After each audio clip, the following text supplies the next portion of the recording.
You ain't got time for dueling? War battle, we coming full throttle. Sanctuary. You do now, where you going? Time to show our metal. Coolie crew and DFC. You ain't got time for dueling? Chosen few. Fire of the night. Well, you better make Thursday time. Night, that's what we do.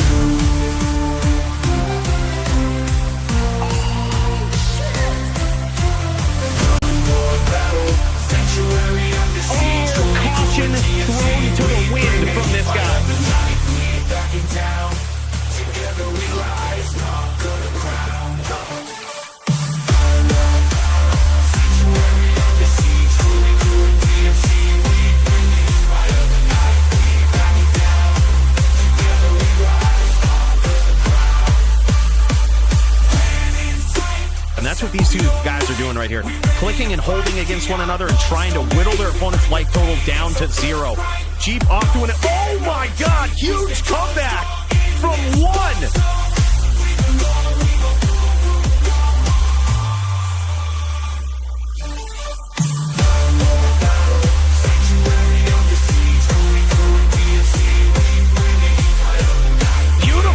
From Toshang, just keeping the pressure up and constant damage. Look at this.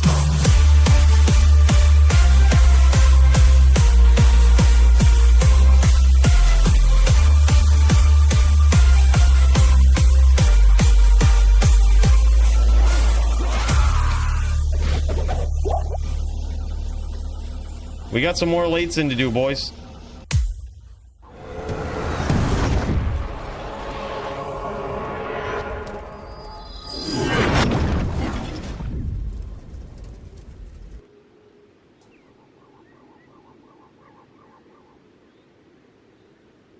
Yep. There's a lot of noobs to be slain today.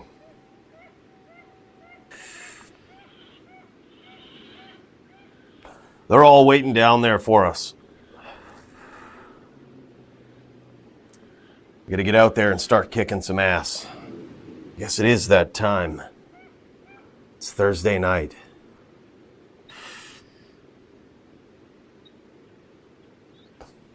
And the DFC is back. Let's get down there and go see the people.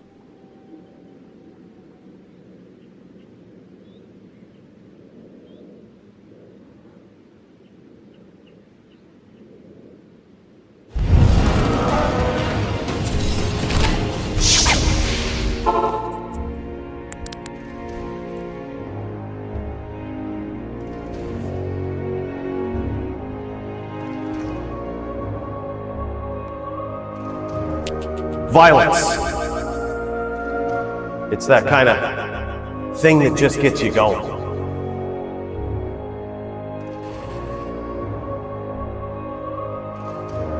And tonight there's going to be plenty of it. I hope you guys are ready down there. We've got creative builds, savage players, the most epic PvP that any Diablo game has ever seen. Come on in, have a seat. Grab your favorite beverage. Let's fucking go.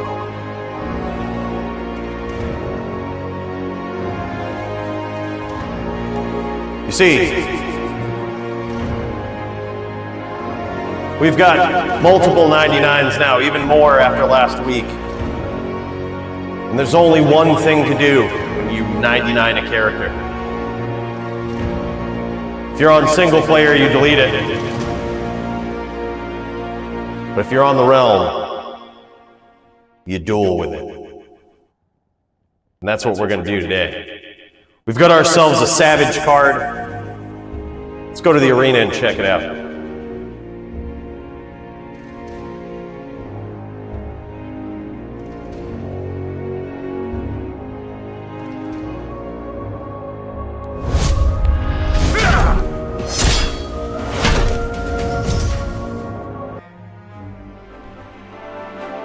Holy hell, what's up, boys? How's it going, Primo? What's up, Gold Medals? QVG, Ariat Summit, Sawdust, holy shit. You guys are here early. Track Amp, what's up, guys? Yeah, it's gonna be a night, man. We've got Polytheist. This guy is probably super excited to duel another Necro up at the top and try to defend that title once again, man. He's got his work cut out for him. But Ted is one hell of a dueler. Theoretically, this matchup is doable. Necros have given Poly trouble in the past, but much like the best duelers of all time, Polytheist adapts, he learns. And when one class beats him once, it's rare that it happens again. So are his skills polished up to be able to take on the best of the best Necro players on the entire planet? We're gonna find out tonight, man. And some epic Polytheist versus Ted Stickles. That one happened on a little later due to some work schedules and all that, but hopefully we get to see it tonight. And then, speaking of things that hopefully we get to see, Jinshin will have his second chance this week to show up and take on Nimrod for the Melee title. This guy, this double champ, he's a scary fellow. And last time, Jinshin, we found him backstage, shaking in his boots, saying, I can't do it. I saw Nimrod's gear. Borderline crying right in the corner. We had a pep talk with him, and hopefully he's going to dare to step out into the River of Flame tonight and go toe-to-toe with the champion. And by the way, Leroy Sunset, 33 months, man. He says, Fook sends band Necros GGDFC. My guy, big cheers to you. Once we get down there into the toasting arena, we've got one to tip back to this guy. Dude, thank you so much, man. 33 months is wild. This guy's an OG, been here since the start. And that double champ, man, he's gonna have to prove himself tonight in the LLD division versus Icy. Scary dueler. This guy's gonna be on a sin. Very doable for a Din.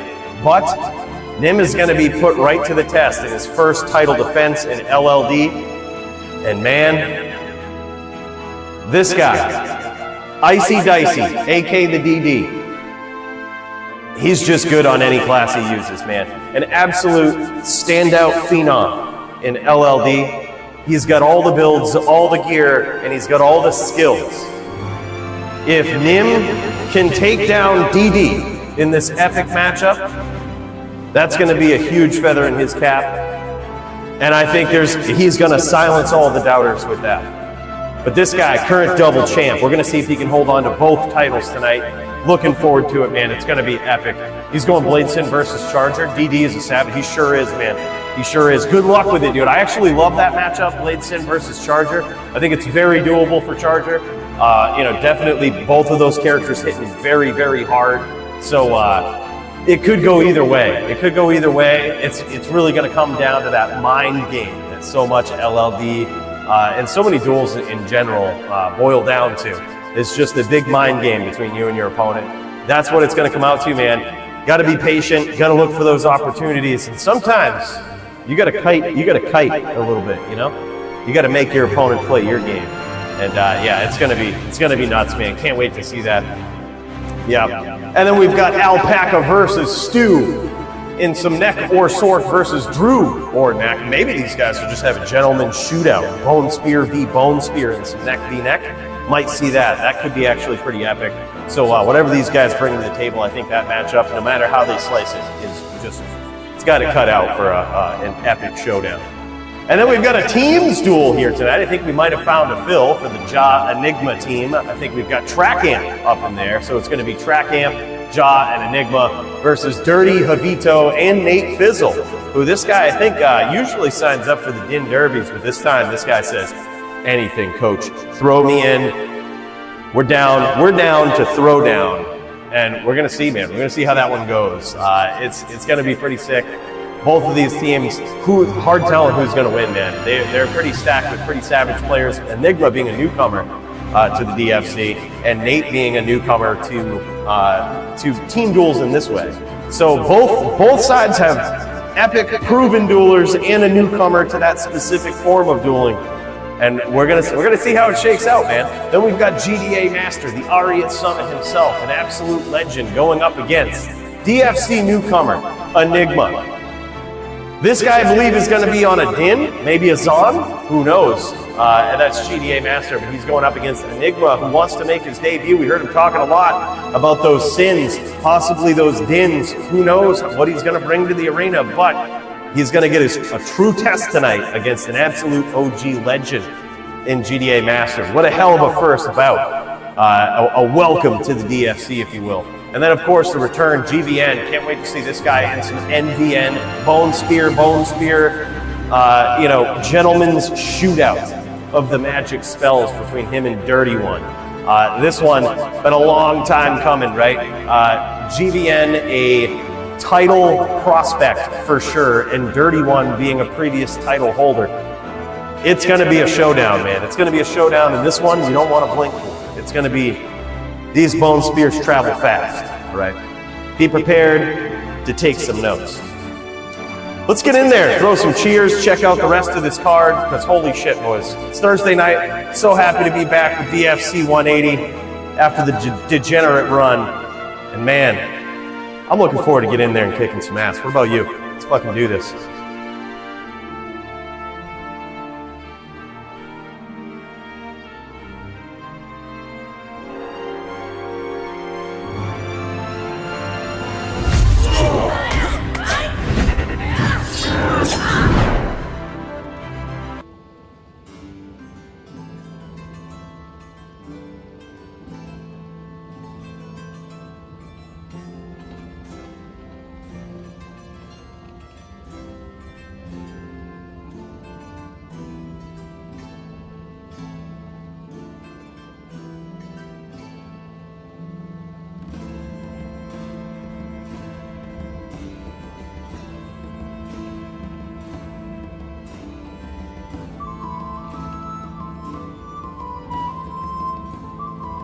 Yeah, Bill.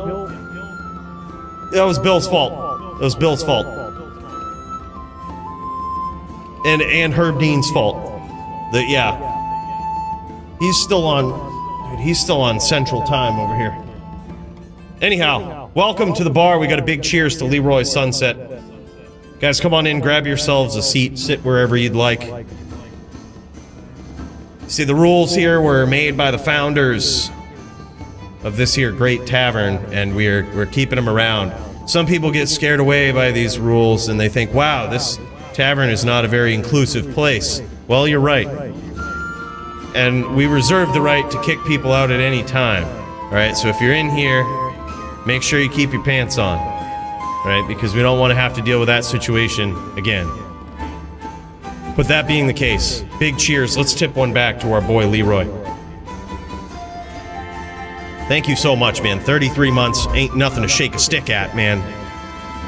That's from the old days. That's from the start of this channel. This guy was the first ever sub. So let's take a moment to recognize that as we get back in there. Check out the rest of this card, man. What an epic night this is going to be.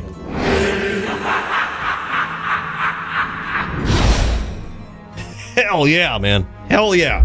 Let's get settled in. Let's get comfortable. Because it's going to be a night. It's going to be a night. I don't think I actually have a match on the card, but that's okay. We've got a ton of warm-ups that we can do, and as I'll show you soon, we have a new character, man. We have a new character, and it's kind of cool. Been tearing up the Sin v Sin ladder. They don't know how to deal with it. They don't know how to deal with it yet. Someone just coming in, rocking the show, you know? That's what it is. But yeah, so we've had the GVN versus Dirty One. That one's going to be epic. We've got Javito versus Track Amp. Barb versus Shaman. This one is so fun and can go south very quickly for one player, depending on if someone just has the strategy. If they have you figured out, right? You know, they can really push this match one way or the other. But regardless, I think that this will be an interesting dance of death between these guys, with Track Amp, legendary Shaman player, seeing if he can figure out the puzzle that is Javito PvP on a character class that he has proven himself on in recent history, and that is the Barb. Gonna be sick, man. Then Jin Shin versus Hellion in some Zan v Necro. Love this matchup, man. Can't wait to see it. It's gonna be good. Jinshin is just one of my favorite duelers, dude. This guy, he's incredible. Very skilled on this Zon. I would imagine he's going to probably be going traditional walk boa or maybe tele boa. He's probably going tele boa for this matchup because he's got himself a savage opponent in Hellion. Then we've got Maiden versus Alex. Maiden on the Sorceress, Alex on the Sin. And of course, we've got the legend Muchez. I am really looking forward to this fight, man. Really hope we get to see it tonight. Muchez on the Zan going up against Rising Star 40 ounce on the Sin. What will each player bring to the table here? Who knows? But we do know one thing. Both of these guys very skilled on their class. 40 ounce, newer to the DFC, but this guy's been stacking up those kills, man, and showing truly what he's capable of on a Sin.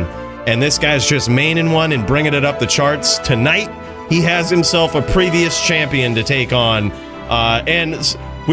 Muchez, the timeless champion. This guy, it feels like at any point he just pops back into the DFC, wrecks the whole division, and easily climbs his way back up to the top. But tonight, he's got a pillar of a Sin player standing in his way, and it's going to be nuts, man. Then, of course, we have a death match between Nimrod and Jaw. Jaw is a Savage Sin player, also Savage Druid player, and he's going to be going up against Nimrod. Nimrod will have to win 2 rounds. That's it. Just 2 rounds on the Din to take it from Jaw. There are ways to... You got to be real patient with this one, too, but it is certainly not a fun match for the Din. It is very, very tough. But if there ever was a Din player that could do it, it's Nimrod. A lot of people, I think, underestimate this guy. Think that he's spending too much time in the gym training for so many different divisions. But truthfully, somehow, he does it all very well. And he shines in every single division that he competes in.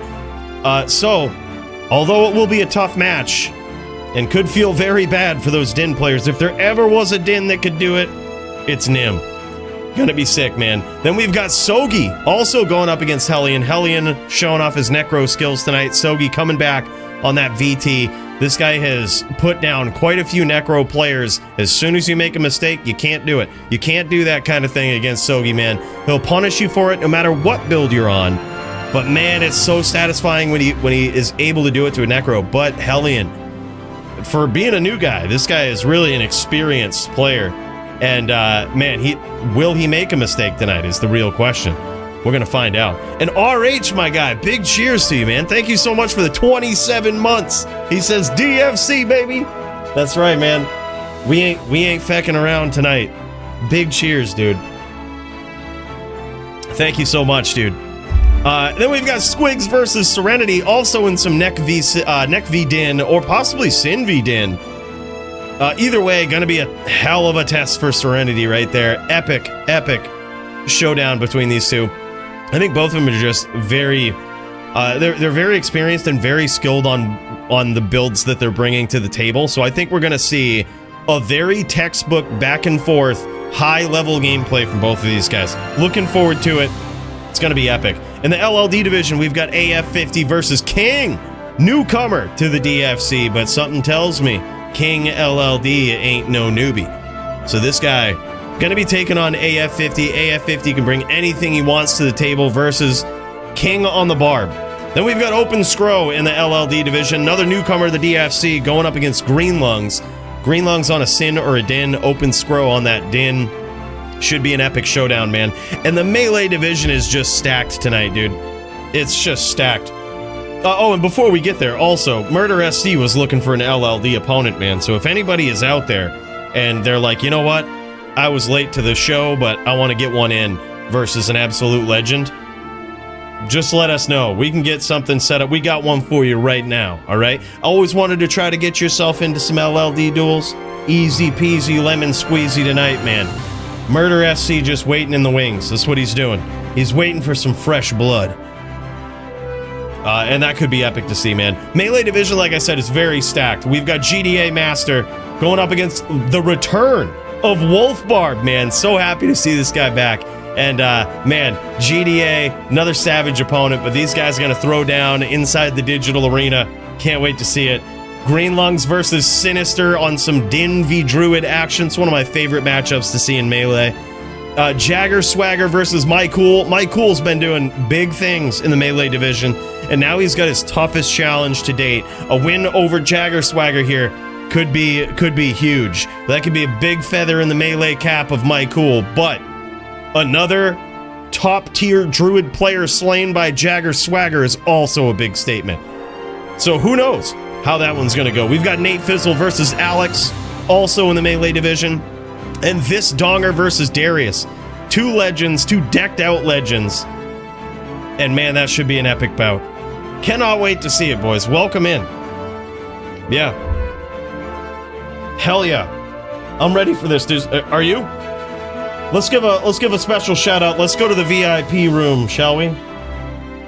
This is gonna be members only, all right? And for the members, for the VIPs, if you're on the list, you ain't even got to take off your shoes, man. Let's just fucking get in there.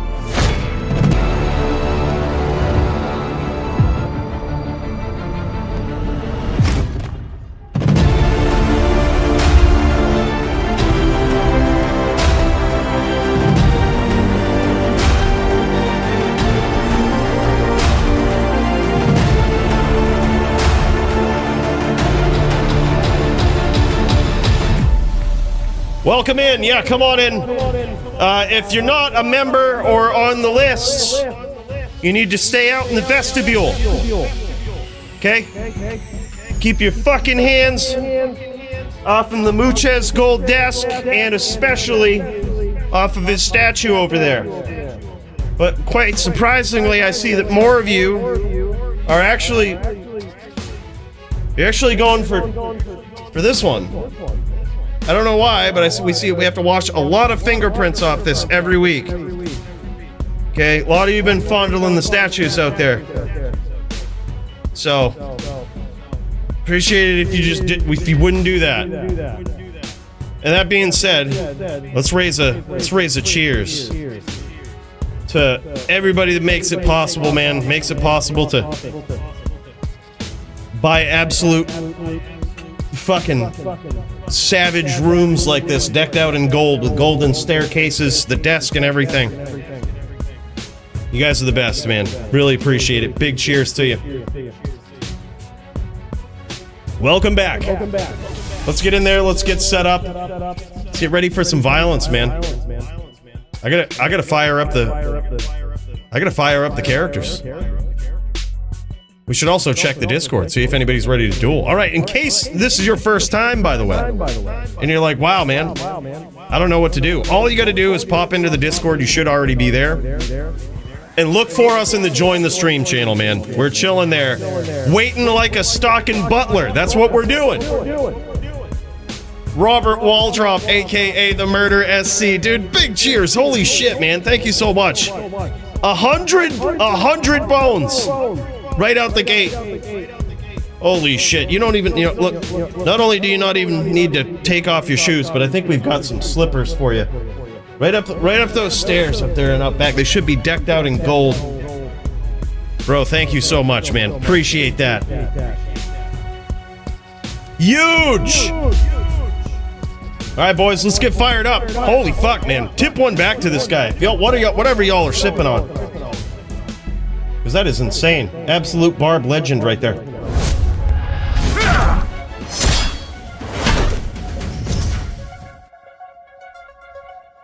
Holy man. Murder SC. Let's tip one back. Let's tip one back to this guy. 100 bones. We're gonna put that towards a new statue in the Hall of Fame.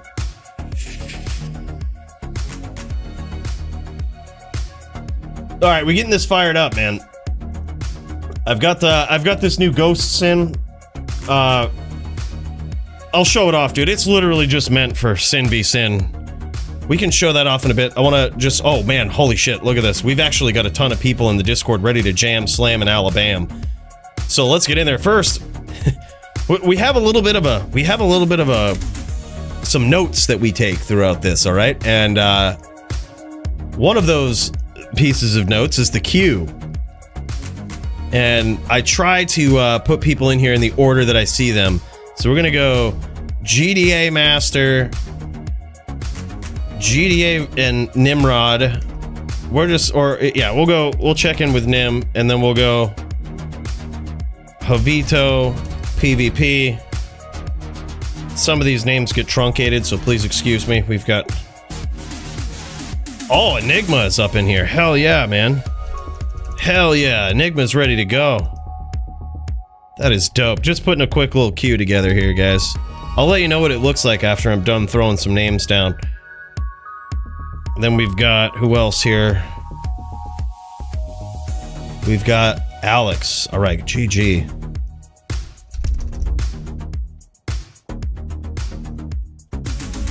I think those guys might be dueling each other.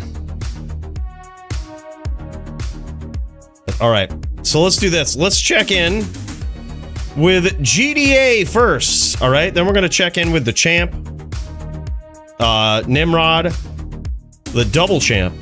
Then we're gonna go to, it looks like we got both people ready for Enigma and Alex, so we'll put those guys up next, and then we'll check in with Javito. So that's what it's looking like right now. GDA, Nimrod, Enigma, Alex, Javito. Enigma and Alex being, I believe, in the same duel. So let's check that out first before we pop in and see the ghosts in. I know y'all are really looking forward to it. You're like, holy shit. I have got to see Cooley's ghosts in. But don't worry, we'll get there. We'll get there. All right, boys, speaking of getting there, let's jam it. GDA on a Zan! Holy shit! I shall purge this land of the shadow. Damn, son. All right, GDA on a Zan. And this is GDA in HLD going up against Enigma. Holy shit, is Enigma on a ghost? That was some big hits there from Enigma. I think this might be a ghost. He just landed some big shots versus GDA's Zon here. And you notice you don't see any traps being laid down by Enigma. And that one time he got in there, when we just saw that whirlwind right there, that was some big damage. Basically, all of the damage right now that's on GDA came from Enigma's one whirlwind there from his Zon. I'm sorry, from his Sin. So I think this guy's on a ghost.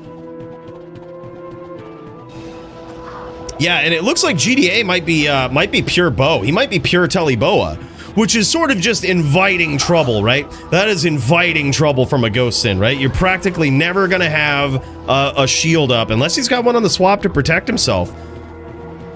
Oh, look at that. We do have some traps, man. It looks like Enigma might be a hybrid. But so far, GDA has been picking his shots very well. That was insane. That was actually a pretty epic first round right there, man. Another set of notes that we take is for fight of the night, man. And holy shit, I gotta say, GDA versus Enigma, off to a good start. Teleboa versus Ghost. Now, this is certainly one that's gonna be pretty tough for the Teleboa. But, oh, look at this. He might be stacked up with some poison charms here. You never know, man. Oh no, that's Hit Girl, aka Enigma. Just got the 1x. Yeah, well, the thing is, the Sin also has Venom, which is gonna do a lot of poison damage.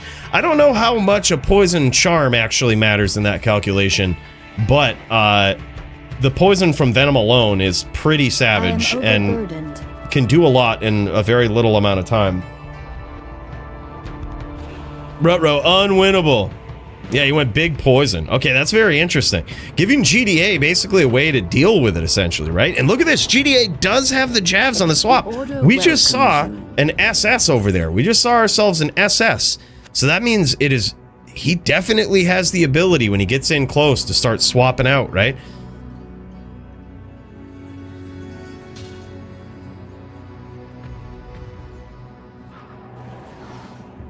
Okay, he only has one. Yep. I think that's a very interesting play on a Sin, on any sort of Sin. I think that a 451 is a very interesting, or any poison charms really. But look at this, man. This is a hybrid Sin that Enigma's coming in with. That, or we haven't really seen a lot of the damage from the traps. Right now, it could just be that those traps are a big distraction, right? That could be the case. Oh no, they do a lot. They do a pretty significant amount right there. We just saw it. Hell yeah, man! Patent Pending 12 became a member. Patent Pending 12 celebrates 6 months of membership. 6 months, let's go. Dude, hell yeah, man! 6 months for the patent pending. What a hell of a guy. Big generous dude right there, man. Let's tip one back to this guy. Thank you so much for the 6 months patent pending. It's been a hell of a time having you here, bro. And 10 gifted memberships. What?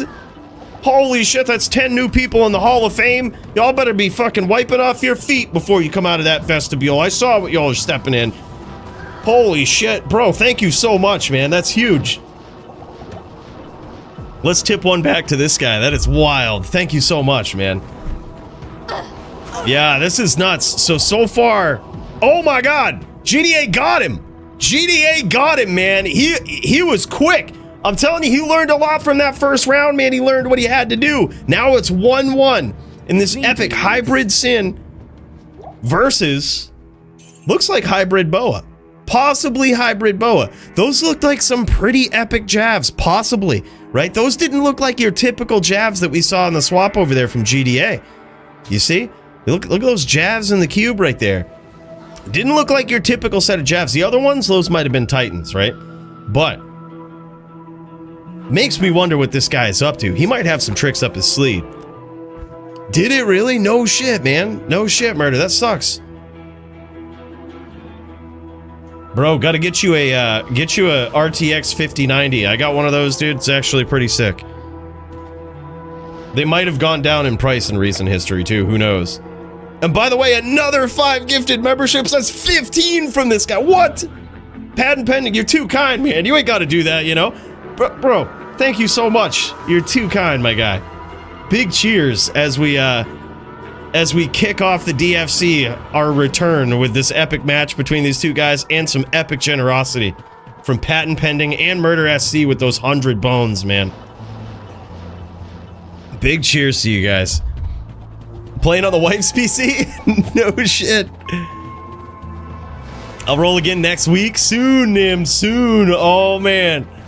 Oh man, I can't wait to see that. That's gonna be so good. By the way, what's up, Dong? Hell yeah, man. He says, oh hush. Yeah. The 5080s, those are probably good enough, but dude, I'm telling you, the 5090, 32 gigs of RAM. Gotta jam it, dude. Gotta jam it. Nice pressure here from Enigma. Both of these guys are probably playing on some consolidated ping. By that I mean they're probably swapping back and forth between servers. GDA being on Europe server. I think Enigma is America, so these guys could swap back and forth. But holy shit, look at this! Nice shots here from GDA. Even on this high ping, he's really doing a great job of getting out of the way of these traps, and most importantly, those whirlwinds. Those whirlwinds, as we saw, do some pretty significant damage. As we can tell from the damage output of Enigma here, this hybrid sin is pretty nasty. I hope we get to see the gear after this, because it takes quite specific gear to put together a hybrid that can do this sort of thing, right? Big whirlwind damage along with big trap damage. Still on the 3060? No shit, dude. Yeah. Dude, I'll never go back, man. That 5090, the load times alone on this game are just insane. I have it at max settings, and my load times, people are like, how did you get your load times so quick? And I'm like, oh, it's simple. You just spend all that Murder SC money on a 5090, you know? No problem.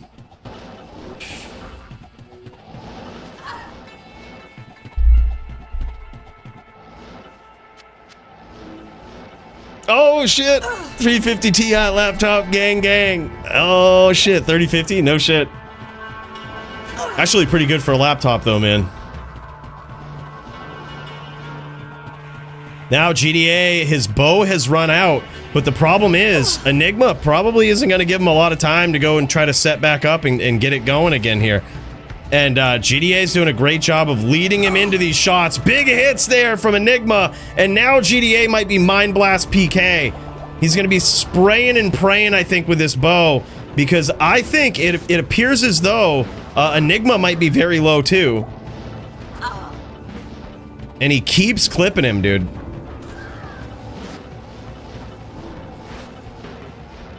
Enigma trying to get in there with that whirlwind.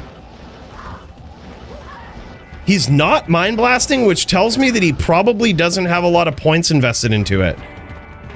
Meaning that he definitely isn't, GDA definitely isn't mind blast PK. Because as a hybrid, you might actually have to allocate your points elsewhere. And holy shit! From the brink of defeat, he gets there. Enough rep life to keep him alive, even through a weak mind blast hit at the end. And I was so good, man. Violence, absolute violence. What's up, D2R Degenerate? Hell yeah, man.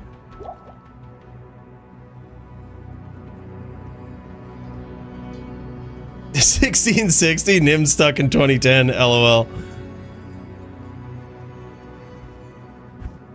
Yeah. Oh yeah, for sure. That was good. Dodge, avoid, evade for the win, man. By the way, what's up, Pavian? Good to see you, man. D2R Degenerate became a member. D2R Degenerate celebrates 5 months of membership. Let's go. 5 months of absolute legendary membership, bro. Thank you so much, man. Big cheers to you.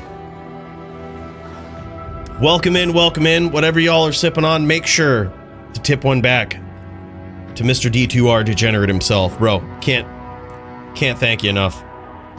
5 months, dude. Wild. This is actually a really epic match between these guys. I'm so glad we're coming back DFC 180 after a degenerate grind, after some degeneracy from D2R Degenerate as well. And then we get to see this. A very epic match, man. Back and forth between Enigma and GDA.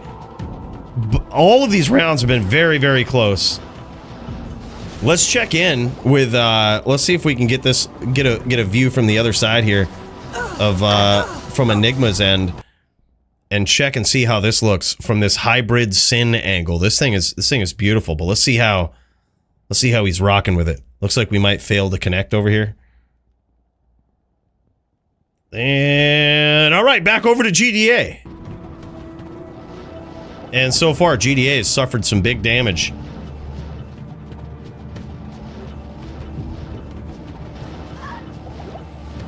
Yeah, that's exactly what it is. Yep. Good quote from Maddie there. Dodge, avoid, evade versus claw block. Big slot machines just rolling the dice. Especially in a matchup like this, right? Oh, nice hit there. That was a whirlwind hit. Looks like, might have cut him open a little bit. No, hard to tell. Hard telling. But what you've got to watch out for with those whirlwinds is some venom hits, right? You got the poison from venom. You've got the potential of open wounds. Nice shots there from GDA. And now Enigma's in trouble. Both of these guys are in trouble here. What Enigma has to do is close the distance and land one of those whirlwinds, because it appears as though you just got to roll the dice with those with the dodge, avoid, evade, right? And you just got to hope to connect, because when he does, man, that hurts. The battle order's wearing off for GDA. Oh, dodge, avoid, evade going off. Every time Enigma comes in, it swings and misses with this whirlwind, though. It's really costing him. He ends up eating quite a bit of shots, just like that, man. And there it is, now 3-1 in favor of GDA on this Teleboa versus Hybrid Sin. Epic, man.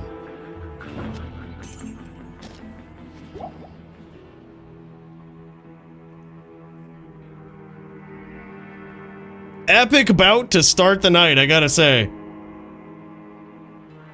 The telly behind the life shrine was dirty. Yeah, that is crazy. So what is the strategy here for the hybrid sin player, especially on high ping? So what you're seeing here is probably both of these guys on relatively high ping, and it's hard for the hybrid sin to get in there and pull off a telly stomp, right? Because it's a very good chance that GDA Master is gone. However, in order to pull that off, he has to be literally almost a couple of seconds in front of his opponent.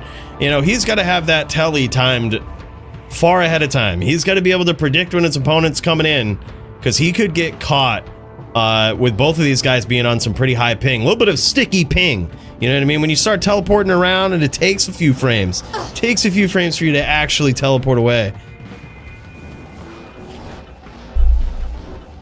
Yeah, I think so too, man. Yeah, Shadow Bay really coming into the mix here is also important. You know, GDA has Valk to sort of suck up some of those hits as well. Also Decoy, we've seen him throw down. All very high-level Zon play, you know, high-level Zon skills where if used correctly in this matchup, even with that bow out, they can protect you. You combine that with dodge, avoid, evade. It's hard to get through the defenses of the Amazon. But as simple as it makes that sound, you still have to execute, right? You know, the dodge, avoid, evade is what it is, but it's easy enough to get through if you're not playing correctly, right? And GDA is just, he's playing very well. Very deliberate, utilizing his range. He has some great aim, even when he's too far away for these arrows to lock on, right? For these guided arrows to lock right on. He's actually, his aim is looking really good. Big hits there, and just like that, that's what I mean. You gotta be a couple of seconds ahead, because when Enigma catches you, man, just like that, it could be over. Big hits there, and I think that was through battle orders too. Battle orders hadn't even worn off there. Those were just big hybrid sin hits. Huge, man. Yeah, just like that, man, it could be over. 3-2 now, still slightly in favor of GDA, but this match could go either way. I can't carry anymore. I can't carry anymore. Keyboard cam might look messy, right? Yeah. You never know what people's keyboards are gonna look like, right? What up, Addy? By the way, what's up, Abrasive Party? Good to see you, man. Yeah, Sin went absolute ham there, man. I love seeing these hybrid Sins. I think I might have to level another 99 Sin so that I can have a Sin hybrid now. I think that might make me a Sin main. We've got a Trapper. I now have a Ghost. It's time for a hybrid, right? That way it just saves you a token, right? All you gotta do is just get another level 99, save yourself a token. Yeah, never get caught with that bow out. So far, GDA's been doing a great job of being extremely elusive, even with that bow. He doesn't have his Valk up right now, which is going to be another form of protection. And now look at this, Enigma is cutting him off instead of directly chasing him, and that's going to give him the opportunity if he can get in, especially without that Valk. No added protection here for GDA. If he keeps that strategy up, cutting him off, that's gonna be a big payoff. Laying down the traps there too before setting up the exchange. Big hits. And now GDA is in trouble. Doesn't have any cannot be frozen for this matchup. Very interesting. So he can get caught after some of these hits, either from the Whirlwind or from Shadow Bay. And he could be caught and frozen, which is going to slow down his attack speed and make it so that he's even more vulnerable to the aggression of Enigma.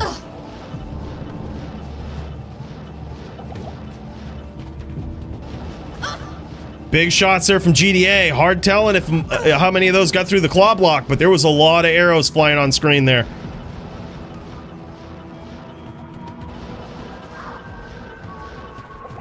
GDA does have multi-shot up his sleeve, but you want to use it very intelligently in this matchup, right? You really want, especially in these exchanges where you have the bow out a lot, you want to make big trades, and multi-shot isn't going to do that for you. So what he's trying to do, he's capitalizing on the aggression of the hybrid Sin and trying to catch him with some big guided arrow shots. And so far, he's been very successful with it. But that does require a little bit better aim from the outside. Personally, I think multi-shot is for people that can't aim, that really just don't know how to aim.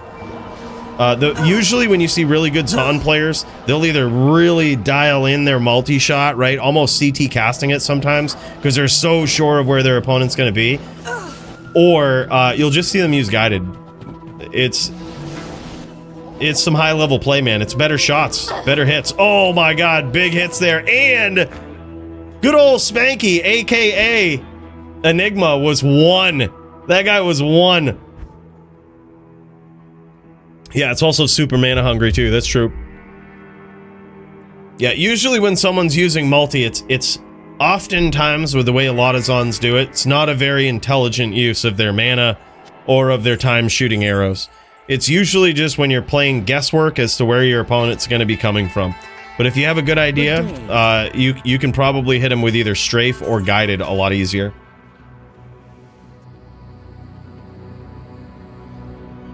Yeah, and for a lot more damage.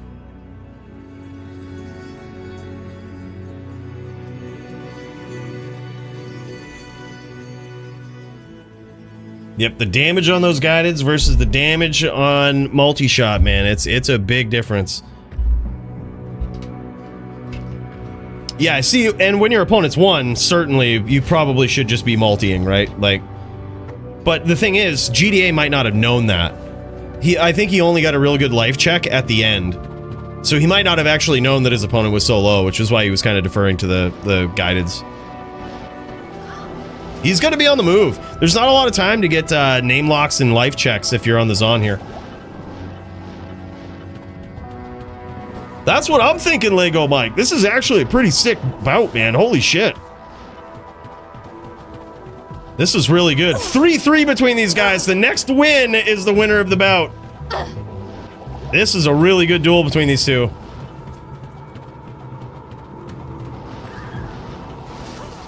Big shots there from GDA. He's got to stay mobile now. He's got to stay mobile. Got to stay on his bike. Make Enigma chase him. Nice shots there. He does eat some traps on his way out, but I think that those guideds hit. Uh-oh, some frame drops, and that was it. Caught him. Very nicely done, man. 3-4. Enigma takes it in his DFC debut against an absolute savage. Yeah, I think so too. I think Volk would have done wonders there.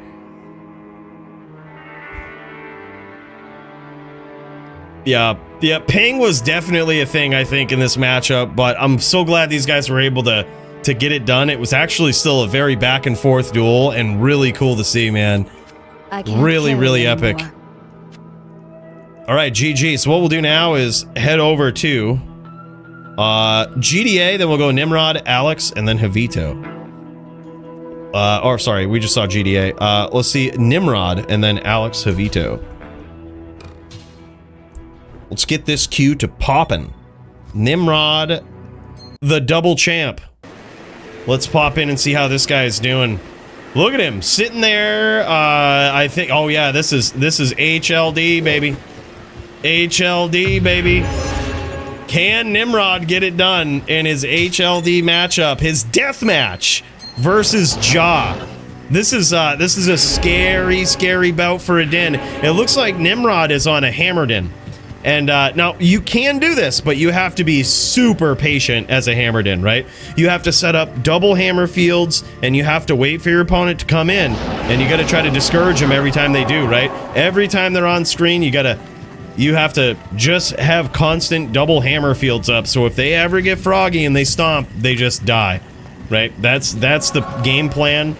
And then if they start getting smart, they start throwing NATOs from the outside. That's when you've got to, that's when you've got to move and reset. And then it's on the Druid to push the pressure and follow you, not let you set up those double hammer fields for a second time, right? Easier task for the Druid. But Nim could pull this off here. He could pull it off. It's certainly an uphill battle, and that's why it's a death match in his favor.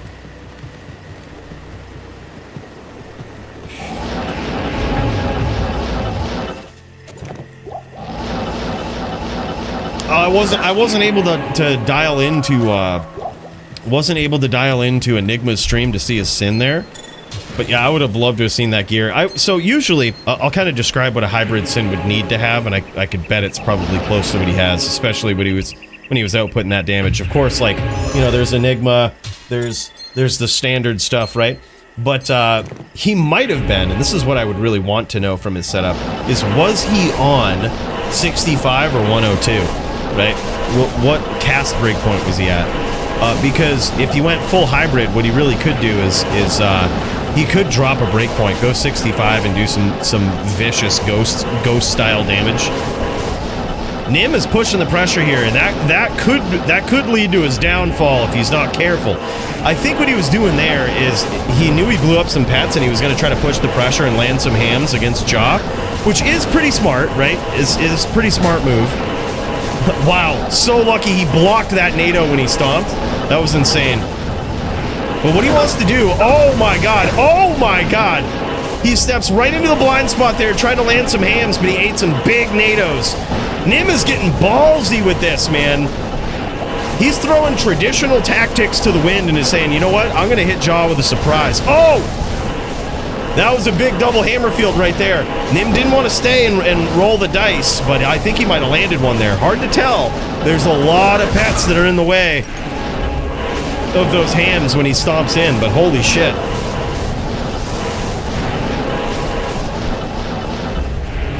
That one could have scored some.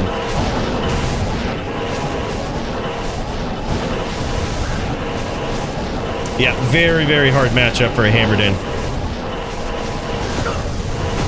Nice setup there, though, from Nim. He might not have the life total to kind of back that up right now, but he actually has some really, really nice setups. What he wants to do, what we've seen from his game plan going in, is that he actually just wants to kind of step to the side after his opponent stomps and just start chucking the hams from the blind spot area. And I like the strategy. I must say I admire that. But as his life total dwindles here, it's going to be harder and harder to set that up. Oh my god, he's got tricks up his sleeve. He's got some tricks up his sleeve, and he didn't pay for it there. Landed some shots. Actually landed some shots there. And he has healed back a little bit. Another big piece of the puzzle, if you're on a din, is I honestly think you always want to have a form of life tap. Oh, nice shots there from the hams, but right back into Tornado Alley, and that was it. Jaw gets there. Holy shit, very good duel, man. But it appears as though Nim does have those tricks on the swap. It looked like he had a Phoenix and Grief on the swap for some big damage. Now, if he has any form of life leech, what he can do is up-zeal and start hitting those pets and just leech back a ton of life. Which I like that strategy. Some people also go with a life tap strategy. That's extremely discouraging if you get that on a druid. You know, through all of those pets, it's almost like a rep to full immediately, right? Some might call it cheesy, but it's one of those things that's pretty necessary in this matchup. When I say necessary, it's not necessarily necessary, but man, it's a big problem for a druid when you do it, and it's one of those things that you know, you need to heal back. If you're most dins, you need a way to heal back, because those nados are often so free. Just like that, man. Beautiful stomp there from Jaw, and now you can see how hard it is to get in through those pets. Nim doing a great job of setting up some double hammer fields here. He's gonna stay in those. He's gonna invite his opponent into these double hammer fields. Beautiful stomp there from Jaw. Textbook timing. And now Nim is low.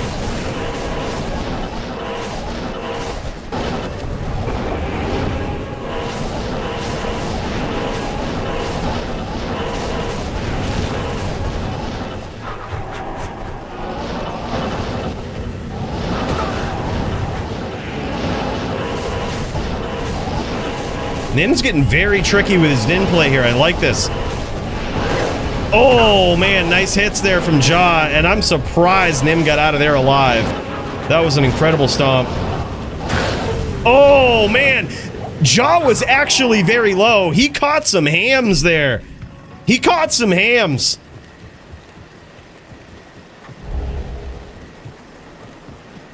Not yet. We haven't heard anything yet, but a subtle reminder, if anybody is out there looking for an LLD bout, Murder SC is looking to get one in tonight. And I'm overburdened. If y'all want to, I say step up in there. Give Murder SC the challenge that he needs, right? If you're looking to start up an LLD, looking to just try it out, perfect opportunity, man. We need a duel. We need someone to fill a spot versus Murder SC. Good morning. Yeah, Druid is free for a Zon. Yeah, very free.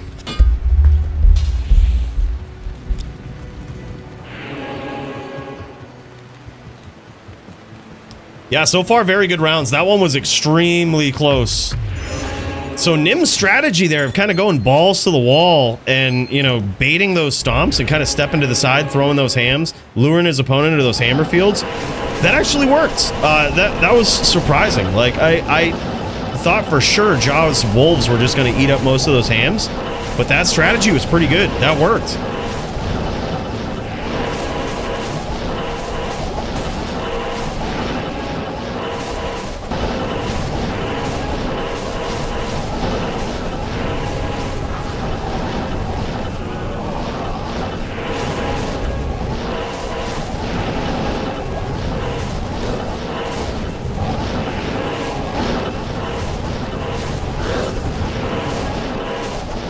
This one is a nail biter, man. Jaw might be looking for some sneaky name locks here. Yeah, there it is. Nice ham there from Nim. There's a small chance that that one landed. Very small chance, but... Ooh! Closing the distance, waiting for the pets to run away. That was interesting. Very risky. Very risky. But could have paid off. These are the risks that Nim is just willing to take. I love the charge down here too. I gotta say, it's getting him out of a lot of these exchanges that would otherwise not be very favorable for him, or would sometimes just be immediate KOs. Love the charge down strat. Ooh! Forgive me. I'm gonna guess at least one of those hams landed.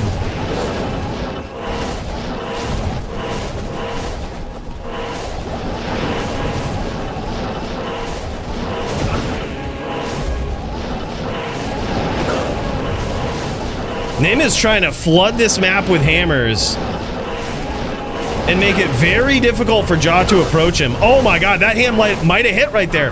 That was a nice lead into a double hammer field. Very sneaky, but none of them hit, unfortunately.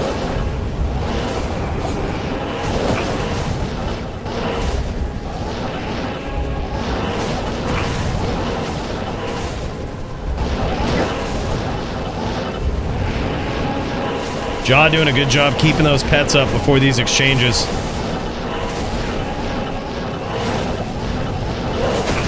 Oh, nice stomp there from Jaw. And I'm very impressed with how Nim kind of shakes off a lot of this potential damage after these devastating stomps. He's doing a great job with that.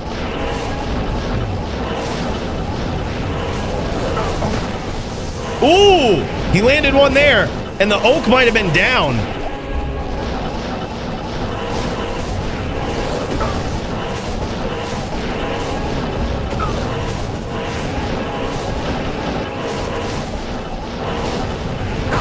Oh, man. Big hits there from Jaw. Now 0-3 in favor of Jaw. But might we see a big comeback here from the Nim? His strategy is very interesting. Certainly not like most Dins, but I think in this case that's actually a very good thing, because it's making Jaw just kind of guess as to where the hammers are and what Nim is going to do every time he approaches the exchange. Is Nim going to oddly like blind spot stomp him, what most Dins don't do, while he's looking to get a name lock of his own? Like, these are all things that we've seen. And then also, as he gets the stomp, what's Nim going to do? Is he going to panic? You know, definitely not in this in this case. He's charging down, trying to set up another hammer field. It's pretty insane.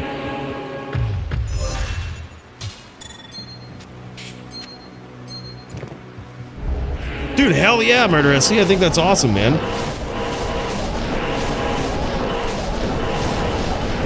By the way, I think what we're going to do is, we've been trying to piece out some of the gear that Botosaurus donated for LLD, but I think what we'll do is, we might just give that away in an entire Fight of the Night bonus for LLD. I think it just makes sense to keep an entire din together. The more I try to piece out some of it, the more it's just like, well, we should just keep it together, right? Give out a full din. One hell of a dono from Botosaurus, and, just super cool. I think it would mean more to a certain player if they just got a full character. So, in the spirit of those awesome giveaways, you know?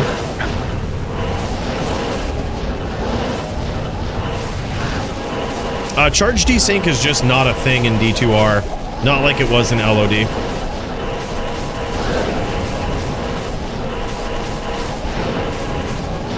Yeah, it can happen in some strange ways.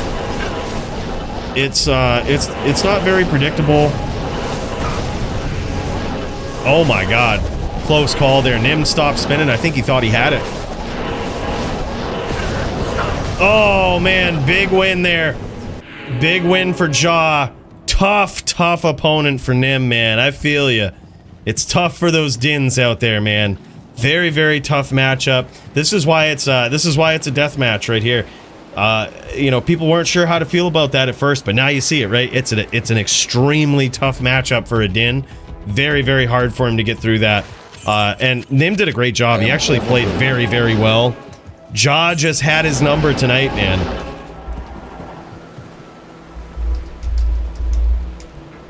That was wild. Yeah, he says, hey, you want to show gear? I appreciate that, man.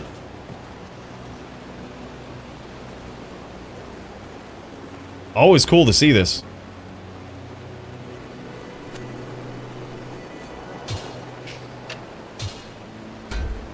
And look at this. Ja is on a big DR setup here. He's on a big DR setup with Suicide Branch as his wand so that he can maintain the 163 cast. Big DR in case Nim swaps to some upsmiting, which he certainly was. So I think that was a good call. And, but yeah, wow. Interesting setup. Alder's boots for the life, faster run walk. Big life on this Druid amulet here as well. Incredible FPK rings. And damn, son.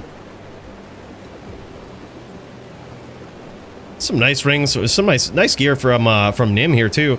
The 220 Din amulet. Look at this 445 Phoenix shield on the swap with the grief.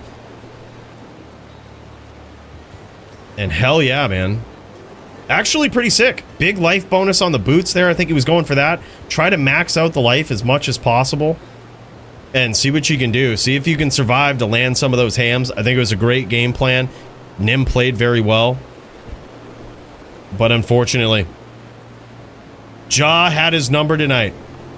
Alright, man. Let's kick over to Alex here real quick. And we'll also throw Nim back down in the queue because he's ready and this guy has multiple bouts. So hell yeah, man. Let's check it out. Let's see what Alex is up to here. Pop on over. And it appears as though Alex versus Thank you. Electrona, aka I think this is Maiden right here. Maiden versus Alex. Yeah, this is going to be sick. Maiden is Montreana, very, very creative player and always bringing the shit that no one would even think to prepare for to the dueling arena. So oh, come on now. This is Maiden. Montreana's dead. Oh, okay, yeah. Yeah, Manti died. This is Maiden. This is Maiden. Yeah, I can't believe I got the two confused. Yeah, my bad. My bad there. It's embarrassing. But regardless, something tells me this guy is a super creative player, and who knows what he's going to bring here. Is it going to be a bow sork? Is it going to be fire sork? What's this guy bringing to the table? We're going to find out here tonight. We're going to see. We've got, oh, big fireballs there, and Shadow Bay blocks a lot of them. And some blaze here for the. Hard to tell now if it's for the faster run walk or if it's going to actually be doing some pretty significant damage. But we're going to find out. Maiden throwing down. Hydras as well.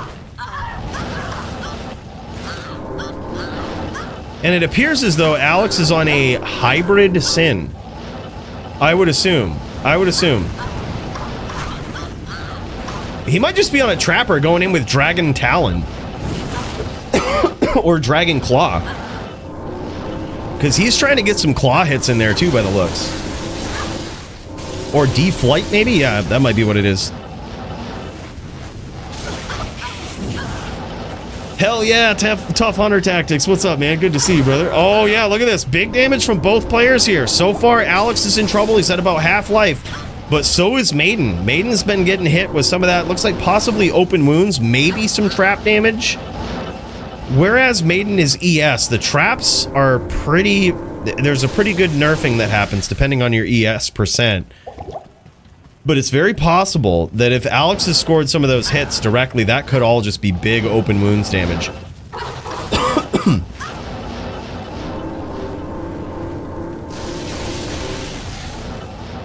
So far, a plethora of fire spells from Maiden. I love this Sork setup here, man. He's got every single answer, right? He's got the fireballs from afar. He's got the hydras. And then, of course, when his opponent is on his tail looking for those name locks, he's also got blaze, firewall. This guy's pulling out all the tricks, lighting this map on fire. But very nice chain locks there from Alex and gets the job done. Yes? Very nicely done. Excellent first round there, I gotta say.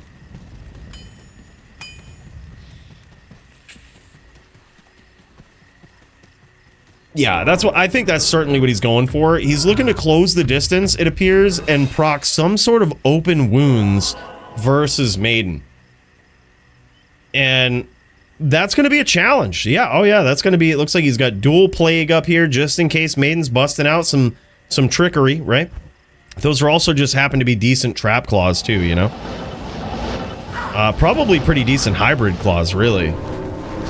Like pretty good temp hybrid if you get in there with like a whirlwind or whatnot. Looks like, you know, he's going dual plague, he won't be whirling, but still, for getting actual claw hits in there, they're probably not bad either.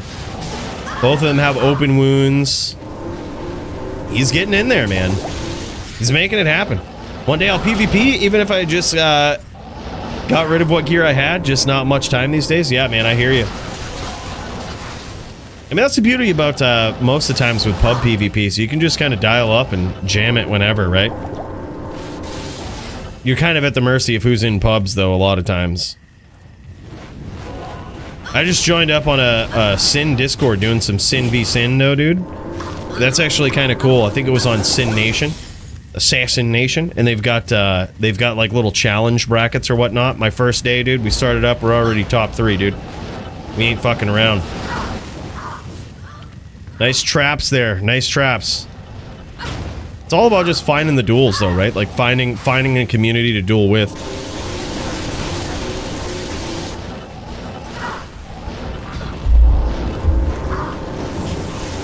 Oh, really? No shit, dude. No shit. Hey, sometimes it happens like that, you know? Sometimes it happens like that. Y'all are gonna have to... The friendship ends tonight! Right? These guys throwing down in the Bloodmoor. They might have been friends for 20 years, but with the way they throw down in the moor, you'd never be able to tell. Epic, man. Look, now we've got a story for this one. This is dope, dude. This is dope. Thanks for the heads up on that. There it is, man. This round was a lot further of a split, and Alex might have figured out.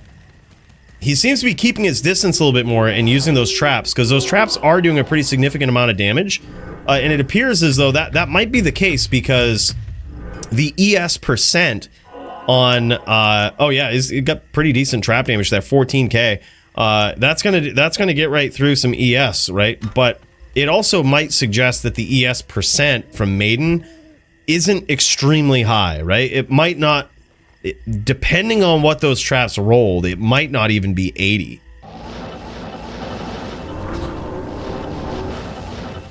So he probably has a decent split of mana and vitality.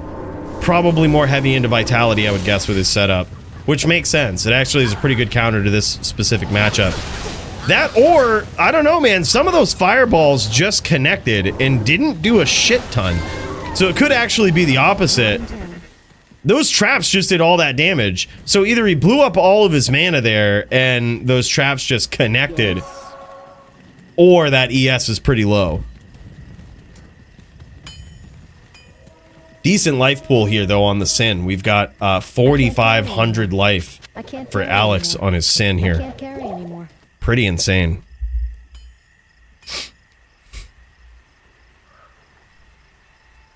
Yeah, I think Fire actually can do it. Blizzard definitely can do it. But Fire can definitely do it. I've felled a number of Sins with my Fire Sork, but you have to be very dodgy, right? You have to be very dodgy, and it's all a mind game, right? It's a very high level mind game, and so far I do like what Maiden's doing. You notice that he's kind of protecting himself with fire here. That firewall is doing big damage. I think that's his true attack. I think the firewall is what he's invested a lot of his points into, and I think that these fireballs are a distraction. Just based on how much damage they're doing, yeah, because you can see when Alex starts cooking in these firewalls, that's it. Those are doing some big damage.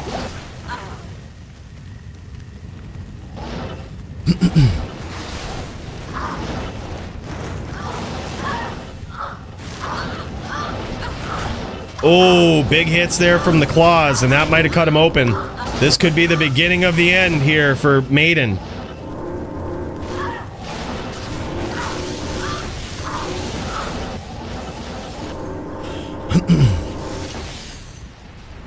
Yeah, it definitely does, but you always, you get the splash damage too, or if they're teleporting, you get the splash damage versus their Shadow Bay.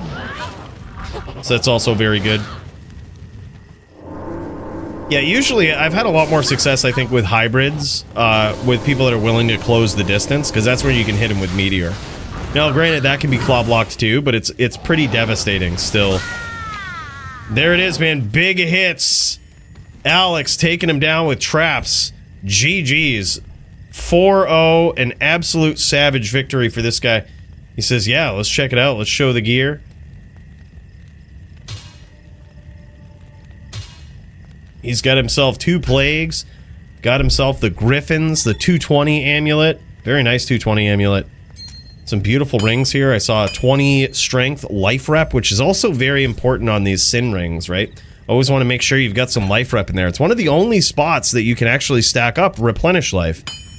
And it's very important. And as duels go on for, you know, longer in PvP, you kind of want that. Beautiful rep life gear here from Alex. I actually love this, man. Grand total of what, 23 there? That was insane. Plus whatever he has on the claws. Actually, he's wearing plague, so it's probably not much. But still, that's a decent amount of rep life. That's exactly what you need, man. Beautiful inventory, beautiful setup there. Absolutely well executed from Alex and Maiden. Thank you. Great gameplay there. I loved the tricks that he had with his sorceress. Really making you think that he was going in for the fireball, but really he's setting you up for firewall hits. That was actually pretty insane. Pretty wild, man. All right, let's check this out. Let's go in for Javito here. And then I'm also going to put GDA back on the list because I know he's got multiple bouts here tonight. And also, yeah, we'll check in here in a bit, but we're going to pop in to see Javito. Oh, I don't see him streaming anymore. I hope we didn't miss it. Let's check back in with Nim. Well, hell yeah. Nim is staring in the fire, waiting for his next opponent patiently. This guy, an absolute legend, an absolute savage. Alright, let's check in with GDA, see if he's, I know he's got multiple fights here tonight as well. Oh, yeah. He might be ready to throw down in the melee division versus Wolf Barb here. Looks like that might be what's going down.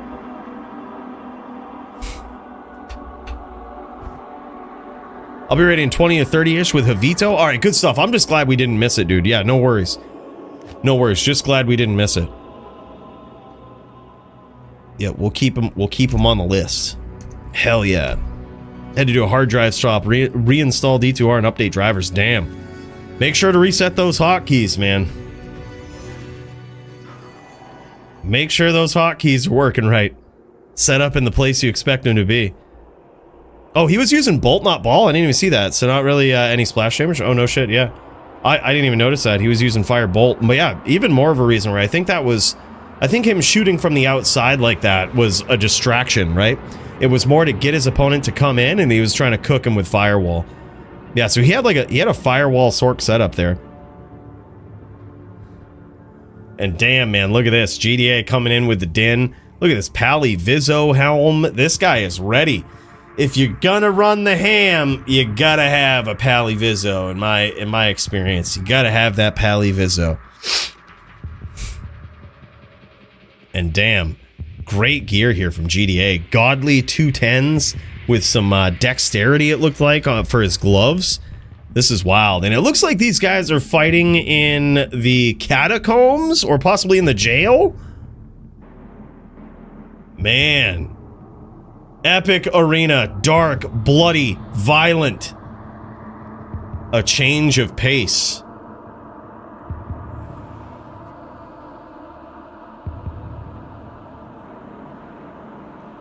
The Hydras and such were all distraction. Yeah, hard to win with tick damage. Yeah, for sure. Because a lot of times, like, if they've got to hit you essentially while you're standing still, and then you've got to still stand still after they hit you, right? So a lot of times as a Sin player, you're just looking for opportunities to lay down traps and kind of not move much, right? Like let them come to you.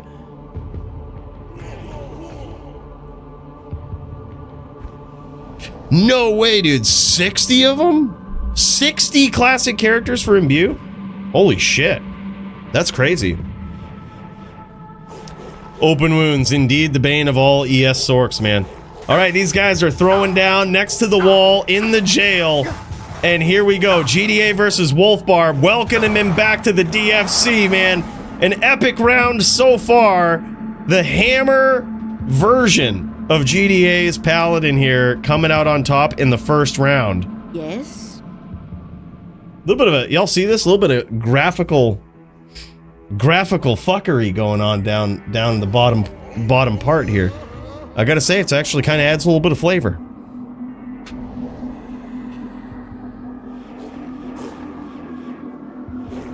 Yeah, I think it's actually awesome that Barbs have a good matchup versus Sin. I think they're really like keeping Sins in check right now, because otherwise, he's right, man. The Sins are so versatile.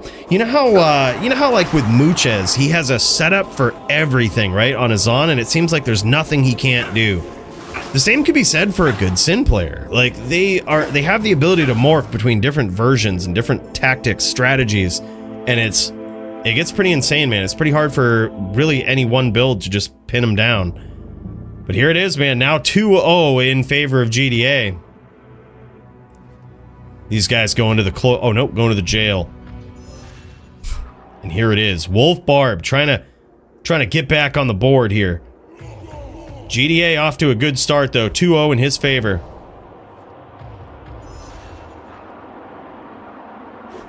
Beautiful golden setup there with the armor. Big golden hammer. Big hits right out the rip for GDA, but some huge return fire for Wolf Barb. And there it is, man. Wolf Barb gets on the board, and we have ourselves a match. Let's pop into the Wolf Barb stream here. See this from the top Wolf Barb player in the world. Barbs can keep Fortitude proc between rounds. Yeah, so you don't actually need to go down with that Fortitude proc. You can keep it between rounds. Yep, so you're good. Yep. Yep, you certainly can. Yep. Jam it, bro.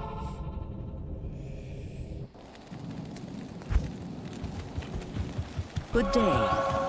Yep, Barbs can keep the CA proc. New slight rule adjustment in recent history. And I kind of like it, man. Gives those Barbs a shot. All right, and here we go, man. Wolf Barb going to be trying to throw down, get another win here against the LX Agent Smith, a.k.a. GDA. Ari at Summit on YouTube. This guy puts together some great stuff in the PvP genre, dude. So wild to have creators that do that, man. You love seeing it. Close round here, and there it is. GDA takes it. Keeping his lead, now 3-1 in his favor.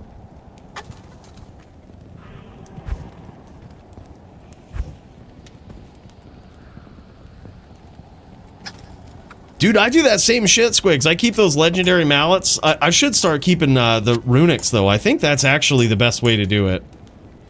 Keep the runics. Those are probably a very good imbue target.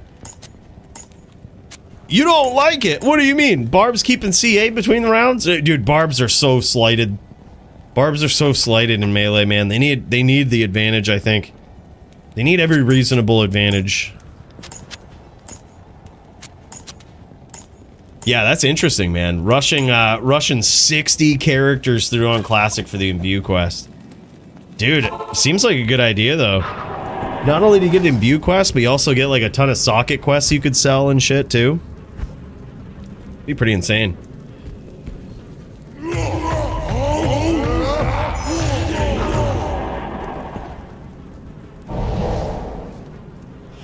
Yeah, I mean, it's so rare to get the, to get good rolls off of that, but, what are you gonna do? Can you get good rolls like Cruel Fool with a level 8 if on the Imbue quest on a runic? I know you can on a legendary mallet, but I'm not sure about a runic. Big hits for Wolf Barb. And there it is, man. Gets there that round. Now I believe, what? Is this 3-2? 4-2? 3-2. Holy shit. There it is, man. Wolf Barb trying to make an epic comeback as they go to the inner dwellings of the jail, fighting in the dirty arena.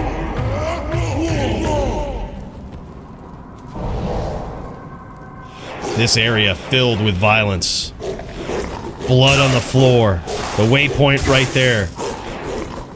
But, very interesting place though. You always get the same angle off of the wall.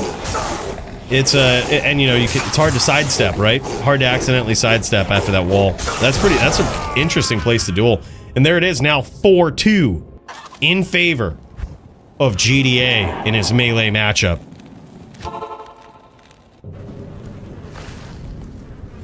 Yeah, I think so too, man. I gotta look in and see what you can get off of a runic talon. Maybe we could figure that out with the Hrogoth duel. I'm pretty sure we could.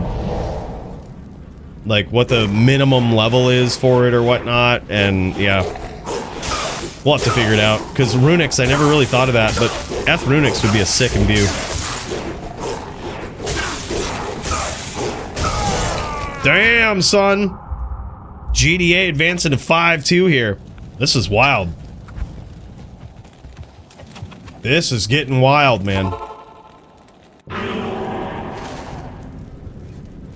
Alright, I gotta blow my snout, boys. I'll BRB for this Barb violence.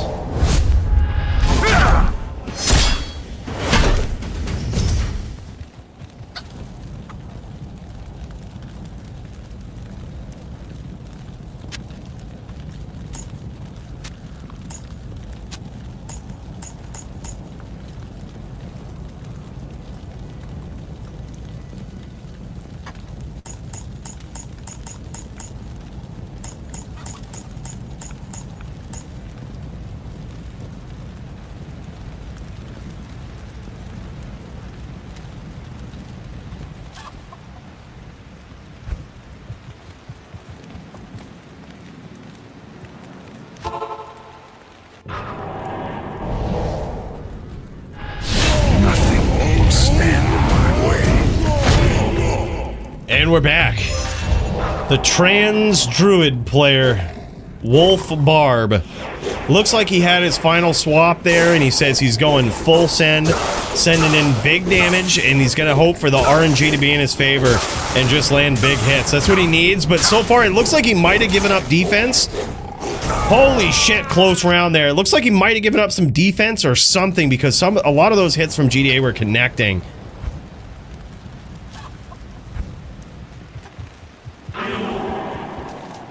Yeah, for sure, man, for sure. By the way, what's up, Jagger Swagger, aka the 17? Put us on cue. Absolutely, Muchez. I can't wait to see it, man. You and 40 ounce, that's gonna be a duel.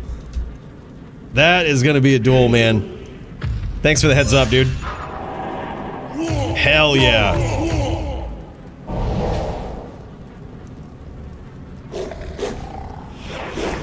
And it looks like, it's not much. We're gonna see if Javito is ready after this. I think his opponent was re-imaging his computer, basically, so we'll check in with Nim.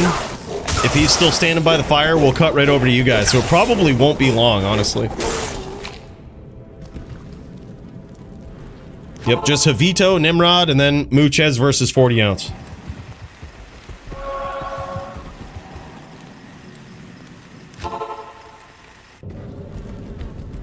Cool, cool. Yeah, so yeah, I think we'll cut over to Nimrod next, see what he's up to. He could just be staring into the fire, ominously waiting for his next opponent. Nothing back from Jin Shin yet? Okay, word, yep. Alright, so it might just be you guys next, Muchez. We might, yeah, it might actually just be after this.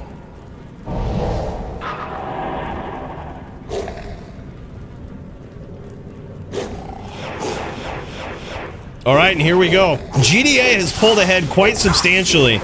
And one of the last swaps that that Wolf Barb has made, he said full send. I didn't see it as I was coming back, but I assume that just means big damage, right? He does have the CA proc now, and that's going to be big if he can hold on to it. But that is a big ask here. That is a big ask. He needs to get through this round to hold on to that advantage. And he might have dropped some AR or defense or something. Oh my god, and he gets there by the skin of his teeth. There it is, man. Now 6-4, and he's going to hope to hold on to this CA proc and carry it as far as he can. That's a big round for him right there to hopefully turn this around.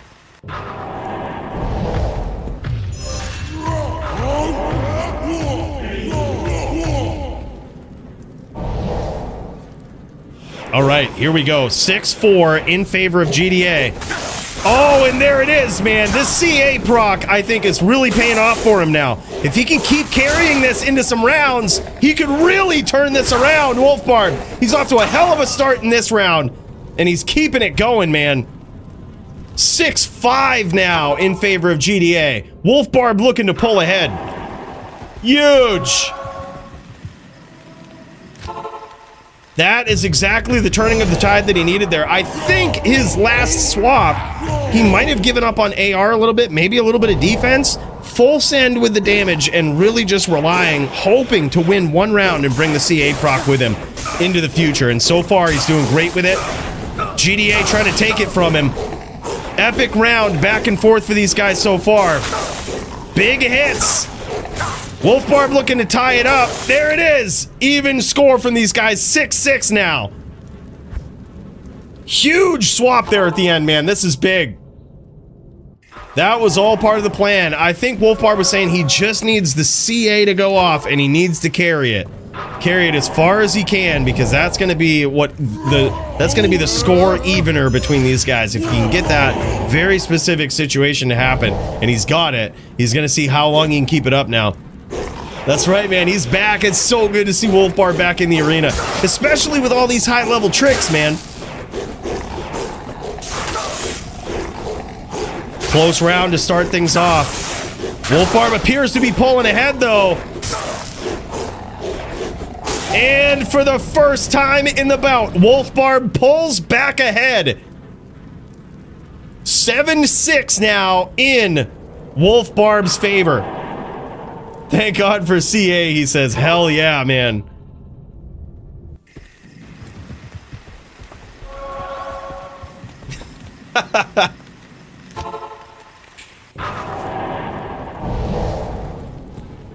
Yeah, that's big. I think it's certainly good for Barbs, and it's certainly very much so appreciated, I think, from a Wolf Barb. With so many things that you have to balance with the setup, so many different things you have to worry about and have perfect in your setup, I think it's probably a bit relieving for him to be able to proc that and keep it as long as he can.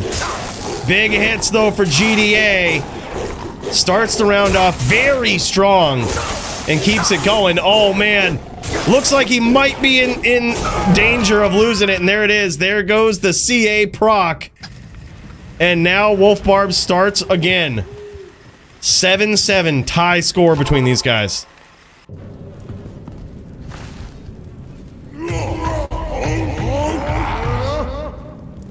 And this is a very, very nice setup that GDA has. I love his hammer, love his armor. He's just got an insane set of gear. He has a nice Pally Vizzo, 2-socket Pally Vizzo.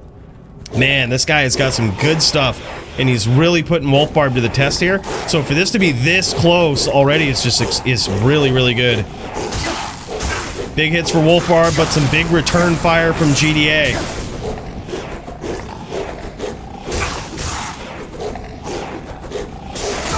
This one could go either way, and there it is. GDA pulls ahead once again.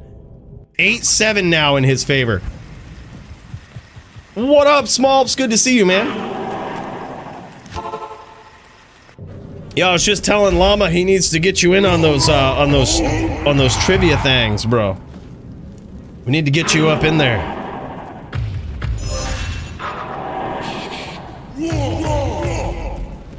I think it'd be pretty cool, dude. How good are you at Diablo trivia? Oh, of course I still got the crown. Can't nobody take it from me, man. It's hard, like, I mean, we the champ. DFC champ, trivia champ. I just stepped into Sin PK. It won't be long before I'm the champ there. You know, the way things are going. Just saying. Just saying. All right. You know me. We get the crown wherever we go. Full GG Paladin PvP setup, charms and all for free. Hook it up. See what I can do. I might have some gear you can have, Duke. I'm not sure how much, but might have some. I'm not sure how much of the inventory, but probably something.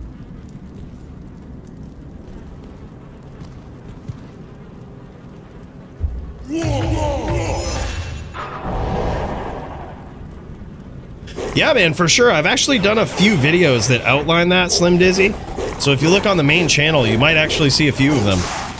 But yeah, we'll talk about that right after we raise a toast. No chance of SINGK champ. Oh, man! Monosaurus coming in. We had a good duel last night, man. That was a couple of good duels. He whooped me in one.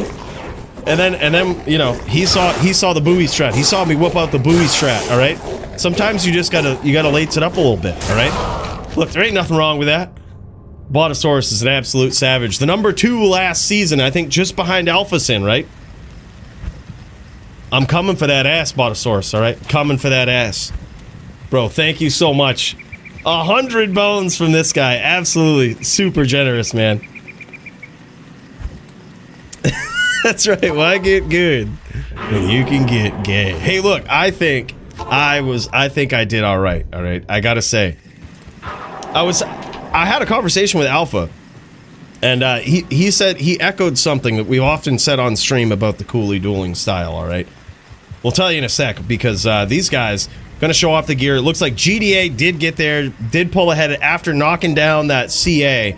He finally got back into that winner's bracket, took it to the top, and there it is. But we're gonna get to see the gear here. Look at this, man. That's a beautiful stiletto there, or not stiletto, but a what's the elite version of it? Fanged knife, I think.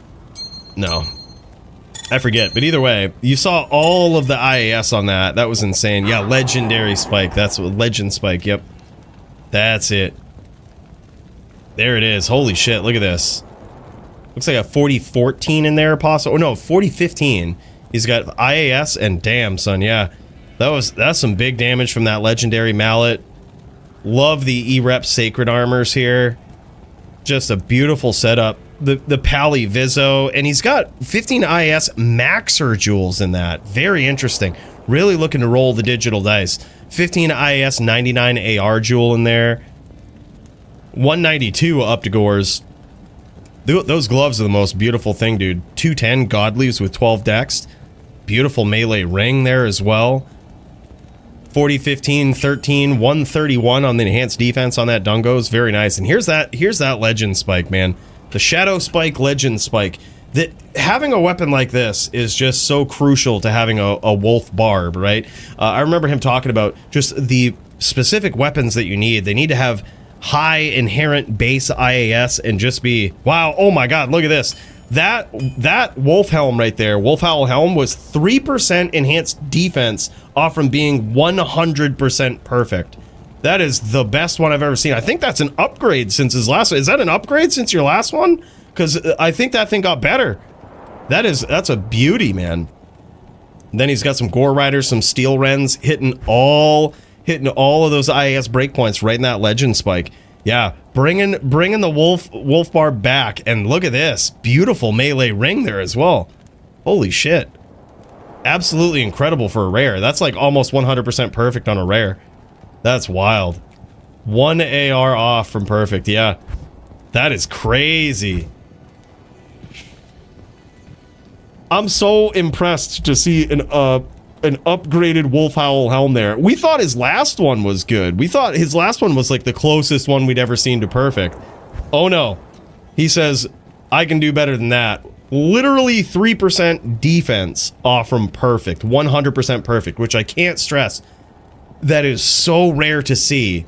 I have never seen a 100% perfect Wolf Howl, but that one right there is the closest I've ever seen. That is crazy. That is insane. Great duel between these guys. Let's get that up in there for consideration for fight of the night. Wolf Barb and GDA. That is wild, man. Good duel between these guys. Yeah, so many rolls, man. It's got to be like, it's got to be so rare to get one that's 100% perfect. Let's check in with Javito versus versus our boy Track Amp here. And see if these guys are ready to throw down. Then we'll check in with Nim. And then we've got... looks like those guys aren't streaming, so we're going to check in with Nim. Die. Oh, he might be ready to go versus DD. All right.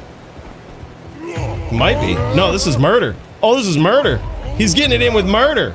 Okay, good. We got an opponent for murder. All right, right after this, Muchez, we're going to cut over to you. Nim indeed was ready. We thought we would catch him staring by the fire.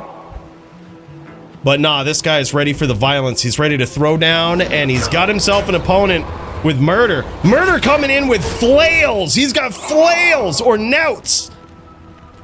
Oh, we just having fun, boss. Oh, word. No shit. All right, let's check a couple of rounds of this, and we'll cut over to Muchez then. Because Murder's got some flails up in there. He's using, or knouts, essentially. I would imagine those are honor knouts. And the reason why those could potentially be good on an LLD Barb setup is because of the IAS breakpoints. It essentially opens up the glove spot for you. You could go with either Blood Fist, or you might not even need IAS at all, with the inherent increased attack speed that exists on the base of knouts. Nice timing there from Nim, but he gets punished with that whirl. Ooh, man, big hits. See, this is the fun thing in these fun duels. This is what I would do if I was Nim. You got to have an insight on the swap, because when Murder takes these really long whirlwinds out away from you, you can actually connect with the range of a. Oh, and he's got it too. Looks like he. Oh no, he's got himself a telly staff. You can actually connect with an insight if you're trailing behind a Barb. You got to make sure you're trailing behind them. You don't want them to like turn around and whirl you. But if you're trailing behind them and they're whirling away, you can actually connect with an Insight Partisan further than they can hit with most weapons. I would almost guarantee if they're using knouts, you're going to outrange them. So you can actually connect and they can't connect on you. So yeah, it's pretty insane. It's a nice little trick if your opponent, you know, you got to really make sure they fuck up. It's a little risky. Yeah, he can't wear it. He's like, I ain't got the right gear, but yeah, he was looking to. But it is a nice little trick. Requires perfect timing. You can't get too greedy with it. You just got to take like one hit and then just kind of get out. But it's almost free sometimes. By the way, I just want to give another shout out. Big cheers to Botosaurus, dude. Good duels last night. That was so cool. And thanks again so much for the hundo bones, man. That is wild. Big hits there from Nim. Oh my god, dude. Holy shit. This is wild. Alright, Muchez is ready. Let's pop over to this guy. This guy throwing down versus 40 ounce, and this is going to be wild. This is going to be nuts. Muchez versus the 40 ounce. This one, man, you're going to see, I think, two experts in their field. 40 ounce is looking real good with on his Sin play so far in the DFC.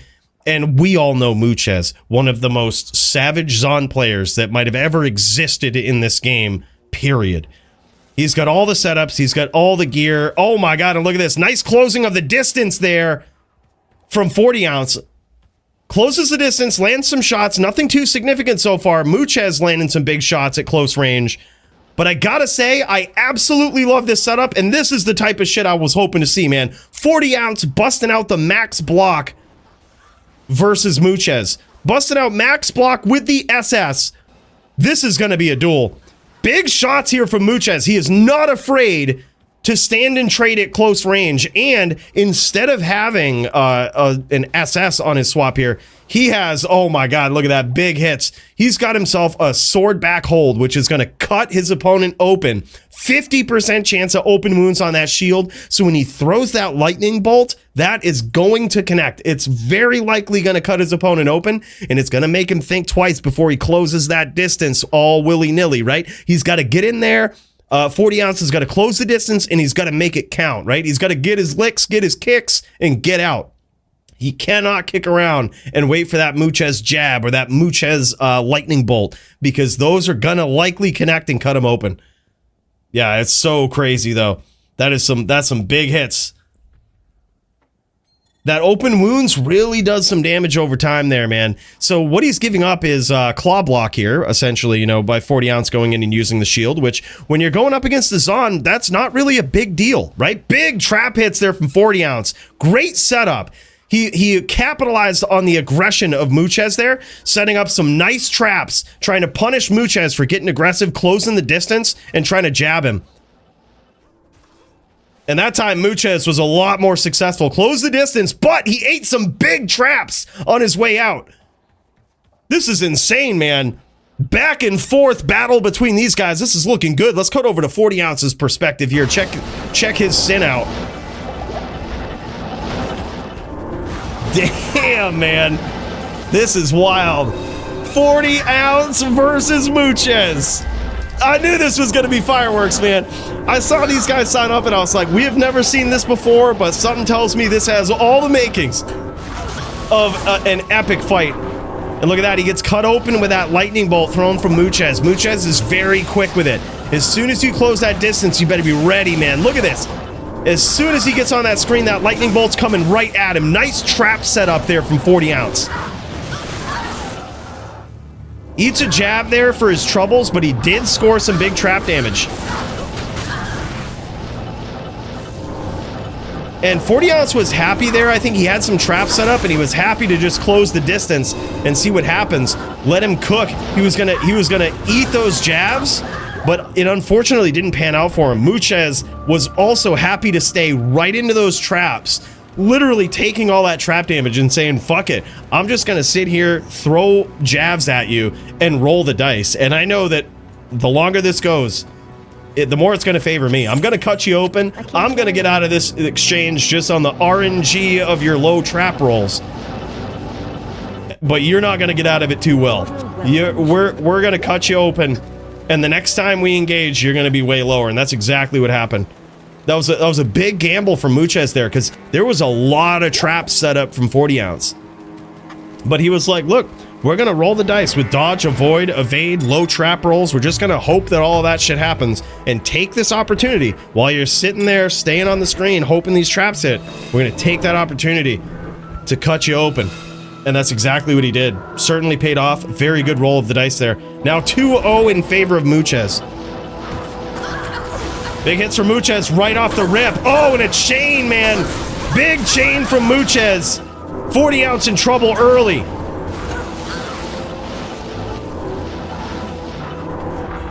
See, a lot of Zon players against a very skilled Sin like this, you would figure would just kick back, right? They would kick back and spray that multi-shot. That is not what Muchez does.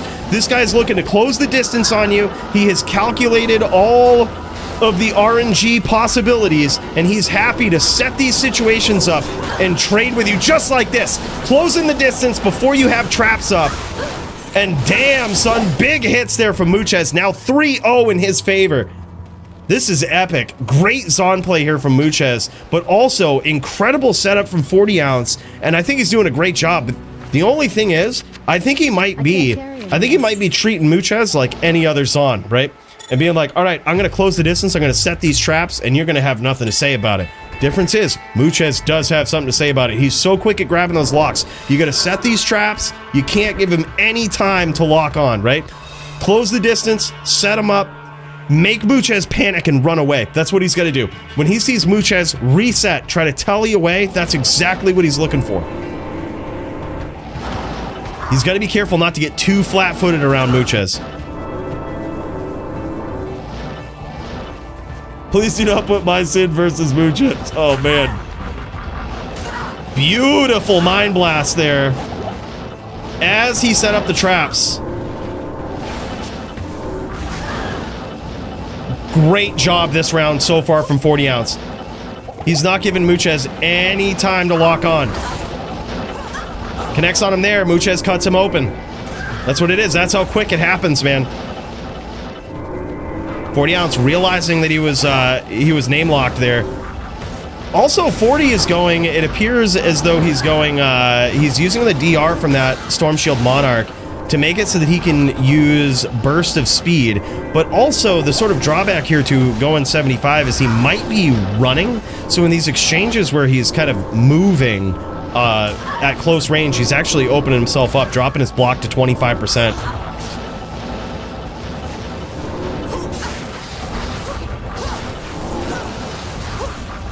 Oh, big hits there for 40 ounce.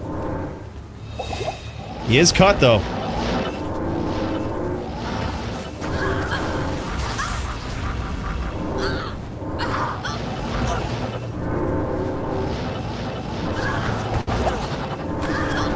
Great predictive shots there from Muchez.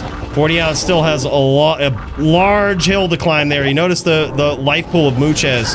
All that dodge, avoid, evade. Big hits there from Muchez from afar with the multi-shot. As he slowly whittles the life down to 40 ounce. Lands a jab there. That's it. And there it is. Gives Muchez the opportunity, and that's it. Muchez is like, all right, man, I got shit to do. I'm up out of here. GG's, man. Absolutely epic. Very well played from 40 ounce. But, man, I'm telling you, Muchez is a whole different animal. That is so crazy. So crazy, man. Wow. Epic. Who will take this guy down on a sin? Let's check in with GDA Master here. He might be ready to throw down. Oh, no. He's still jamming in his... Still jamming in his melee game here. Nimrod might be jamming with Murder SC. Oh, hell yeah. Wow, man. That is just such a wild match. Muchez, very skilled. 40 ounce, very skilled. I loved seeing a sin like 40 ounce take on Muchez with 75% block. Or with that shield setup, you know? It's, it doesn't happen often, right? It doesn't happen often that sins step out of that dual claw setup. But I think you really have to. I think you really have to give Azan the respect, right? And get in there and jam it. But the thing is, man, Muchez so quick with those jabs, with the lightning bolt as well. It's so much pressure. And it's like you're not even done if you decide to turn the corner and run away, right? Try to reset. Muchez just chaining you. It's so much pressure. It's crazy. Yeah, I really do think he is Dracamp. I really have never seen a Zon duel like Muchez. I've never seen that kind of pressure and just that kind of constant threat no matter where you're at. This is the type of guy that we've seen him put down some pretty notable dins in the past in death matches, right? Like, and even not in death matches. We've seen this guy, if you've ever seen him in a pub, you could see this guy just, if you're not on his level, he knows it, right? He knows it. And man, he just sometimes wins bouts that you would have never expected him, that he should have, he had no business winning. This guy is just good. Did he really? Who would be the sins? He might have lost way back in the day. He might have lost maybe way back. Did you guys duel way back in the day, Dirty? I would dare say Muchez might have improved quite a bit since then. Yeah, I was gonna say, yeah, all right. None others. Gertie's the only one. No shit. I was gonna say, if that is the case, I would bet money it probably wouldn't happen again.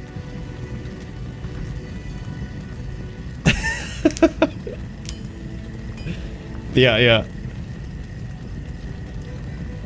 Yeah, like this guy, holy shit. It's...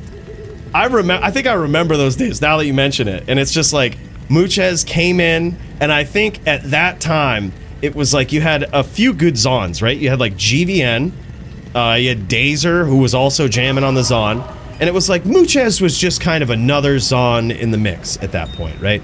He was another Zon that had kind of entered the arena. Good gear, you know. But over time, Muchez set himself apart from all the other Zons, man. Just in what he accomplished in the DFC, and just what you see in his Zon play. It is certainly a spectacle, man. Oh yeah, that's right. Dazer too, if you want to throw in World Girls. Yep. Trappers only is Gertie. Yeah. I can't carry anymore. So what are the tricks? What are the big changes from back then? From when, in the days when you were a noob, Muchez, and you were getting beat by these straight trappers, to now? What's the big difference that you weren't doing back then that you're doing now that makes it so hard for any of these trappers to take you down? I am overburdened. Skill issue back then. Was it like not using jab? Was it not utilizing lightning bolts? Like, because those really do seem like the big heavy hitters. Like that's, you know, it makes it so difficult for any sin to close the distance, you know? It's like, you're not necessarily worried about the multi-shot. Not necessarily worried about guided as much. But Man, those jabs. No, swordback. Ah, there you go. Yep, swordback is huge. Used impale, slow and bad. No shit. Wow.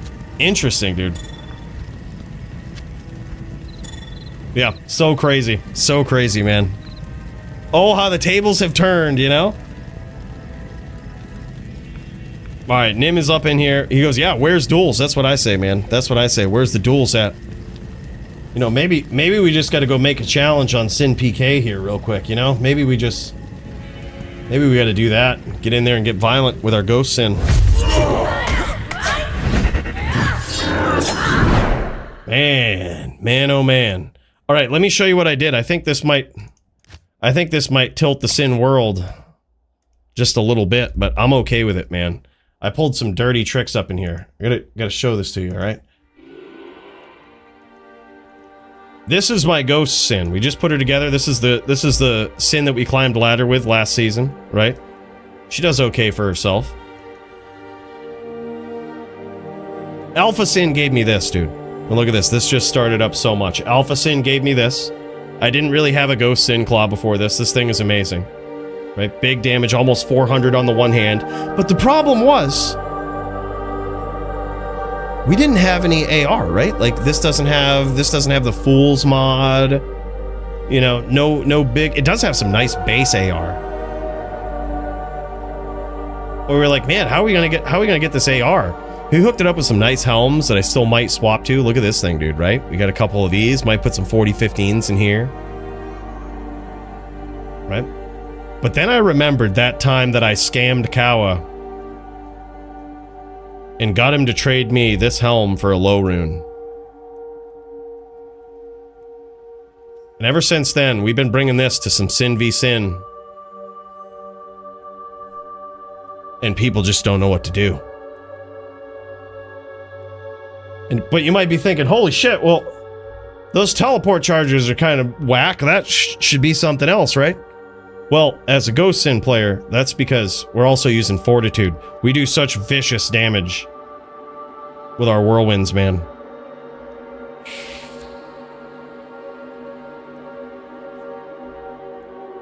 Yeah, no worries, Trackham, no worries. Nate is melee and accidentally signed up for teams. I'll most likely need to prive duel Havito since he may be busy soon. Oh, no shit, dude, no shit. Word, okay.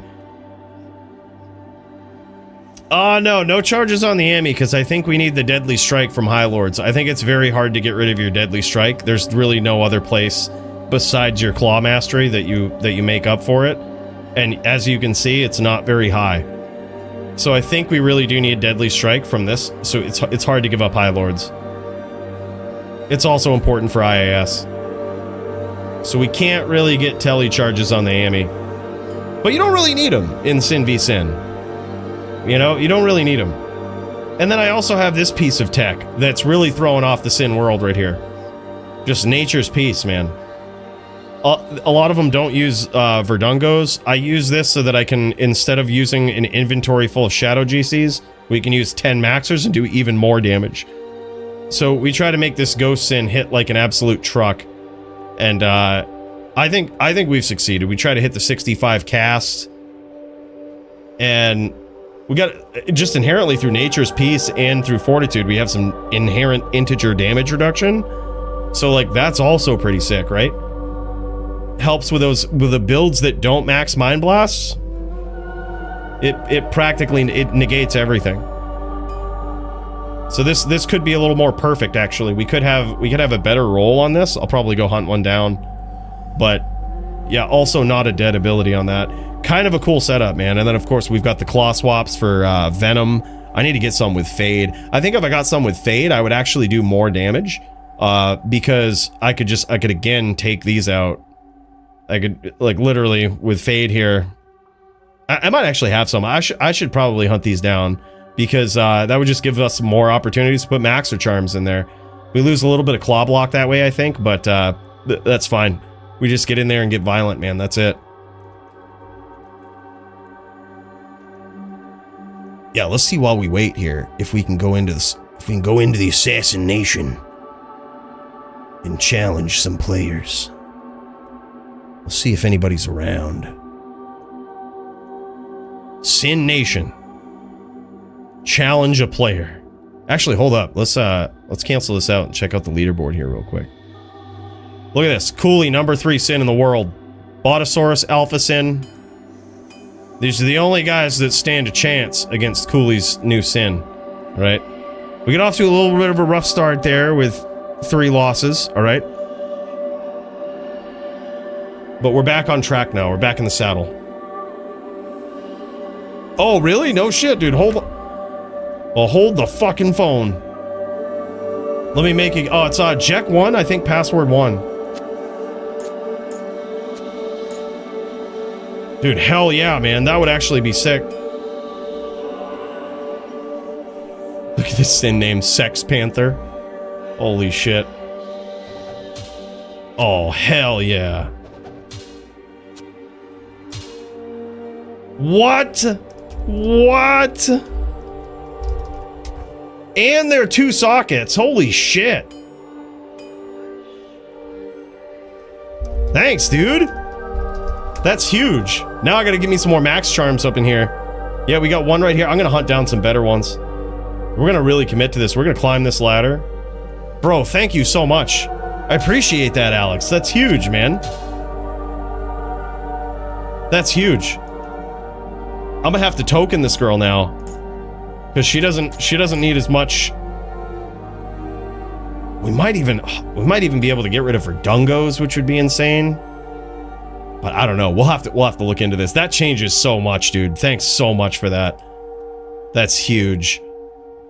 Our venom is gonna do a little bit less, but that's alright, man. Like, we really don't care about that as much as we do just actually doing physical damage with this ghost sin. So yeah, once we get all buffed up though, this is the thing. We go in and we don't fuck around. Like, we get all. I'm actually gonna put those. I'm gonna swap out to those fade claws here real quick just to see what things look like. Because that's so crazy. Gotta get us some facets to throw up in there. I can't believe this. These are 2 sockets too. GTs as well. God damn. No shit. That's awesome, Alex. That's awesome, dude. Yeah. So this is our setup, right? We go in here, we swap this out, do our little battle orders.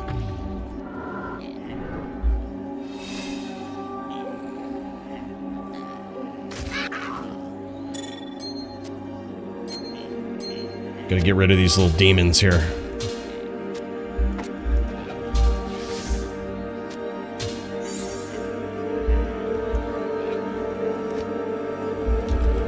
Look at this, man. 4.9k life. I think this is a little bit less than what I had last time. But that's kind of fine. Like, this, she does alright.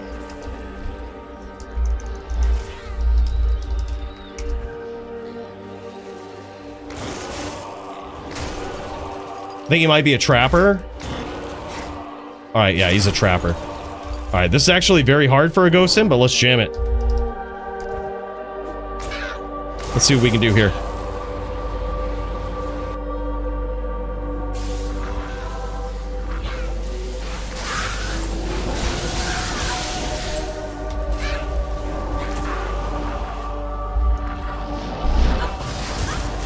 Oh! Caught him, baby! We caught him! He tried to bust that bow out.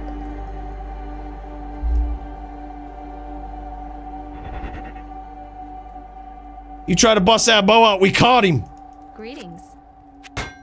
You tried to get tricky with me. I wonder how much DR we have now. We've got 68 DR. Okay, so we could drop this, right? Yeah, we definitely could. So we could go for this.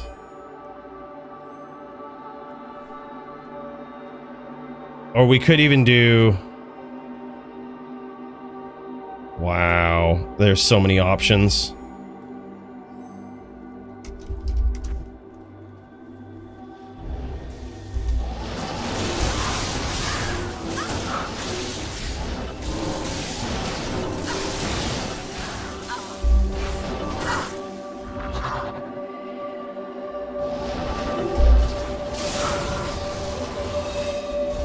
Okay.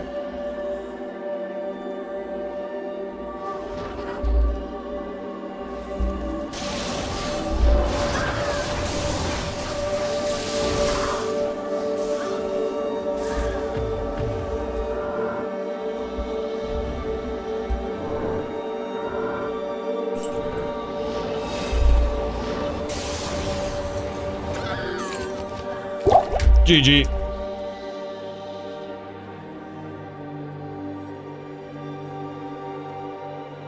Sitting in the kitchen, cooking. Hell yeah, Don.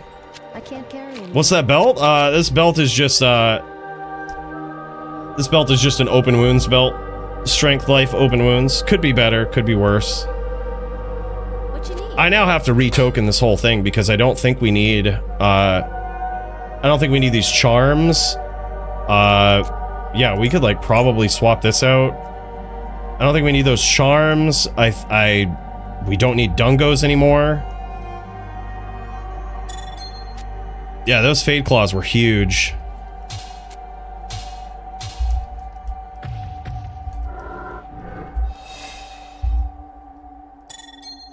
Alright, let's do this right.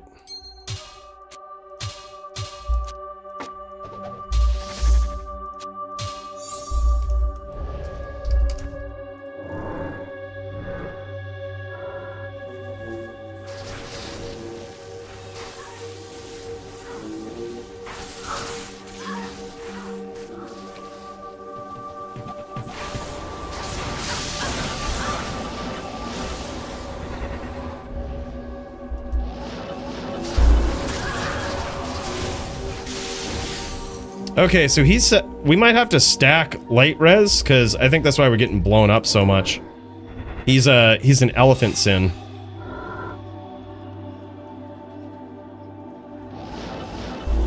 Fuck, I gotta learn how to telly.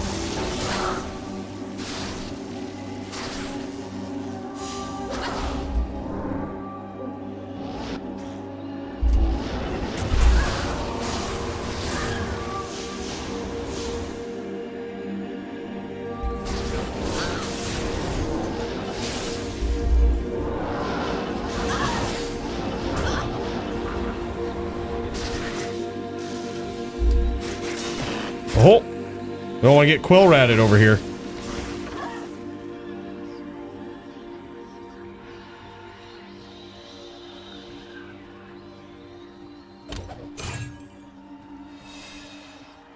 He's just gonna sit in those traps.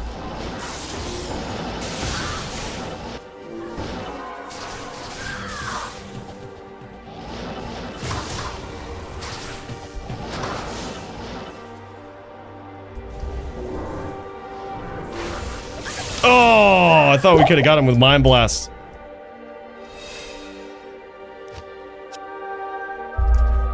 Alright, I guess they got some games up in Sin PK, though. I say we go check it out.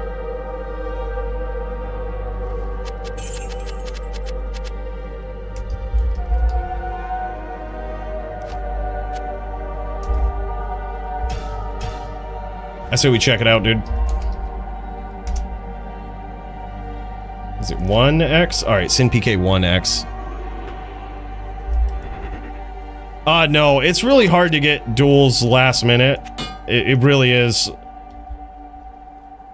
Because there's so much other stuff to do. I can't hunt people down, but if anybody's around, we did announce it. Like, we need a couple of people for some duels tonight, and if anybody takes it, I say we jam.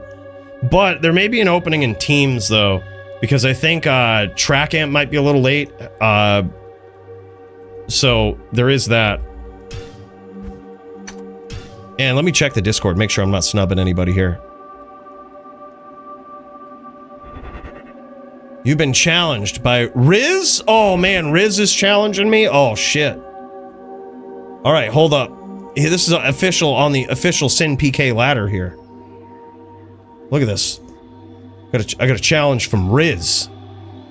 Alright, well, we're gonna have to show Riz where the bear shits in the woods, okay? We're gonna have to show him where the bear shits.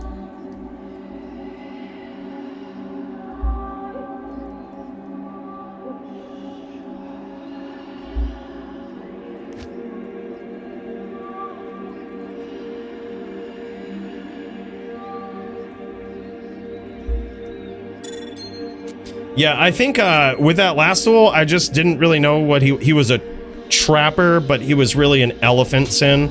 So that means you have to stack like 360 light res. You notice like the traps would just blow me up and I would immediately die.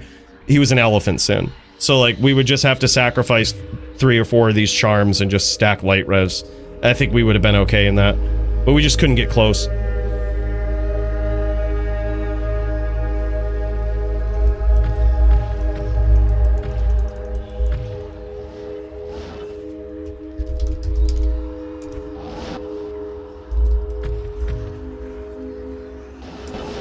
Where's Riz at?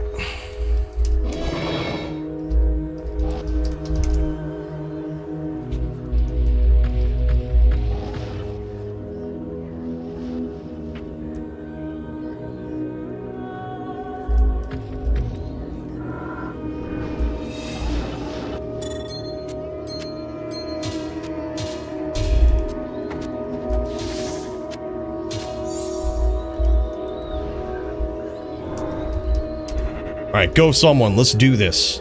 Alright. I don't exactly know what he is. I'm gonna find out, though. Okay, he's a Wake of Fire sin.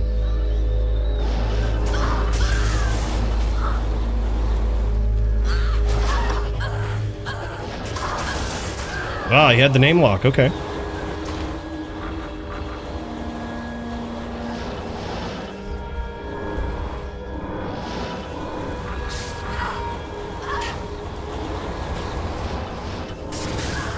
Oh, all right. Yeah.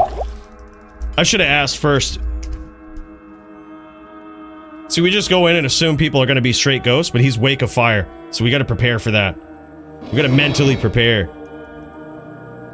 Won't happen again. I think we got him next time. I think really the only reason I lose duels in Sin PK is because I don't know what people are on. It sounds cocky, but it's very true. Like, I may or may not have swaps for some people, but like, I think we have a legit shot against literally any sin.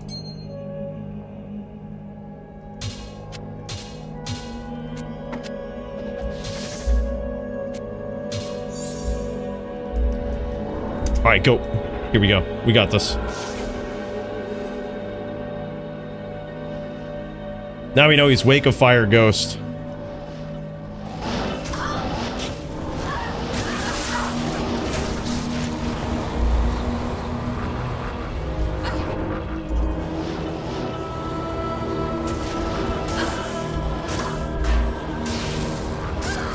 Oh, all right. Lucky hits. What's the ping in here?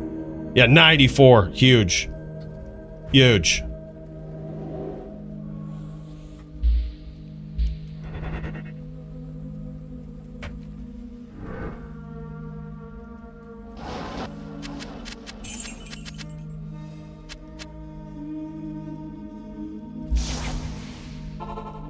Yeah, I think I might put a charm on for the Wake of Fire.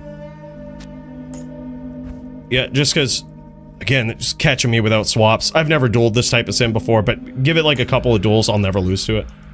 Greetings. We've got it. The Order welcomes you.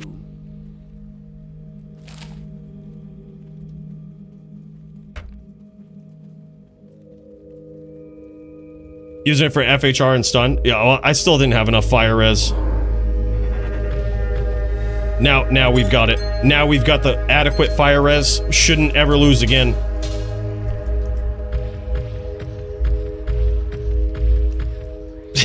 Son, look. No, listen here, son. All right, you're watching top sin play right here, okay?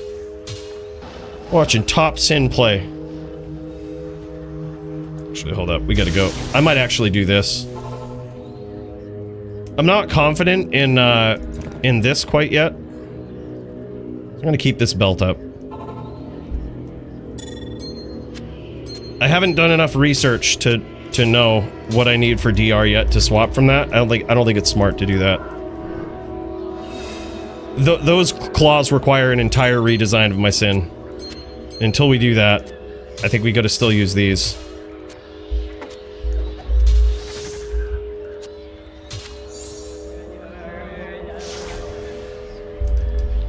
Alright, go someone. Alright, go. Here we go. We got this.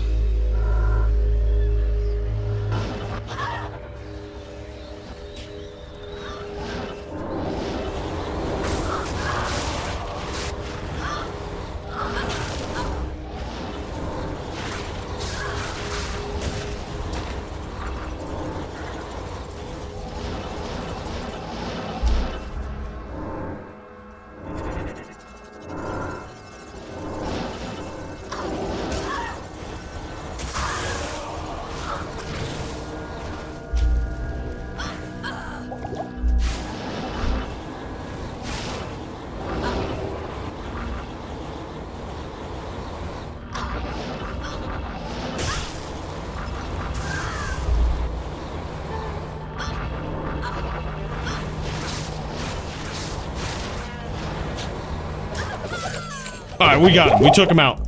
See, we just had to get in the zone. We just had to get in the zone.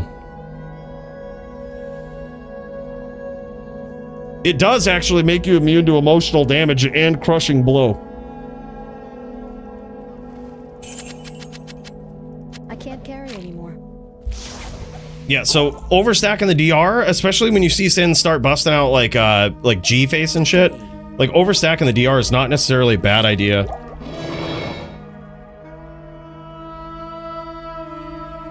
Good day.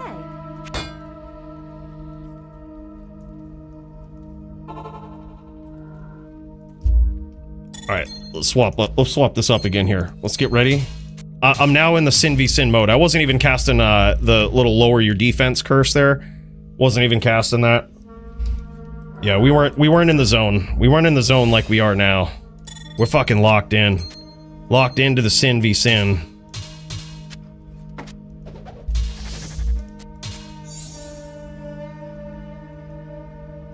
Alright, go someone.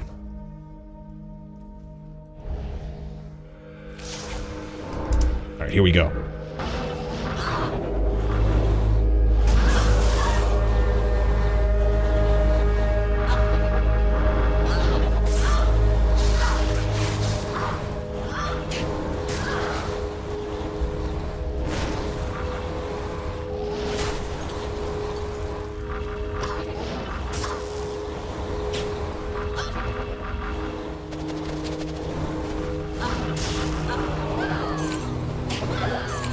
Caught with the Wake of Fire. GG.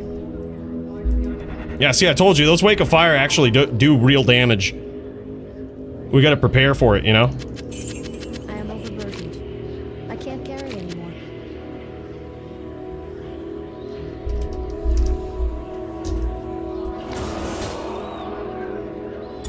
They do some real damage, man. You gotta prepare. I can't carry anymore.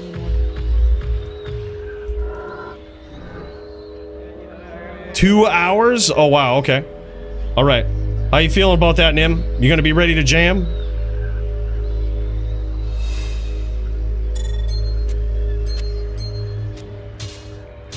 Yeah, Jin Shin dueling on that west time, you know?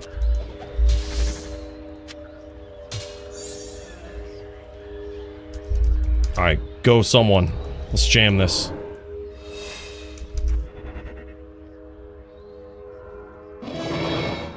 Alright, Bright Pain is ready to jam.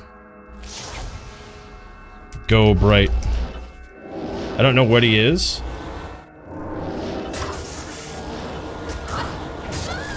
Yeah, we got caught because I thought he was a trapper. Thought he was a trapper, so didn't know. See, they all know I'm a Ghost Sin. They've all heard the legends, so they all prepare. But I don't know what they are, so it's gonna take me a couple of duels. But then they won't ever win. I feel bad for him. I feel bad for him, man. They won't ever win. Yeah, see, he's a 4th Sin too. See, that's why I say they come in prepared. Just takes a couple.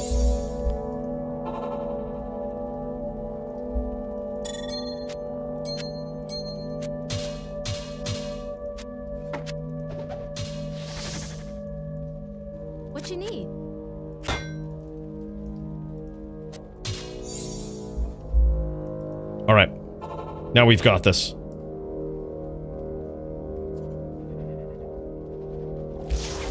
All right, go Sai. We don't know what he is, so we gotta...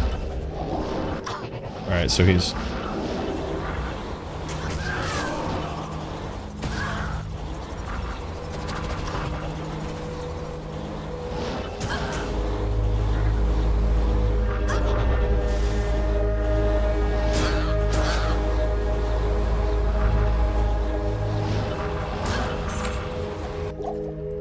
Just like that, baby. Just like that.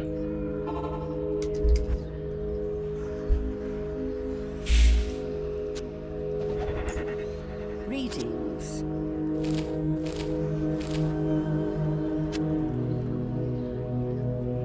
Number 3 sin, baby. I mean, this was just after joining up the other day. We're number 3 sin. For a hybrid Chaos Claw after LS, probably Weapon Block, and then either, yeah, Blade Shield isn't bad. One of the things that saves you a ton of skills, right? So either like Shadow Master or probably Blade Shield would be a fine one. Blade Shield will save you like 5 skills, so I would say that's probably more important.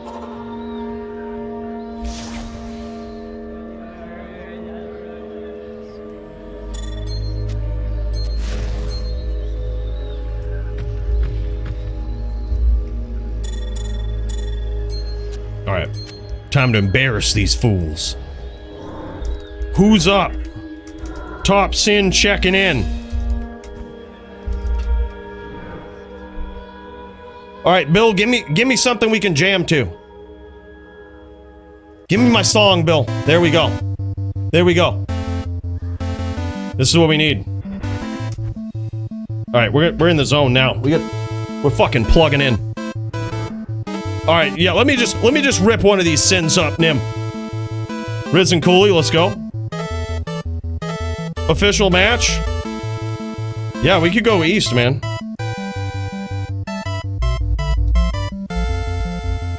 Alright, go Sai. Alright, here we go.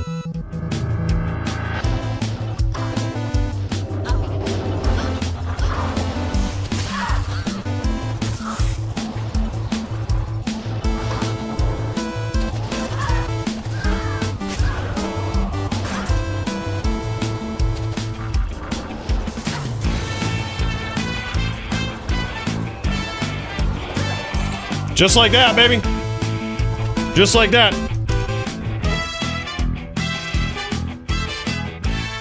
Yeah, we just had to get in the fucking zone, you know? We step in, and when you're such a highly ranked sin, you know, they all start picking on you. They all start trying to surprise you, but once you get fucking locked in, you get that punch-out theme going, there ain't nobody that can take you down. It's just how it is. Vicious, violent sin. That's what it is. But Nimrod is getting ready to throw down, and I say we check it out, man. I say we check this out. Sinister also ready to jam. Hell yeah, man. All right, Bill. All right, Bill, that's enough. Save that for later.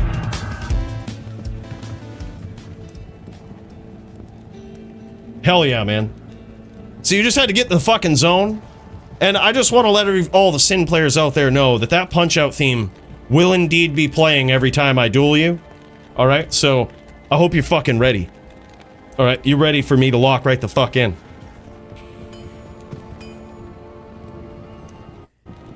Alright, so this is DD versus Nim. Oh man, this is gonna be big. I think you guys know what that means. This is title bout of the evening. The first title bout to be fought between DD and Nimrod. How will this one go? Only time will tell. Big test here for Nim tonight. Also a big test for DD. Can he get back on top, taking out an absolute legend? Hey. We're gonna find out.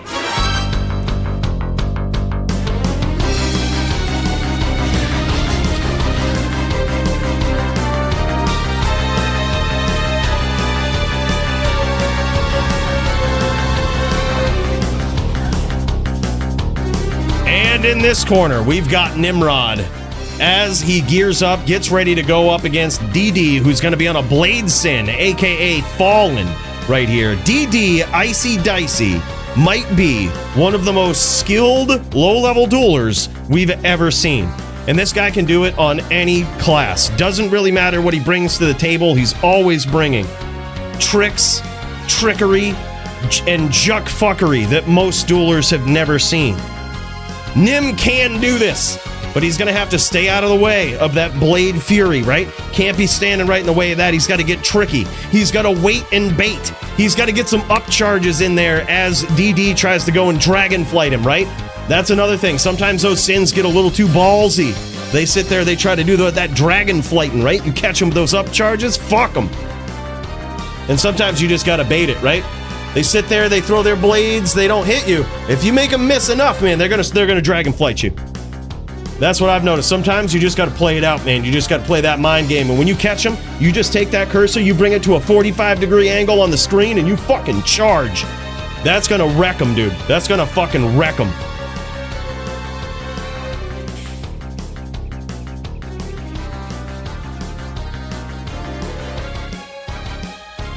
Nim doing some very inappropriate things there with the cow, all right, for a champion.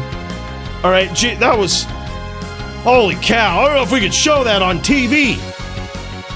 Holy shit. This guy. Yeah, DD's a savage, but also so is Nim, man. This guy, criminally underrated. I say that, but now he's double champ. And that is a wall that DD's going to have to try to get through here tonight. I think it's a very interesting matchup for these guys. Both of them. This is going to be epic. There it is, man. The DFC LLD champs. Perfect string of ears. And there it is. Yeah, damn, son. Damn.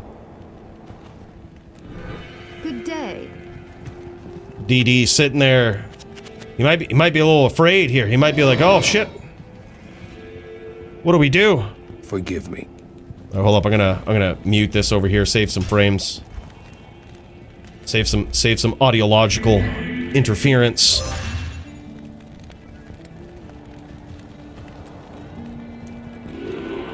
Icy Dicey, aka the DD, going to his stash, trying to get ready for what's staring him down the pipe here. The championship belt, trying to make it his again. Yeah, this is hype, dude. This is actually really cool. Now, you see, the thing is with the Blade Sins, too, it's like this in HLD and certainly like this in LLD as well. I would imagine, for a lot of builds, is that they make a big dex commitment, right? So they give up a little bit of that vitality and they, those points into vitality, and they put them into dexterity, and that is to get those big KO hits with the blades, right? It's really cool. This is my type of character. I love the Blade Sin. Surprised I haven't put one together yet in LLD, but it's just such a cool character.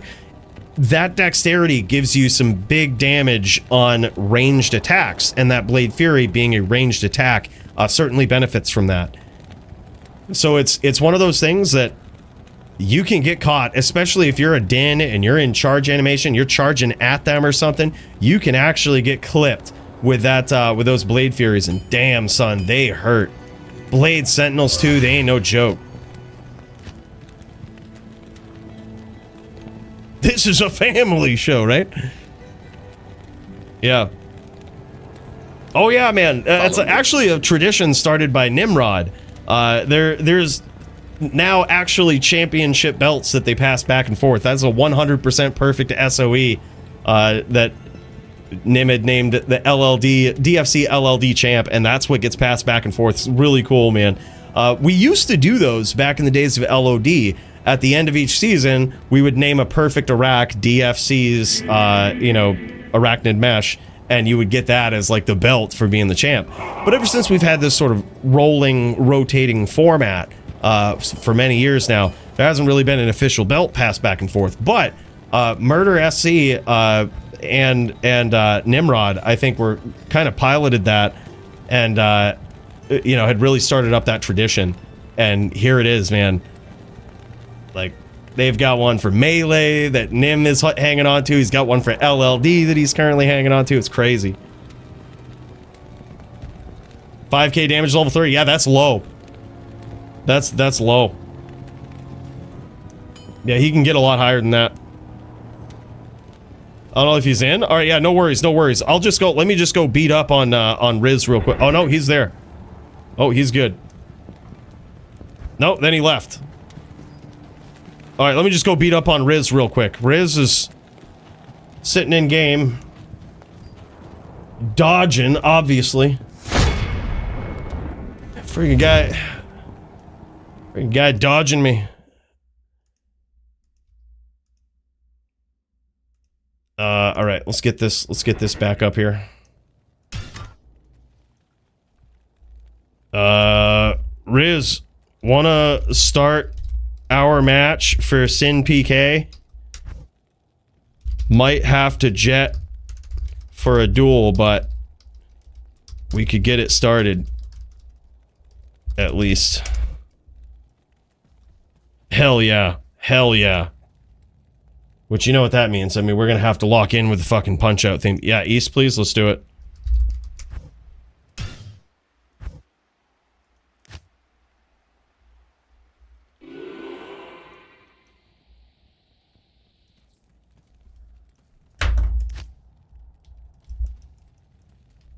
Alright. Oh, we got some shit over here we're gonna have to clear.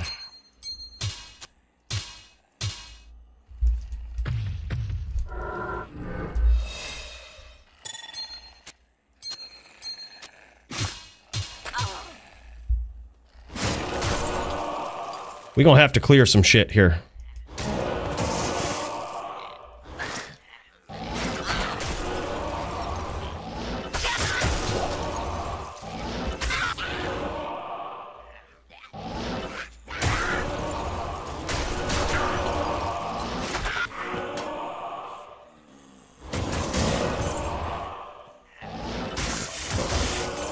Alright, now Rizal, as you guys might know, is quite a savage sin in the DFC. And speaking of savages... IK once knew a man wearing fans 501. What up, my guy? Murder SC with them lyrics. Tool, right? Don't... hold on. Tool, right? Bro, thank you so much. For the 10 spot, man, I think that's gonna bring us all the luck that we need. This sin now sponsored by Murder SC. And that's gonna get us to the place that we need to be. Alright, that's gonna get us to where we need to be. I hope you know, Riz. Alright, I hope you're okay with it. We're gonna be jamming the Punch-Out theme for this, okay? And I know that's usually something right there that people are like, no, Coolie, don't do that, because as soon as we do, we start shutting them down. It's just what it is. Yepo. Hey, yo! Murder SC with a hundo! What? Another one! Bro, thank you so much, man. You are too kind, my guy. That's huge. Big cheers to you, man. Alright, this sin really now sponsored by Murder SC. Alright, really sponsored by Murder SC now. Good to see you. We're going in a little pre-buffed here, but that's alright. That's Zed.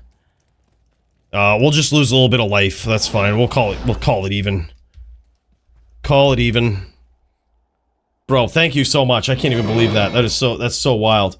Alright, let's get in there. Bill, give me that beat. We're gonna need to get in the zone. We're gonna need to beat up on Riz, who is, as you guys might know, a very savage Sin player. We're gonna have to give him a piece of our Sin mind in this Sin PK tournament, alright? We have to show him what's up. Climbing up this ladder, we gotta take out legends. If you want to be a legend in the Sin community, you gotta beat a legend. That's what we're gonna do.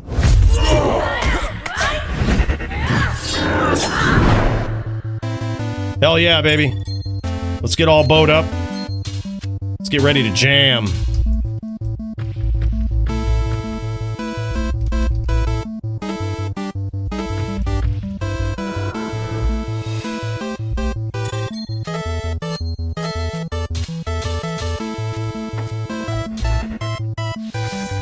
Fuck. I'm such a noob. I just accidentally casted Burst of Speed. Sorry, Riz, I'm a noob.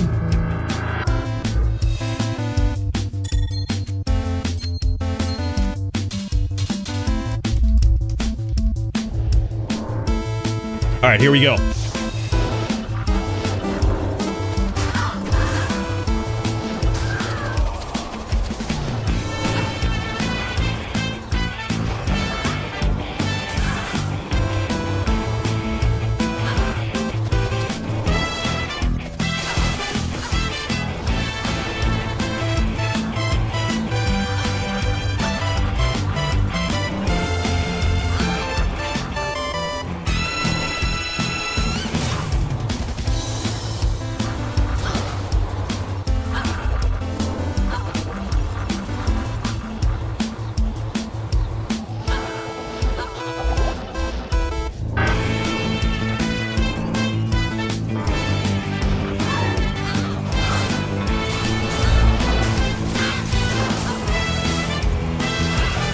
Got him, baby!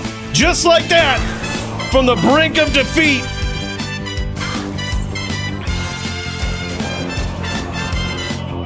I told you as soon as we fire up this Punch-Out theme.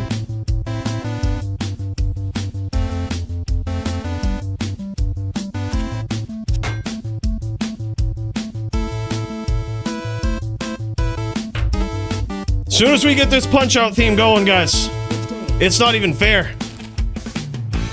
It's basically a hack.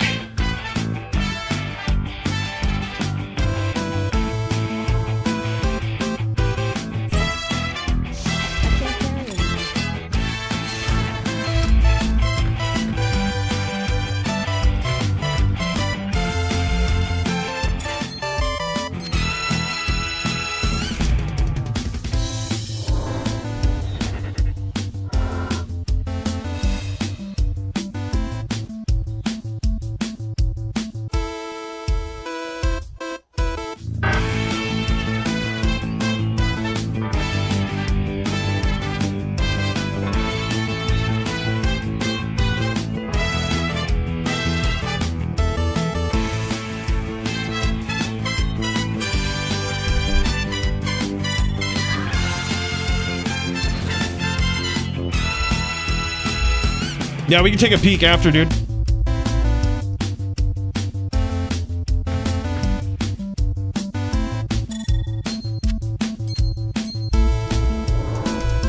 All right, here we go.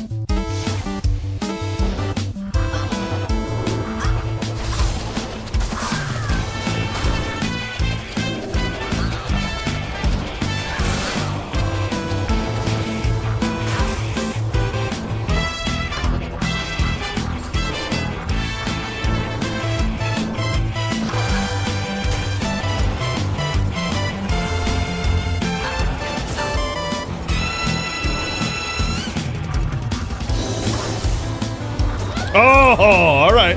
All right, he's getting tricky. He's getting tricky, okay. All right, we can't treat Riz like a noob, all right? He's a fucking legend. We can't try to bully him like he's a noob or something. We gotta do this right. We can't bully him like he's just a regular old pub nub. We gotta give him the respect that he deserves.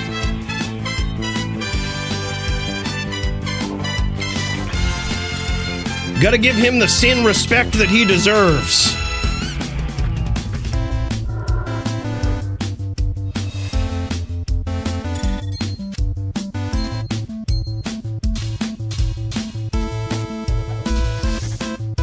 We was trying to bully him like he's just a regular old pub knob. We can't be doing that.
Oh, damn, son. All right.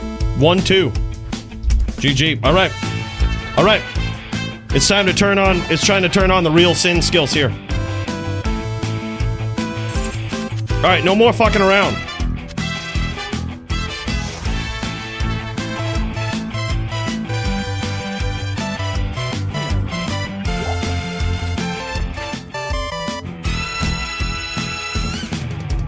What can I do for you? We might not even need this. We could probably go, we could probably do this. I'm not really sure how much the venom actually does for us.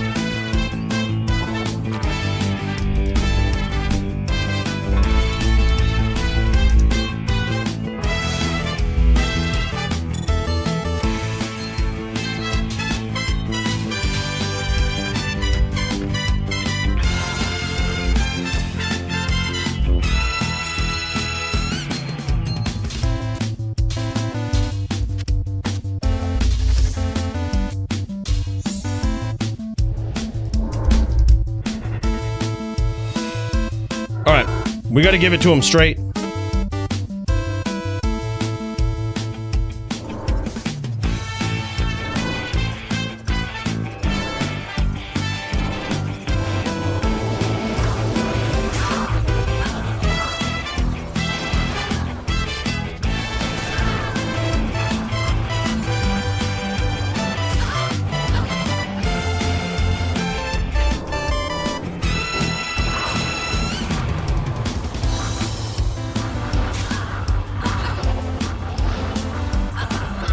Oh, yeah, right.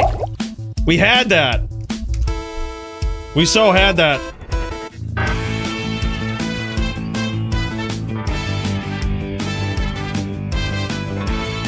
I don't know where my body is.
Yes.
Two, three, I think.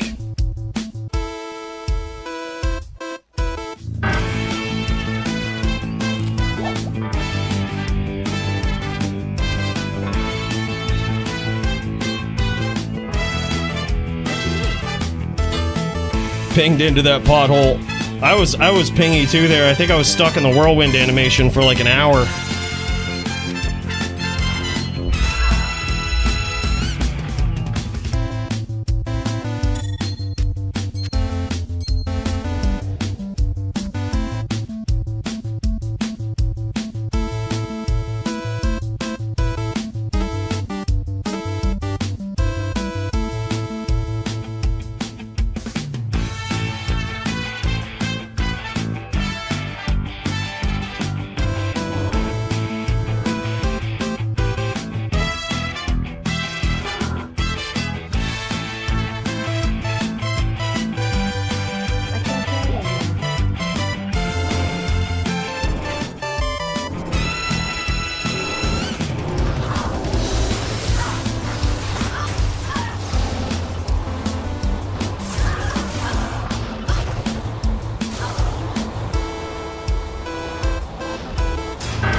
All right, 3-3, baby. Big comeback time.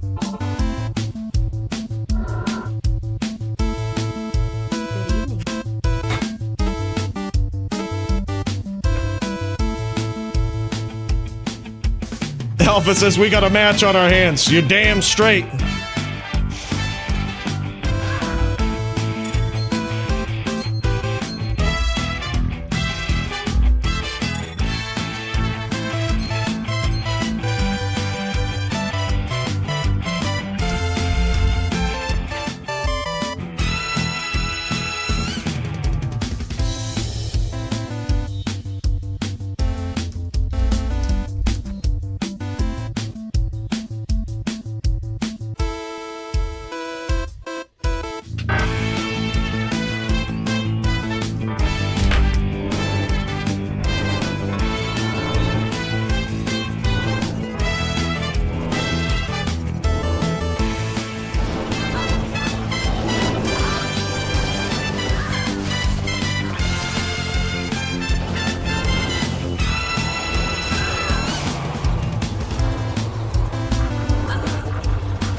Oh, yeah, right. All right, 4-3. All right, we gotta lates a little bit.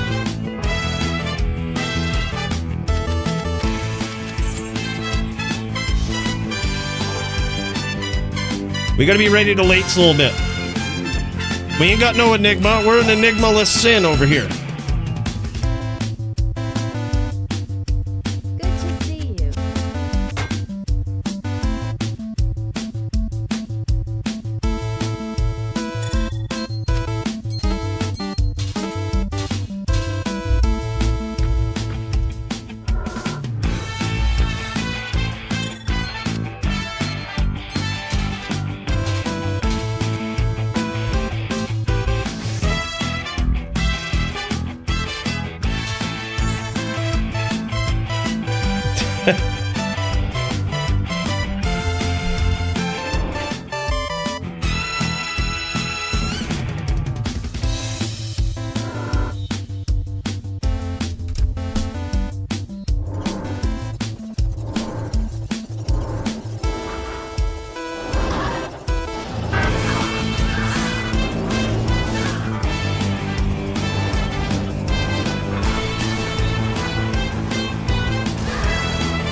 Yeah, right, man. GG's. Yeah, I would have had it. I would have had it. I just wasn't in the zone. Would have had it. Wasn't in the zone. We didn't even have the right gear on. This sin needs a token now. Look, these. Alright, no more dueling during DFC with this shit. We can't be sacrificing the sin record like this.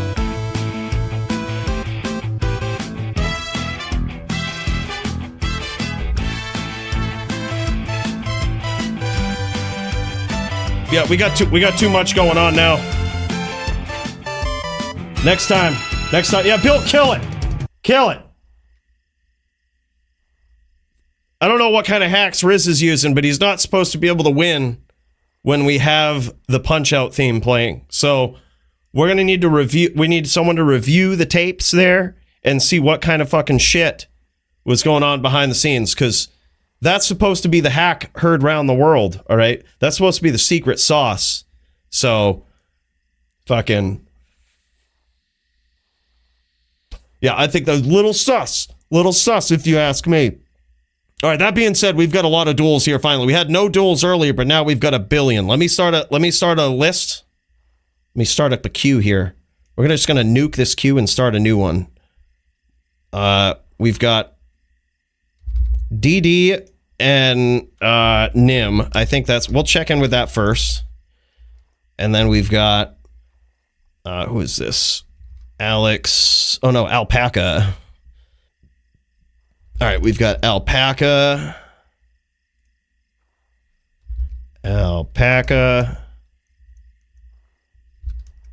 Then we've got Dirty, Green Lungs, and I think Stu versus Alpaca is that right there. So we'll get those guys in. And then Sinister. I think Sinister might be lumped up in one of these other ones, but just in case not, we'll get him in there as well. All right, let's check in with DD versus the Nimrod. And here we go, man. I think this is it. I think this is the jam right here. The violence we all needed. Yeah, I demand a rematch with Riz. I gotta be in the zone. I feel like I was in a hurry the whole duel to get back to this. It's like, we need to focus. We need to... What I would have really done is actually, whereas I had a shitload of rep life, I would have actually just increased the distance and rep to full, and then gone back in to re-engage.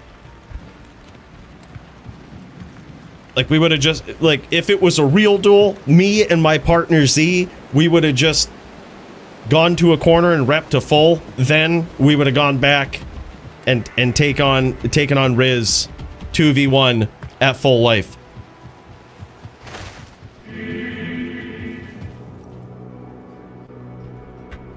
He says the two-hander, the disrespect. Oh shit.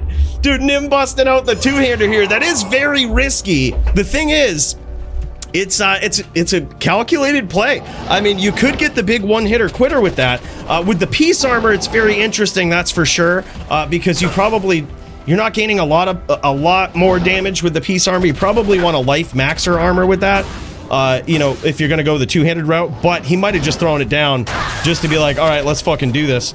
But yeah, here it is. Nim is trying to bait that upcharge. I actually like this. I like this approach. Ooh, he went in for it. He got lucky there. Busted out that two-hander. Damn, son. Holy shit. DD now up 2-0 in this low-level duel matchup here. Yeah, and DD is really he's using that Dragonflight quite a bit, which if Nim angles this properly, he can make him pay for that. And I think he's trying to do that, but there's a lot of puddles on this map, and he's kind of getting caught in some of them.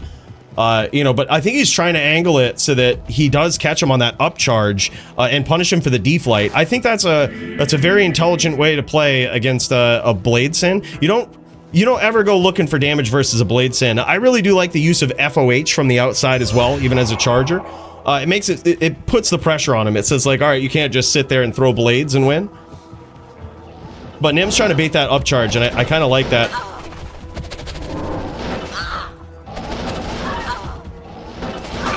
There it is. He got one. Hard to tell if that hit the master. Oh, man. That one that time, though. Oh, yeah, he got him. He got him with that upcharge. He's got to be careful here. He's regenerating some mana.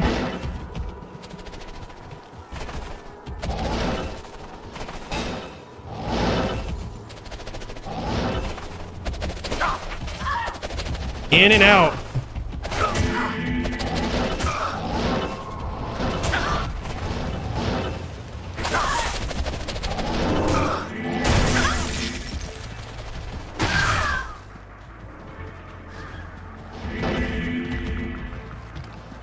Nim is so low on mana here. Oh, man.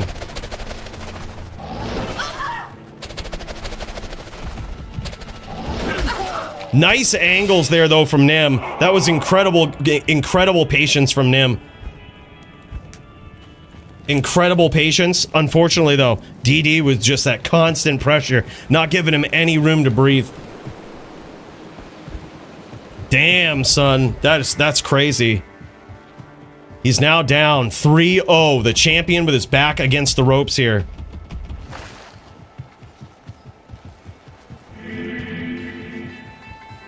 He's using Dragon Flight is what he's doing. It's not teleport.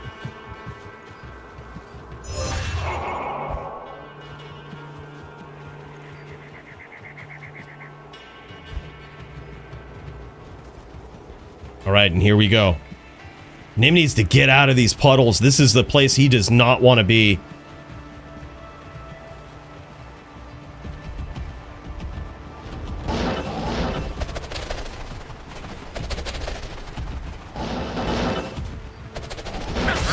Oh, nice upcharge there from Nim. He even had the two-hander ready for it. He ended up eating a kick there from the Dragon Flight because of it.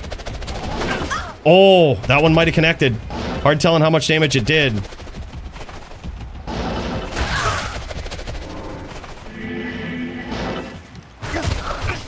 This is where FOH would be so clutch. Look at that, dude. That one charge did so much. That's where two FOHs would have put so much pressure on. Yeah, I think FOH is so clutch there on the swap. But then again, he also needs the mana. That was the thing. He needed the mana from the two-hander. Yeah, that's an interesting one. Tough duel, man, but a savage victory for the DD.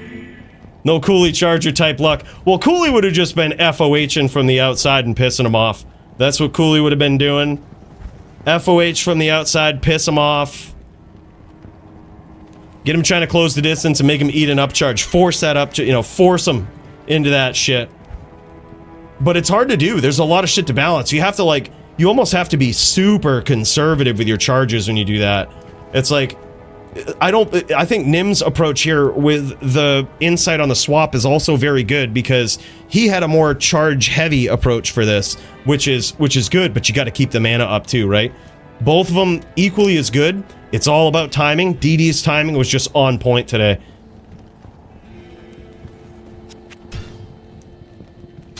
Yep, great strategy though.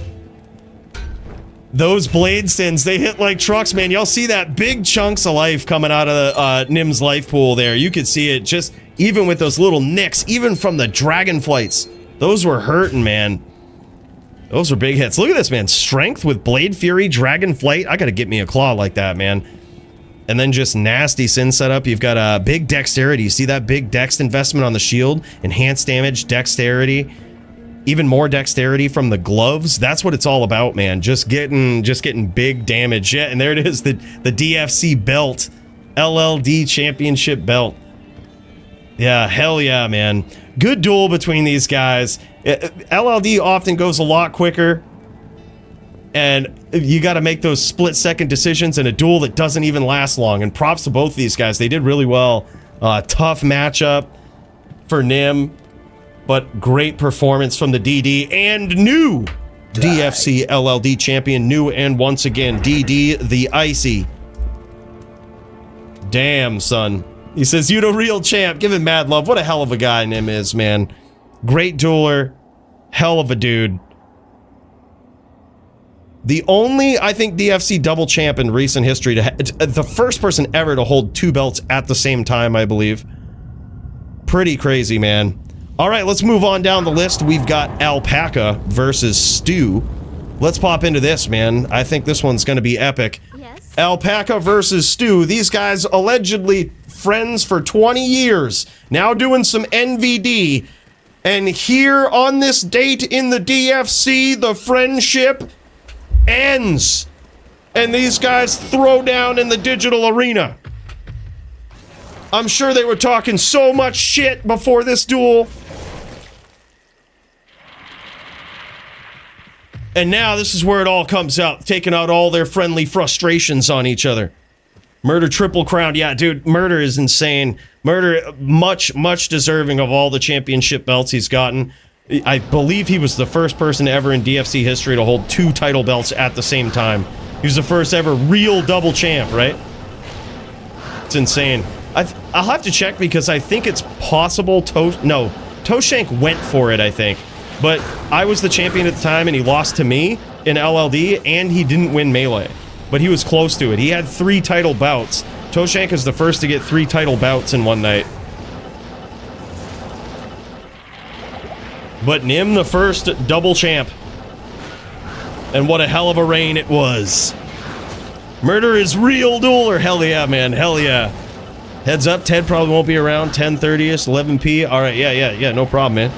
Yeah, I think he gave me the heads up about that earlier. We'll probably be here, probably be close to the end of it.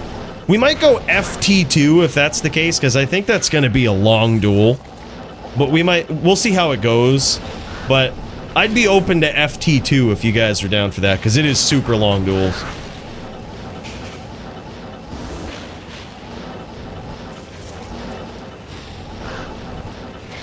And I could just tell with the styles, right? I think Ted is going to be hyper-aggressive until he gets caught. He's going to play it the way you should, I think.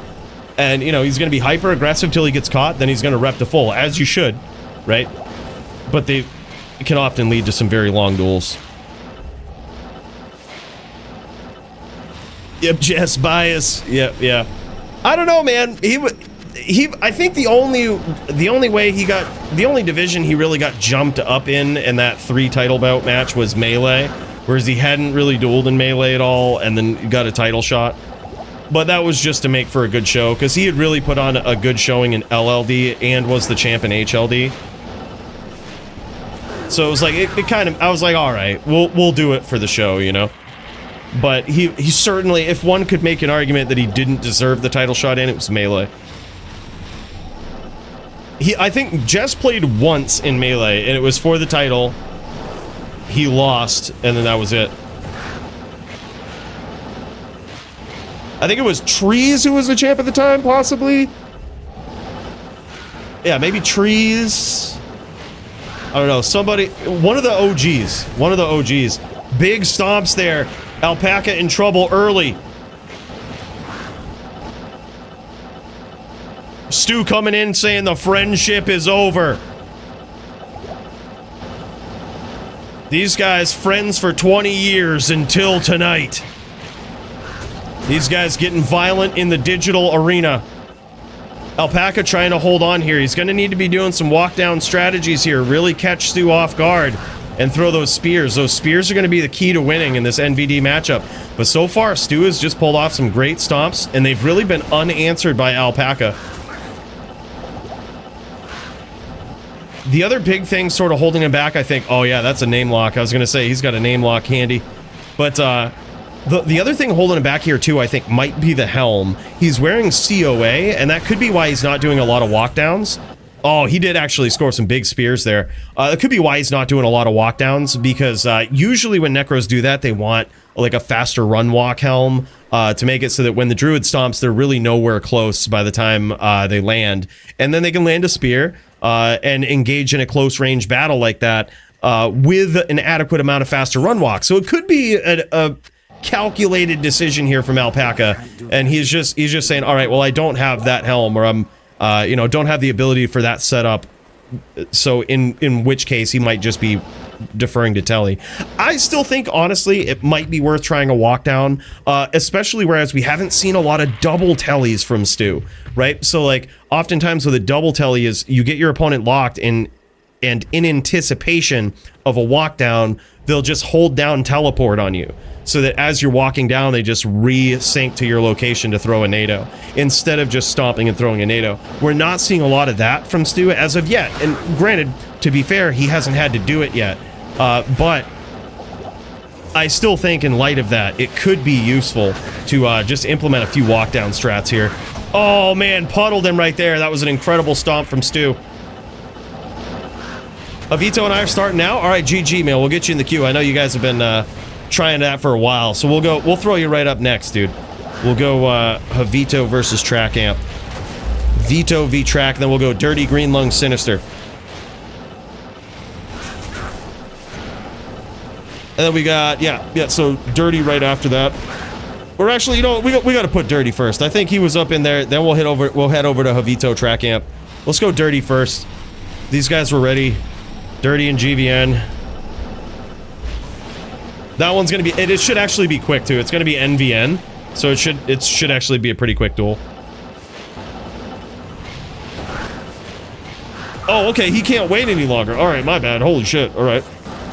Well, you know, maybe we can bounce back and forth. Maybe that's also a thing. Maybe that's also something we can do. Right now, I believe it is 2-0 in favor of the Stew. See, I think right now, Alpaca isn't ready to give... He's like, nah, man, we're friends. But we're friends, and Stu is coming in and saying, fuck that friendship. We getting in here. You're dead to me. Dueling with absolute pure violence right here, Stu. Nice walk downs there from Alpaca. Beautiful shots. It's exactly what he needs to do, I think.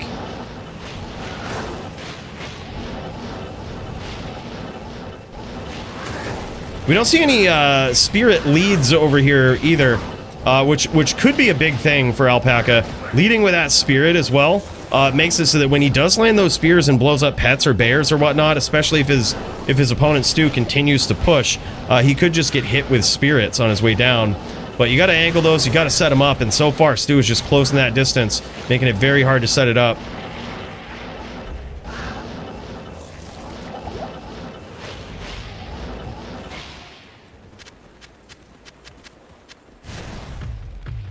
And a quick rebo from both players there.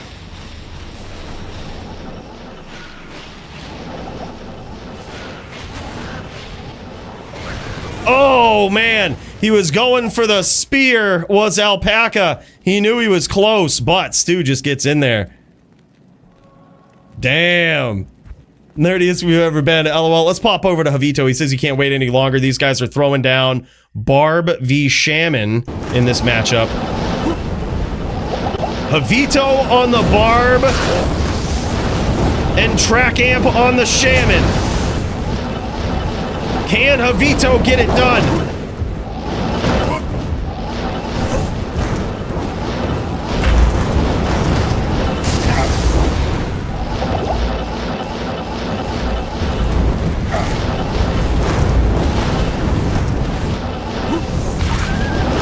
Oh! Track Amp is very low, and a clutch whirlwind there from Javito. Gets it done, man. That was epic. Hard telling what the score is right now. I'm not sure. I didn't catch it when I saw it in the chat there. That's at least one for Javito. Getting it in on the Barb. That was wild. Let's pop back into the NVD match over here. We've got Alpaca versus Stu. Let's check it out from Stu's angle here.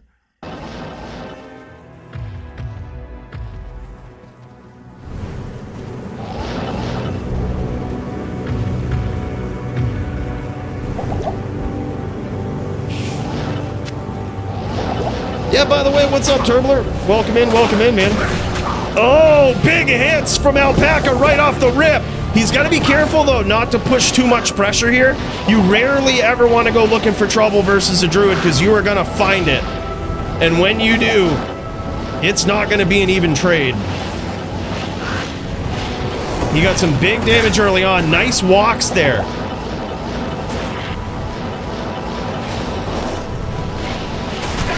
Beautiful spears here. Stu now one. He can only, oh my god. And an incredible stomp just like that. That's why you never go looking for it. Because from the brink of defeat, Stu gets there, man. That was nuts. It's at least 3-0 in his favor, I want to say now. Holy shit, that one was close, man. Let's pop back over to Javito on this Barbarian. This guy is an absolute savage, skilled on many different classes. The Din main, the build that made him famous, but now this guy's showing what he's made of on a Barb. I gotta say, pretty impressive so far, man. Big win versus Track Amp in that last round, but Track Amp now playing a little bit more, he's playing his distance a little bit more. He's gonna force Javito to look for him, right? Gonna force him to go get him. Javito looking for that Zerk.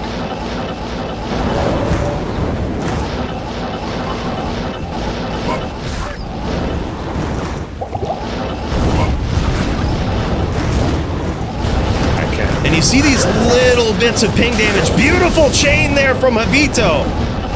You see these little bits of ping damage that that Track Amp is landing on Javito. That is literally the entire duel. That's what he's trying to do. He has very, very few skills that are actually going to deal that big KO damage, and they're really all situational, right? He's got to get in there, land an up boulder with perfect timing, and that could do some pretty serious damage. But other than that, man, he's going to just have to outmaneuver. He's going to have to stay slippery for the entire duel, chipping down Javito as he tries to get in and score that big whirlwind, those big hits. Just like that. That was a very sneaky name lock. Nice up boulders there from Track Amp. Javito is very, very low.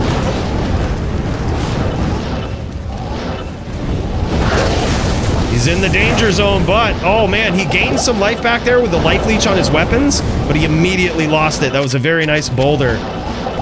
Very nice boulder from Track Amp. Oh my god. Took some damage there, but made up for it with the life leech.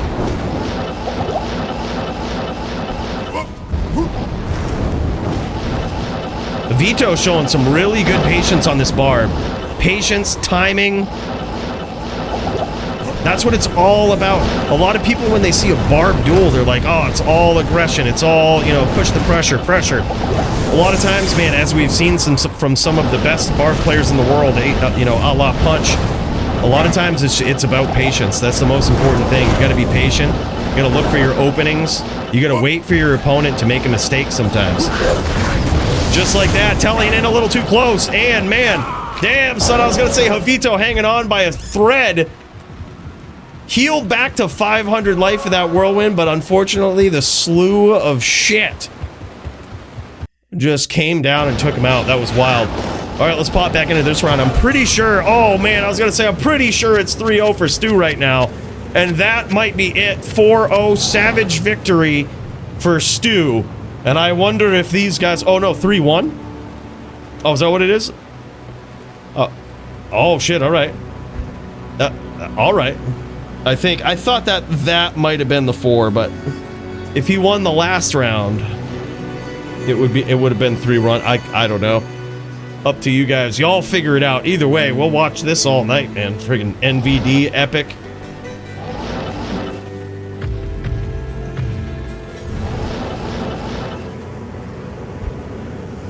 I've DM'd him and tagged in DFC chat. I haven't seen him.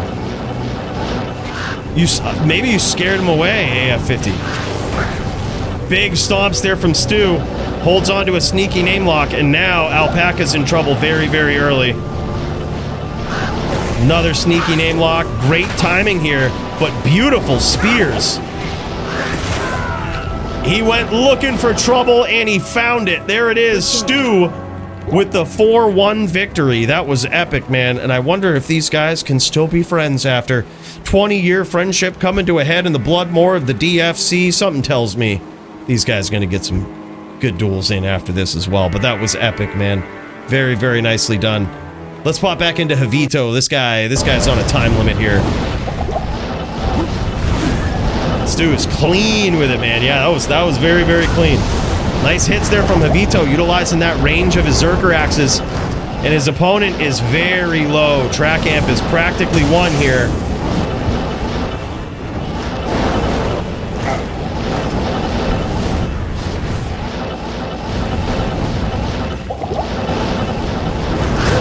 Oh my god. Track Amp so lucky, but there it is. His luck ran out.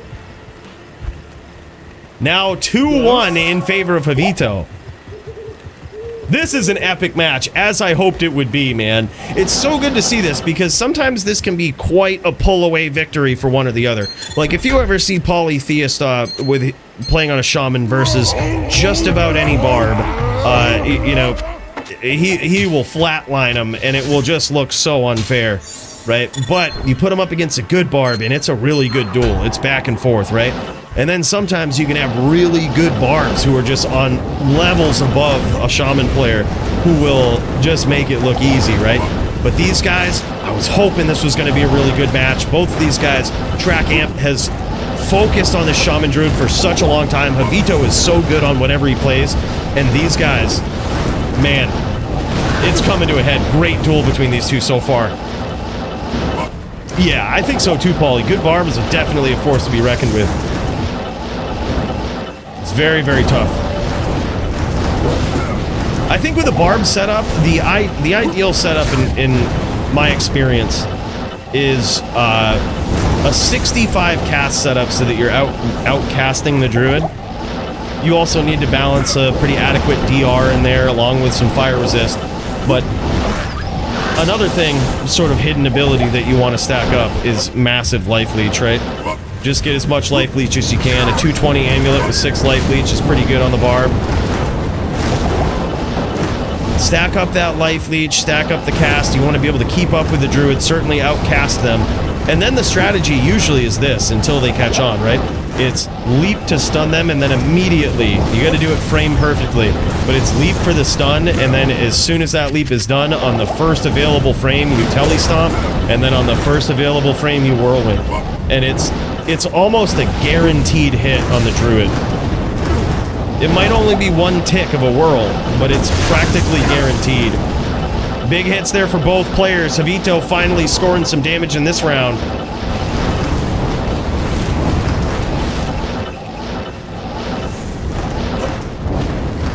Yeah.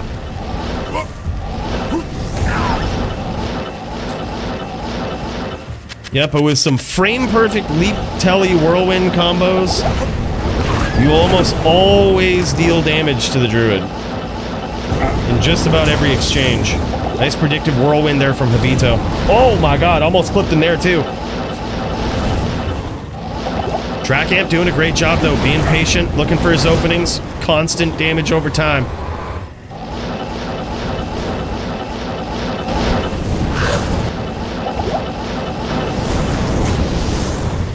I think he clipped him there, but Javito ate some damage for his troubles.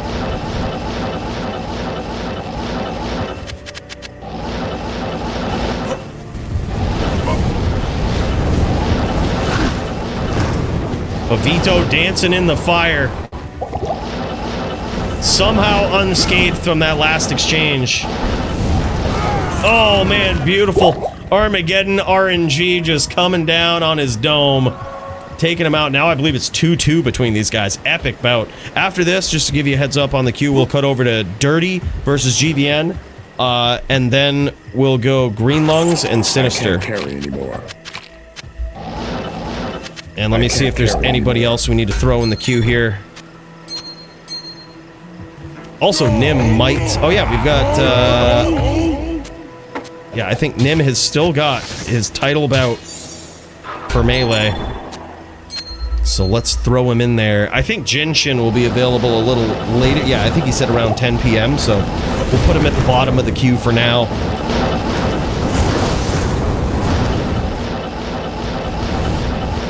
But that one's gonna be epic, man.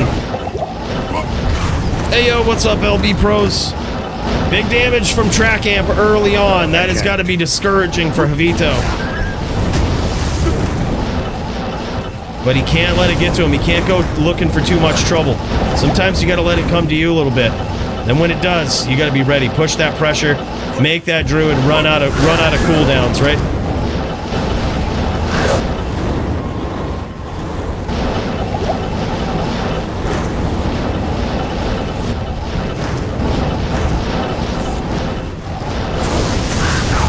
Beautiful shots there from Javito.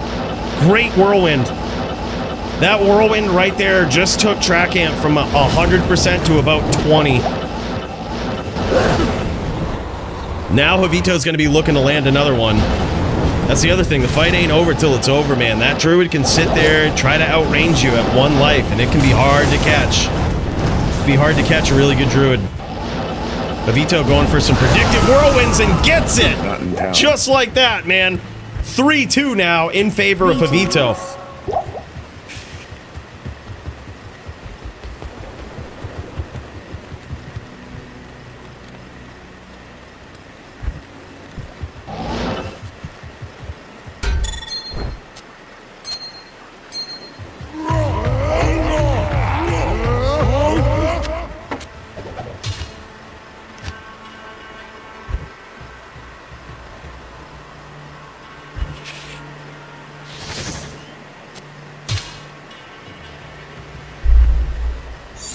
Oh, hell yeah. He's adding in minus 15 pierce. He's going in with the flickering flame. That will also allow him to deal probably more core damage. Because if he goes in with a flickering flame that's plus 6 to Armageddon, plus 6 to, what else would you have? Fisher and, Volcano. That's gonna equate to essentially more core damage. He's probably giving up some breakpoints for that, but I think that's what he wants to make count. He's gonna go all in here. He's gonna force a little bit of stack from his opponent as well.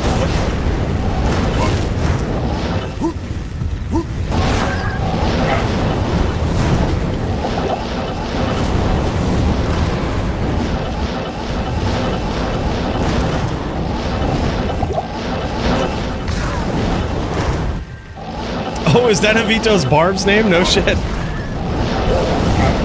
Oh man, he goes in for the telly stomp, but that is exactly what I'm talking about. Remember how I told you there's only a couple of well-timed opportunities where big damage can land from a fire druid? That was one of them, where if you catch your opponent when they're trying to stomp you, especially in that specific scenario where they're trying to chain you, and instead of telling away, you just throw a molten boulder right up at them, it can do a lot of damage. It can essentially knock the Barb back multiple times and keep dealing damage. So that was very well timed from Track Amp there. That was really good. Big hits, big life leech there from Javito. Trying to cut him off with these whirls. I like that. When Javito cuts him off, it makes sure that he stays in front of the Armageddon, which there's a less of a chance he's actually going to get clocked by it.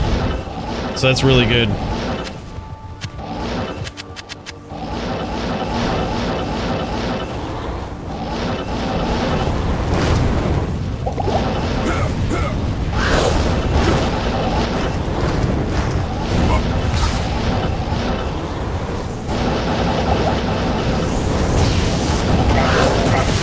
Beautiful chain there from Javito.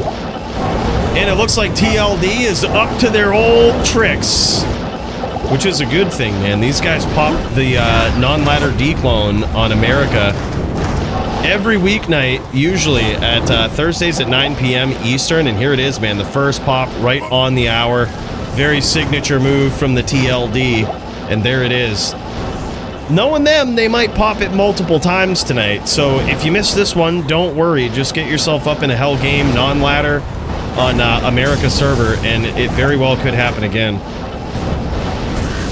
Oh, big hits there from Javito, and he heals back some life there. That was great. Big move for him. It's now 3-2 in his favor. He needs one win. He needs one win to take this match. But Track Amp, he's very close in this round, and that could tie it up.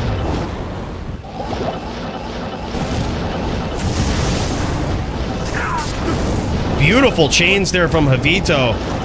How is Track Amp still alive is probably what he's thinking. But Javito is very low. He's swapping to the Hodo here to try to rep some life back. Kind of smart. Wait for Track Amp to come in.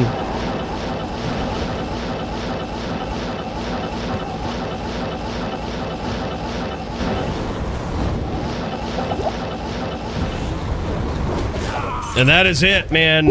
Ties up the game, and it comes down to this. Yeah, there it is. Anabolic Horse. GG. And it comes down to this, the final round. Who will take it, Track Amp or Javito? This one was epic. Back and forth, very close. This is what we were hoping for, man. Very experienced shaman player. And a very well-rounded player that could play just about anything he set his mind to, Javito, and play it at the highest level. You see these chain locks that he's doing, the patience that he has, the predictive whirlwinds. This guy's got it all on this Barbarian. He's just got to put it all into one savage combination to take down the legendary Track Amp. And here we go, the final round between these guys. Beautiful chain, some big damage or big hits early on from Javito. Hard to tell if any of them landed.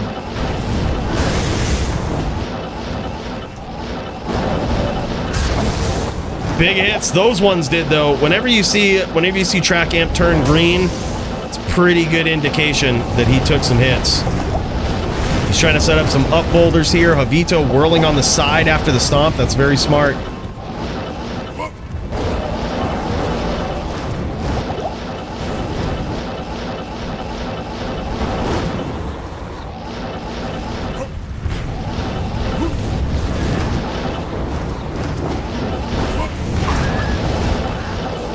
Oh, wow. Track amp is really low. Ooh, great predictive whirlwind there from Javito, and he catches an Armageddon for his troubles.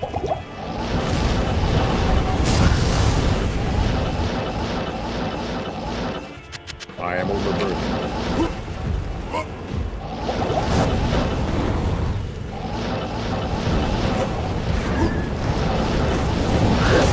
Ooh! Sneaky stomp there.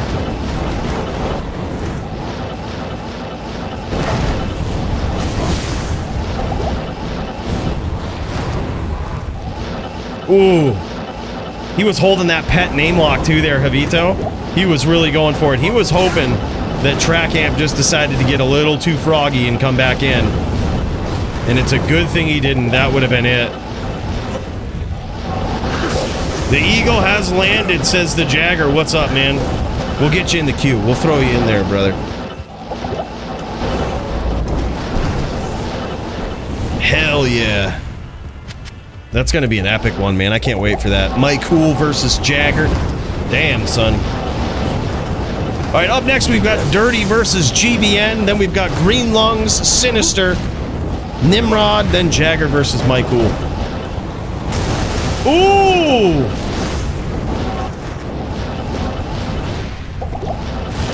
And right now, Javito is full life, dude. That life leech is really paying off.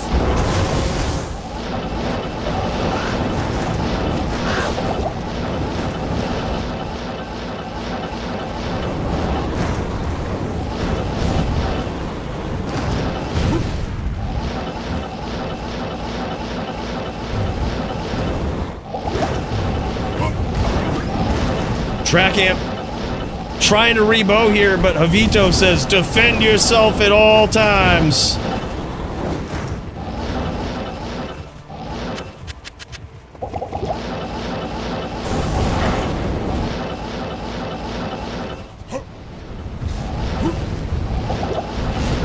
Chin's got at least another hour until he said he might be ready. Oh my god. Ooh.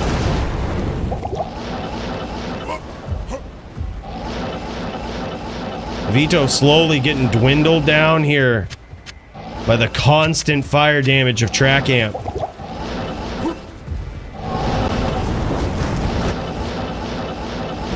Vito in a little bit of trouble.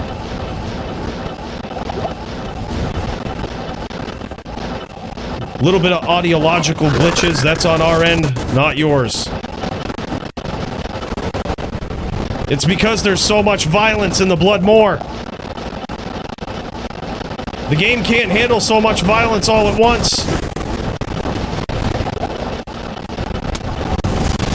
Alright, but yeah, we'll let that sort its thing out, you know. The audiology, no! Dude, hell yeah, man.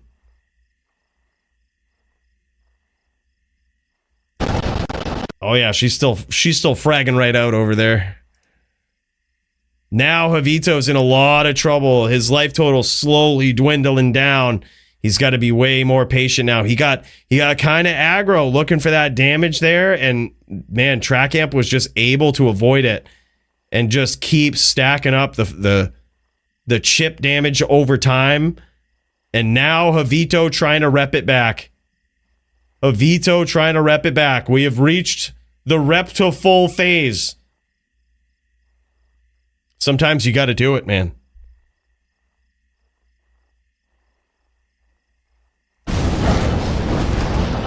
The audiology is solved. I think Javito needs to start mowing the lawn, dude. Just start mowing the fucking lawn.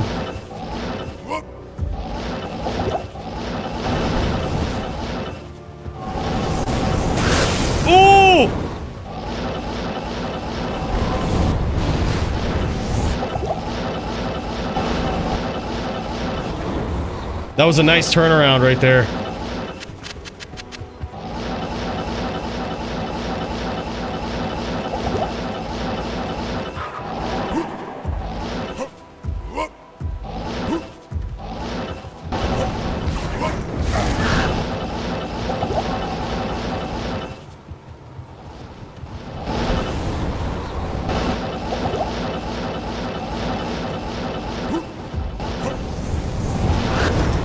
Damn, son. Huge comeback. Huge comeback for Track Amp there. That was nasty. That was actually pretty big, man. Huge comeback.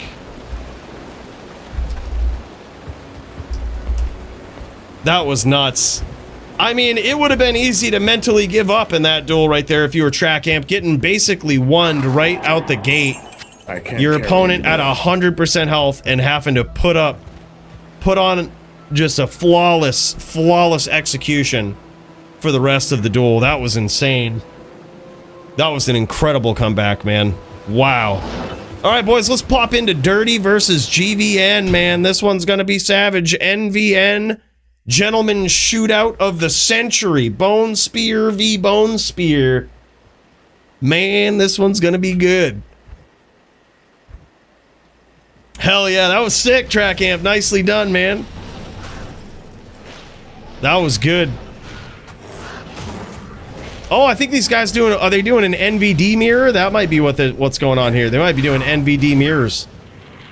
Dirty and GVN with the NVD mirror. Oh shit.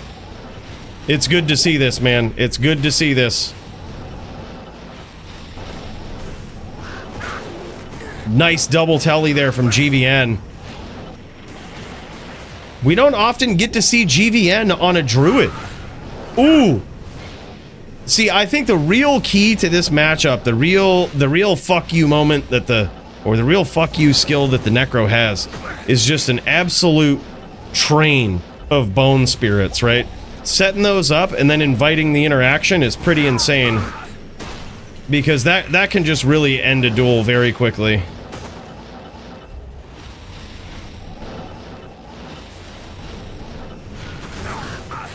Beautiful shots there from Dirty. Great necro play here. He's even got the screen shake with the declone spawn. Damn, this is looking nuts. He's looking real good on this necro, I gotta say, but GVN looking real good on the druid as well. The nice double stomp tellies.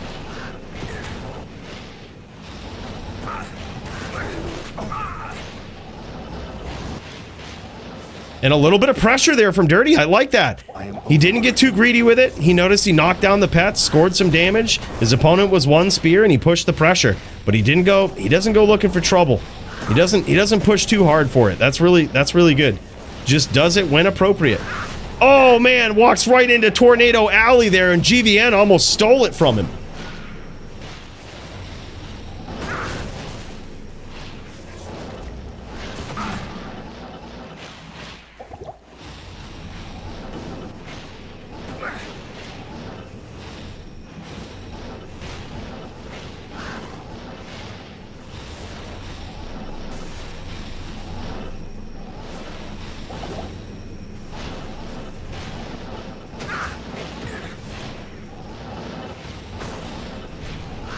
And the bow is down for Dirty.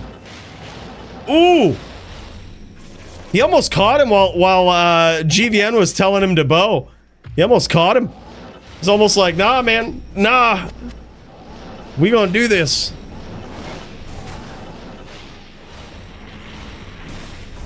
That was a beautiful spear from Dirty too. Might have landed.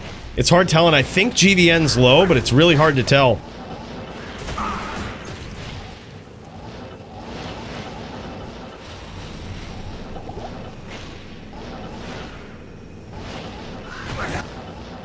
Beautiful undercut from GVN.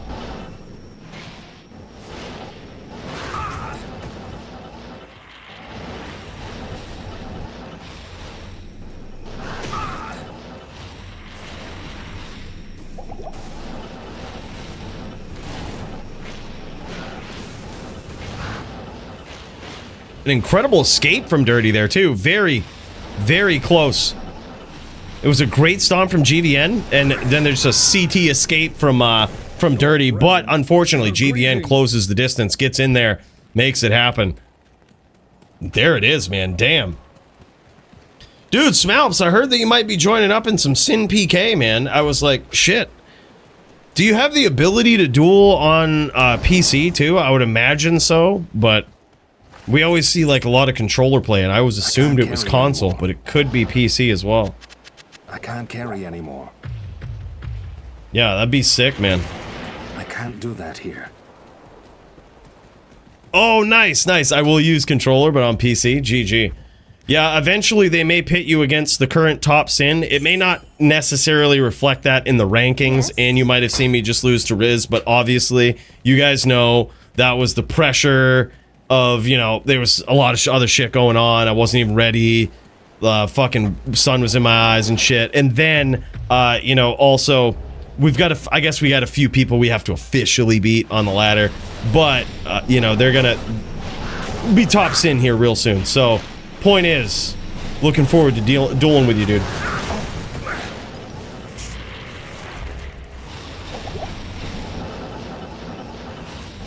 They just had a patch yesterday for handheld play. I heard something about that. Beautiful spears here. Dirty showing the prowess on the Necro. Dude, I think Dirty's skills are really, they're coming back. There was a time I think Dirty was a little rusty coming back. But dude, he's really shaping up, and you can see it now. Like, you see these CT casts that he's doing and shit just to escape. I mean, we're talking like that UI is up for just a few frames as he drags his cursor past it, casts through it, and gets a nasty cast. Like, just big distance. This guy is on fire. He's on point tonight, man. Looking real good.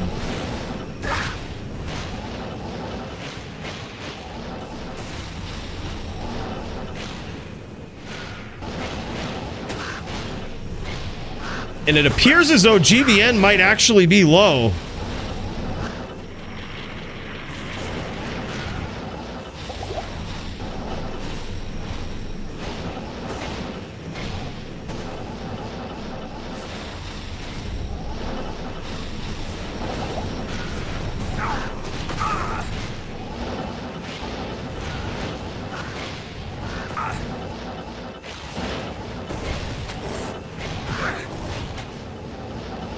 Nice walk spearing there from Dirty.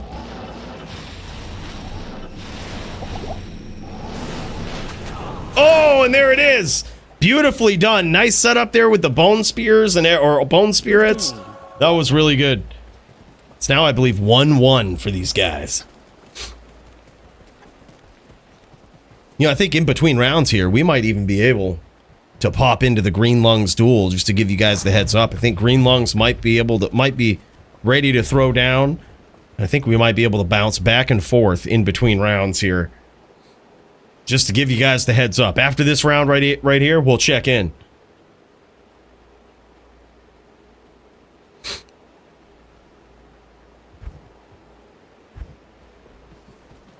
What the fuck is this? Stream Elements? What the... Ban this guy. Banned. Apparently we never fixed that. That was like a year ago. I gotta go see about this. Stream Elements. We gotta go fix something here.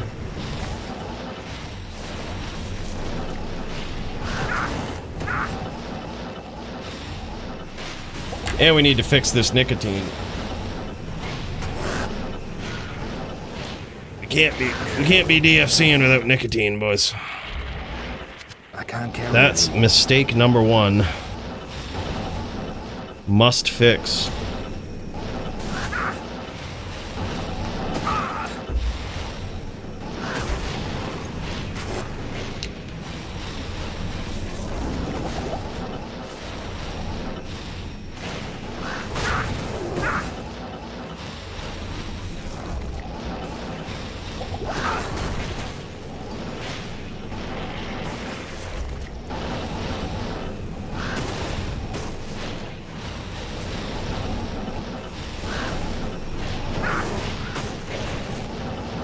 Alright, that's fixed. We got it fixed.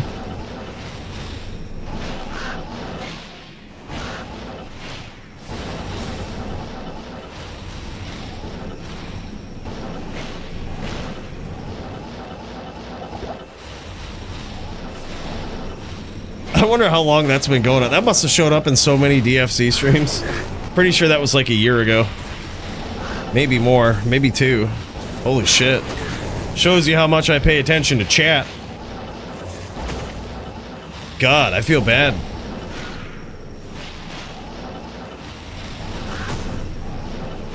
Beautiful spears here from Dirty. Gotta be careful of those NATO strays, though. So far, 1-1 between these guys. Or, yeah, 1-1, I think.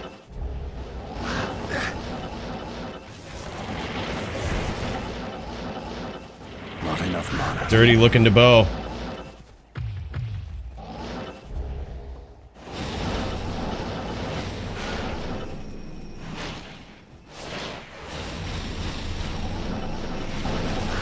He's making me sweat using the inventory tab for CT. Hey, man. Look, I say high risk, high reward, you know? In this case, high risk, not necessarily any higher of a reward, but I think it shows full control of the CT. He ain't scared. He ain't scared to go inventory tab. Oh, nice cut there from GVN. And a very narrow escape from Dirty.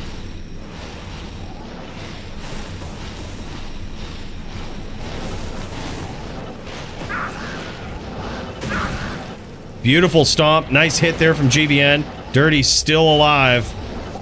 Hard telling if he's Hurricane PK or not, but yeah, he definitely was. Damn, son. Now 2-1. Let's cut over to Green Lungs in the melee division here. See if these guys are ready to throw down as well in between rounds. This is going to be Green Lungs versus Sinister. The Sinister Thrall. He might be AFK. He might have been like, alright.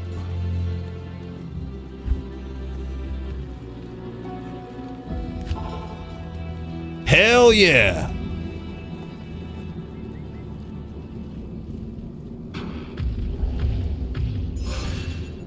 I don't know, it just takes that one fling of the shield by accident and suddenly not a good time, right? Exactly. Where's the charges? Hell yeah, man. Alright, and so far, Green Lungs on his din, off to one hell of a start, and down goes Sinister in round 1. And it appears as though Green Lungs has the infamous Nimrod fatigues that he's rocking. Those Nim fatigues. Big crushing blow from the G-Face. Probably an F-Zodded Arcane's Valor, and of course the F-BOTD Berserker Axe. That is a tough combo for a Druid to get through. But so far, Sinister Thrall off to a good start, and down he goes again. Holy shit. There it is, yeah, there it is, showing off that Nimrod attire. He ain't messing around, man. Green Lungs knows what's up. And he's got a very nice life pool here, 4.3k life. The inner Nim, dude. That's what these Dins got to pull out in the melee division. They got to pull out their inner Nim. Nim really paving the way in a lot of these melee matchups. Big hits from Sinister, and down goes the Din player, Green Lungs. Now Sinister getting on the board here. He's getting on the board, 2-1 in favor of Green Lungs. Let's kick back over to the NVD here real quick. The dirty one versus the GVN. Let's see how this one's going.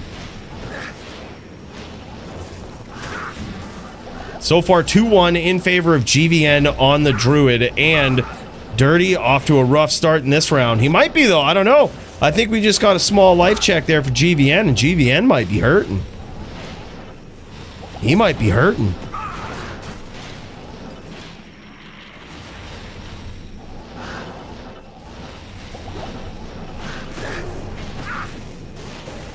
Damn, son.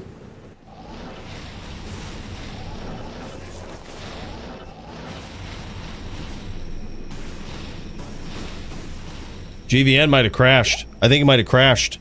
He ain't moving. We're gonna give these guys time to settle that one out. Pop back over to melee.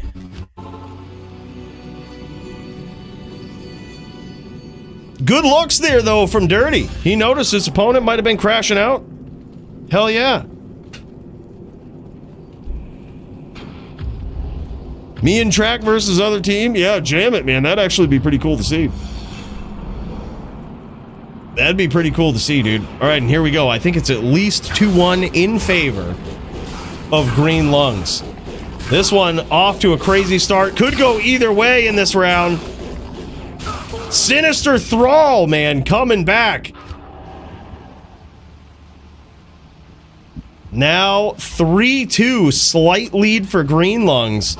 Sinister sending the message right off the rip, being like, all right, man, we ain't just your average druid player. And look at this strategy Sinister employing here, casting the Oak Sage through that little door, manipulating the RNG so that it just doesn't run into the heat of battle and just die.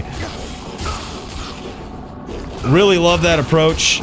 Big hits from both players. This one could go either way. And Sinister tying up the score now 3-3. Put us in queue. You and Donger? Oh, hell yeah. Hell yeah, man. Donger versus Darius. That one's going to be sick.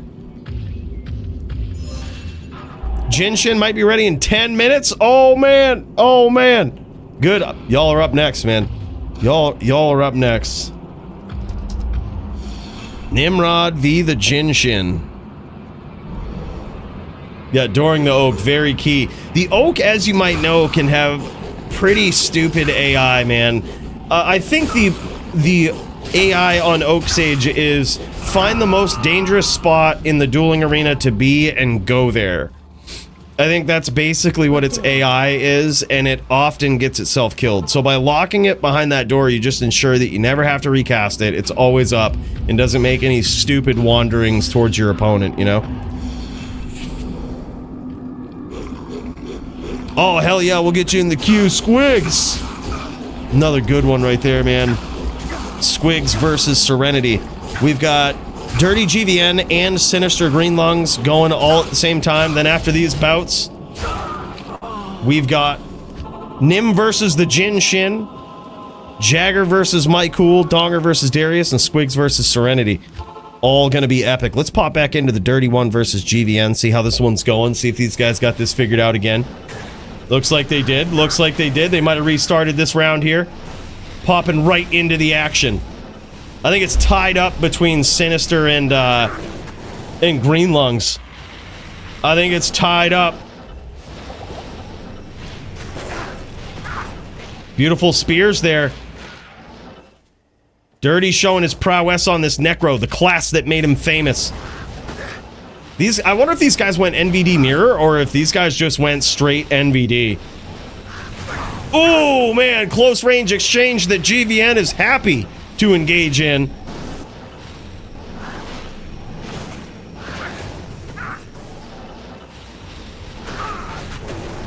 Beautiful shots though from Dirty.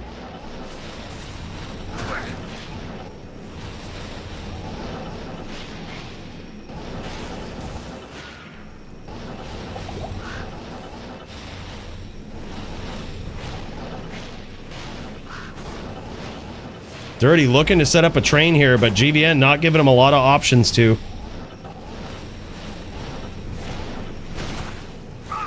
Ooh, walks right into a tornado there. That doesn't feel good.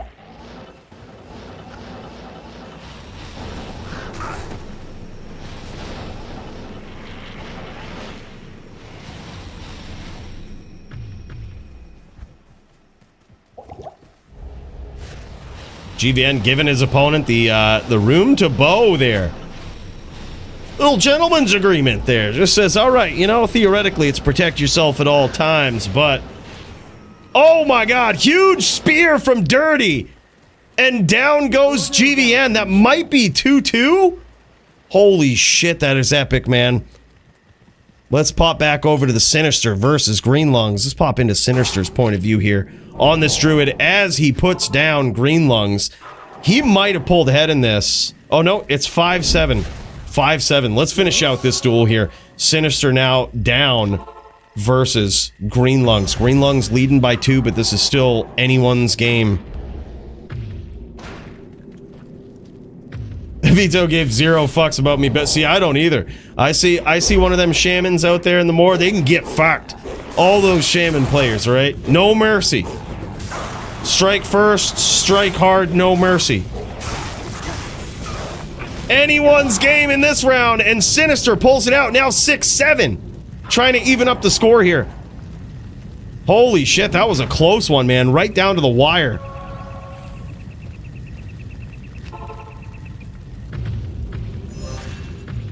Enigma and myself are ready, but not sure if the other team is still on for the night. Yeah, I say we jam it. I think Track Amp and Poly were looking to do teams. I say we just go 2 fire druids versus you guys. Fucking stack them right up, beat their asses, man. Don't let them don't take no shit from them. I say we do it if y'all are ready. We'll get you in the queue right now. We'll get you in that there queue right now.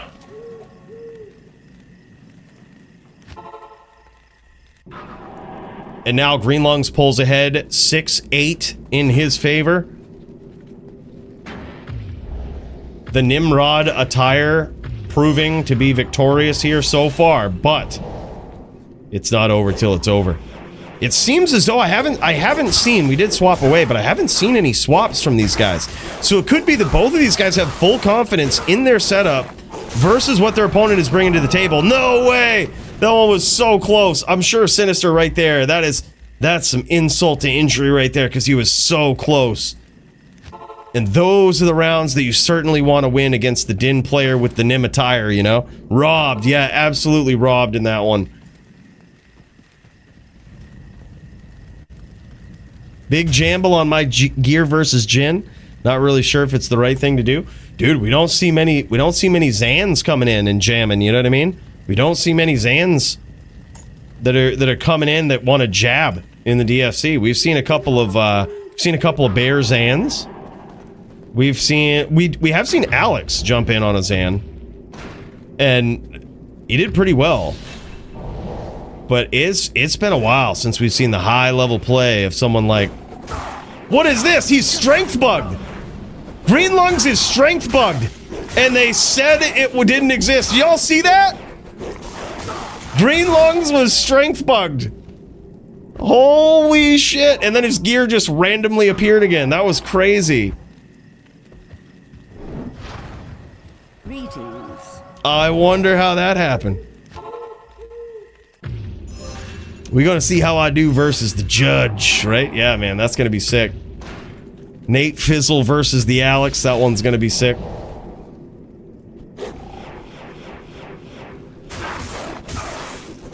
Green Lungs is 1 win away. He's off to an incredible start in this round, and he's looking to cinch it right up here early. Oh my god, huge comeback from 1 from your boy Sinister. Just barely getting there.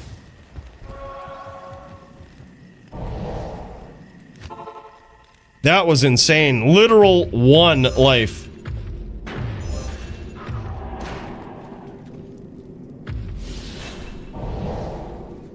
And I noticed Sinister also purposely not bowing the Oak Sage.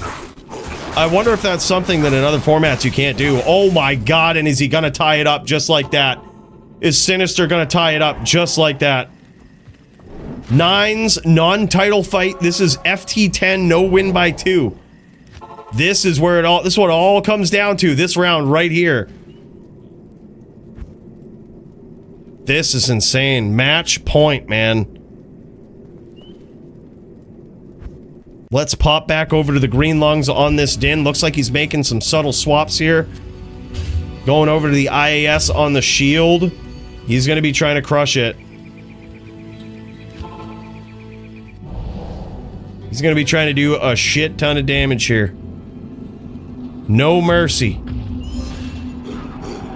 Match point. Good luck from both players. And this one could go either way in the final round. Sinister pulling ahead, though. Can Sinister take it? Holy shit, literal 1. Sinister at literal 1. Wow, man. I think that was anything but a definitive win. Literally right down to 1 life. That was so epic. We got to see a rematch. I can't wait for the rematch. That is so wild. Good duel between these guys.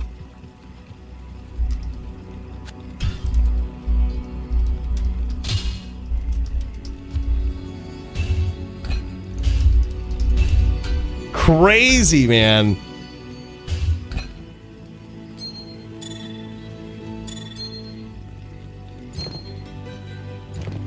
And checking out this gear, look at this legendary mallet from Sinister. Big Cruel Fool, E-Rep. That thing is beautiful.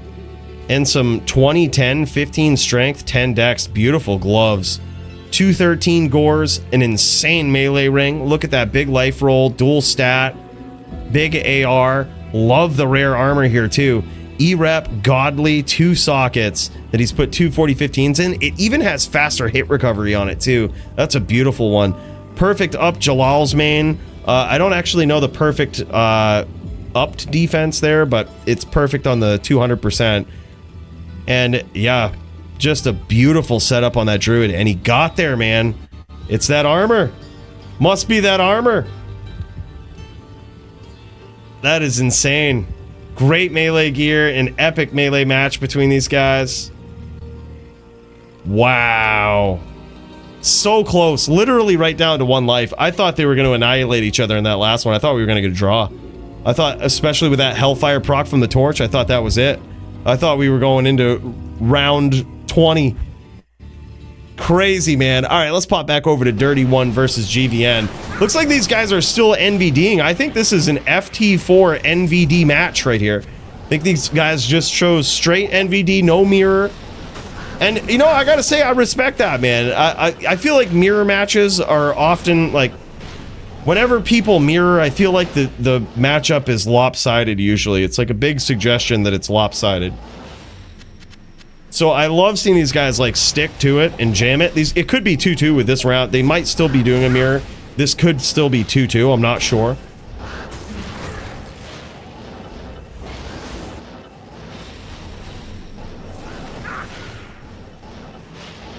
Beautiful walkdowns and some nice spears here from Dirty, but GVN has scored big damage, and he doesn't appear to have taken any at all.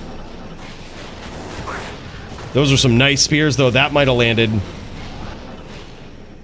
I love the setups that Dirty's trying to do. He's launching a spirit train, telling in front of it, and trying to invite that engagement.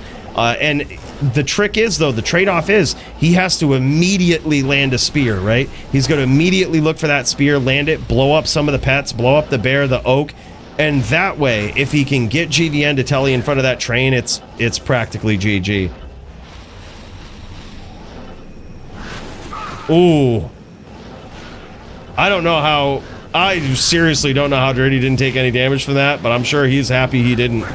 Ooh, bad stomp there. He pays for it. Dirty in a lot of trouble.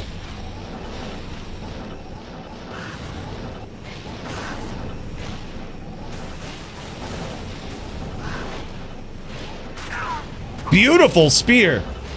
That one connected, you heard it.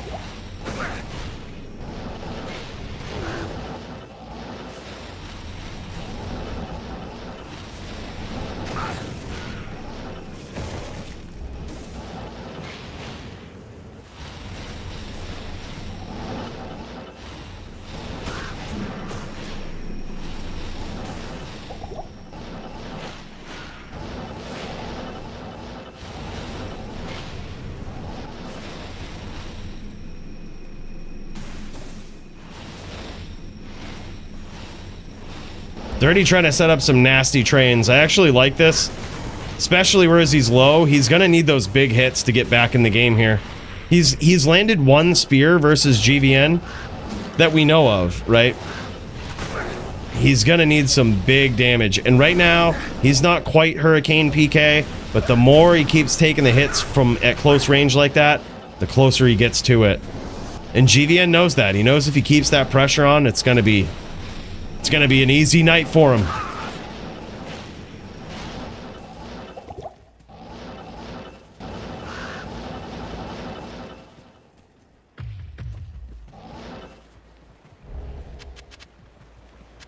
can't carry anymore. Ooh, nice cut there from GVN. And that is it. I believe 3-2 in his favor. At least 3-2.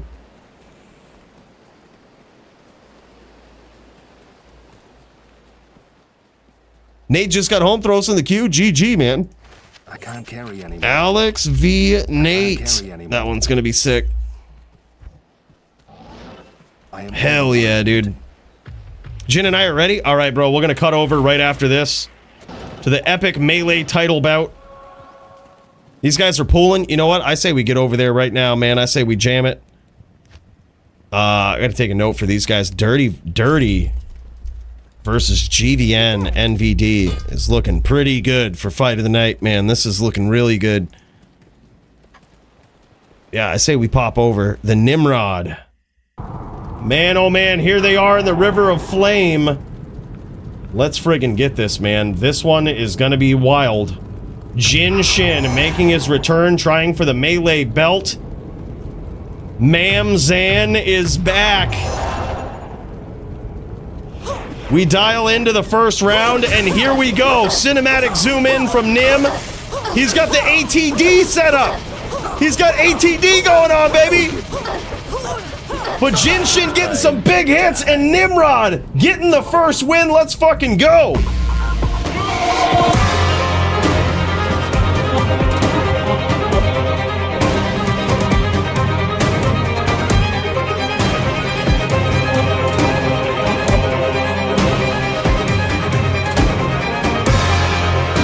Nimrod starting this duel out 1-0. He has an ATD setup. Attacker takes damage.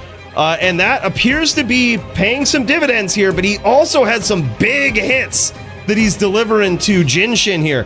When he's actually getting through and landing shots, they are hurting, right? He is doing a great job so far at penetrating the defenses of Jin Shin. Now 2-0.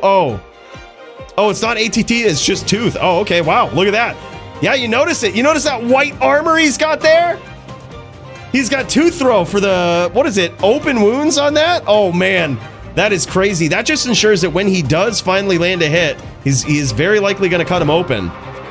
So yeah, all that ATD, oh my god, that was all open wounds. Holy shit, man. This is the first time we've seen Tooth Throw, I think, in a title bout in Melee. Holy shit. Zodded Tooth Throw, baby. Hell yeah, dude. Hell yeah, man. It's title bout time. We gotta do it some justice. Big hits from Jin Shin though early on. Big hits from Jin Shin early on.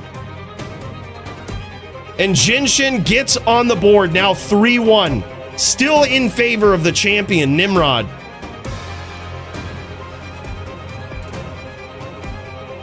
He's trying to knock off that fort proc for the next round. Damn, man, and you could see it. You saw that time how difficult it was for Nim to get through the defenses of an Amazon, man.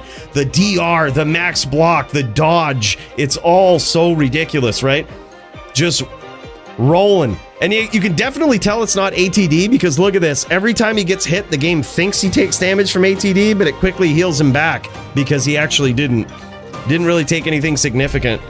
This one could go either way. Nim looking for that final hit, and so is Jin Shin. Oh my god, close round between these guys. 4-1 now in favor of the champion. These rounds could go either way as we get deeper into this. I think those first couple were a fluke, right? Where Nim just ran away with them. And now you're seeing him come right down to the wire.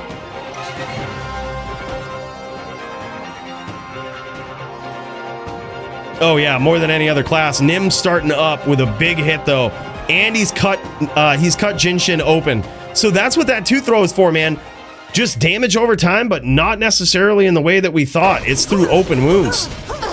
Damn, man, another close one. Holy shit, Nim gets there. Open wounds on behalf of Jin Shin too.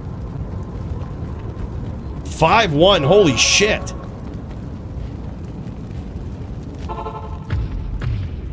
Nimrod trying to hold on to this title tonight. No longer the double champ. He lost his LLD belt tonight, but Melee So far, he's off to a great start. But Jinshin, wow, in this round, big damage. And Nim with a huge comeback. Now this is anybody's game. Anybody's game here, and there it is. Nim now 6-1 versus previous champion Jinshin.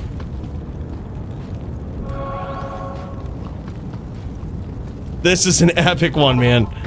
Can't beat Pal Melee. It's so good, man. So good.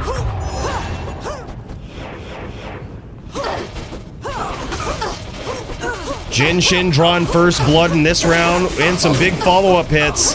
But as we've seen, Nim can land some big consecutive hits here and end it. Oh man, Jinshin now. The comeback begins, right? 6-2, still in favor of the current reigning, defending, dominant Melee champion, Nimrod.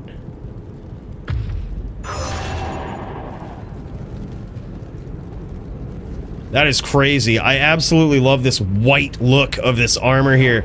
He just looks like the White Knight with his Heaven's Brethren Hadriel in the background cheering him on, right? Damn, son. Oh, big hits from Jinshin right off the rip. Return fire from Nim, though. Damn, man. Now Jinshin getting back up there. He's back in this. 6-3. That Zon is about to talk to the manager, right?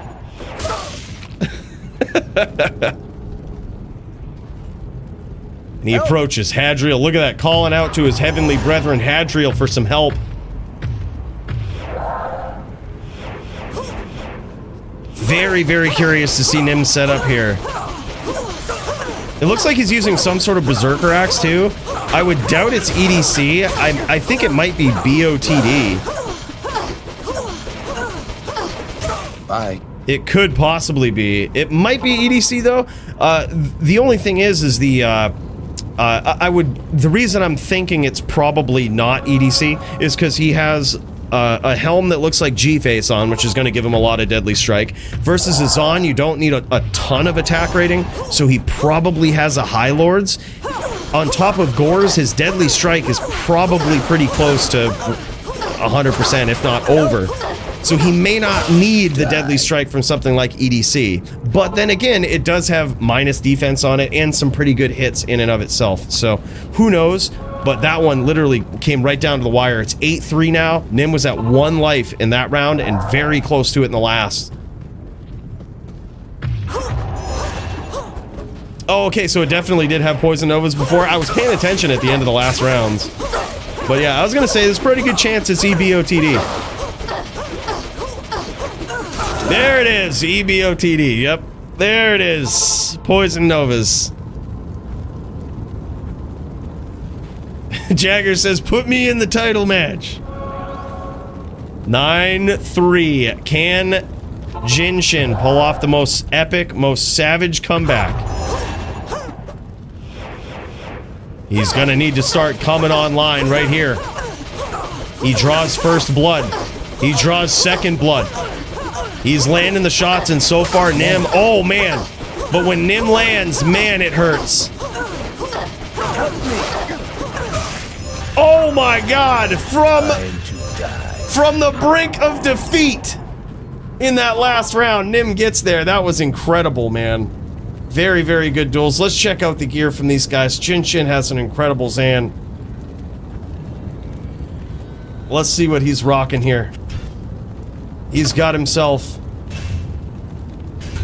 Yeah, there's that 2-throw. We've got, yeah, that was the G-face. And the melee ring, High Lords.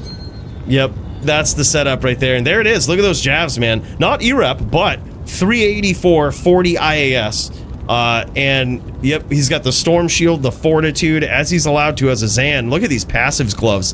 2010s. Not a horrible melee ring. He's got the min damage instead of a lot of the high stat rolls, but look at this thing. Beautiful setup here, man. Damn, son. That is a beautiful 2-throw right there. I don't know exactly what the top defense is for perfect upped, but damn, that looks good. Good stuff, man. GG. I'll go find Hellion, he says. All right, GG, dude. We'll throw him in the queue. Hellion V. Hellion V. And as Nim goes and stares into the fire, waiting ominously for his next opponent. That is fucking wild. Let's cut back over to Dirty, man. See if this duel is still going on. These guys might have mirrored it. Possibly. Possibly, maybe. Or they might have finished. I see Dirty just chilling. Alright, so what we'll do is we're gonna pop over to Jagger versus Cool.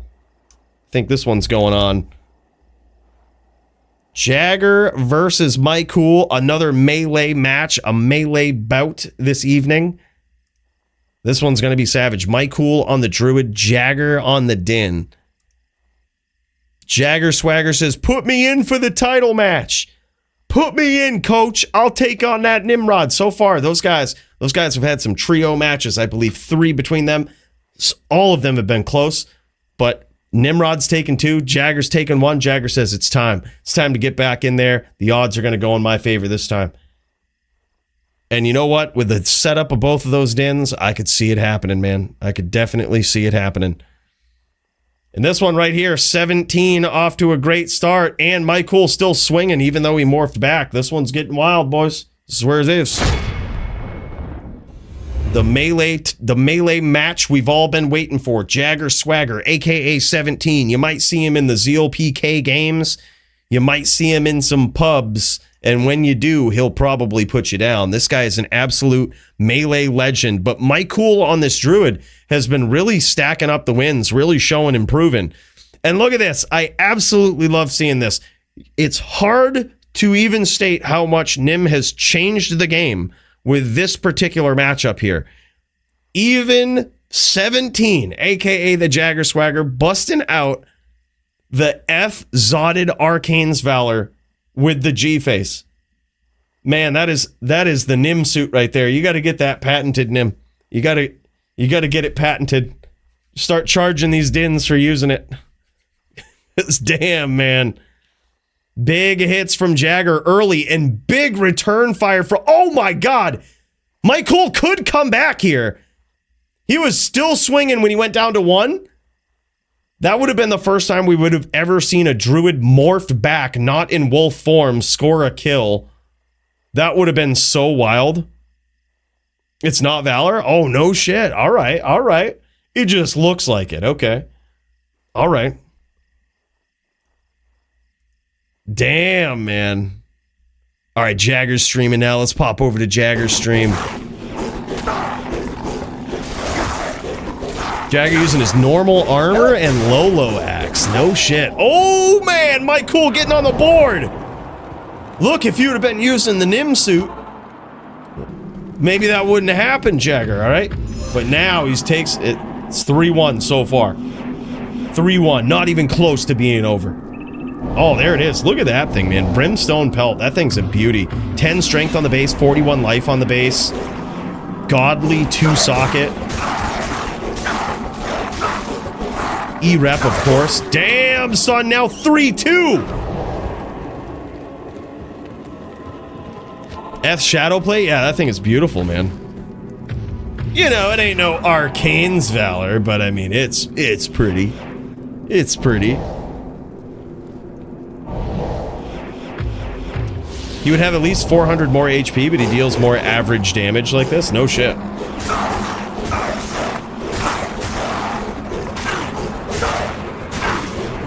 Cool looking to tie it up. Help me. Oh my god, and he does. Now 3s between these guys.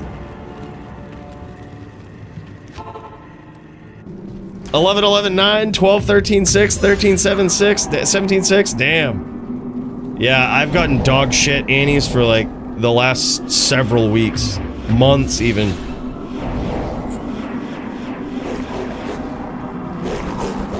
And here we go. Tie score between these two legends. Down goes the Oak Sage, man.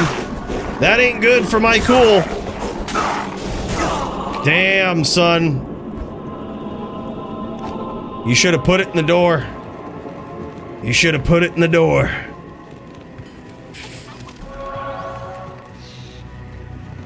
You morph back when you, so if you're a druid and you are dealt lethal damage, if you're in bear or wolf form and you're a druid and you're dealt lethal damage, instead of dying, you go to 1 life and morph back to human form. Yep, so that's what's like morphing him back. It's instead, in lieu of dying, it's just built into the druid. In lieu of dying, you just go to 1 and turn back into a human. Live me versus Jinshin? Oh shit! We also got Donger versus Darius after this. Oh my god, man. This one's close. I don't want to look away. 6-3, Jagger Swagger pulling ahead here.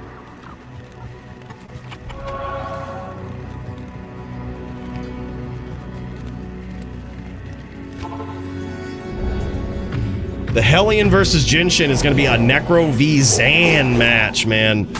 Necro v Zan. That one's going to be epic. Holy shit! Mike Cool back on the board, now 6-4. Let's take a peek at the Jinshin versus Hellion, see if this is going. Oh, they started up. Here's Jinshin firing away. Looks like he's gone traditional Teleboa. Nice spears there from Hellion. Beautiful pressure from Hellion. That was incredible. And look at this. Phoenix on the swap for Jinshin. He's got Phoenix. He's doing some big damage with those jabs. Both these guys have taken some pretty significant hits early on.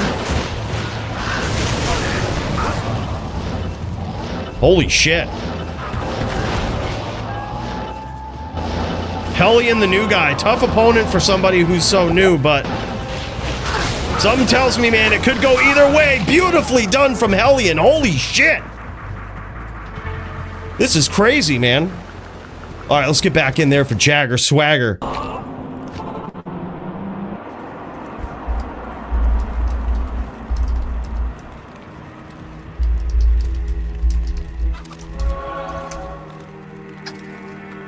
This is wild, man. Hellion LOD player, yes. Yeah, allegedly, alright, but according to Hellion, he's new. So we have to take people at their word. This is, I believe, his first ever DFC match. I don't think we've ever seen him in one, yeah.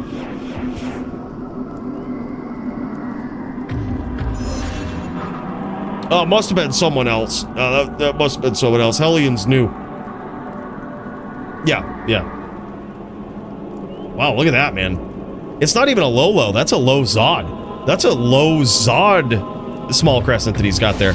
Looks like it's very specific to this matchup right here. He might have gone in with some high-tech shit, Jagger Swagger, for this specific matchup. Takes out the Oak. Man, the Oak wandering there is pretty rough.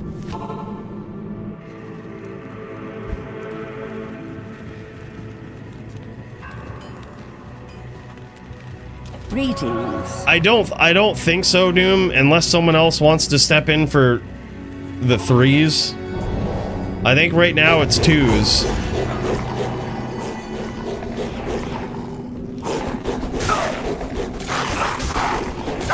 Big hits from Jagger Swagger to start things off, and that Oak just getting uncomfortably close. Holy shit, though, when it stays alive, Mike Cool dealing some damage, hoping for a big comeback here. Non-title fight, so Mike Cool is still in this.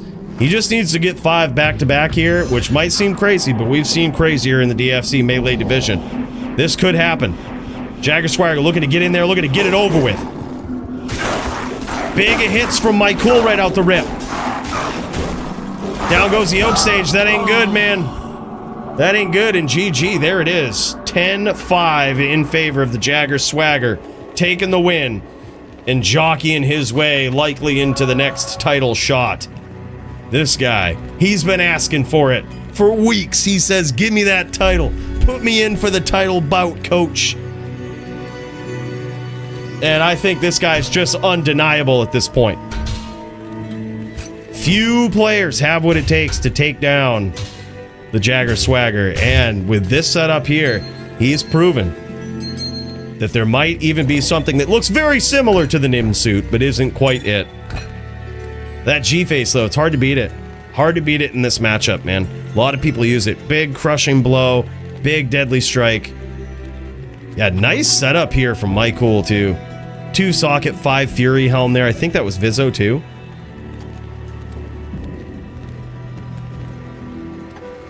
Beautiful setup, dude. 41 base life and 10 base strength on that armor as well. God, that's insane. That's the super suit. That's the super suit right there.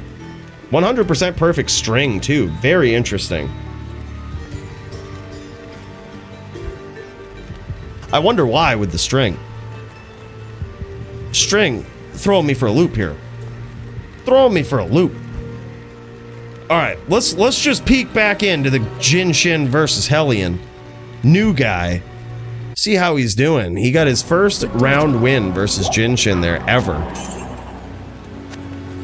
Not bad for a newcomer. Yeah, and then Donger versus Darius. Yeah, we're gonna pop it. Let's pop into that right now. These guys are just getting ready. Let's pop into that. We'll check in with Jin Shin and Hellion between rounds. But let's pop into the Darius versus Donger. That one's gonna be a banger.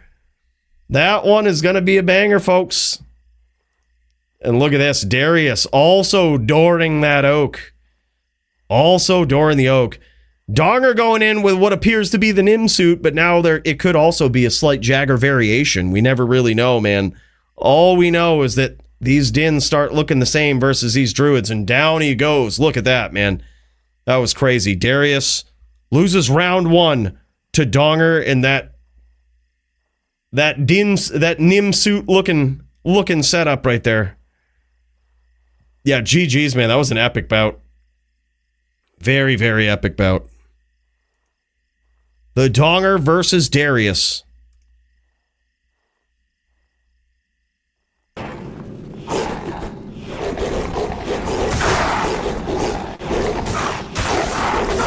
Round 2 between these guys.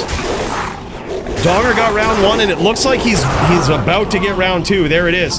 Yeah, this is definitely the Nim suit right here. He's got BOTD, he's got the G-face, very, very likely, I'm gonna say, has the F Arcane's Valor sodded. Very likely.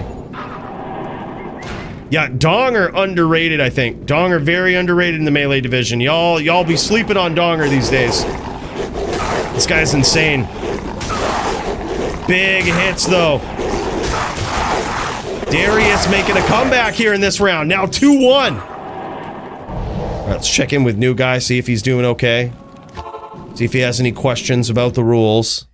Holy shit, new guy's doing all right, man. Jin Shin's in trouble. So is new guy, though.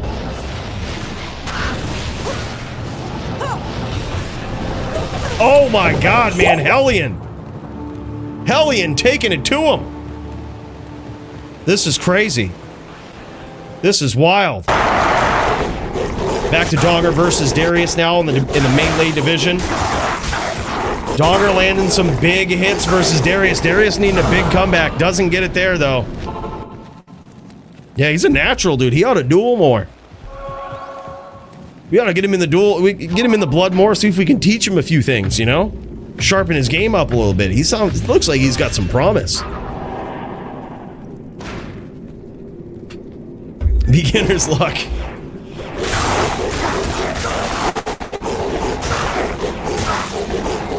Damn, son. Donger just laying it down in the Nim suit, man. 4-1 so far. Laying it down in the Nim suit.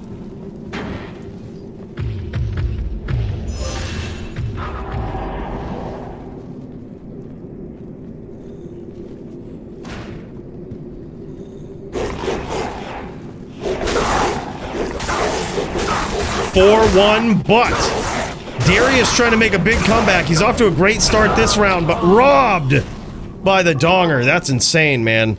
Let's kick back over to Hellion versus Jin Shin. So far, I think it's at least 2-0 in favor of Hellion. At least 2x. We might have missed some rounds here, but it's very possible. Very possible he's up quite substantially.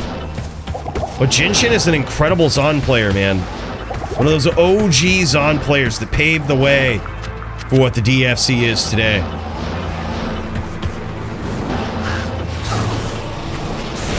Oh my god, beautiful shots there from Jinshin. Good day. Holy hell, man. What a duel.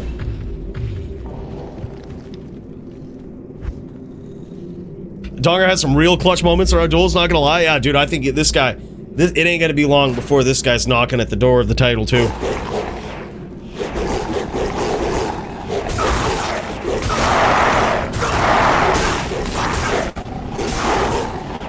Could go either way, man. Darius getting some shots in, and down goes the Donger. Now 5-3. Darius trying to make a significant comeback here. It started out a very strong lead for Donger, but Darius making it work. Showing that these duels ain't over, truly, until they're over. And he's just getting started. Big hits as Donger draws first blood. It ain't looking good for Darius. Ain't looking good for Darius. Now 6-3. 6-3 in favor of Donger.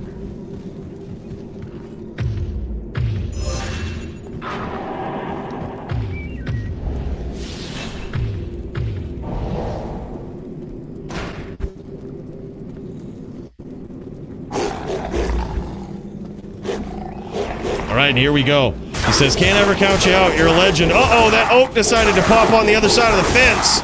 Bringing some bad luck along with it. Now 7-3 in favor of the Donger. Let's kick back over to New Guy versus Jinshin. Impossible. I can't.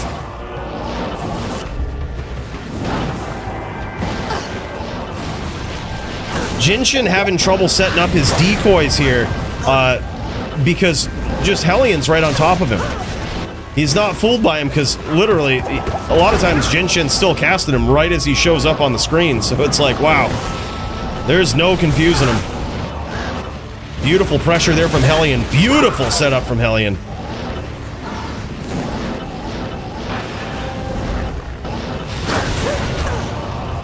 Hellion very low here.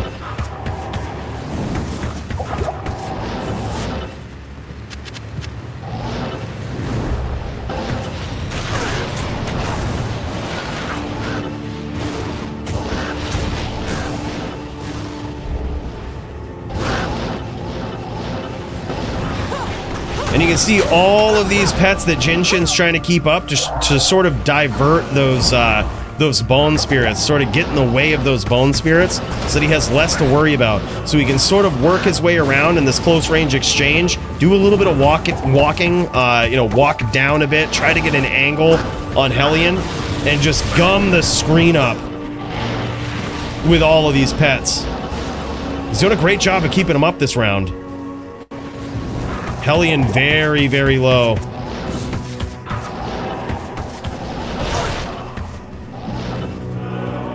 Very close. This one could be a tie. Could be tying it up after this. It's looking good. I think he threw that jab expecting the fight to be over.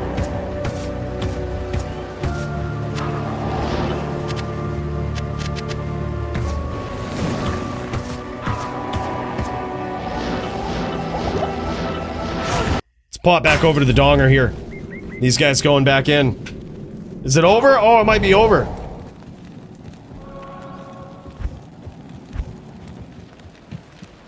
It's 9-3, I think, in favor of the Donger. That's what it is. So this one's very, very close to being over. Let's stay here until we see the culmination of this duel. I say that, but then we could have Darius making an incredible comeback. That was literally 3 rounds as we looked away. Donger just grabbing 3 rounds right out of a hat. Low rolls on the damage for Donger in this round, giving Darius an opportunity to catch back up. And there it is. Gets back on the board, now 9-4.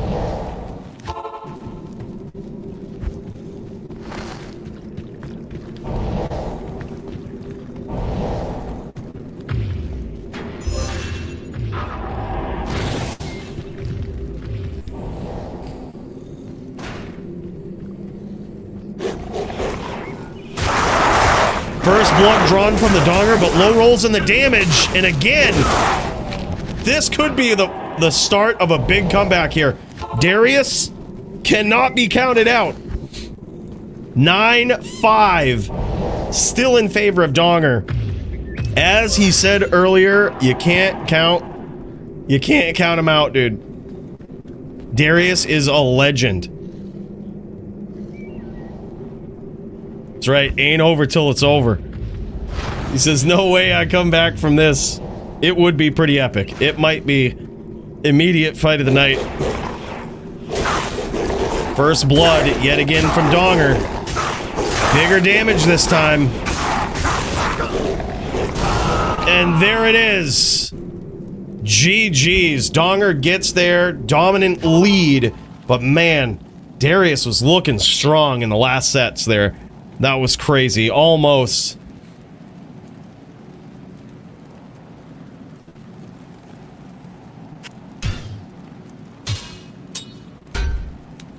I honestly couldn't tell you, Doom. I think the teams have actually swapped up now, and I'm kind of lost.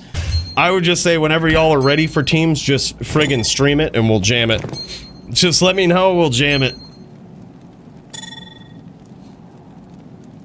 Hell yeah, man. Great gear setup from these guys. It's that rare armor. Oh, and look at this. I think that might have made the difference right there. I think before we saw a legendary mallet from a druid setup earlier, and I think that is really what it comes down to, is just the big damage on that base really makes a difference in this duel. I think it's the kind of the necessary answer on the druid side to what we call the Nim suit, right? It's the necessary answer is those big legendary mallets with big base damage. It's just how it is. I think that may be the next phase. Cause damn, son, that was wild.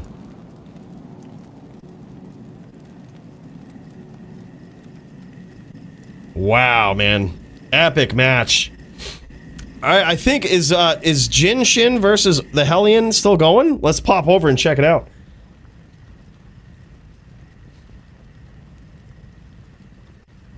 No shit. 51 block, 0 points dex. He says, good stuff. Next time, bro. GG. Who won this? He says, fucking PoE 2, too much fun these days. He probably lost. Damn, Hellion, the new guy, gets there. 4-1 him. Holy shit. Holy shit. Not bad, man. Not bad for a new guy. That's insane.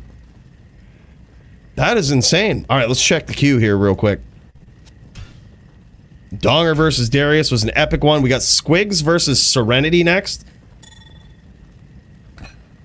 And then teams? Teams maybe? We gotta figure out this team situation. So, Track Amp, Doombringer, Poly versus 2 others. So we have... Hold on, let's check this out. Possibly Jaw and Enigma. I'm not sure if those guys are still around. But... I think Javito had to go.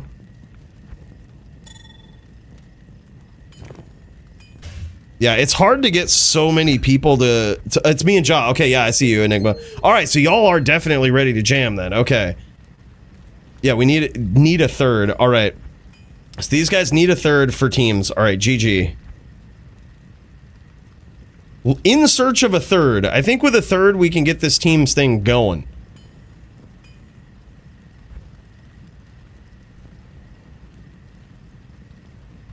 Nate and I are ready? Alright, GG. Let's pop over there. If y'all are ready to throw down, I'm ready to get after it, man. I saw y'all in the queue. I say we just pop in and jam it. Nate versus Alex is gonna be an epic one, man. Alex on the Zan in Melee. Alright, trying to dial into Nate Fizzle's stream here. Nate Fizzle on the... Oh no, this is his token mule here. This is his token mule. He's gonna have to do a little bit of tokening. Alex on his Zan. He's gonna hope to do better than his predecessor Jin Shin here tonight. Oh, we just did a little trade. Hell yeah, man. Dude, always time for some good trades, right? Man, I've been loving the tradery lately. I think I've made more wealth in like the past month just jamming tradery and shit than I ever did on JSP, ladder resets, and all of this. Like more eternal wealth for non-ladder. It's been kind of crazy. Impossible. Impossible.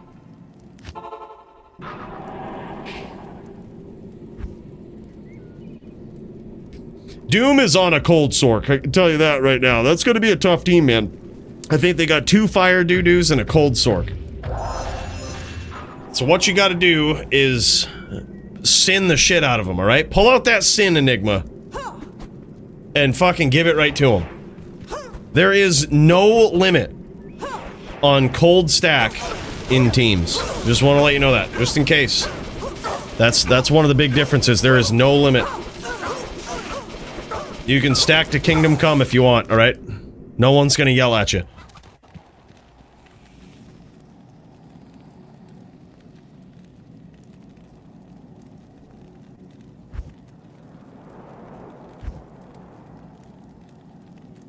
I think probably at one point, because I didn't understand it, I didn't use it as well, and I think when I first logged on to Tradery, I had that, like, Surely Serious, I think, had the same reaction of, like, everybody's a retard and overcharges for their shit. And there is a lot of that on there, but if you're patient, you can get good deals on stuff, and, you know, also if you just post the godly items that you wouldn't really ever be able to trade, you'd have to keep bumping on JSP. Those are just kind of always there, for the most part, always searchable for people. So you're better off, like, trading for Jaws on Tradery. Like, I just traded an LLD shield that was 3 spear, 3 spirit, and 2 decrep for, like, 13 Jaws, which is just about 1,300 forum gold. I would have been waiting forever to sell that on JSP. I would have got lowballed all day. Like, instead, I was asking a 25 charm and just negotiated down to it was actually 14 Jaws. It was 14 Jaws plus a 313 charm, which is at least worth a Jaw. So it was actually 15 Jaws.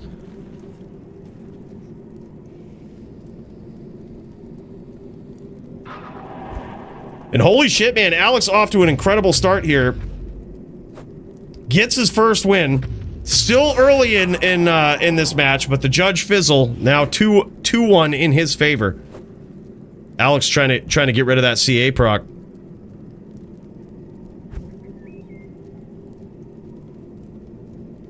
Just dropped a second F shadow plate. Hell yeah, man! Imbue that thing. Imbue that thing at Charcy. See what you get.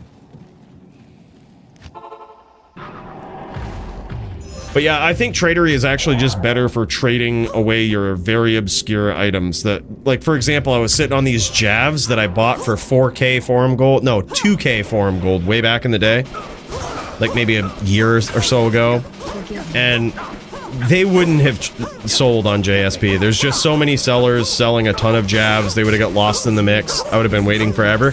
Traded him for 225 charms, which is like 5,000 forum gold. So it's like, these are the things that it's just so much hard. It's harder to do on JSP.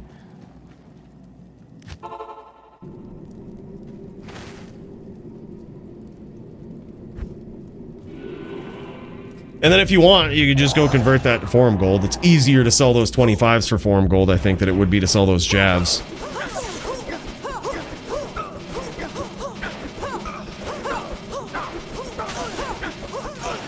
Alex getting some big damage in here. Even Nate Fizzle saying, damn, that dodge avoid evade is insane, but he makes a big comeback. He's off to an incredible start here. Now 4-1 in favor of the Nate Fizzle. I haven't got a good look at his armor, but it looks gold. I think he's using gold. It might be like a E-Rep Sacred. Yeah, I think that's an E-Rep Sacred, possibly. And that's going to be big for defense right there, but definitely didn't take the Nimrod approach with the F2 throw. I'm going to have to get me one of those just for how cool that fucking thing looks. That thing is insane, man. But damn, Nate Fizzle coming out on top here so far. Now 5-1 in his favor.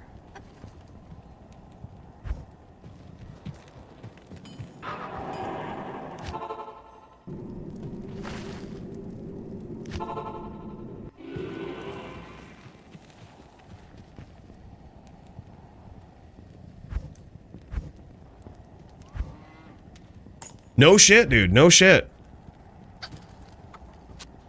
Was that my jeweler's sacred targe? I think I might have sold that for some 25s not long ago. I think it was 44 all res with a bunch of Istruns in it, J-Stod. Did it have 4 Istruns in it? If so, I'm pretty sure we traded. Yeah, and that would have been like so I just traded away one of those shields that I would have been waiting on trading that forever. Like, and I knew it was worth a lot, but I'm like, no one's gonna be searching for this on JSP, and if they are, I have to type in all of the tags that they could possibly search for, and it's like, yeah. That was? No shit, yeah. Yeah. I was gonna say, I'm pretty sure I just traded one of those away with 4 Istruns in it that we got from the Kajadono. I am overburdened. Give me a 65 121. If I find one of those, I'm never trading it. That's going on my melee din. Forgive me. Follow me. Close round here. Alex looking to do it. There it is. Getting back on the board, man. He's got to send a big message like that. He's got to make a big comeback here. Really roll the digital dice with that dodge, avoid, evade, that CA proc and everything, man. He needs all the RNG to go his way. He needs to get back in the winner's column here.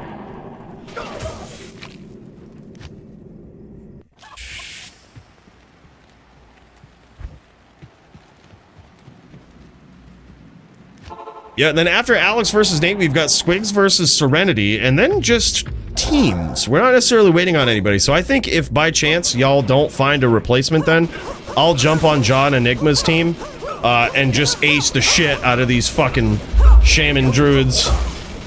Just fucking toast them, dude. Yeah, I will totally fucking poison the shit out of them. Yeah. Yeah, we'll poison hybrid the shit out of these fools.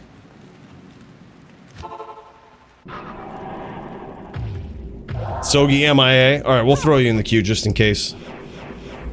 Hellion v Sogi. Big hits here for Nate Fizzle starting things out. Holy shit, is Alex gonna make a comeback? Oh man, that was so close. That was so close. 3-7 in favor of the Nate Fizzle. Very close round there.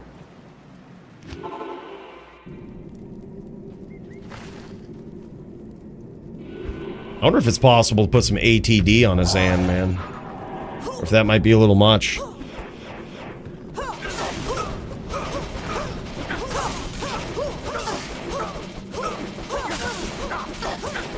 Alex with the run on here, and he actually gets there.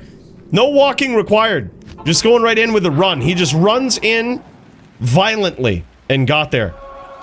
No walk required there. No walking. Straight running. Ran towards the violence and scored. 4-7.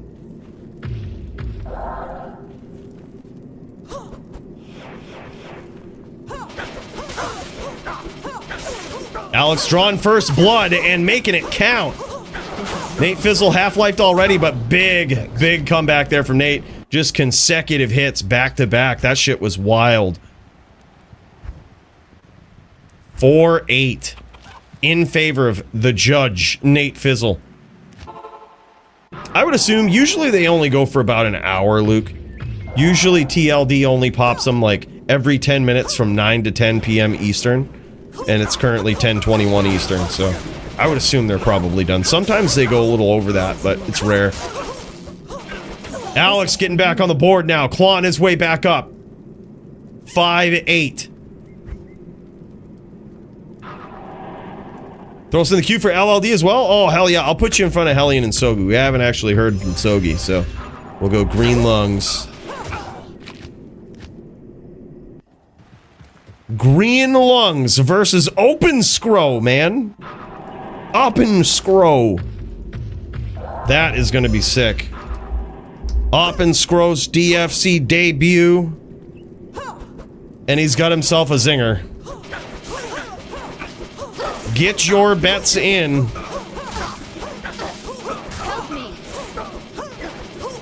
Green Lungs is the favored one. I think Oppen Scrow the underdog.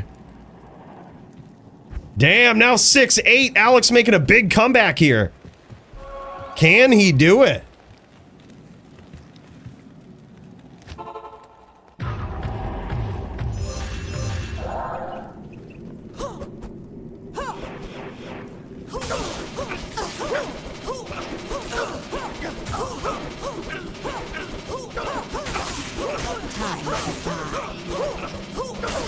Oh my god, this is close. Oh my god, literally from the brink of defeat. Now 6-8. Still in, or 7-8, right? 7-8. Still in favor of Nate Fizzle. But the comeback is real, man. The comeback, it's close. It went from being a demoralizing lead from Nate Fizzle here to Alex actually... this is getting close. He says, should have full swapped earlier. Yeah, definitely need that AR versus those Dins, man. They just stack up so much defense, it's hard to get through.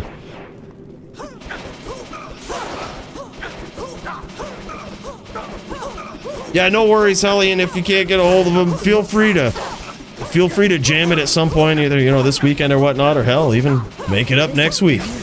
We love seeing us a Hellion and Sogi duel, man. Nate Fizzle pulling ahead here, but oh my god, another very, very close one. Tense match here. 7-9 now in favor of Nate Fizzle. Alex needs 3 straight wins to steal this. To come from behind and steal this. And it's not unfeasible, right? We've seen this happen in this duel. We've seen him go 3 straight. He just needs to do it again. Here we go. He's coming in big hits to start things off. He needs to keep it up, keep landing those hits. There it is. Now 8-9. 2 more and he can steal it from the judge. To try to get a W in the winner's column for these Zans here in Melee tonight. Wow. 8-9, baby. I mean, go Dins. Go Dins. Dins for the wins. Dins get wins, right? But it's kind of cool to see Zan, man. It is actually really cool. Oh, man, big hits. And that is it. Nate Fizzle says, I'm done fucking around.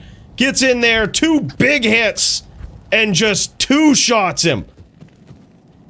Dins getting wins, son. The judge says you done fucked with the Din, you ain't gonna win. And there it is, Judge Fizzle. Let's check out what he was using here. We got a fool's jab. We got a low, 1 low, small crescent. No fools. He doesn't really need the fools there versus Azan. A lot of times it's very hard for Azan to stack up defense in Melee. So you really don't need a lot of AR. You might be able to get away with Angelics. Possibly, you know, even if you don't have that, you might even be able to get away with regular Melee rings. Very curious to see what Nate Fizzle was rocking for this one. I doubt he went all out without Angelics there. He might have put on Angelics, but I wouldn't be surprised. Oh yeah, they were just that was Melee jewelry right there. Okay. Yeah, alright, so that's such little respect for the actual defense of the Zon, which makes sense. I mean, dodge, avoid, evade, that's where it's all coming from. And there it is, man, the E-Rep Sacred Armor. Gotta love how a magic item is literally best in slot. Or not necessarily best in slot, but a very, very good item. Huge use in DFC Melee. An absolutely stacked division where item value is through the roof and you have a magic armor. Right? So cool to see. Very cool to see. You see a lot of Dins rocking that. And it's just a sacred armor, ethereal, replenishes itself with the godly mod. Take it to Larza, get 2 sockets, and you might have yourself a $2,000 armor there. That's crazy. Ted just got in. Oh, hell yeah, man. Hell yeah. Let's throw y'all in the queue, man. Let's throw y'all in the queue. Ted V. Polytheist. GG, man. Epic bout between these guys. That one was so fast, like so back and forth. And the final round, just so fast, man. That was crazy. Great performance from both of these guys. Alex V.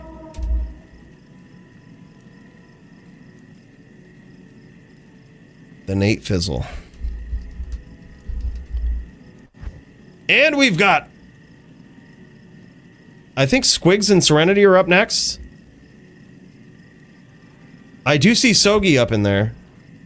But let's check in with, let's actually check in with Oppenscrow and Green Lungs here. These guys are right ready to jam. Let's pop into the Oppenscrow stream. This guy is on the Din. Green Lungs, I think he brought the Sorceress to this duel. I'm pretty sure. I'm pretty sure he brought the Sorc to this duel. Let's see what happens here.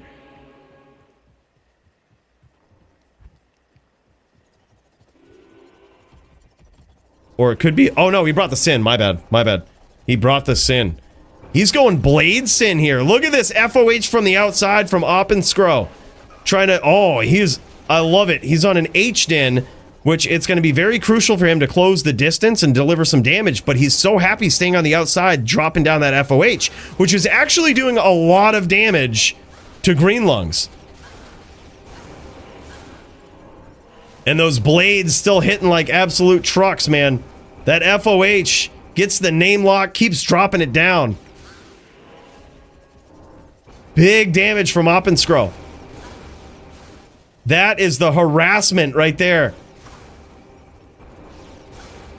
He might be able to finish with FOH from the outside, which is probably going to force a D-flight, I think, from Green Lungs. He's going to have to close the distance, take a risk, and just get in there. Force those hammers, right? Damn, son, and there it is. FOH from the outside paying big dividends for Oppenscrow here early on.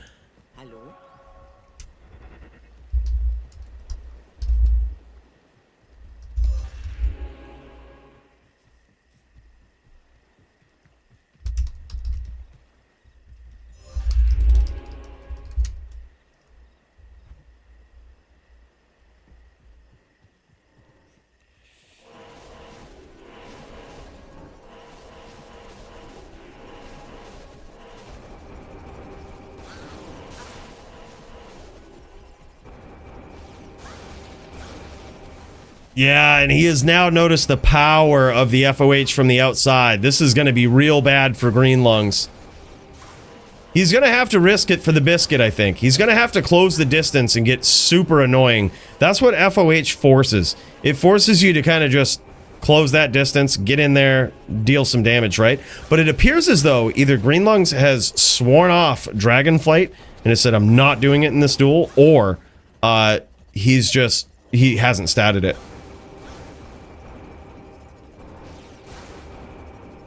And which kind of makes sense. You wouldn't hard stat that, I don't think, in LLD, because it's like four hard points that on a Blade Sin should probably easily go elsewhere.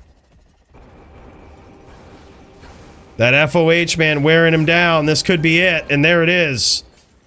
Oppenscrow 2-0.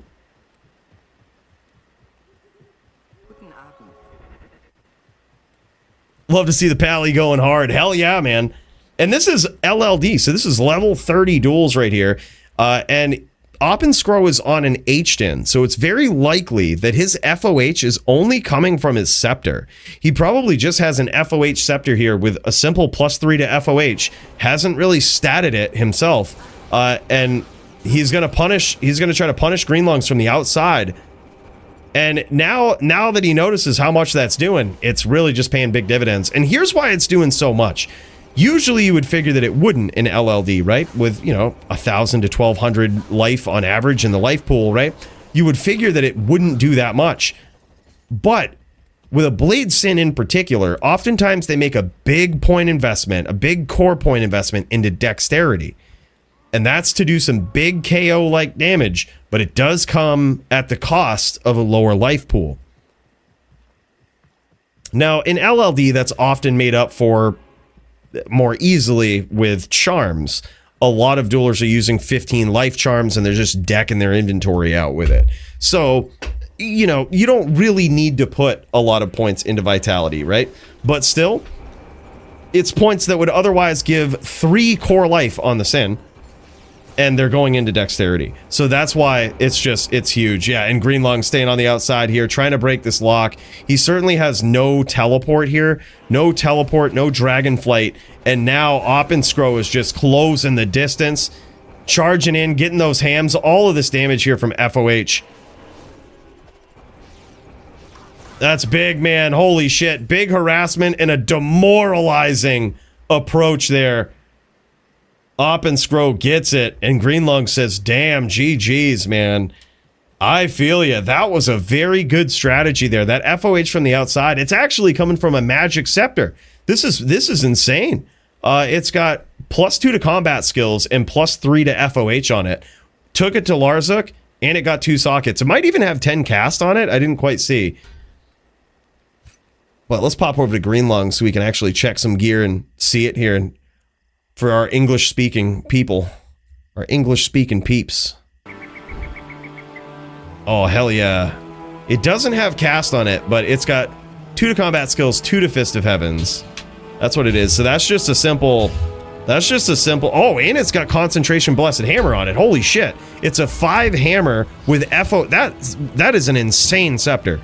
It's 5 hammer, 5 hammer, 3 cons, 4 FOH. That's incredible. That hammer damage is probably wild. I'm gonna guess somewhere in like the 2400s maybe. It might be up there, dude. That is so wild. I think he even gives up cast here. I wouldn't be surprised if he's giving up cast for, you know, hits like the 75 cast breakpoint just to do way more damage. I guess no, he has the armor. No, he probably has 125. Maybe though. I'd have to double check. I guess if he's, yeah, he might be 75. He might actually be 75, dude. Might have got a 75 cast just for massive hammer damage. That's crazy. Yep, that's what, yeah, he says he's 75. Yep. Hell yeah. What's your hammer damage and FOH damage? Usually FOH damage in LLD is somewhere around like 400 maybe. Like if you've got a good setup. Because their whole inventory is the same amount. 1.6k FOH is 600. Hammer is 1.6k. I'm actually surprised it's that low. I would have figured it would have been way higher. But 600 FOH damage is pretty big. Yeah, that's also just wild.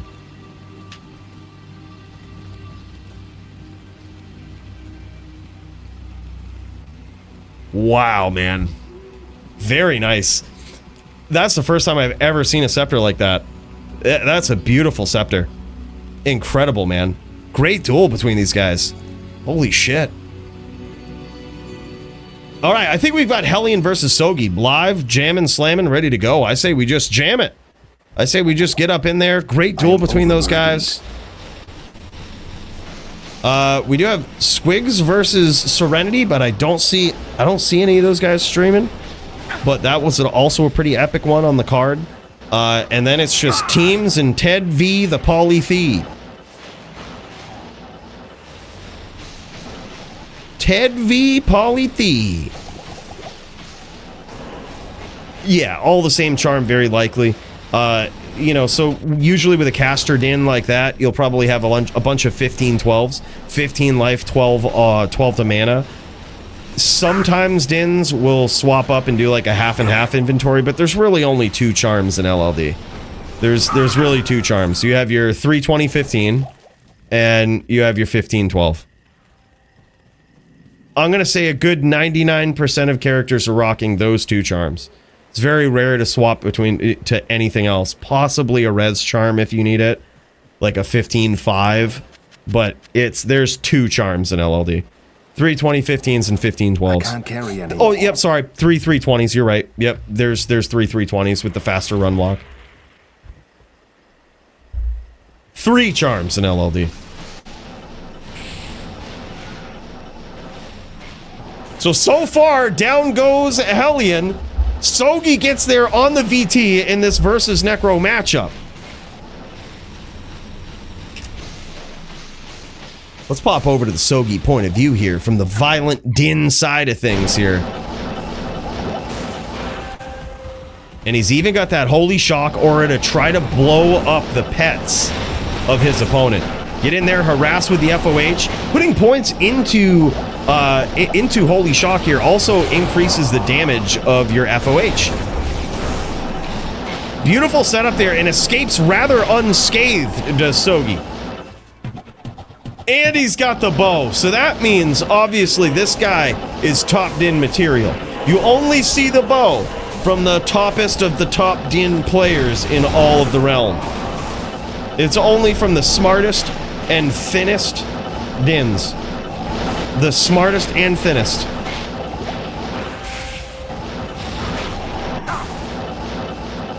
Yeah, no worries, Squigs, no worries. We can catch it then too, my dude. Whatever works.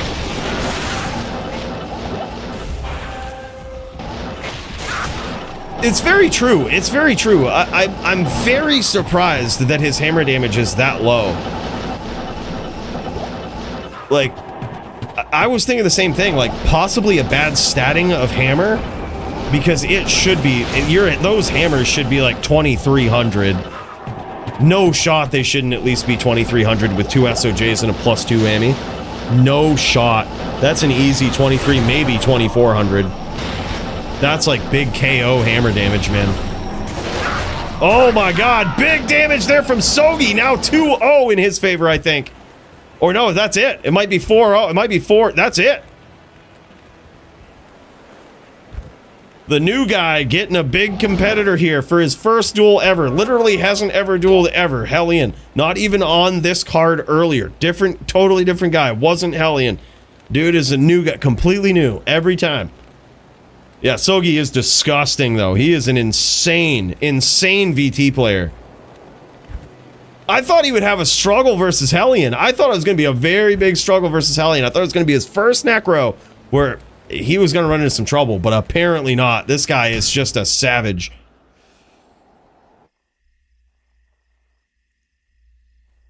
Wow, man.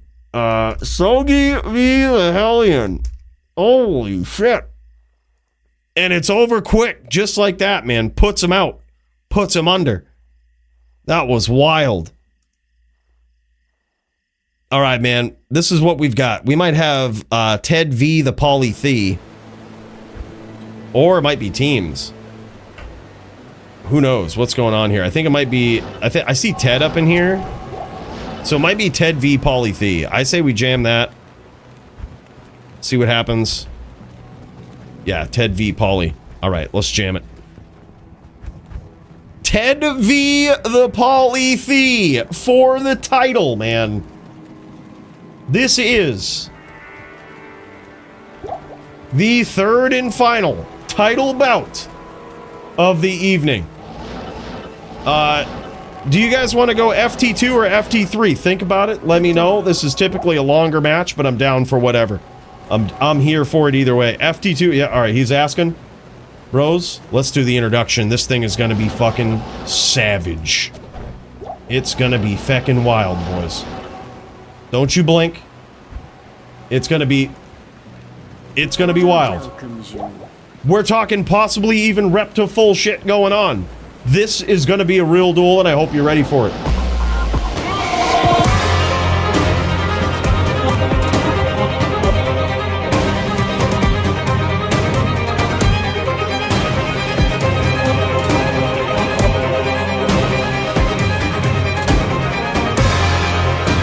In this corner, we've got reigning, defending, dominant DFC HLD champion Polytheist.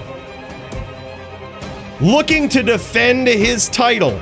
He might be on, what, defense like 7 or 8 or something now? We're going to have to start tallying him up. Because this guy is racking up the title defenses against some of the most savage players in the world. And this guy's doing it on what used to be, and I do mean used to be, an A-tier class. But now this guy, it used to be an underdog, used to be a class that was certainly not ever in consideration for being the best But Polytheist has flipped the script on that and taken the Shaman all the way to the top, defending the title. Again, against some of the most vicious, most savage, most skilled players in all of D2. He's got the strategy, he's got the setup, he's got knowledge of all of the different matchups that he could possibly find himself in. But tonight, he has himself one of the most savage, patient, and real dueling Necros out there in Ted Stickles. He says, good luck, have fun, bud. He's ready. These guys ready to throw down for the title of DFC HLD champion. Polytheist trying to hold on to it. Ted trying to take it for the first time. Yeah, theoretically, though, it's actually in Ted's best interest in the early parts of this duel to chase Polytheist. It is actually in his best interest. He doesn't want to get too crazy with it, but he actually does want to kind of close the distance and push the pressure a little bit. He wants to get a lot of damage in early and turn it into a duel where Poly is trying to back off a little bit, right? Not trying to get that chip damage in there. He's probably going to take some damage for his troubles, but it is definitely in his best interest. You don't want to stop. You're just open. You're just asking to get up bouldered. But when you see those opportunities, it is good to push that pressure. And so far, Ted backing off, feeling out his opponent here in round one.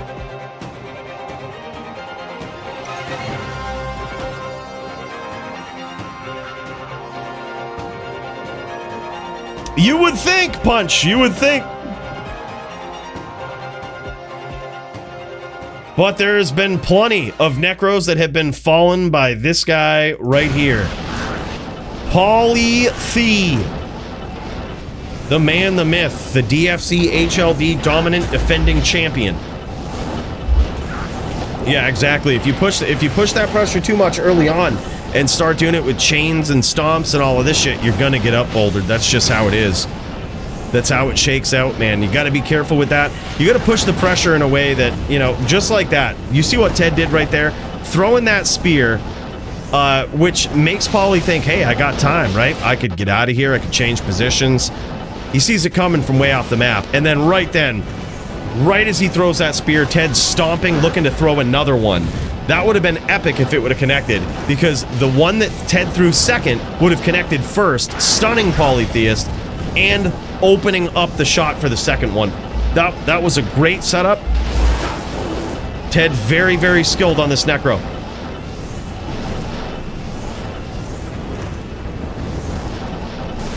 But this is gonna be a real duel. So far, Ted has scored a little bit of damage. I think it's come from teeth.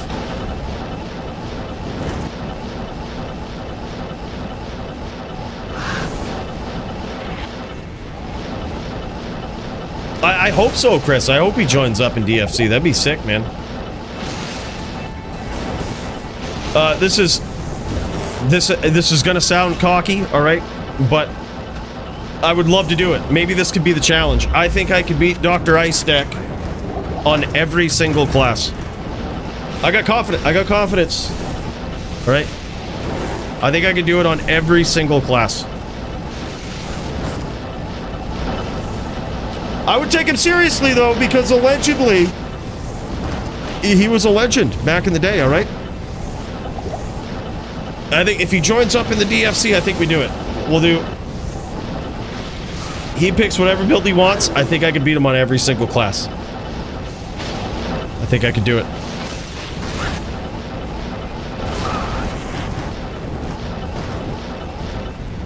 Yeah, that's Iceman. I have loved that guy for a long time. I think he's great. He's a great dude. I think it'd be epic. Get him in the DFC. Let's have a special match. Iceman versus Coolie on every single class. I have 80 versus sound. Yep. Life rep capped at 40, though.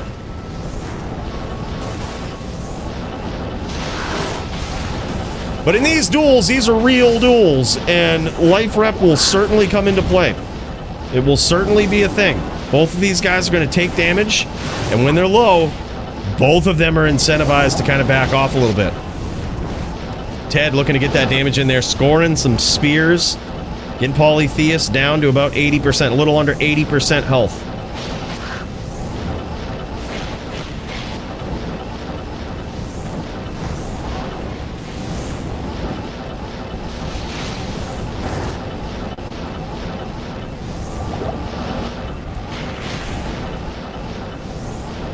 Well, you don't really have a lot of big KO damage, honestly, with the Fire Druid.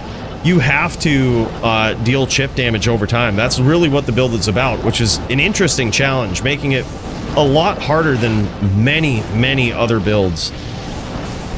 But the thing is, if you're consistent with it, and Polytheist certainly is, I think, you know, there's some people that say that about this build, not truly understanding how difficult it is to run. Because when you're dealing such little damage over time, you have to be consistent. You can't really let your opponent start repping life back, right? You gotta close the distance, you gotta hit them, you gotta keeping them in check with their life rep. So it is constant pressure. So oftentimes your opponents are the ones running from you in a lot of these duels. Yeah, boulder hits can get there, but it really requires your opponent to be super aggro and make some, you know, once they do, they can get punished, right? And that's why eventually they'll back off. Ted throwing those teeth out there. Polytheist trying to hit him with some Kanos from off screen. Yeah, he definitely will, but if Ted keeps the teeth pressure up, that will make it so that Polytheist is going to have a lot harder time repping him back. Very nice spears there from Ted. Now Polytheist in a lot of trouble. He's not quite one spear, but man, he's taking some damage. Polytheist is going to back off now. He's probably going to turn this into a real duel. He's going to force the Necro to come in looking for some shit. He's going to force Ted to come in there. Ted is looking real healthy right now, too.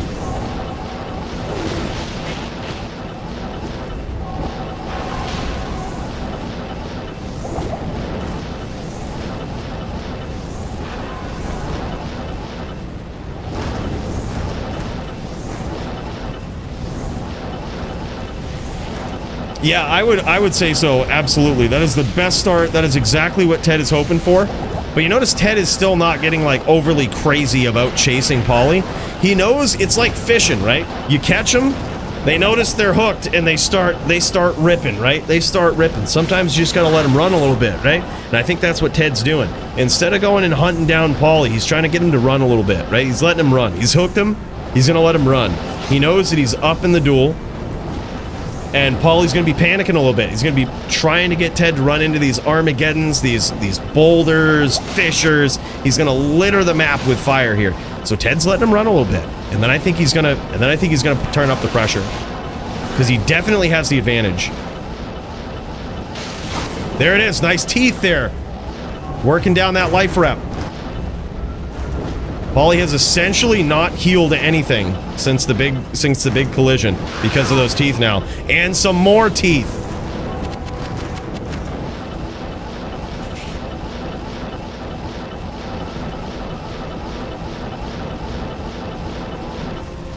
Yeah, I think if the Druid fire spells didn't have such cooldowns, I think a Druid like this could get more aggressive, but it's just constant, like, 4 to 6 second cooldowns on just about every spell you cast, and it's like you can't really chain and keep jamming. I think Molten Boulder shouldn't have a cooldown, man. Just keep bouldering the shit out of people. That would be sick. Polytheist landing some hits from the outside, trying to chip Ted down here. Great aggression there from Ted. Notice he's waiting for his opportunity. And then as soon as Poly tellies away, he knows he ain't ready, immediately takes that opportunity, chains him. That was very nicely done. Didn't land anything from those spears, but he got in there. Now, Polytheist is staying on the outside, trying to stay away from these teeth, trying to back Ted into a corner so that he's always able to predict where these teeth are coming from. Oh, man. Nice stomp there from Poly. I think he was thinking about kicking around and dropping a Molten Boulder, but quickly changed his mind. I think he noticed he needs a little bit more life. He needs to rep back a little bit more life before he starts engaging in those exchanges.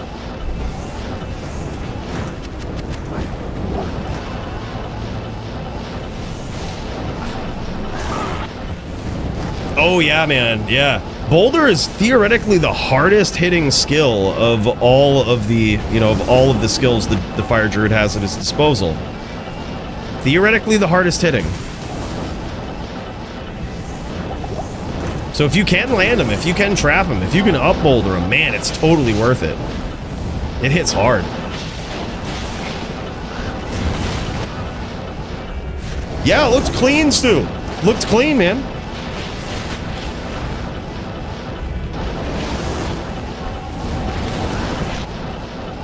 Oh yeah, all you gotta do is just, to fix that, Bobby, you just go in and recalibrate your, screen size. Like, so it'll ask, like, what is it? It's one of the calibration settings. And then instead of moving the triangles to the edge of the screen, move them in a little bit. And then that way when you bring up the UI, it will sit over. But it's like one of those settings that says calibrate. And you, like, click that, and the little triangles, yep, move them in. So when your UI comes up, that's what it's based on. It's based on that setting.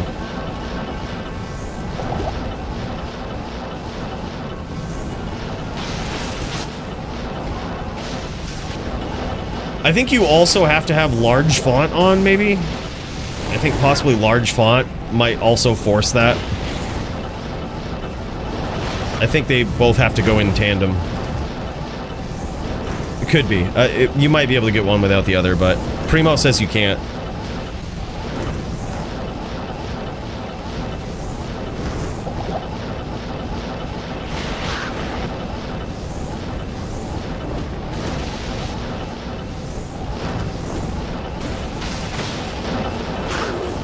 Nice closing of the distance there from Poly. Poly is repping back some life now.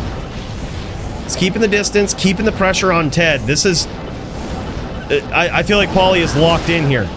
Poly is locked in. He's doing what he does. He's doing what he does on this build.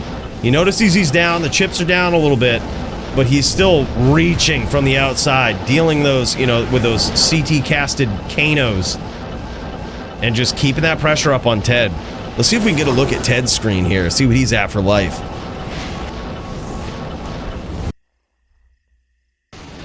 Oh, he's still looking healthy, man.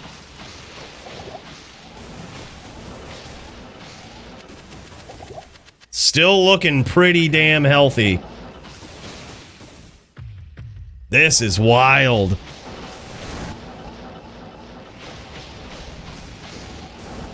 Pope John Pone says can fill for teams if needed.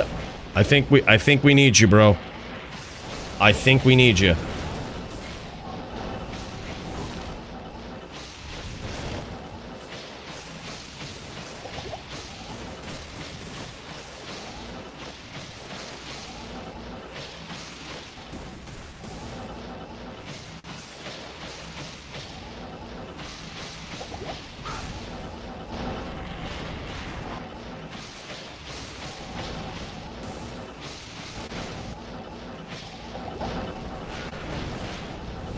Oh my god, nice stomp there from Ted.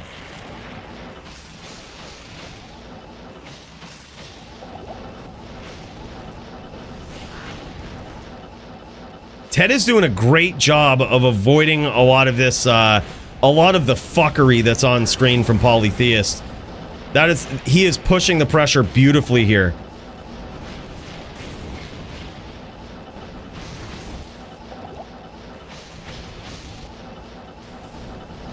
And a great use of teeth.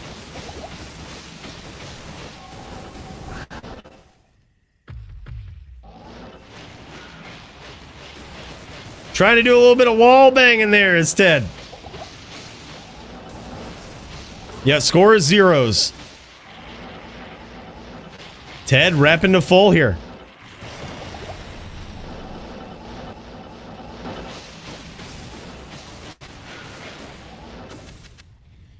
This is a real duel, boys.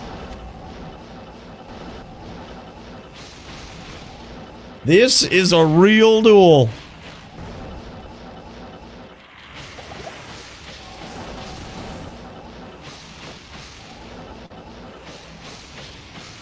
Ted coming in on this Necro, trying to take the title for the first time, and he ain't gonna make it easy for Polytheist.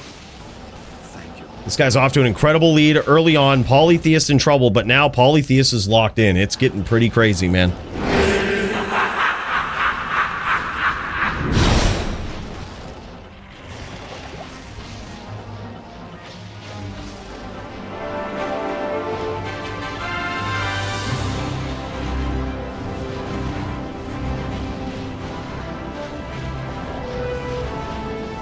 You're probably not going to bed tonight. Sorry, bud.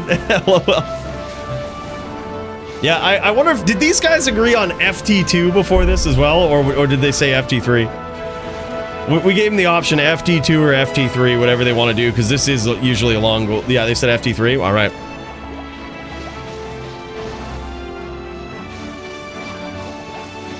Yeah, interesting. This is going to be a long one.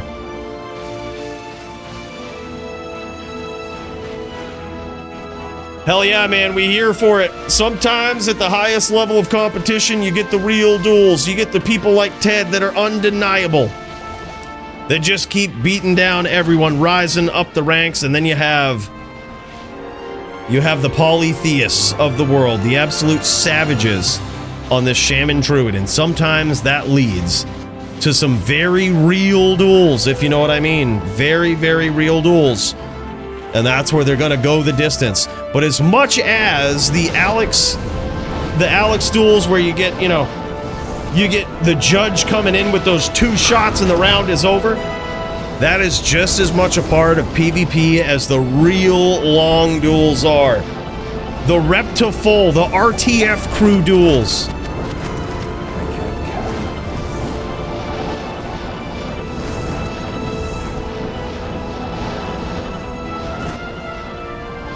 Both equally as interesting, skillful.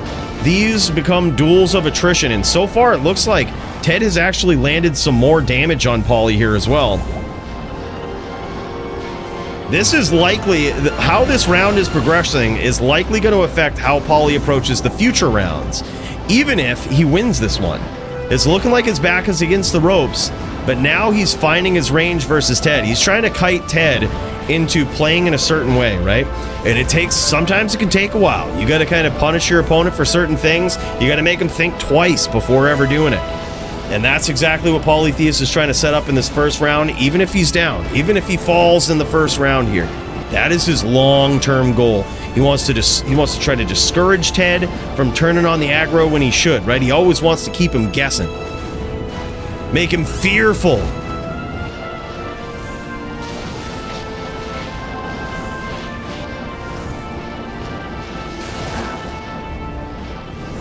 Big teeth hits, but Polytheist repping to full. FT1, right?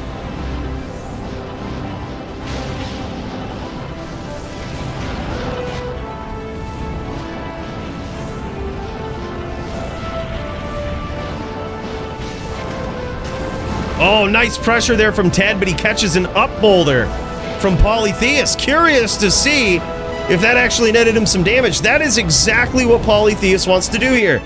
It's a long-range test of endurance. It didn't score him any damage, and it was so perfectly placed. That has got to be discouraging. But that one did, though. That Fisher got there. Landed some big damage that time. But those are the types of discouraging hits that Poly wants to set up over time. Wants to get in the mind of his opponent, right? He wants to set him up to the point where his opponent starts to question whether or not they should ever stomp, right? And then the longer you duel, the more Polytheist will start to realize. He'll start to learn your stomp cadence. That was some great aggression there yet again from Ted. Ted is doing a great job at pushing the pressure in this duel. This guy's a different Necro right here.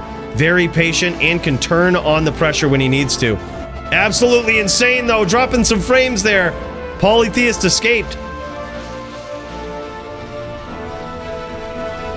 And the Poly escaped by the skin of his teeth on that one. And it looks like he actually... No, I was going to say, I thought he might have taken some spear damage, but it looks like it's only teeth.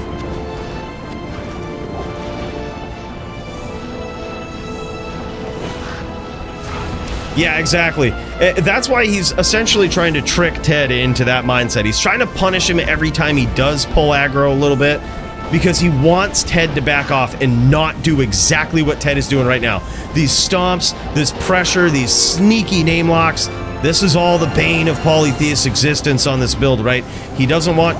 Polytheist doesn't want to be the one guessing in this duel, right? As to when his opponent's going to turn the corner, when he's got him locked. He doesn't want to be guessing. So he's going to slowly, over time, work him into playing in this style right here, where he grabs that pet, drops that Kano, drops that Fisher, can cycle through these cooldown spells You know, that's what he wants to do from the outside, from a safe outside, and make sure that his opponent never chains him, never chases him like that. That's what he wants, man. He wants to keep him on the outside, keep whittling him down. And Ted is just going to have to stay on top of it. He's going to have to just keep looking for these sneaky locks. Just like that. Very nicely done. Ted is on point here. He hasn't scored any big damage from that so far, but damn, son. He's being very wise about when to get it and when to shit it. Not getting up bouldered here so far. Ted dodging the up boulders like an absolute pro.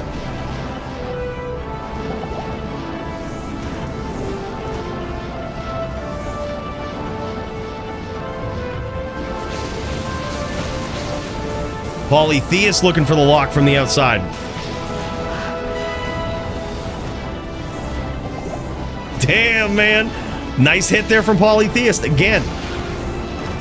While he's got the damage in on Ted, he's going to try to keep it up. He's going to try to just keep whittling him down. And he knows now that he's drawn some blood from Ted, right? He's going to try to not let that go, all while discouraging Ted, trying to bait these name locks, these stomps, and hit him with that up boulder.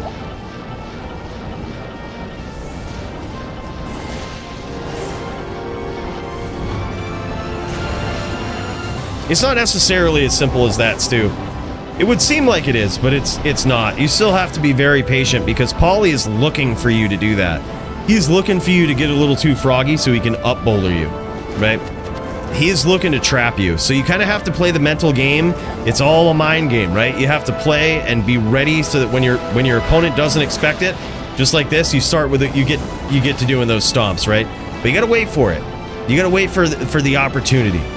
And that's what Ted is actually doing a phenomenal job of so far, is being very opportunistic. He's not pushing the pressure too much, going and looking for trouble and finding himself in it. He's being very opportunistic, very patient, trying to keep Polly guessing as to what's coming, just like right there. Hard to tell exactly when those stomps are coming, right? That's what Ted is keeping up, man. He's doing great so far.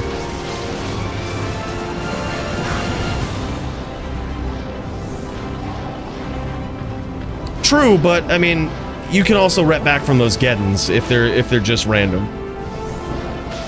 If the Geddons are only hitting randomly, it's possible to rep back. Polly needs to do consistent chip damage, right? Because otherwise Ted can just rep back to full from it. These are long duels, right? It isn't like that damage just kind of sits there and doesn't do anything. Both of these guys repping to full, certainly capped out at that plus 40, I would almost guarantee for this duel. So if you just get hit with something random and small, it's no big deal really in this duel. Polly's challenge is to keep that constant pressure up, keep constant distance, but medium distance between him and Ted, so that he can land those Geddons, he can land those Fishers, those Kanos, even with some, residual AoE damage. But he's got to keep it up, because if he doesn't, Ted will heal back. And Ted needs to opportunistically look for those locks, those stomps, and everything, dude. Like, he's got to be ready when it happens. And he might have actually scored some damage, Polytheist, here on his opponent. He might be forcing Ted into that backpedal here. Let's check his life total. Yeah, he's got him down to half, man. Polly's actually catching up here. This is what Polly does, baby.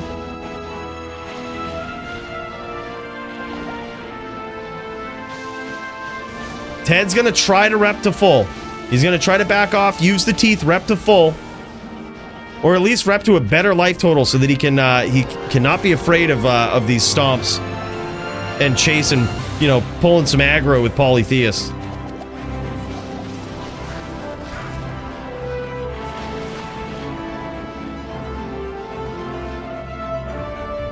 Polly is hoping that his work so far has discouraged the aggro of Ted, but Ted has to fight through that mindset and has to still look for it. Polytheist looking and finding his range now. Polly locking the fuck in.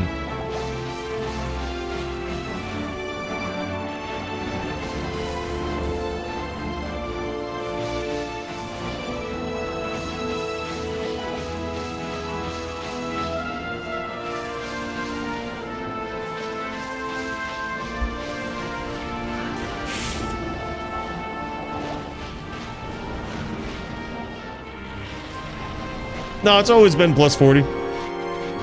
No, life rep's always been plus 40. It's just people never really... Most people don't know life rep because a lot of people are involved in duels that last less than 30 seconds to a minute, right? But it's in the real duels at the highest level of competition where they go long. And like, that's when it's like, wow, these people are healing back, but really the duel's gone on a long time.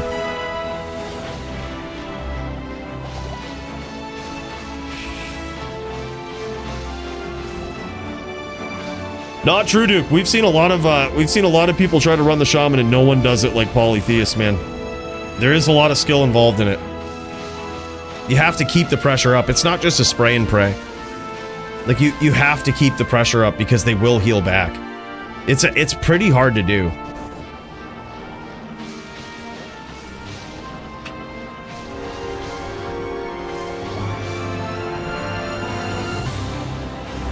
Yeah, Ted, I think right now is in the spray and pray mode, really. He's looking for the opportunity that just isn't coming, because Polytheist is finding the range.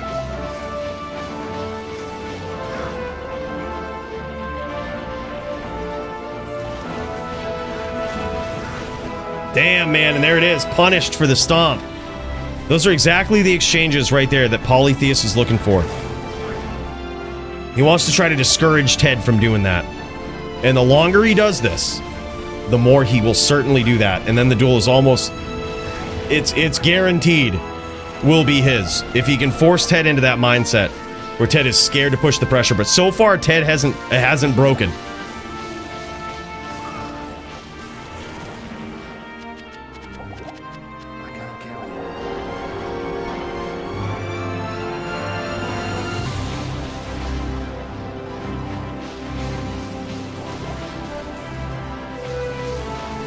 Another thing, too, is when Polytheist starts realizing his range on the outside, the thing that he doesn't want you to do is actually close the distance on him, right? Like, that's another thing that we've seen people do. Not necessarily with a stomp, but like...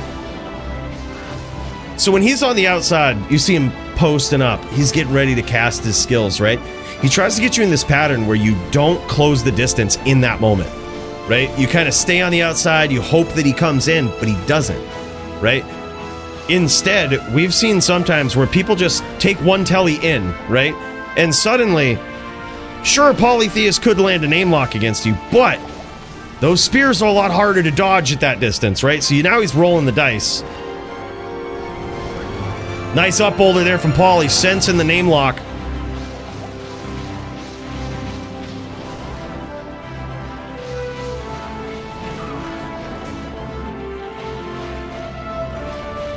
Yeah, I think so too. That's the thing with Poly, is like, he will figure it out. He will figure out your cadence.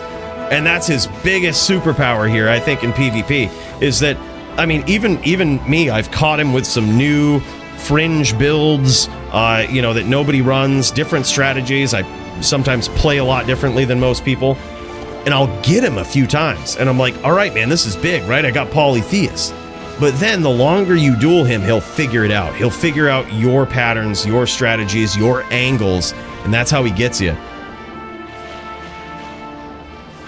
That's why you constantly... I think you have to have 2 default modes that you swap back and forth between at least. Now, when Poly approaches here, if Ted closes the distance on him and keeps the, keeps this spam up, but then just closes the distance... I bet he's gonna catch Poly by surprise.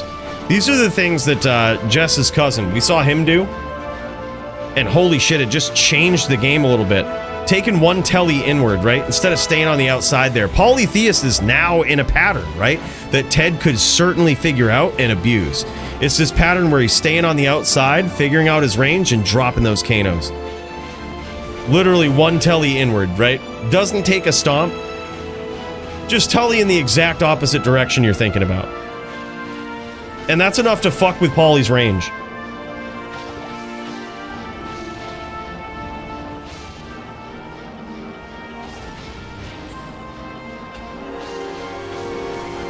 Yeah, way better than most, dude. He is a phenom. He's insane. That's exactly what it is. I don't think Poly gets enough credit for that too, Misfit. It's just like, he is basically the Muchez on a shaman. Like, very, very quickly can adapt his strategy, his build, to whatever people are bringing to the table, man, and it's crazy. Well, damn, son, what a round so far.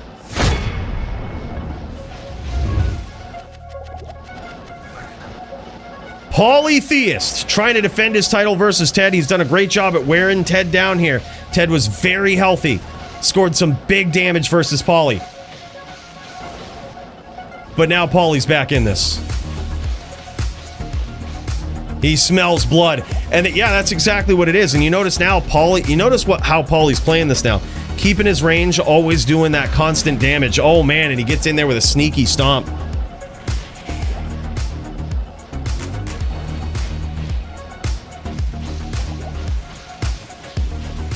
Yeah. Well, also, dude, here's the thing on that, too. We've seen some Barbs, Duke, that just, like, give Poly the hardest time that I honestly don't think he could beat. Like, I think if Maddie went up against Poly, Maddie on a Barb, I think he'd beat Poly. But I think most people on a Barb, they can't do, like, they don't do what Maddie does. And it's like, it's rough, man. It's rough. And Poly will adapt too, right? Like we've seen Barbs that start off kind of keeping the distance, waiting for him to come in. They see some success, right? Then Poly adapts to it. We've seen the hyper aggro Barbs too. Then Poly will adapt to that. And it's like you really need this default mode strategy. Like, and Maddie's is, and this is why I think Maddie, he's so good at executing this, but I really do think this is the Barb strategy to beat Poly. You just have to be good at executing it. And you know, it's basically, you build your build with 65 cast, you hit that breakpoint, right? You stack up the life leech, you go a 220 amulet with 6 life leech on it even, stack up that life leech, get your DR and your resist in there. But then, it's this simple. It's leap, and when you get the stun, on the very first frame that you can, you telly stomp. And then, on the very first frame that you can, you do a short whirlwind. If he's still there, you keep whirling. If he ain't, you get out. And it was so hard for Poly to beat. It was almost a guaranteed hit every time. Yeah, Maddie is synced. Yep.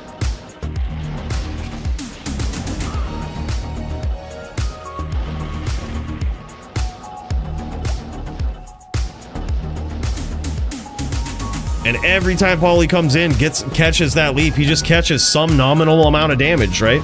It might not be the biggest KO hits always, but it's something that is almost unavoidable. Especially with the 35% block rule in the DFC. It's very, very tough.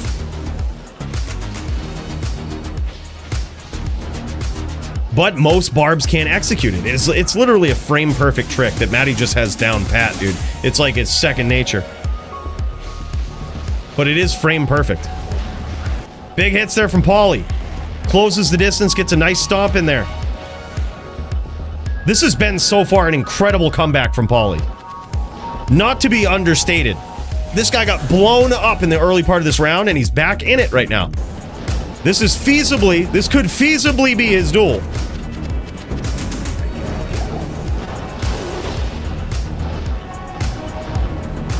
Could feasibly be his duel.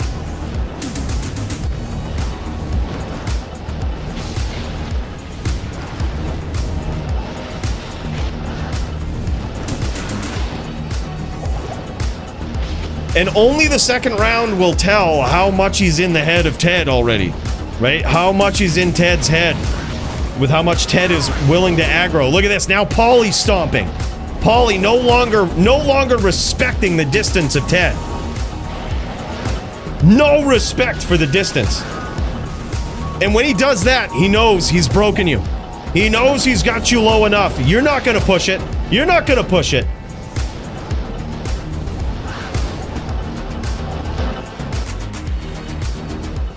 He knows these things.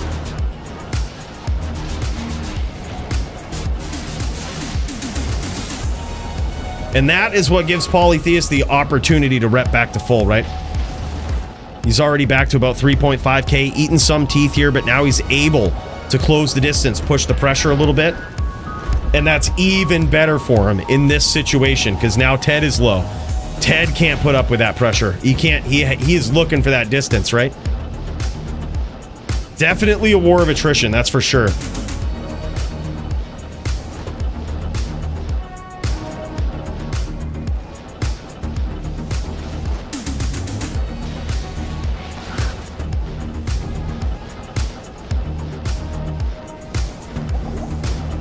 Paulie locked the fook in right after the first part of this round.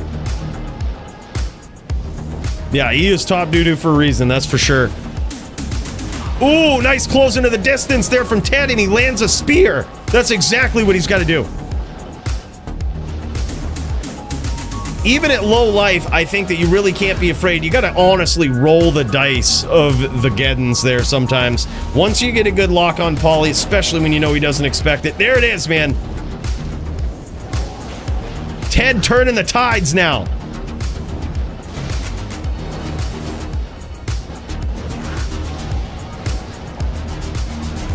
Very nice timing there from Ted. I think he caught an up boulder there, but not to be understated for his timing. You saw that he saw Polytheist going, tallying away to set up the up boulder, and he just waited it out. That's all he did. He just waited it out, waited for him to tally away, and then went on him. That was really, really good. He might have. I think he did eat a boulder. The fact that he's backing off a little bit here probably tells me he did.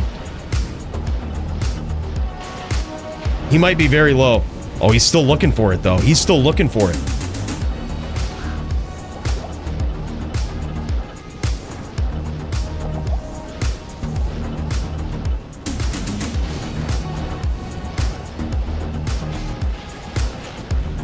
Those Geddons might have hit down there, too. Paulie, very nice name lock there.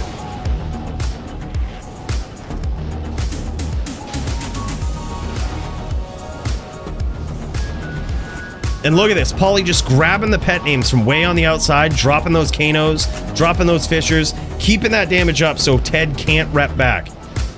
Constant threat of damage. Yep, sneaky little corner locks and everything, man. Round 1 hit the 40-minute mark. Hell yeah, man. Ooh!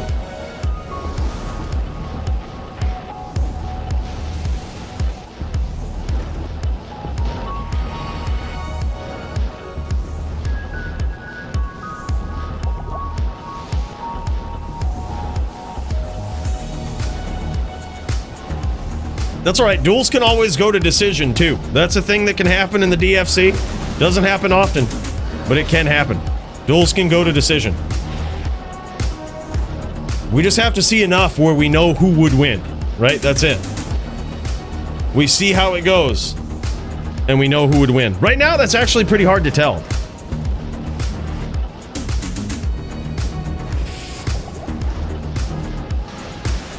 Yeah, I think both of these guys are playing absolutely phenomenally right now. Might be a long round, but like I said, can always go to decision. That's fine. I just think we would need a pretty clear, like, we would need to see how this is going, right? We would need to see what the strategies are. It's been pretty easy before, you know, you see Paulie go up against the Necro, and you could probably bring it to decision, no problem. But this one, not so easy right now. Please, y'all need to offense.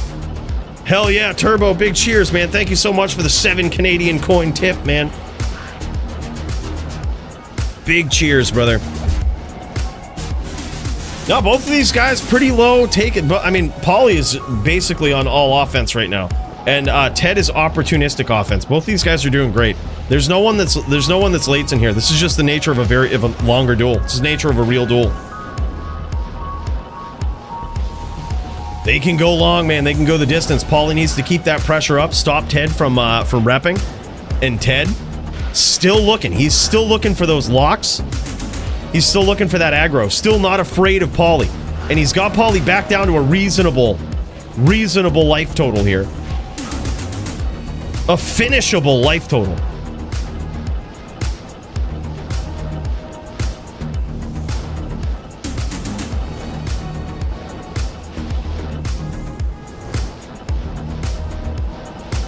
And Polly says, no mercy.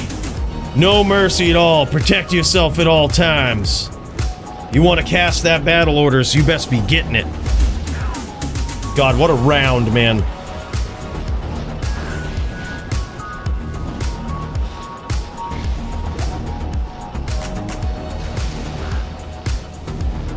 That was actually an insane play right there from Ted. He's doing that exact thing we were talking about earlier.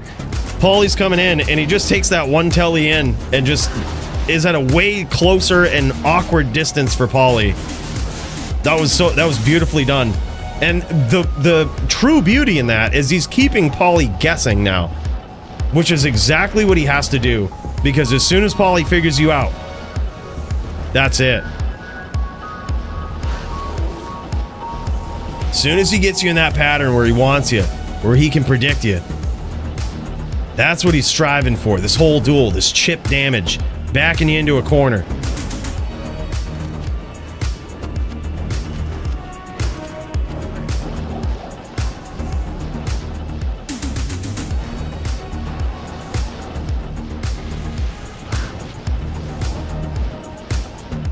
Oh, dude, I was thinking the same thing, Misfit. I'm just like...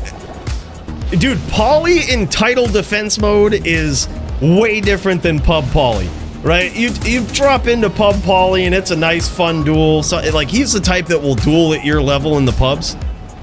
And then when it's title defense mode Poly, it's a different story, man. I know firsthand, man. I thought for sure there was a time I could beat Poly, and then it was he went in title defense mode, and he wasn't having it. He wasn't having it, man.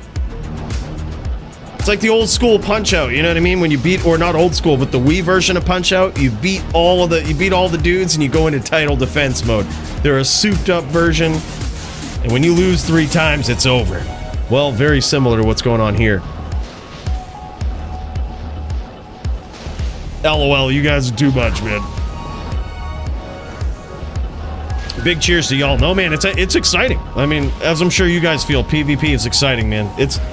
It's all part of the game, right? The quick duels, the gentleman's bone spear duels where they're over in 5 minutes, to the long, grindy duels, right?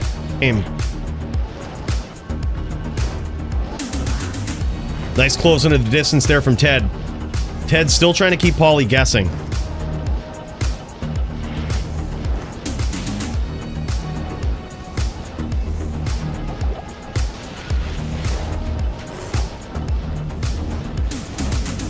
That spear might have cut the hairs on the bear of Poly right there. That one was close. Might have given that bear a little bit of a trim.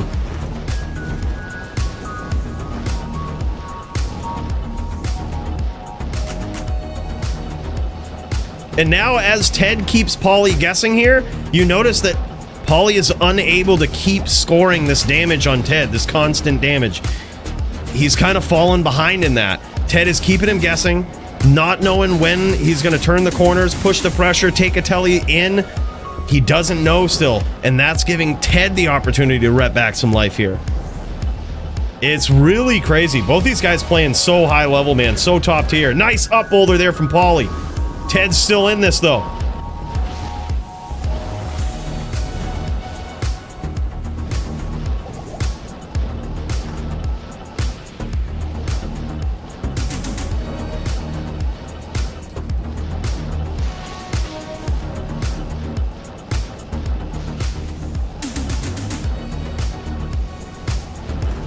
Oh, we'll see, Foos. We'll see. I'm just a naturally good Sin player. I don't know what it is. I very narrowly lost to Riz today. Riz is an absolute legend. I went 5-4 versus Alpha Sin the other day. I lost, but it was close. Last round with a lot of lag. I think I hit like 1,000 ping. No, in all seriousness, close duel, man. It's hard dueling on stream, that's the thing. I don't know what it is, it's like the curse of the stream. I probably duel, I'm gonna guess conservatively, 86 times better when I'm not streaming. It's the curse of streaming.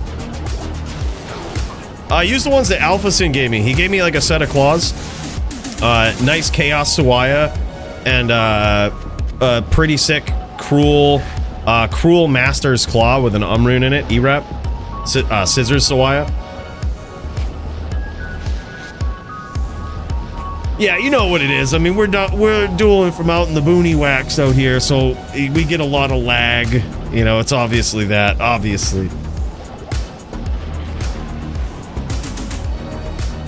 Yeah, well, I just make a lot of bad decisions on stream, like, that I don't even notice. Like, when I was dueling Riz today, I had a fucking fire charm in my inventory for the longest time. Like, fire res charm.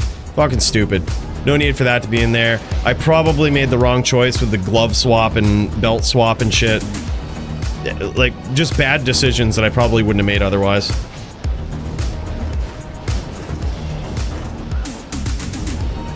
Very nice timing of Ted's stomp right there. Polytheist noticed that Ted had him name locked, though. Was trying to play around it, trying to cast these up boulders, trying to catch him with it. This is not only a duel of attrition, but it is a mind game.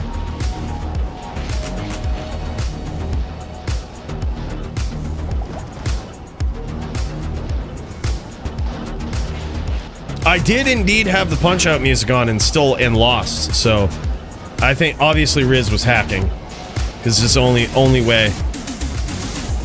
Sin build looking good for Sin PK, thanks man. Yeah, I think it's really, like, that ghost wouldn't really hold up in a pub game, but Sin PK, it seems to be really good.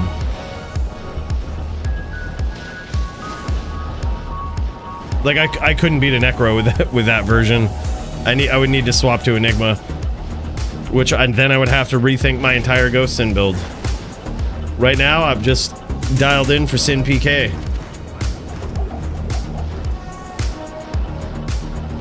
Yeah, that was obviously something. We're gonna have to look into the tapes about Riz there. He's obviously using the Gmod or something. Yeah, because I was playing punch-out music and didn't win, so that is something right there. That's a little sus, if you ask me. Little sus. If someone beats me while I'm playing the punch-out music, they should be DQ'd. They should be looked into. Something's going on.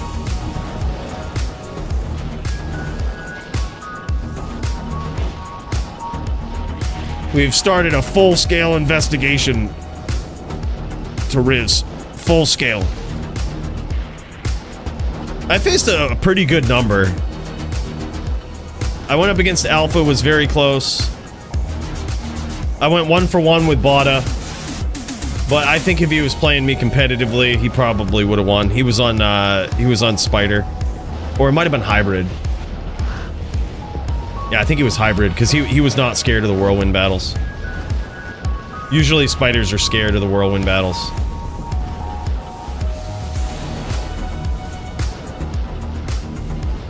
Yeah, I think so too. If I had really good gear for a Hybrid Sin, I think that would be clutch. We'll get there someday. I think the day I go on Hybrid Sin is the day the entire Sin PK just gets taken down. But I would need really good Sin Hybrid Sin claws. Holy shit, nice aggro there from Ted. Dude, I was telling this to Alpha Sin and he completely agrees. I was like, dude, this is... Coolie is appropriately underestimated, but way better than you would think. I think that sums up my dueling style and dueling abilities pretty fairly. Appropriately underestimated.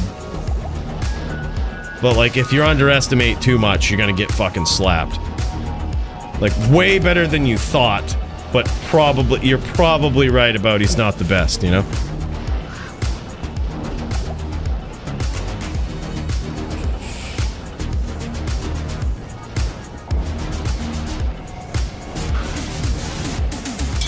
I need a link to get into the Sin PK group. Let me see if I can send you one.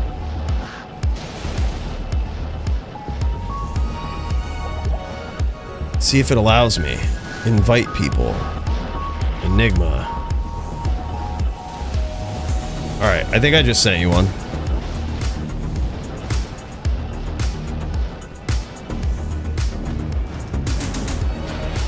There ain't no strat against me, Max. There ain't no strat. You have to be a top-tier Sin player, you have to be the best, and you have to not make a mistake. You have to play every game as if it's gonna end up on YouTube. Then you play well versus him. Yep. That's what Max says. Never die to Coolie when he's testing out a build. You'll end up on YouTube. Paulie with a nice stomp there. Grabs the name lock.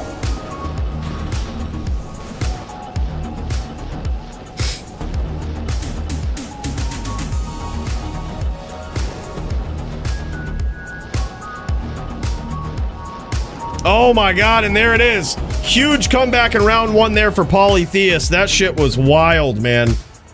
Absolutely insane. Wow, big comeback for Poly in that round. That was wild. 1-0 now for Poly. This is Geddon, LOL. Yeah, man, I feel you. That Geddon coming down, raining down. It's crazy. All right, I gotta take a piss after that duel, man. I'll BRB.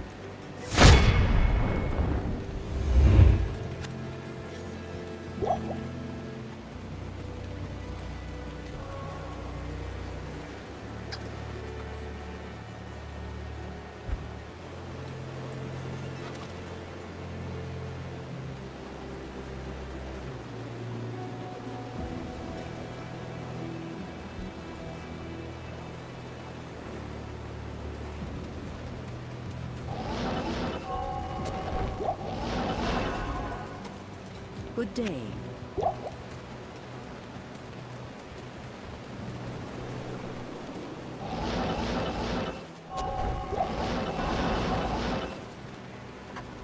Good evening.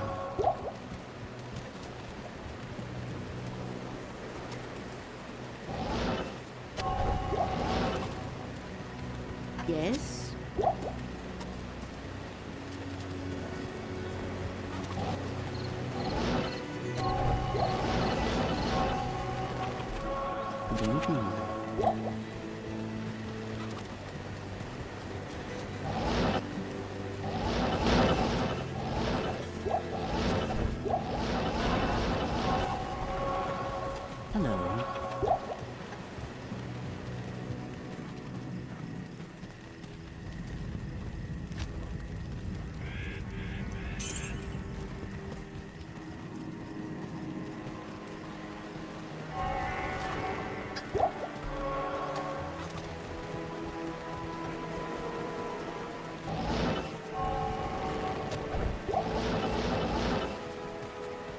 Greetings.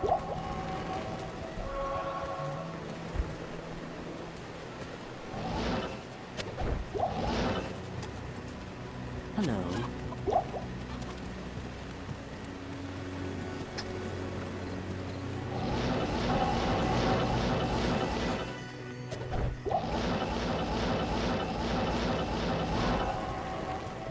The Order welcomes you. Nothing will stand in my way. And we're back. Yeah, 1-0 Poly. Hell yeah, man. These guys getting pulled up. He says, that cool with you? Uh-oh, what did these guys agree to here? What are we doing here?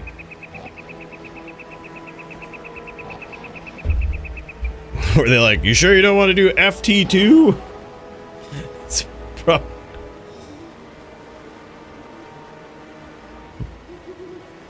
oh, yep.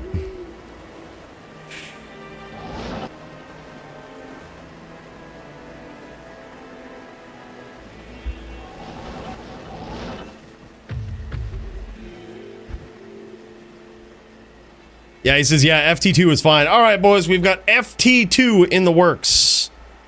All right, and I also think this may be an appropriate time to start up a poll. Let's see here, man. Who should win Fight of the Night? Might be time. I'm going to need you guys' help for some Fight of the Night decisions, all right? Just in case you didn't know, I mean, there's prizes on the line for this stuff, man. Showing up and putting on a show. Have you or a loved one been involved in a violent duel to the death?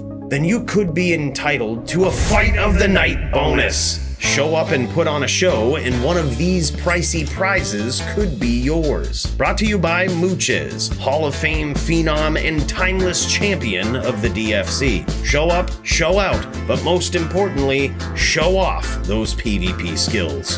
Boom, baby! That's like Brad Pitt and Troy right there, baby.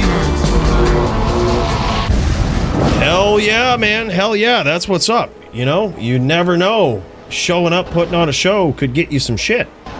Could get you some in-game swag. But the question is, who should win it? You guys get the opportunity to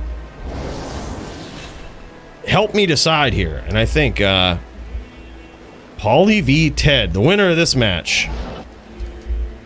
Could be epic, man. Let's add that one in there for sure. But holy hell, there's been a lot of them tonight.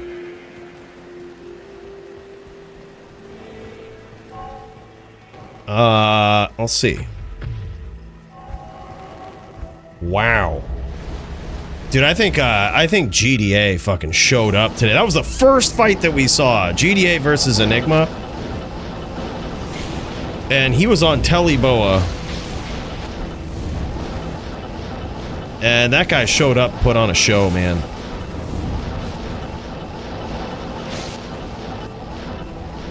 That was a good one. Both of those guys did great.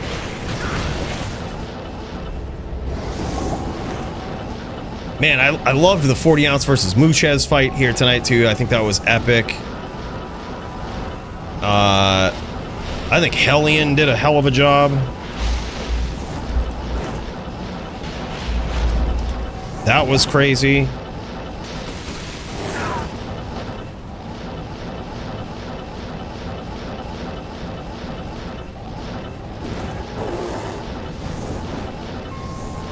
And also Track Amp kicked some ass here today.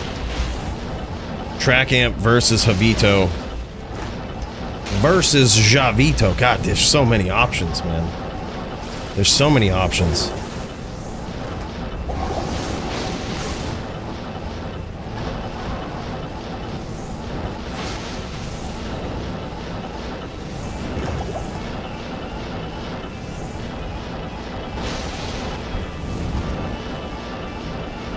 Sinister versus Green Lungs was good too. Holy shit. Damn, son.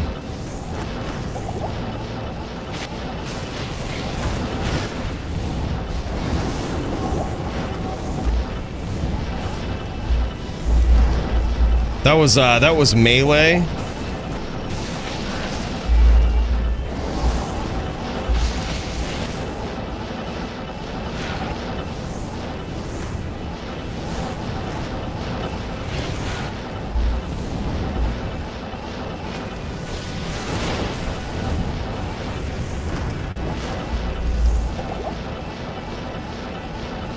That was epic. Alright, let's see. Let's just start it right up here, man. We'll throw it up there. Vote for the best option. Who you think should win. Prize for fight of the night. Let's get those votes in. We'll give it to the end of this duel. Fuck it. You know, we'll give it some time.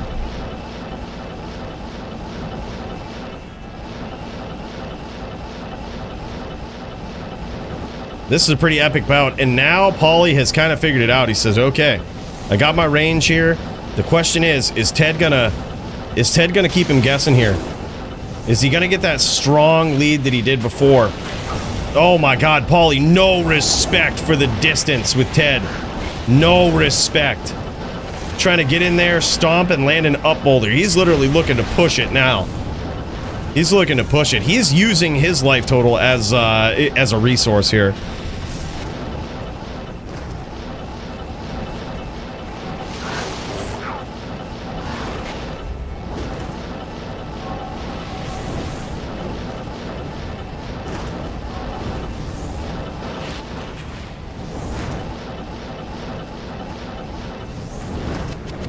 Damn, I should have bribed the chat, right?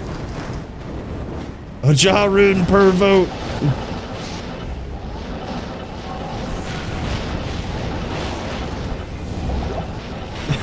$500 forum gold, and I will. Oh, could be worth it, man. 25 definitely worth more than 500 forum gold.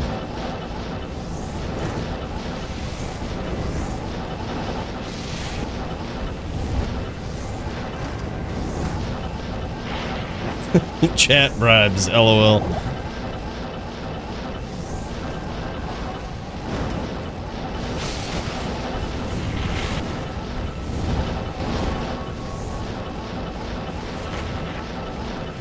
Yeah, we've had some epic bouts here tonight, man, of all calibers, too. I mean, we're talking the real duels, the long duels like this. I mean, this is very common of a championship title belt fight right here. Like, it's just...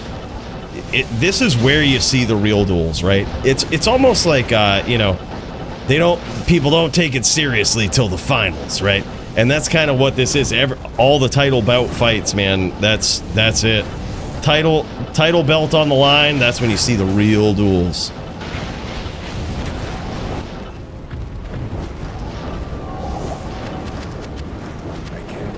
Oh, that's fine. Ted is just being patient. Ted is being patient. And honestly, it's not in his best interest to do it, so he's fine. He kind of wants to look for those opportunities. He's going to try to spam teeth here. And I think he's trying that strategy. He's saying, okay, if it's going to be a long duel, let's see if the teeth can get us there. See if he can, you know, it can open up a window. But what he might also be doing is backing off, spraying with the teeth to make Poly think that that's his game plan, right? So that when he turns the corner, he scores some big hits. It's all legit, man. It's all legit. But theoretically, if Ted does just back off and spam, Poly will win that, and I think both of these guys know that.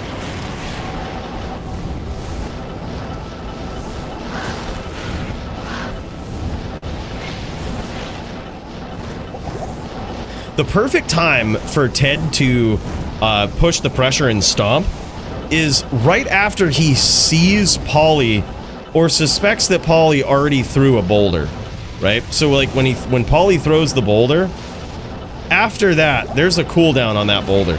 So that's the perfect theoretical opportunity for Ted to take advantage of, and that's what I think he's looking for. He's looking for that golden opportunity where he can certainly tell that that boulder's come out, right? And then he can get in there, push the pressure, score some hits. That's what he's looking for. And Polytheist is looking to trap him in the circle, looking to just turn up the heat, literally light this Bloodmore on fire.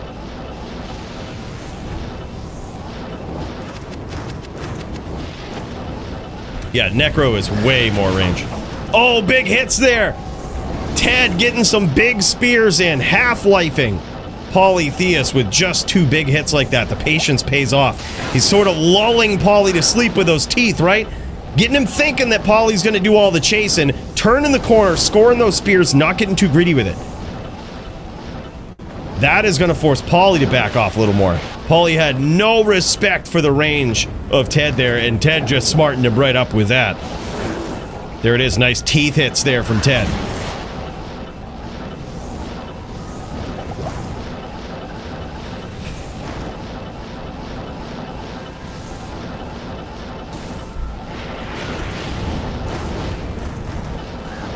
Wrong, Dirty. He's going to do all the aiming. Poly has to do probably more aiming than the Necro in this. He's got to aim hard. Yeah, that's why I think this build is significantly misunderstood, but definitely I would say underestimated a lot. There is a lot of aiming. Especially when he starts dealing damage to Ted. When he starts getting that damage in there, that's when he has to keep up the pressure, right? Let's check in with Ted. Let's see how this is going. Once he scores some damage, you'll notice he'll keep that chip pressure up, right? Like, he has to keep it going. Because if he only scores a few hits every once in a while with random Armageddons, Ted will heal back from it. That's no problem. That's how Ted wants Poly to play. It's just like spraying and praying and spamming. That's how kind of both players want the other person to do that.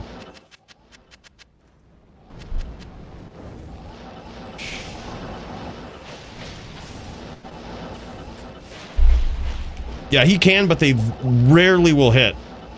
Because he's got bear and oak and pets that as soon as one of those goes down, Poly knows he's in a spirit train.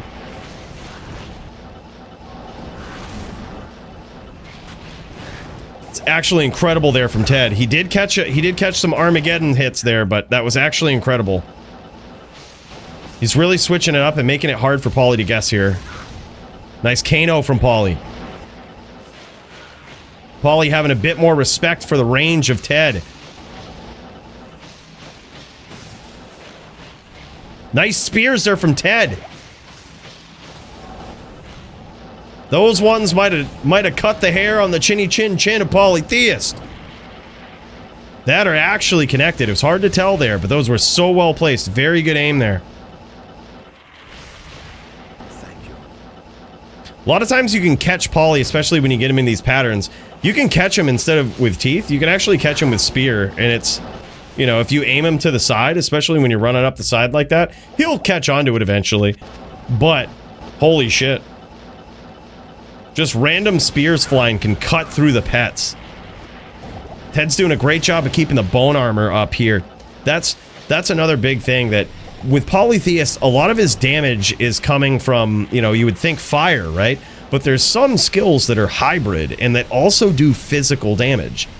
Volcano, Molten Boulder, all of that will do, in Armageddon as well. All of those do hybrid damage. So that's why you'll see that bone armor start ticking down. The bone armor absorbs physical damage. Beautiful wall spearing there. Ted catching him coming in, figuring out the patterns of Polytheist.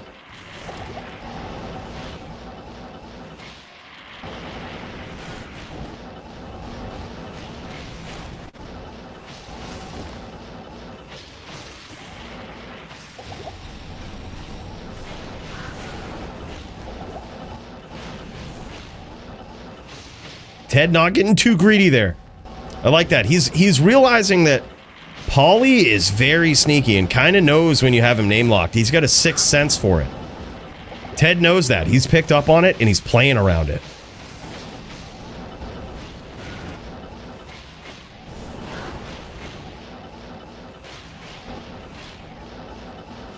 And now you notice him doing those tellies in. This is amazing because it's really throwing Poly off. It's really throwing Poly off here.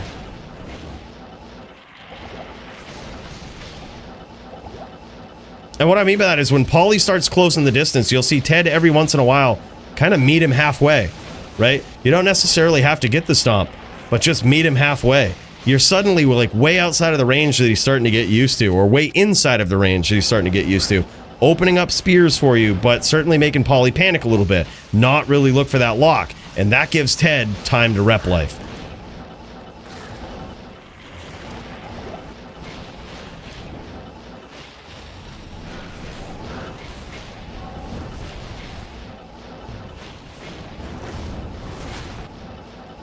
And Ted showing no mercy.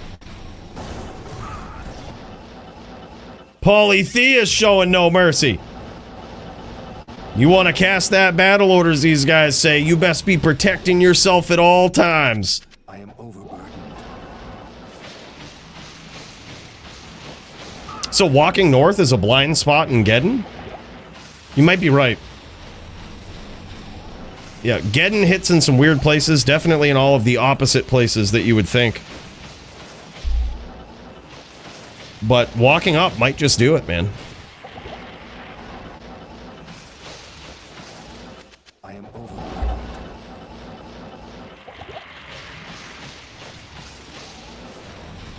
Walking north also might open you up to some up boulders. You never know if he's ready for it.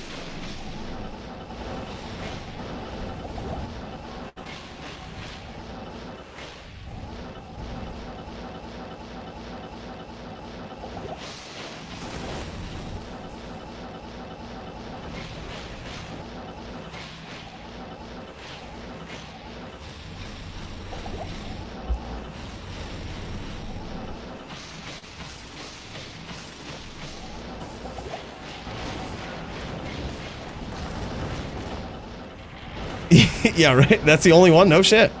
Yeah, it totally makes sense. I usually don't walk north versus him, and now that you mention it, I always get caught with that shit. Whether it's left, right, down, you always get caught with it, but I've never really tried walking up. But I think there has, as I think through it, there's been a few times where I haven't got hit with Geddon, and it's because I either haven't moved or have walked up. Yeah, and Poly is really good at, again, figuring out your patterns with the teeth. Also, just kind of knowing the best possible.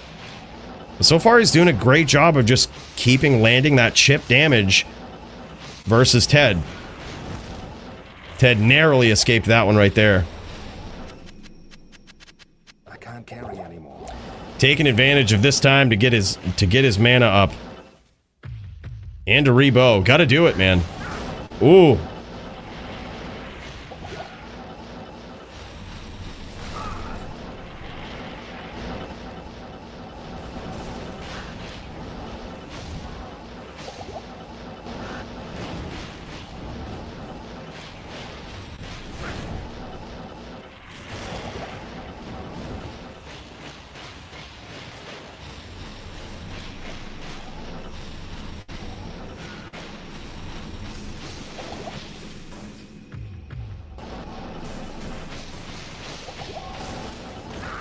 Oh, man. You see that residual fissure that Polly put right there? That was 2 steps ahead right there. Polly was thinking, okay, I see where the spirit train's going. He's going to go to the front of it, and then he's going to launch another one backwards. And that's he put that fissure right there. It was just waiting for him. That was crazy.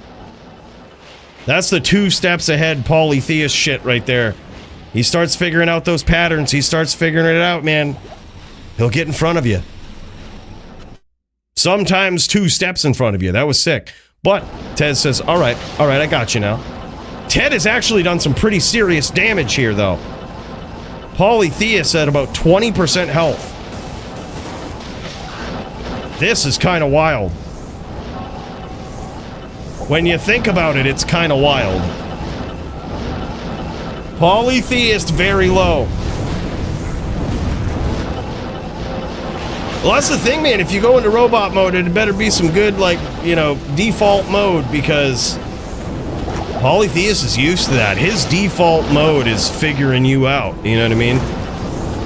He goes into default mode, and it's like the exact... He's got your patterns figured out. He just puts his headphones on and jams.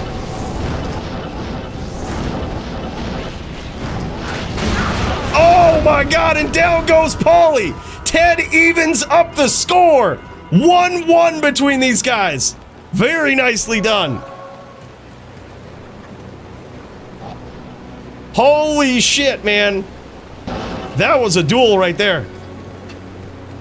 And now we're about to see a real duel. The final round of this epic title bout between these guys.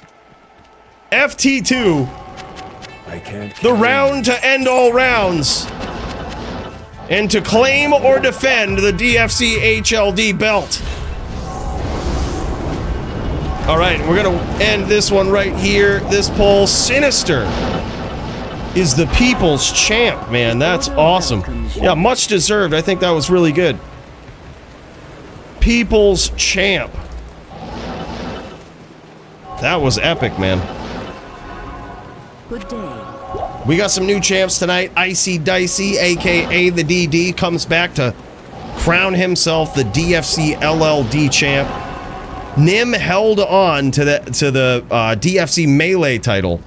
And now 1 round hangs in the balance to determine who will walk away tonight as DFC HLD reigning defending champion.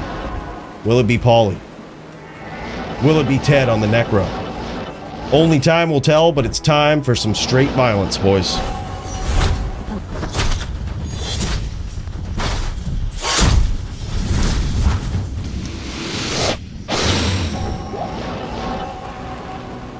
Good day. Can he do it? Can Ted finally do what many other Necros have failed to do in the DFC and put down Polytheist? Or will Polytheist go into God mode for this final round?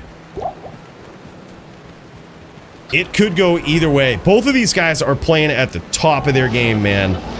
Really showing what it's like at the highest level of PvP on their class. The classes that made them famous.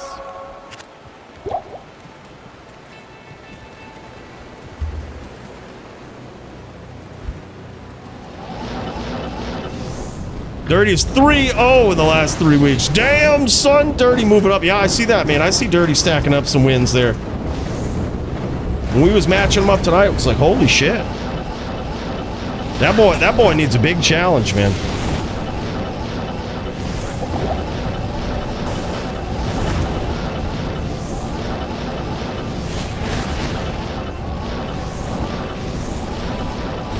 All right, and now Polly looking to start the damage train.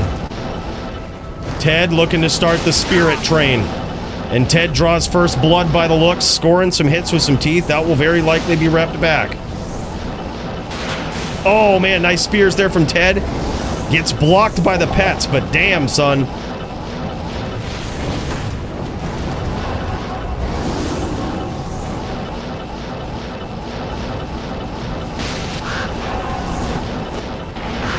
That was actually incredible there too. Polytheist, noticing the direction that Ted was going to head, got right in front of him and just started the animation for that Armageddon, making sure it was right down in front of him, right where he was going to be.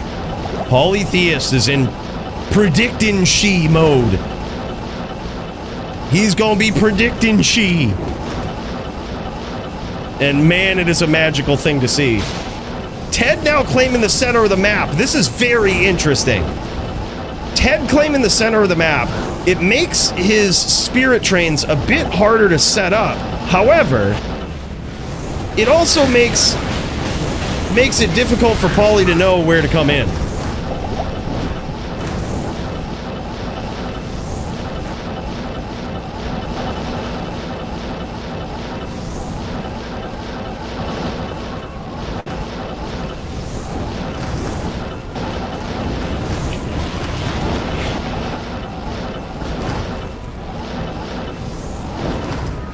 Alright, boys. My alarm just went off to reopen the DFC signups. Holy shit, boys. Alright, hold on just one moment. We're gonna do it before I forget. Alright.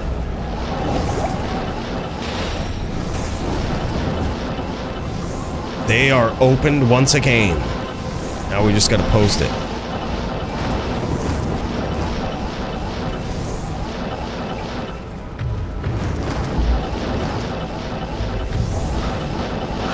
If you want to be a part of DFC 181 next week, you can.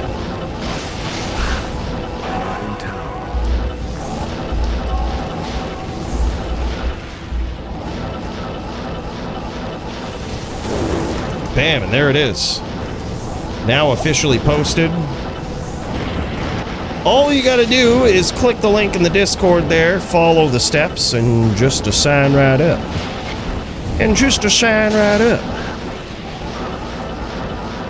They are open. We're running late tonight, huh? We's running late tonight. What's the record for the longest duel in DFC history? It was probably Vamp versus Bowie. I'm pretty sure. Maybe. Or it might have been, it was probably Vamp. But I know that there was one duel. Oh, there was also Maddie versus Vamp, which I'm pretty sure was between 3 and 4 hours. Bowie versus Vamp, I'm pretty sure was over 3 hours.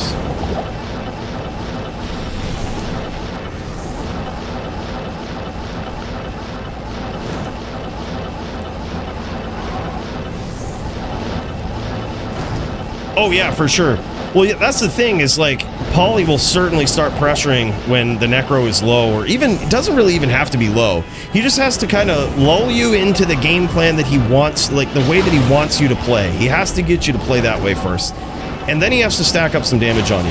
At that point, he's going to try to keep the pressure on, or at least keep the chip damage up, so that he will whittle you down, right? He'll whittle you down, chip damage over time. Nice pressure there from Ted. Because at that point, it's in his best interest to. He doesn't want to back off. He doesn't want you to, you know, he doesn't want to just lay down spam for you to run into, because you'll just rep back, right? He kind of wants to keep that damage up, and that's what he's doing here. So far, Ted's scoring some damage on him. Let's check in with Ted, see how this is looking, man. The Ted Stickles. Still looking pretty healthy. Oh, nice Fisher there from Paulie.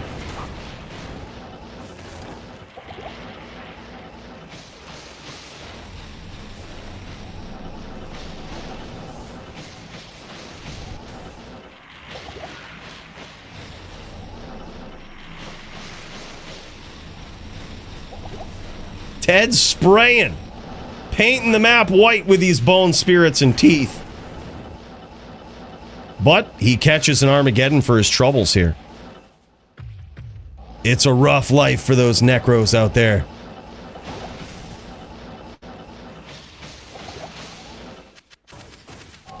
And let's see the game plan of the Ted Stickles, man. What's he gonna do? How's he gonna keep it going?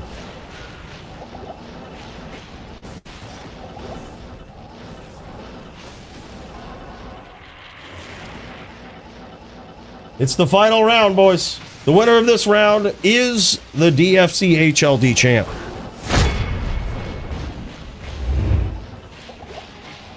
It's how it shakes out. Everything on the line for this final round between these two champions. These two absolute legends going at it. This one could go either way. Both of these guys have taken some damage, but none of them in panic mode just yet. Ted keeping the distance, repping to full here. That's what you got to do.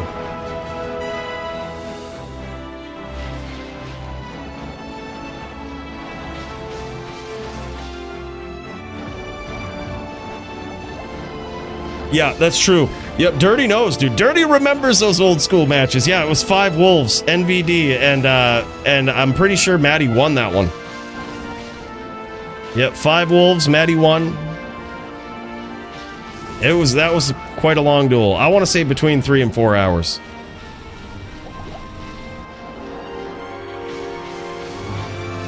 Elite and Maddie was like 5 or 6 hours, really? Over 2 days? No, that was Bowie and Elite. Maddie and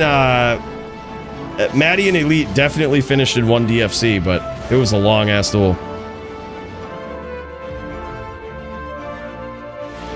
Oh, nice wall banging there. Ted getting the wall banging in. He was waiting for it. Wasn't necessarily spamming, just waiting for Paulie to come find him. Nice hits from Paulie. Good chip damage. He's whittling Ted down. This is where he's going to try to keep that damage up. Nice Fisher there from Paulie. Paulie going into God mode here.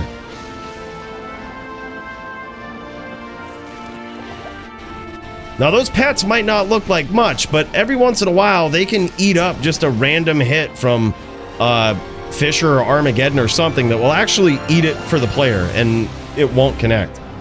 So having some sort of pet up versus Polytheist is very clutch.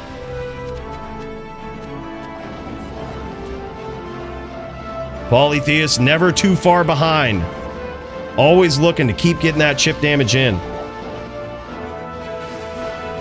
Ted might be trying to bait a stomp from Polytheist as he runs away, which is a very interesting play.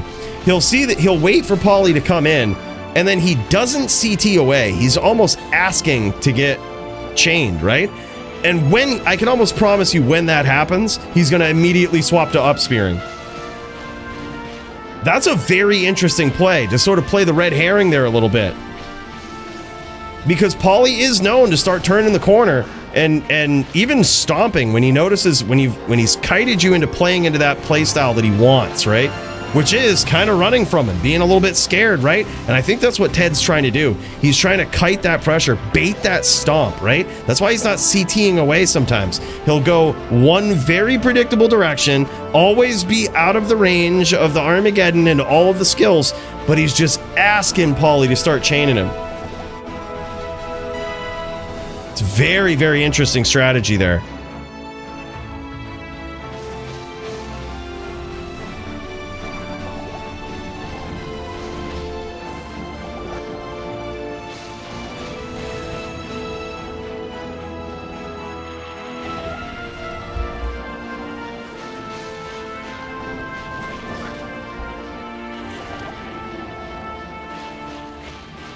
No, this is Saving the World by Aaron Kenny.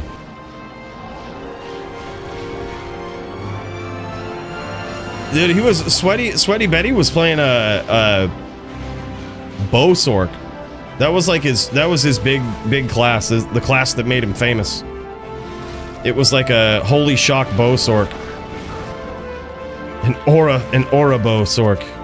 Shit was crazy.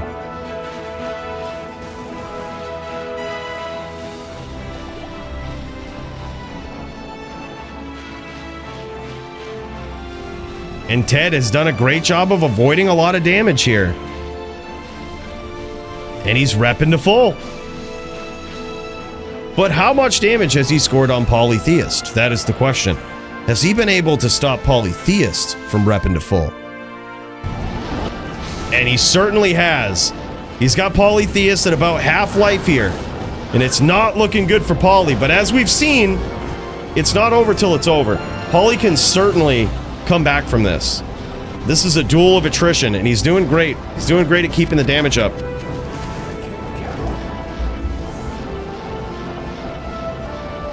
Yeah, I think he was definitely inspired by Max's bow sork build for sure.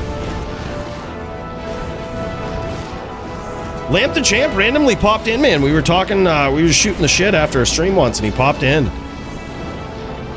I guess he's been busy with some shit, man, but yeah, that guy's epic. One of the most influential cold sorks of all time. Little bit of pixelation here. That's on our end, not yours. And some more teeth hits there, taking out the pets.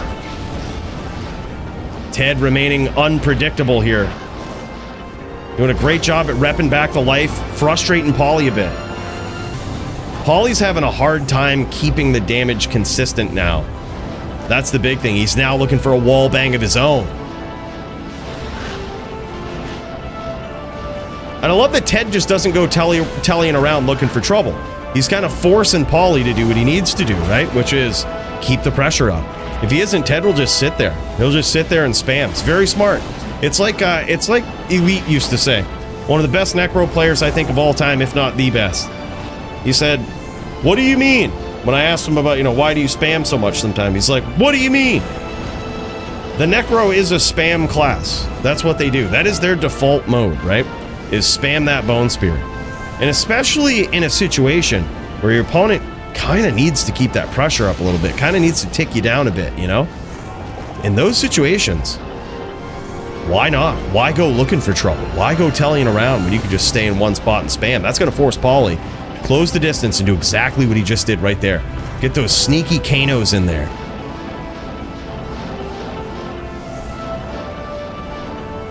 Absolutely insane, man.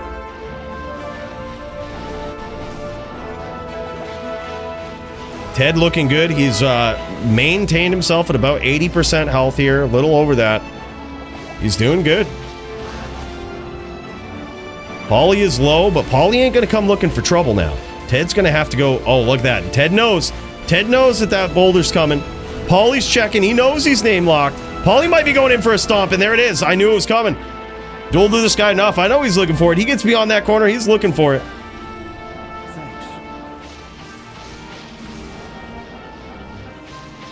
We both independently made both sorts, then compared notes. LOL, our builds differ though. No shit. That's awesome, dude.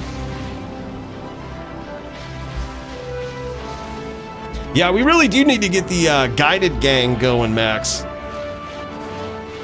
Guided gang, having a bow with a barb with poison bow, having a din with physical bow, a sin with whatever the fuck she does, and a sork with like lightning fire, all on Widowmaker, the Widow gang. That would be sick, man. We got to get it going. Widow teams. Clan guided. No need for any Zans, though. We don't need actual guided arrow Zans slowing down our team. We don't need that shit.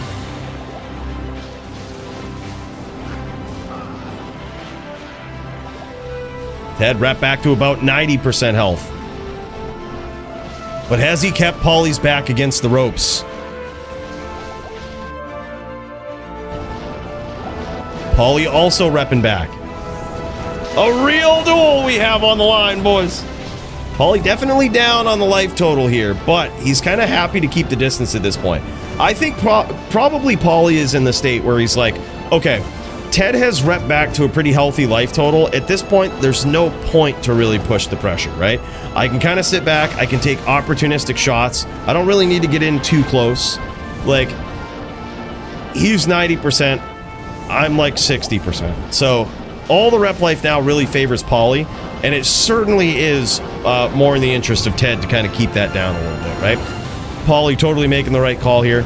Just fighting from the outside, dropping those Kanos, trying to stay in front of Ted.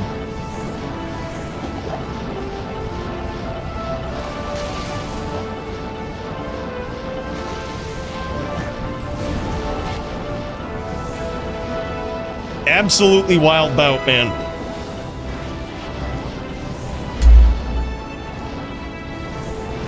Sogi really making me want to play Ranger? Yeah, dude, it's pretty sick. Well, a Ranger is a little different, right? Like I'm not sure if what Sogi's setup is, if he had like max damage AR charms in his inventory, but that's usually what a Ranger does, is it's like they'll have max damage AR charms, and there'll be more of like a charge smite build for the backup. They got the bow, which will do pretty devastating damage, and then it's just like they charge smite, and that's also pretty devastating. But you do lose a bit of damage from smite there, but your charge fucking hurts. You lose to a Barb, unfortunately. Smite isn't good enough to beat them. Never want to charge into them, and they'll just push pressure when you have the bow out. Oh yeah, it's a really fun build, man. I think you would love Ranger. I think you would love proper Ranger.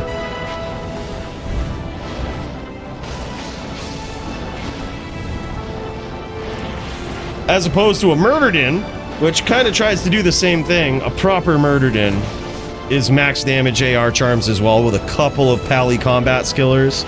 And what they do is they go a lot of max damage, like ideally a ton of 320/20s, probably somewhere around like 31. And they have a couple of P-combs to keep their hammer damage somewhere above 8k. 8 to 9k. So that it still kind of sucks to get hit with a hammer, but it really sucks to get hit with a bow.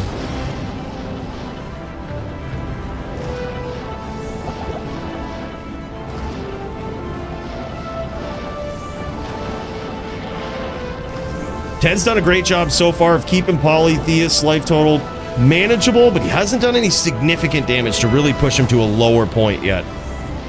This one is so close, man.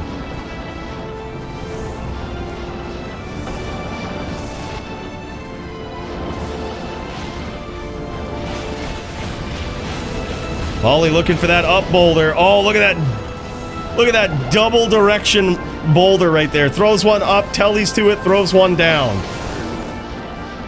Hell yeah.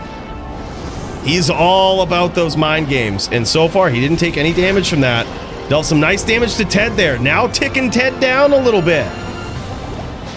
Polytheist coming right back in the game here.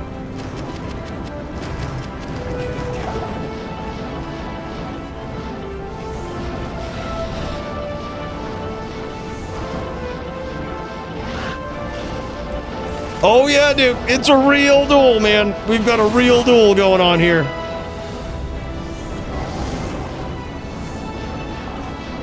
These are the duels right here where replenish life really comes into play. You certainly want to make sure you've got the maximum of 40, because it can go a long time, man.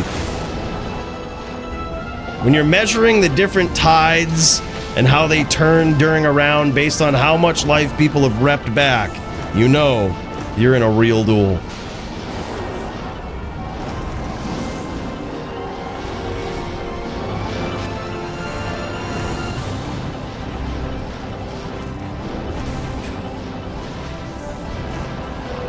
Oh no, it's way more than 2-minute rounds. I think the first round was 40 minutes. Maybe more than that.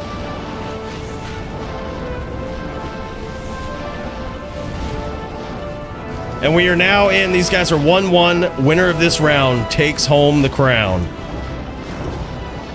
So we're going to get the realest of the real duels in this round, I think. Oh, nice spears there from Ted.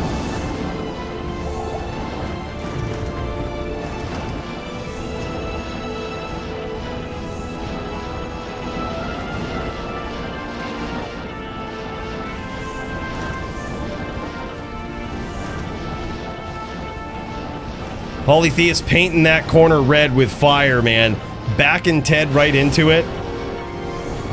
And again, Ted's eating damage in all of these exchanges.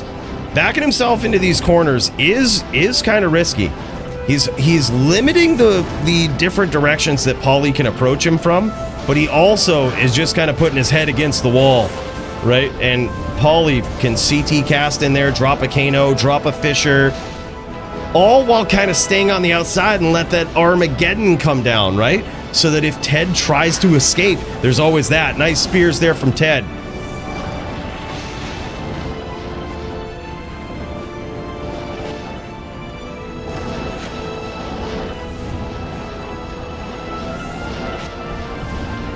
Ted landed that spear there. Hard to tell. I think he might be...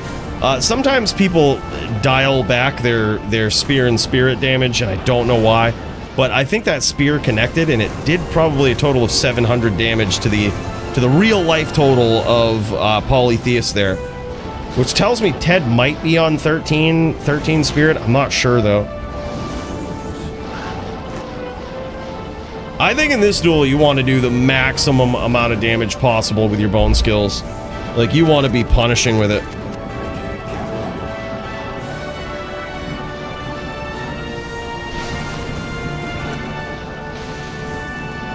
Damn, son, what a round so far. This is fucking epic.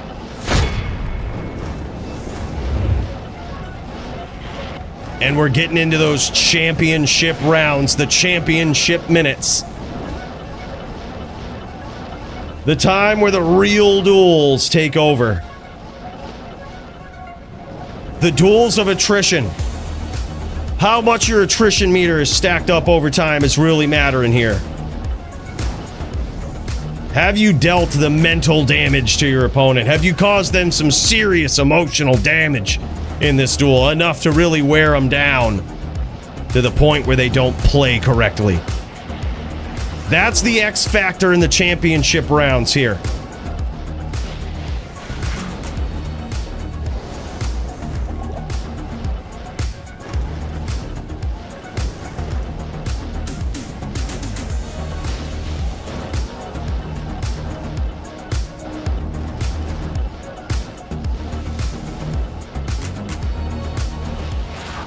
Nice spears there again from Ted. Lands another one. And some teeth to chew up Paulie a little bit. Paulie might be wearing down a little bit. The first time we've seen that happen, I think, in this duel. Nah, but he's closing the distance. He's snapping back into it now. You could feel the demoralization in those last hits there from Paulie. You could feel it adding up. But how is Ted looking is the question.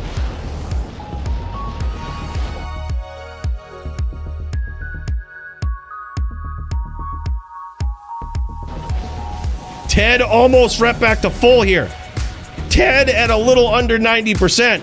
That has got to be demoralizing for Polytheist. Polytheist got cracked with a few spears there, man.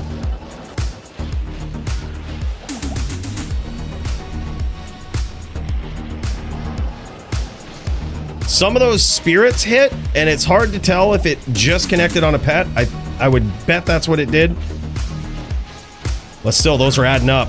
And every pet that Ted kills, he gets like 14 or 15 life back from Enigma. So it's even more rep. But so does Paulie.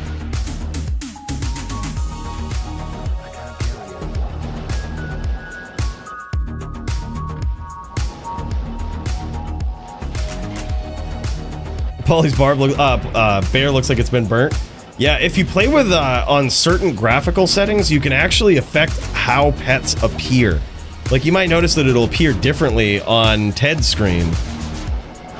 And it works the same for morph form with druids and all of this stuff. You can affect how your druid looks in wolf form and bear form and stuff, just based on graphical settings. It will, like, dial it back or up. You can make, like, a white wolf. You can, like, make a mangy looking wolf with, like, no hair, basically. Yeah, there's a lot of weird shit you can do just by adjusting graphical settings. And the game just dials it back, uses different graphics because it's easier.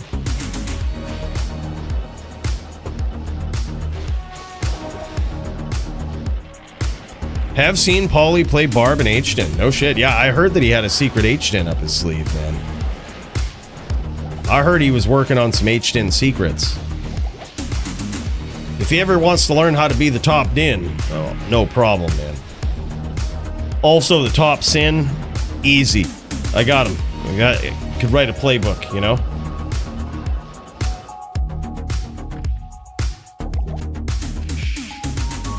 Plays RVC with him? No shit.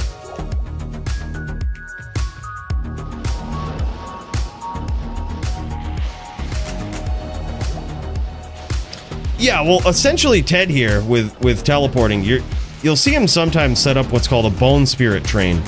And that's where he's going to launch bone spirits in one particular direction and usually teleport in front of them. And that way, if Poly pushes some aggression, he's got a train of bone spirits behind where he's at. So that's kind of done a great job so far of discouraging Poly from pushing a lot of pressure, because Ted is always keeping these, you see these bone spirits that he just has flying right in front of him? Yeah, that's where. And sometimes sometimes there's no rhyme or reason, right? Sometimes it's just to escape. Ted doing some great wall banging. Taking some notes a la Vamp the Champ. Also with some great, I gotta say, commendable mushroom clouds. I have got to give Ted credit for his mushroom clouds. Those are the best mushroom clouds we've seen since the days of Vamp the Champ. Now what that is it's when you spam a bone spirit in a very specific line, right? And it acts as like the stem of a mushroom on the screen. And then you telly to the front of that chain and launch teeth backwards. And it makes this mushroom looking shit. And it actually is devastating if anyone gets anywhere near that. If they stomp to the stem of it, man, it's just deadly. But if they're trying to avoid the bone spirit train by staying on the side of it and kind of following behind you, it also punishes them for that. Polytheist looking for a name lock here. Ted wisely gives up. He says, BMer.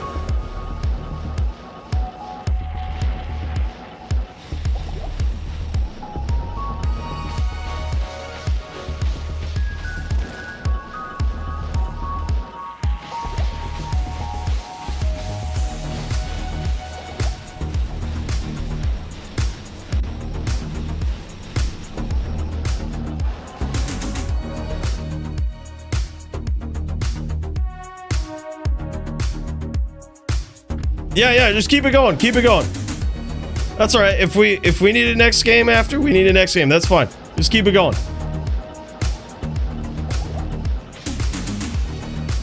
Apparently there's a BMer in the game, Oridon.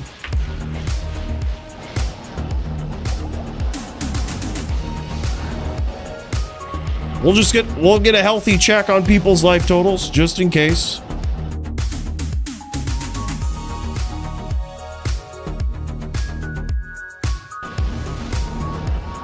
Polly at about half. Ted at about full.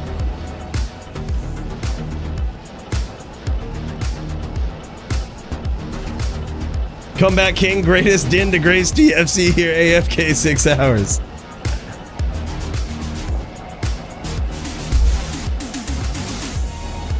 Yeah, you only are really forced on chain locking on a din if you're playing like a smiter.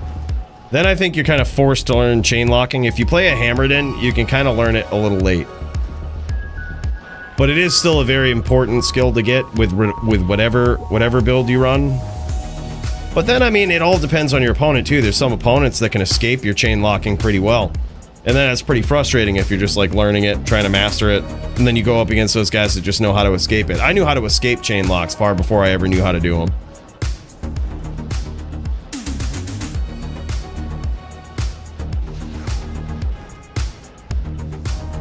What you guys can do is also lock the bridge.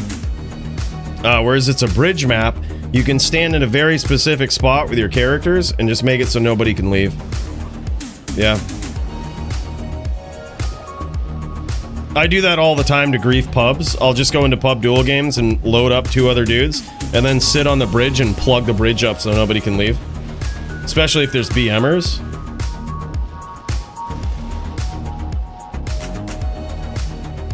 Yeah, you CT cast, and if they're really good and they're still telly-locking you through a CT cast, You just like CT cast over a wall or CT cast near a bunch of puddles and it'll fuck them up. But usually just CT casting will make it so that they can't start, like, they can't chain you so well. That's usually good enough, but if they're super good, just CT through a wall.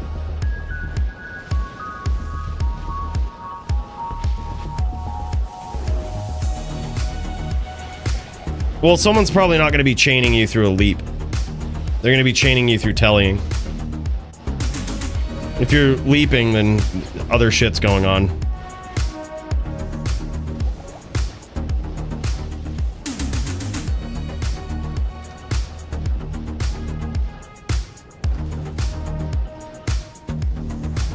And who the fuck is chaining a Barb?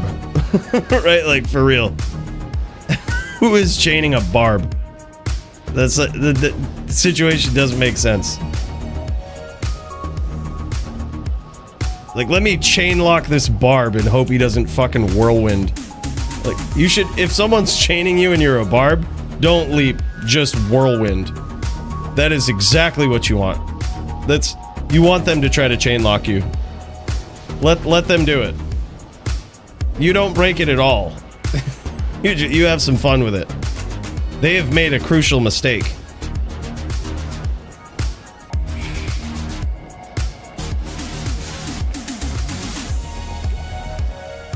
I will fucking telly whirl on anything against hybrid, or on hybrid against anything. Yeah, nobody really does, exactly.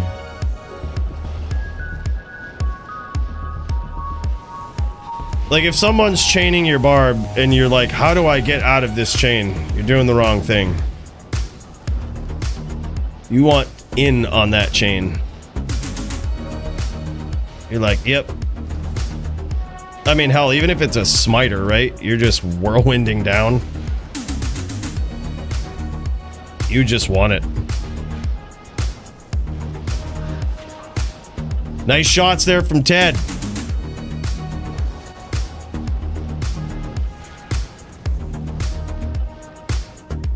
Let's take a look at the Ted Stickles life total.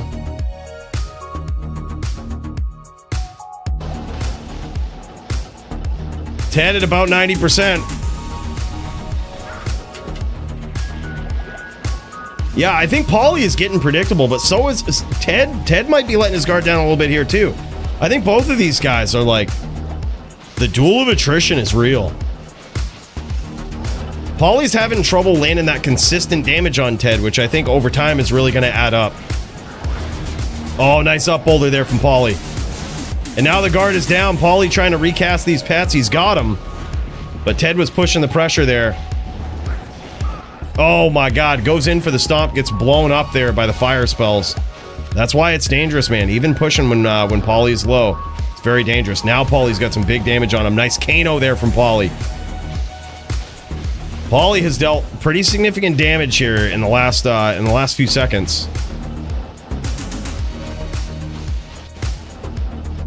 Yeah, I think so too, Duke. I can feel that too.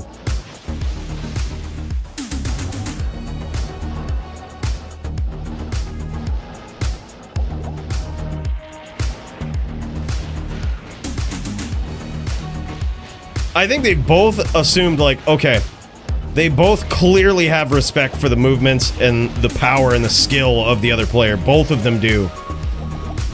None of them really seem like the real predator in this duel. Both of them are very opportunistic, very skillful in their approach, very respectful of the other person's range, of their aim. This is a duel of absolute respect right here.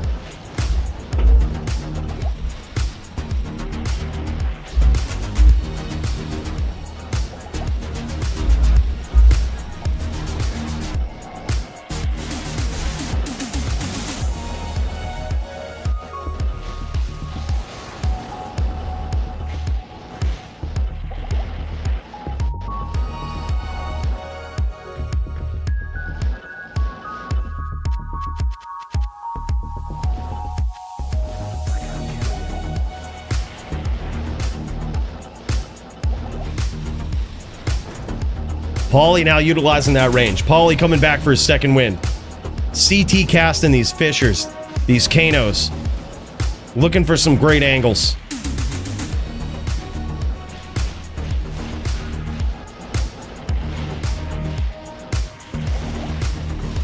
Not necessarily. I actually think it's harder for the druid because he has to keep the pressure, and as Poly is coming in and CT casting these fissures and missing, and they're not quite there, they're not quite aimed correctly, that's really bad for him. Because again, in a duel of attrition here, that's a missed opportunity, right? Yeah, he needs to land him just like that. And you notice even sometimes when he does, they don't really do significant damage. So missing opportunities, he's got to land him just like that. Very nicely done. Because the Necro, as soon as, you know, he might miss, he might fall into this lull, into this autopilot for a while, but as soon as he comes back online and he catches you slipping, it could be fucking good night, right? The Fire Druid can't really do that. So it's actually worse if Poly starts falling off in a duel of attrition. It's worse for him.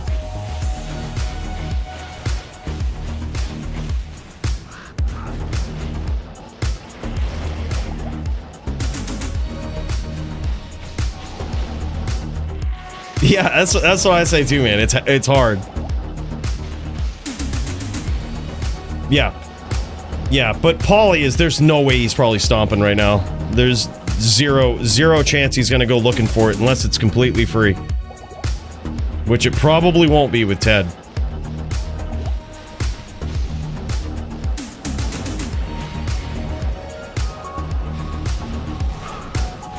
Nice hits there. Nice aggression from Ted. Just misses with that spear.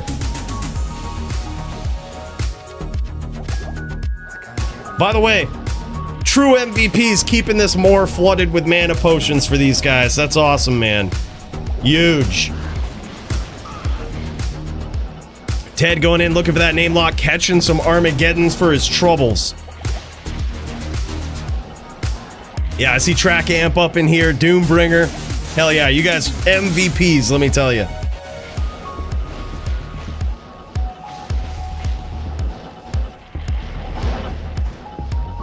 Yeah, he also has teeth though too. The Necro has some big AoE damage with teeth.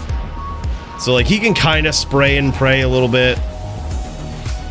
That's how he's been chipping Poly down with that. But yeah, spear is the big thing. Neither one of those are going to do significant damage without, you know, pretty consistent follow-up. Teeth or the chip damage from Armageddon, all of that shit. It is going to require someone to kind of... Poly has to keep the pressure up, and Ted has to land some big shots, right? Eventually has to land some of these big shots. But so far, Poly is back online here. Poly might be catching his second win. Because he has been able to keep some of this chip damage up here. Nice up boulder from Poly. Doesn't net a lot of actual damage on the life total of Ted there, but blew through the bone armor.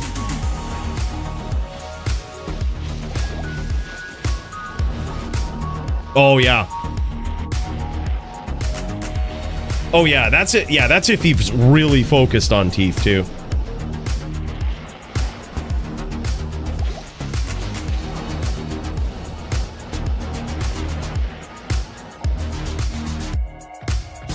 Hell yeah, man.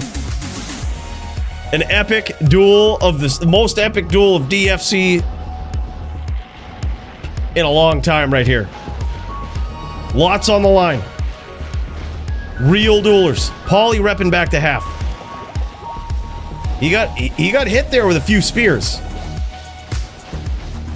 He could be turning the tides of this duel.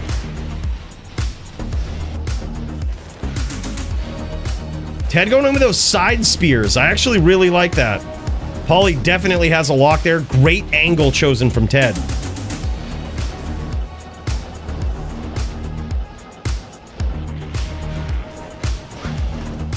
Damn, man. Getting chewed up by those fire spells.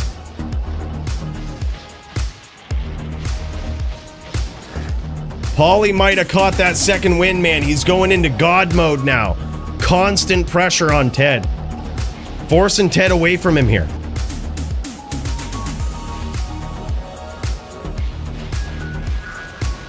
And some more hits from Poly. Whittling down the life total of Ted here. The second wind of Poly is real. This is the final round.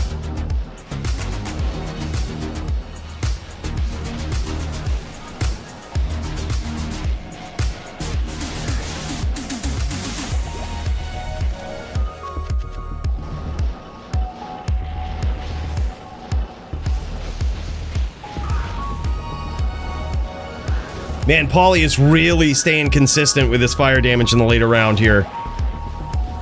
He's noticed this as his opportunity to get in there and do it. And that's what he's doing. Let's check in with Polytheist. He's rep back to about 60% health here. From very low. I think he was probably somewhere around 25%, just based on the looks of the couple of life checks that we got with Ted there.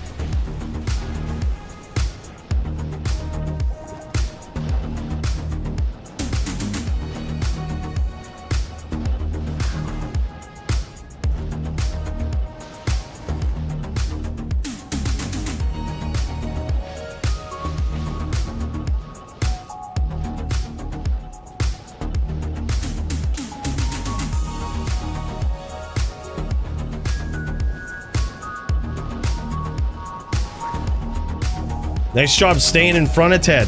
Keeping that Armageddon up. Making him telly in front of it. The predictive motions here. Polytheist staying on point, staying locked in. But how long can he do it? How long will the second win last? Yo, what up, Odin? Good to see you, man.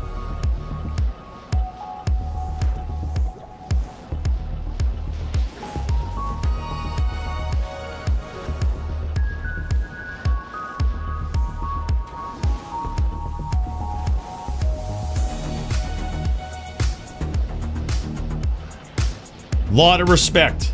Lot of respect. From both of these guys. And holy shit, man. Brand Doom, what a savage. My guy, thank you so much for the 5 gifted subs. What a legend. What an absolute legend. Big cheers to you, brother. Thank you so much, dude. Really appreciate it.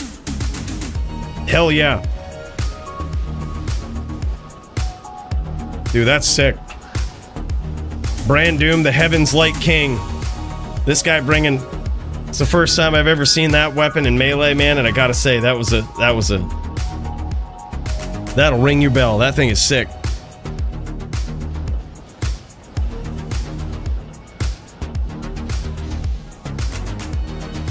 Yo, its pick was the origin. Can someone ban him?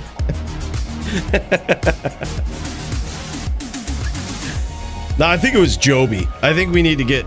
That was 100% Joby. I think we ought to talk about banning him. I think we ought to get him out of here. Yep. But enough of that shit.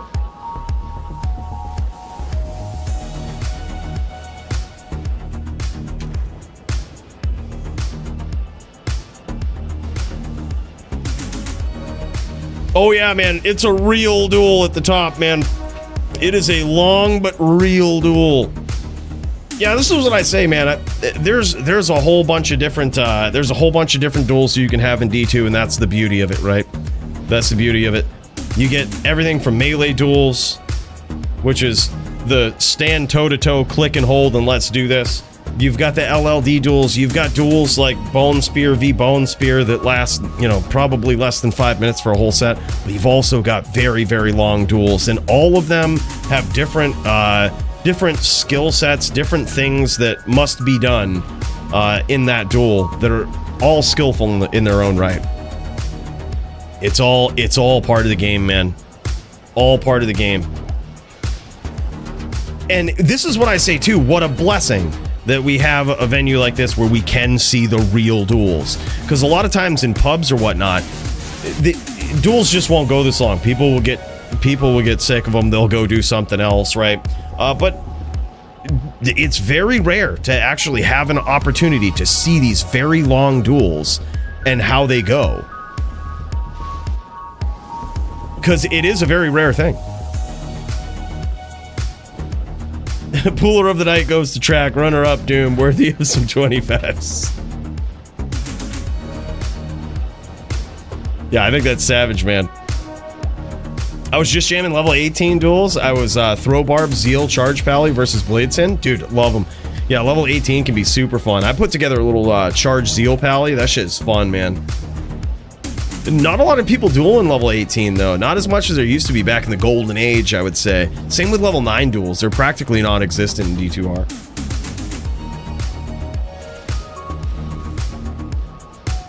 But yeah, super fun, man. By the way, thanks again, Brandoom. That's awesome, bro.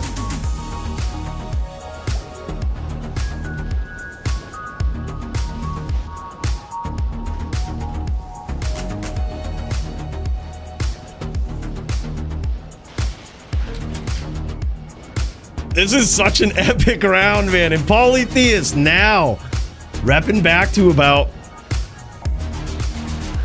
70%. A little over.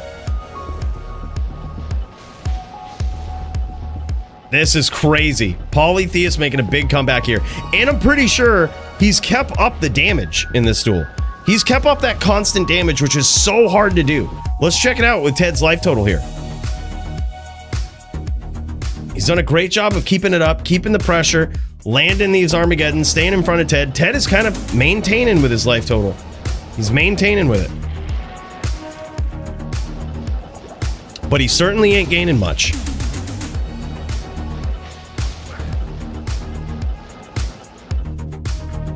The few, the proud, the VLLDers. Yeah.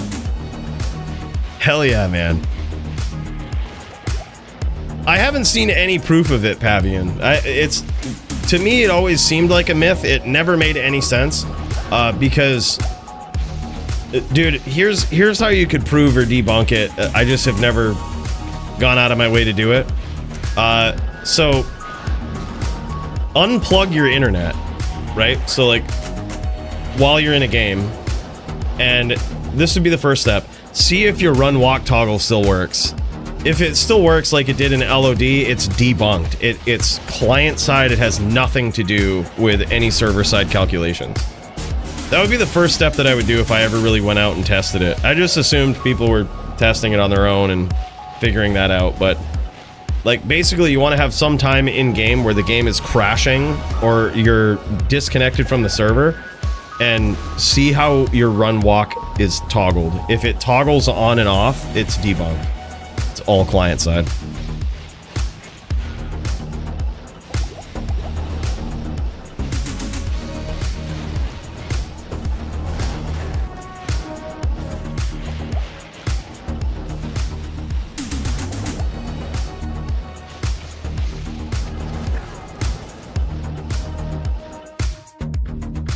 Ted going to his fabled corner to Rebo.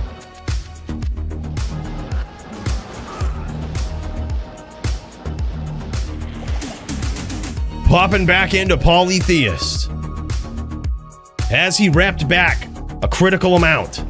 Oh no, dude. Ted has dealt some damage here. Dealt a little bit of damage to Poly.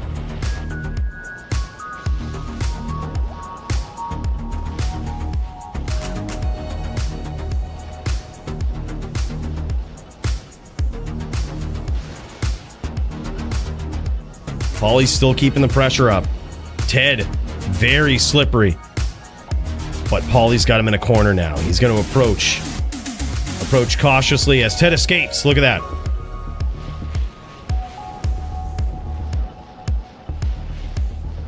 Poly getting dangerously close.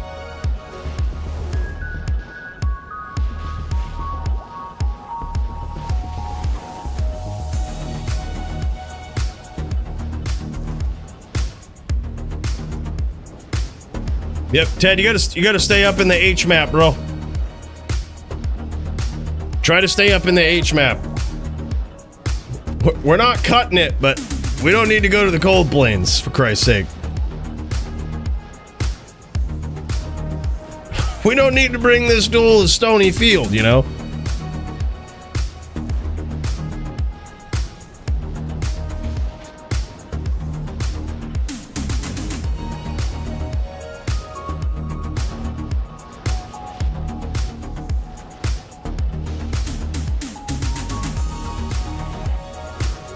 Nice lock there from Poly. Drops a Kano down, blows that pet up that he had locked.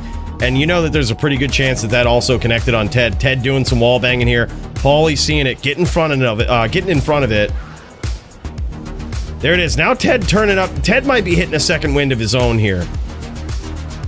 You see him kind of pushing the pressure, looking for those stomps. Oh, and there it is. Nicely done. Very great timing on that. Wasn't able to punish Poly there, but that is the exact pressure right there that... Man, that's good. That's certainly something Poly doesn't want to see. Oh, probably a while. I mean, time is a construct made by man, you know? This duel is taking as long as it needs to. Why stop there? Rep all the way to Darkwood. You know, if it was me in the duel, I'd allow it, but... Mentally, it's been on for a week, right? Kind of crazy, man.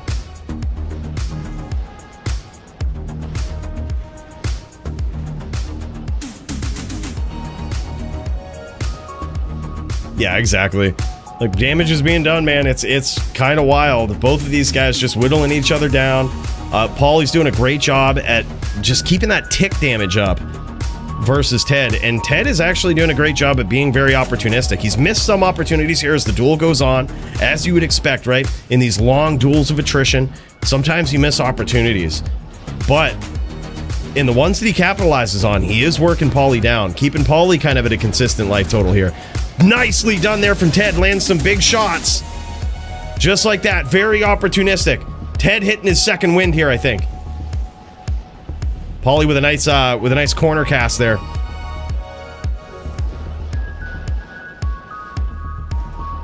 Yeah, you would figure, right?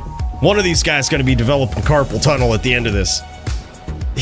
Yeah, this is wild, man.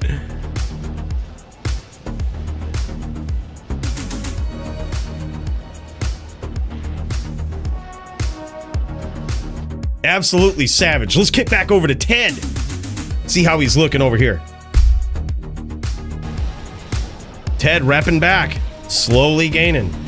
Slowly gaining.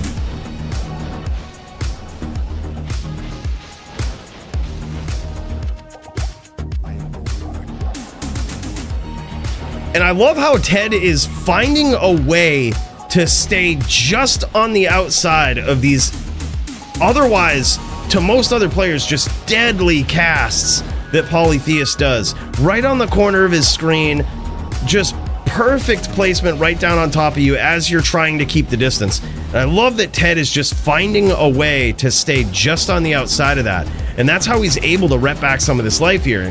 How he's kind of winning out on the rep life battle.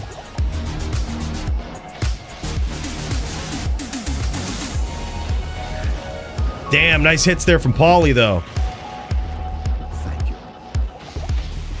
Even taking the time to thank people at over at town there. You see that? What a gentleman this guy is.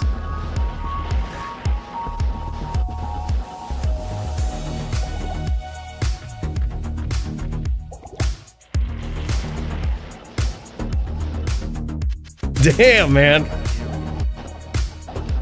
Oh, hell yeah, man. Oh, that's it? That's it, Max? Oh, hell yeah. No problem at all. We're just getting started. Nice shots there from Ted.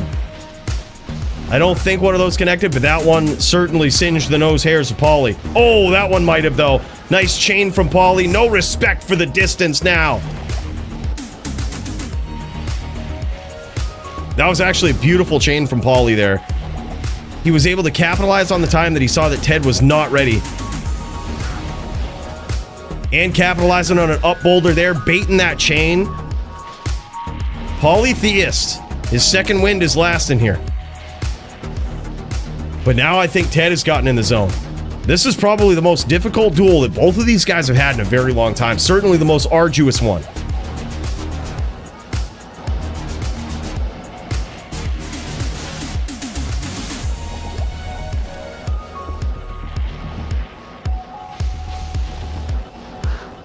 Nice shots from Poly.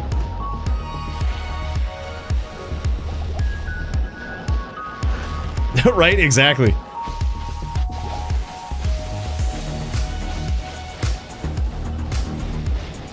D2 has got to have some of the most interesting PvP and certainly most varied PvP of any ARPG. I mean, I don't claim to know all of them that are out there, and I know that there are some that kind of do focus on PvP a bit more than most these days, which is a good thing.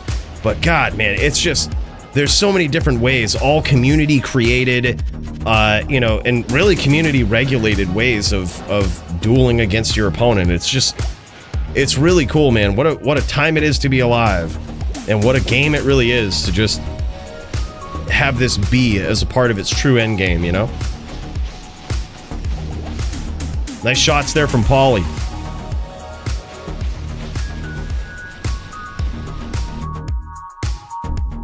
Let's kick back over to Poly's perspective here. Poly at about Half-Life.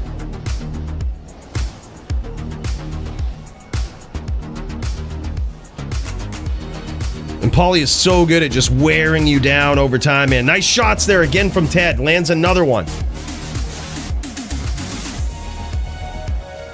Yeah, I think so too, man. It's just hard to beat. There's some games that just, man, they hit you right in the heart, right? You know, you play them and it's like you're always so close to them, and nothing really ever hits the same. All of the modern ARPGs and all of this stuff, they just, to me, they all just want to be D2 and they don't dare to be. With PoE 2 probably taking the closest steps to doing that, with basically directly copying the rogue encampment, the desert in Act 2, and the jungle in Act 3. It's just like, might as well, man. Like, it worked, right? Nice pressure there from Ted.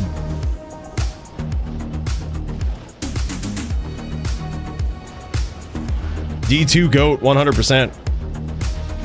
Hear me out. Next DFC, Iron Man, where you're given 10 million to Geed on your level 9 and 25 craft recipes of your choice on sign up.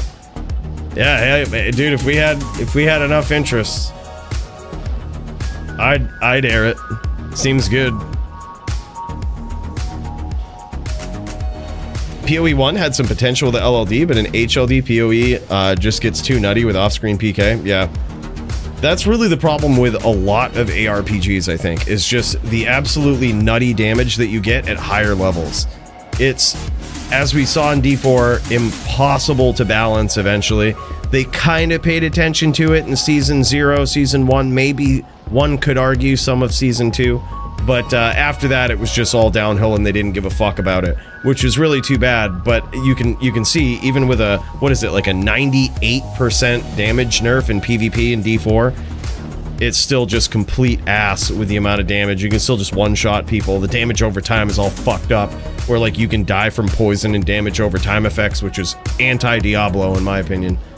Like, it would be like getting poisoned in PvP now, and then like the poison will eventually kill you.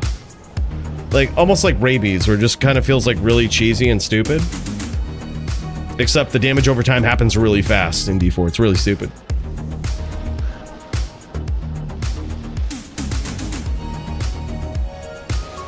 Yeah, exactly. Like the 99 cap, there's no paragons, there's none of that shit. Like, yeah. It's definitely a good way to balance it. Like, you're limited in what you can pick. Like, D3 went unlimited with Paragon at one point. It was the stupidest decision ever. In Diablo 2, the damage reduction is 1/6, so like 18%. You do 18% of your actual damage in PvP. It's like just 1/6 is the modifier. So you lose 5/6 of your damage versus a player. 0.17, whatever it comes out to.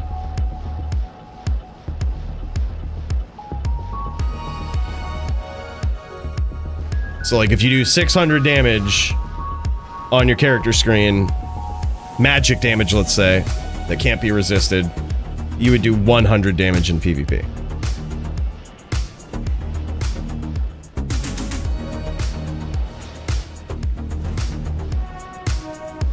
Yep, and DR is physical, so if you have like damage reduction, like it'll say that in D2R, physical damage reduced by X%. Yep.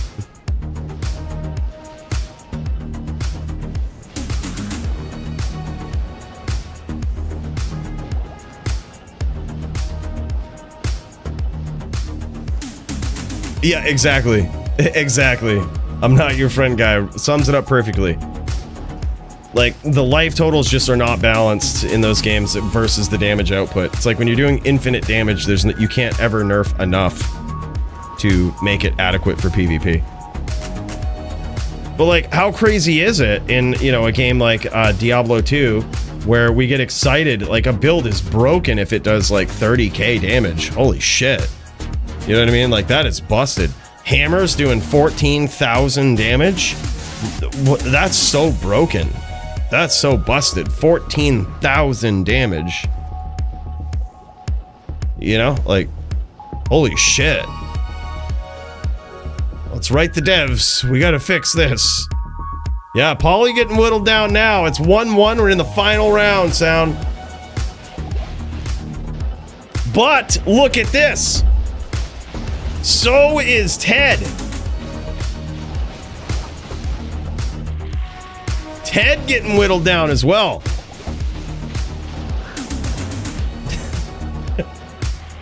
God damn it, Smalls. No, you don't. No, you don't. None of us want to.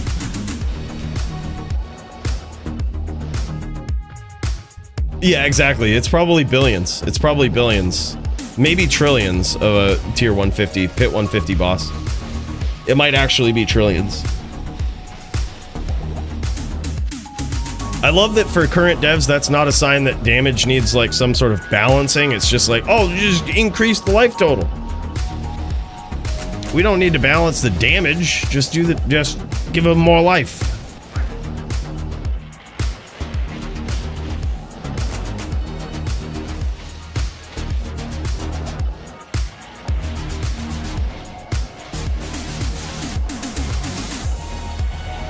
Big numbers better. I seriously think it's a negative feedback loop that leads to all that unbalanced shit, though. And here's what it is it's the devs look at videos and things that are popular from content creators, and you know, they're like, oh, okay, people must enjoy and like this kind of build, so you know, they'll be like, oh, that's cool. Well, what were the most popular builds in D4? Which I literally called this. I was like, dude, these videos are going to ruin D4's damage. And it was like the videos that were like, oh, I'm doing 6 billion damage, and like the more numbers you would put on your thumbnail, the more views the video would get. And it was like, yep, so it's a negative feedback loop. It's like the content creators keep making it look cool because it gets them views, and then the devs think that's cool, so they keep making the numbers bigger, and before you know it, your game is just completely fucking unbalanced. Uh-oh, did Ted crash? Oh, I saw some massive frame drops there. And holy shit, Luke! Loser of this duel has to play Diablo for 1 week. Hell yeah, man. Yep, loser has to play D4 1 week. Easy. By the way, man, thank you for the 2-coin tip. Appreciate that, Luke. Yeah, I was doing some PvP in D4 for like Season 0 and Season 1, a little bit of Season 2. Back when it was like okay and tolerable. And now it's just intolerable. It's insufferably fucking stupid. People act like there's different item setups for it and shit. Like, oh, you gotta have this, and it's like, no, there's not. There's no itemization. It's you just die one shot with everything.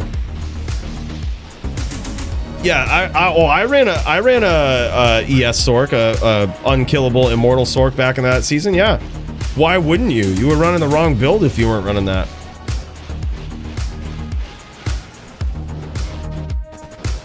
That was hilarious in PvP. I made a little short about it. I gained the Hatred's Chosen perk by just like not being killable in PvP and just waiting until a bunch of dumbasses would step out into the fields of hatred, and then you just kill them. They couldn't do anything. Buying D4, I must win.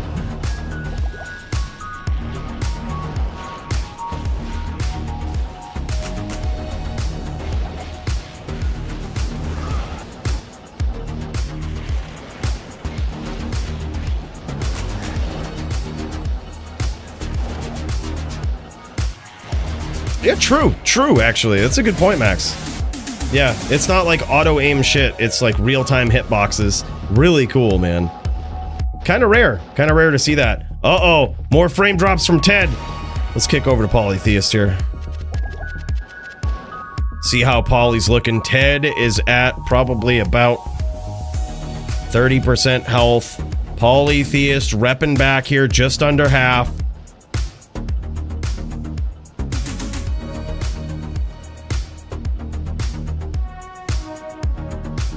Just like in any game 230, it just takes practice. Like, there's always going to be people. Here's the beauty about D2 PvP. There's always going to be someone who's better than you, and there's always going to be someone who's worse than you. So you can practice and just move yourself up there somewhere in the middle, right? Like, and you'd be surprised at how good you get. And before you know it, like, you'll step into pub games and just trash on fools. That's basically where I'm at now. It used to be that, like, I would stream and people would come into pub games and try to grief and shit. And, you know, some of them would be successful and all this, but I pretty much trash all pub griefers. Like, they don't stand a chance. They just get smashed. And it's like, this is crazy, man. And that's just, like, from dueling in DFC with the best duelers in the world. And you prepare for them. It isn't like you can't duel with, you know, BM people. It's just you're learning how to do it the right way. And then when people step up, they ain't got the skills to beat the chains.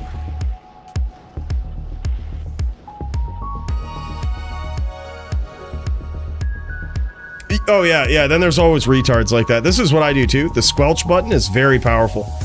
Like, especially if you know, if you dare make videos out there. I'm sure Smallps gets this. Like, if you dare make YouTube videos out there or something, or stream in D2, there's always those trolls that try to, like, call you out for it or something. I just immediately squelch them. It's just like, here they are. You know, I have no fucking idea who you are, but apparently here you are trying to troll while you watch all much. Just squelch the shit out of them and duel. Right? That's it.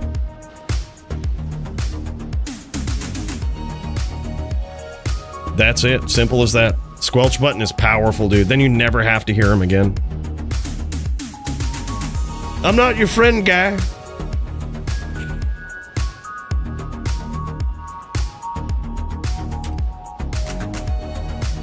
Yeah, then they'll probably talk shit, but you just don't hear them. And that's fine. Then you can just say go to the person that's actually trying to duel.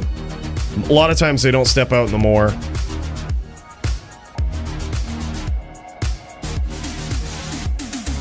I'm not your guy, pal.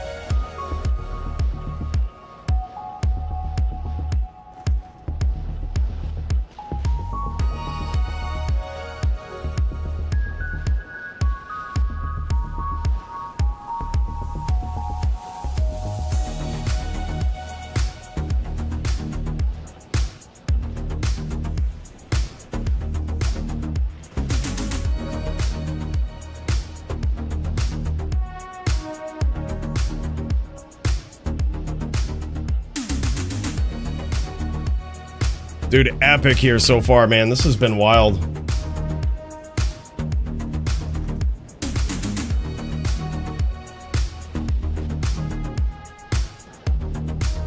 I don't know. I haven't heard from him. I rarely follow up on YouTube comments, so I wouldn't know.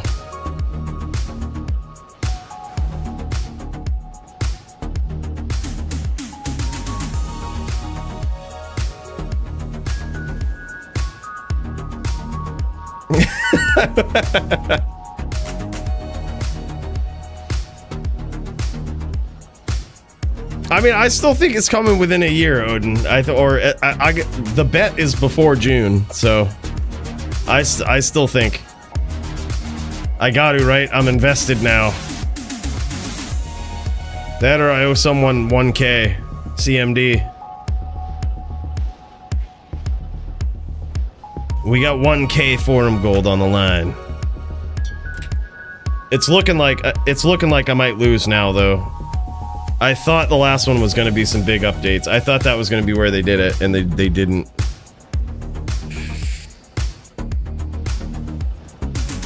That's what we're doing right now. You're watching the making of it sound.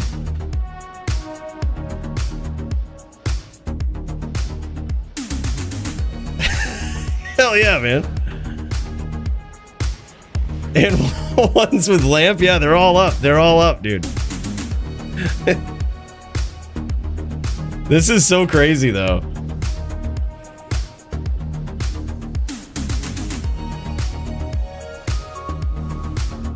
Nice shots here, though, from Poly. Poly might be edging ahead here. Let's check in with Ted. Let's see how this is going over here. He might be very low. He was at 900 last time we checked. Let's see if he's rep back anymore. Oh, no, he's even gone down, man. It's actually looking like it's very possible. It's very possible Poly could take this. Poly at about half life. That's actually very impressive for Poly, because this is constant damage he has to put up. And he's been able to keep this pressure up.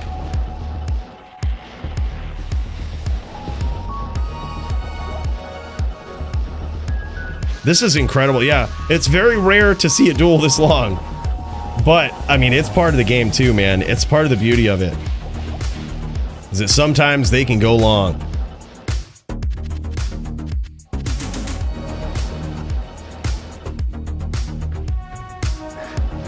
Nice hits there from Poly. Absolutely no mercy from this guy.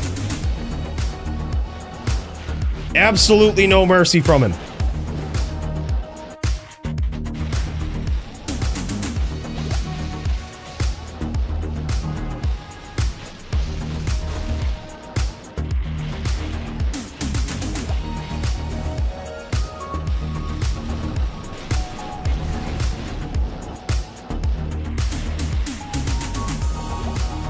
Ted trying to rep back some life so he can adequately approach. Right now, I don't think he's gonna risk getting in there and stomping with the up boulders. I think there's a 0% chance he's gonna risk that.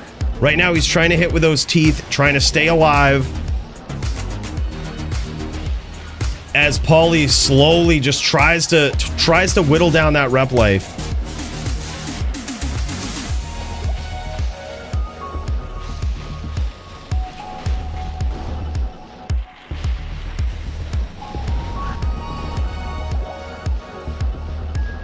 Poly going in with the no mercy, man.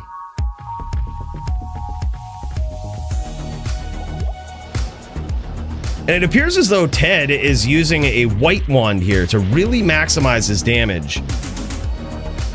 He is really trying to punish Poly. But he's got a lot of damage to go. And Poly's doing a great job keeping up the consistency. It's really impressive because to be able to do this much damage against a Necro, you really do have to close the distance, keep it up, and it's just constant damage over time.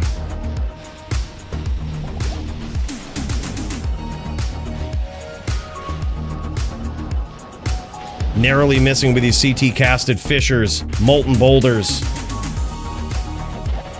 Dropping some frames here is Ted. Uh-oh. Getting caught a little bit.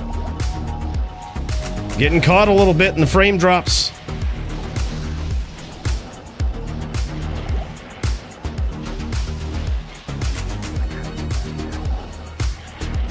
Oh yeah, this ain't over, man. It may not even be close. We don't know. Let's take a look at Poly. He actually caught some shots there, man. I think Ted actually landed some shots.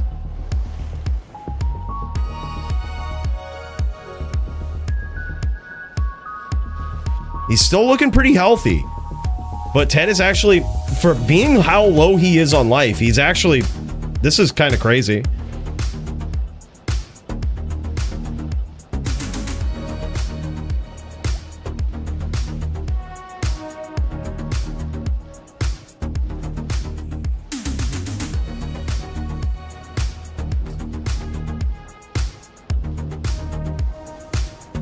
Hell yeah, Odin, that's sick, man.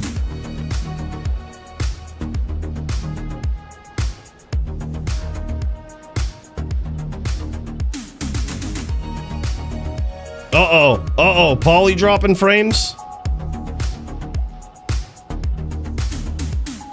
Gets out of it unscathed.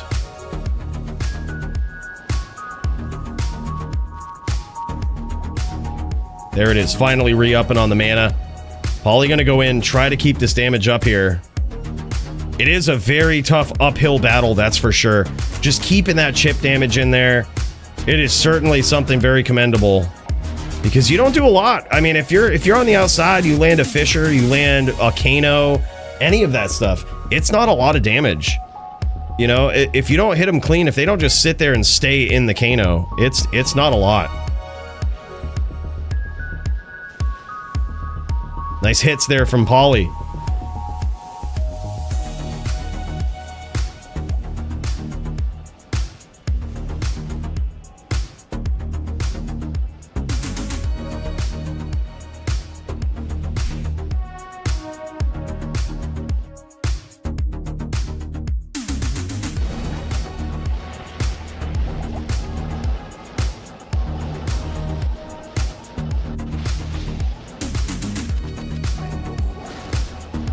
Nice hits there again from Poly.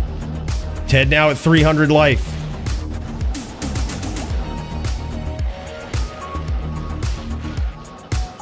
Ted with his back against the ropes here. Still looking for those name locks though. He's trying his best and doing a great job at dealing some damage from the outside, being so low on life, because it is very hard to get in there. Now he's at 150.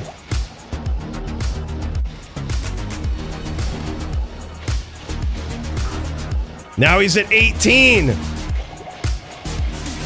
Trying some wall banging, is he? Paulie still being patient. Still being patient, man. Ted doing some big wall banging.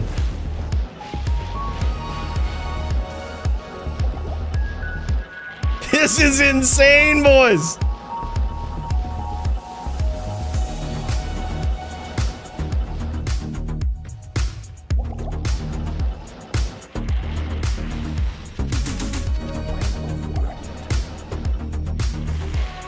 Pauly's going up against Ted. Ted has been knocking on the door of a title for the longest time. He's got himself a couple of shots, and now he is geared up. He's geared up. He's gotten the mental zone to go against Polytheist. And man, let me tell you, sometimes it can be a duel of attrition. This one certainly has been so far tonight. Ted is rep back to about just under 300 life here, trying to do some wall banging. He's still hanging on. He's still fighting very competitively for being so low on life. It's actually really impressive. Just the strategies that he's employing here. He's doing what he has to do. Nice shots from the outside there from Poly.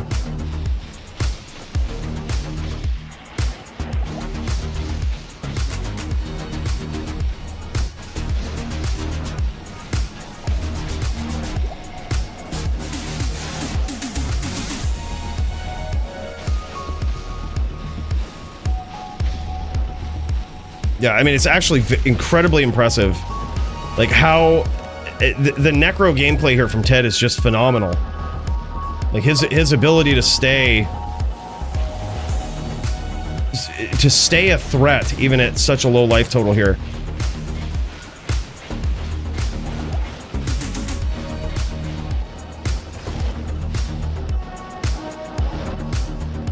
It's very tough for Paulie to go in. Even when he's low like this, it's very tough for Paulie because Paulie knows all it takes is a couple of spears, and that's it for him.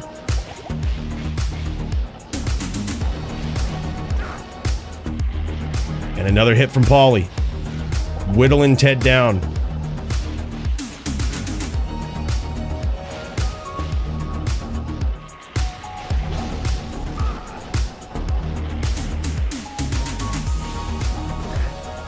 And another one. Paulie just remaining a threat, being very patient here.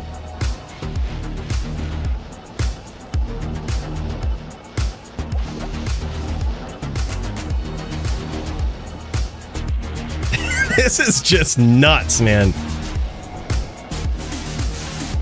Paulie landing yet another hit. Absolutely no mercy.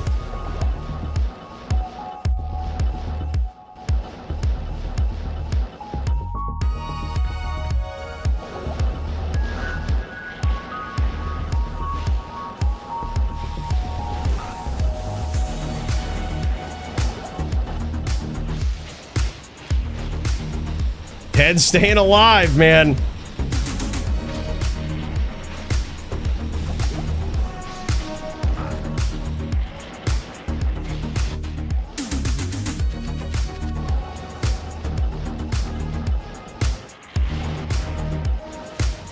Ted is staying alive.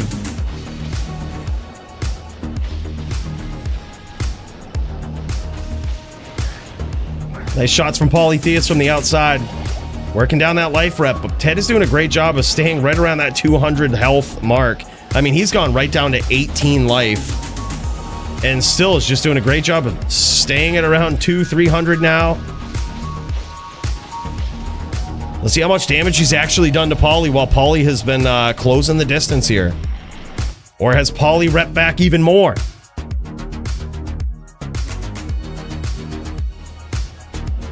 Poly is winning the rep life duel here. He's just under 80%. Landing these nice shots here.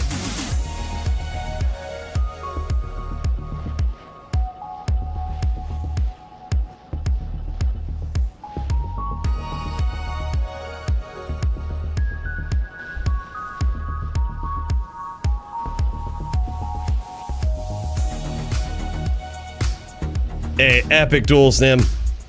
Bro, great job tonight, man. Absolute king in the melee arena, bro. Big cheers.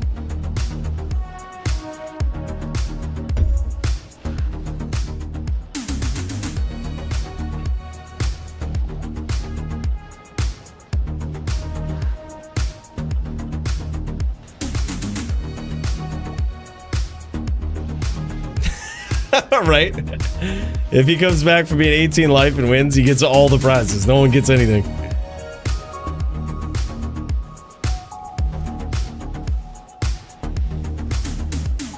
Yeah, Poly's playing very intelligently here, though. He's not getting too overzealous to try to finish. That's how he's going to get finished himself.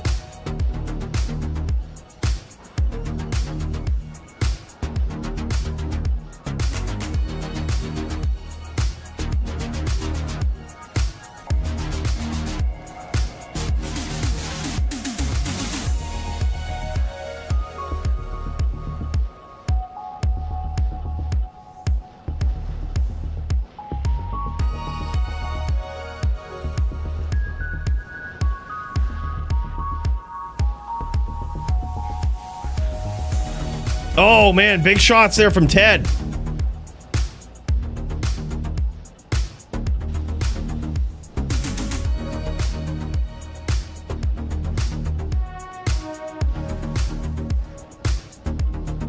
This is so wild. I cannot believe this duel.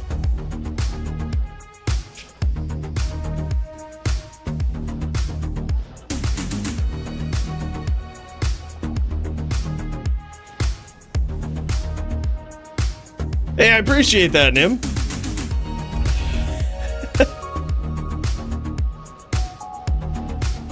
Yeah, that was crazy. So what happened there was Poly went in for a stomp, looking to kind of get that last bit of damage in there, but Ted was doing some nasty up spears, and I think Poly expected that the trade would be worth it, that, you know, he would win out on that, but he didn't.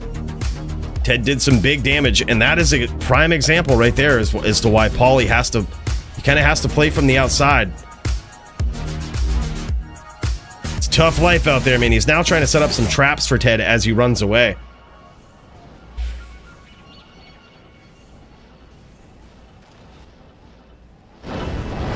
This is wild, man. We've gone through 2 musical loop tracks here.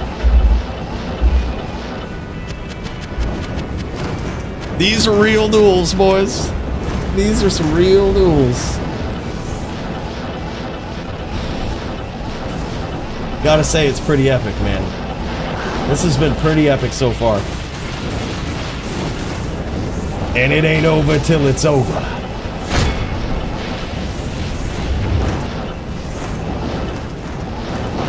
Yeah, dude, the RTF from Ted is actually pretty insane, man. He gets really low, and he's just holding on, man. Like, look at this. Now at 400, almost 500 life. This is true rep to full right here. This is the true rep to full. Still remaining a big threat.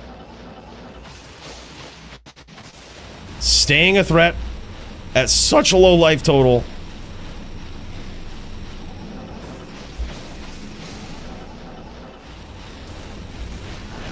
I've been told it favors the shaman druid if there's a map cut. So this is just one of those things. It's already FT2. There's already enough restrictions on the time to make it as reasonable of a duel as I think it can be. And yeah, I think it's good. You just there's nothing wrong with what's going on. It's just one of those long duels of attrition, man. Yeah, exactly. Yeah, I think the Necro needs to be able to escape. The Necro needs to be able to spam. Totally makes sense.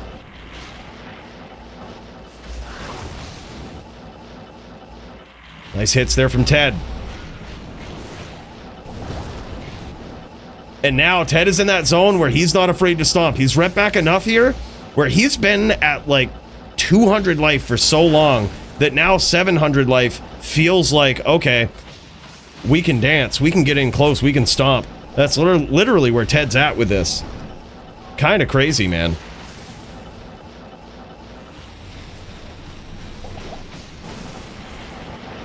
Yeah, that's what I hear about Bowie, dude. Full league player now, just straight up. Ted choosing to close the distance there, doesn't get punished for it. Nice up boulder from Poly. Ted's got to stay in the dueling arena.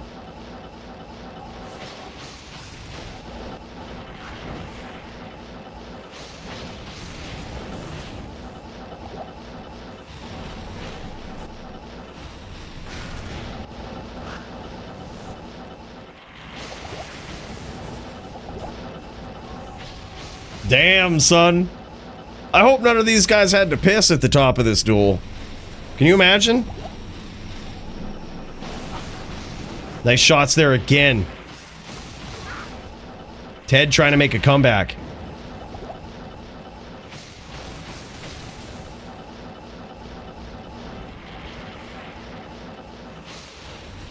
Real duelers prep piss jokes, true. Where's Toe Shake at?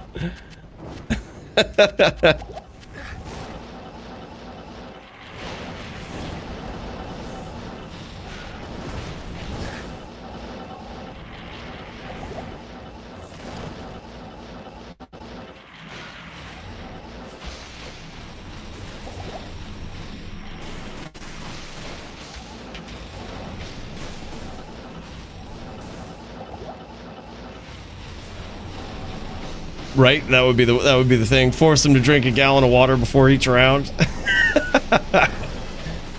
Damn, nice hits here from Poly. Stacking it back up.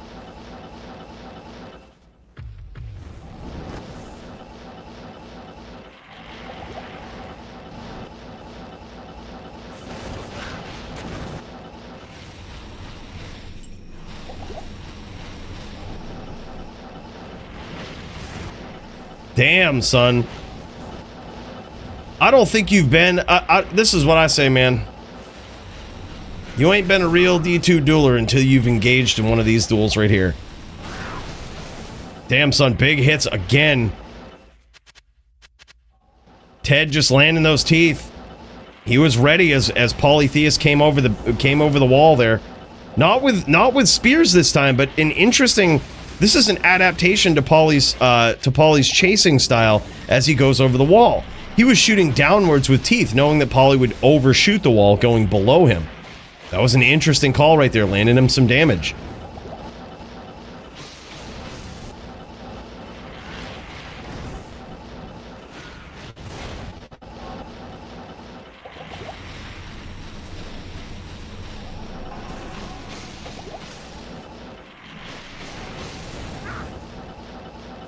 Damn, man.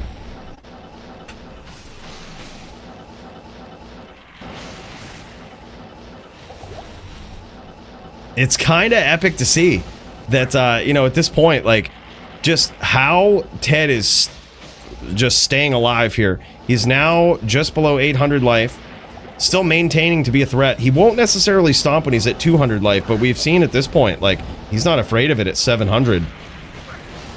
He'll still get in. Look at that, dude. Gets in, gets out, barely loses any life for that stomp right there. That was incredible.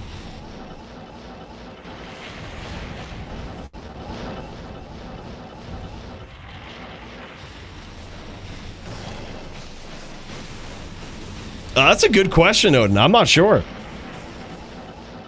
It's probably been at least 5.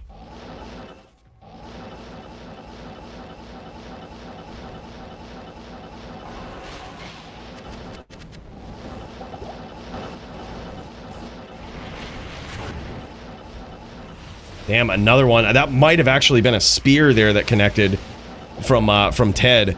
Let's see if we can snipe the life total of Polytheist over here. See what's going on. Ted repping back to full here from 18, slowly working down Poly.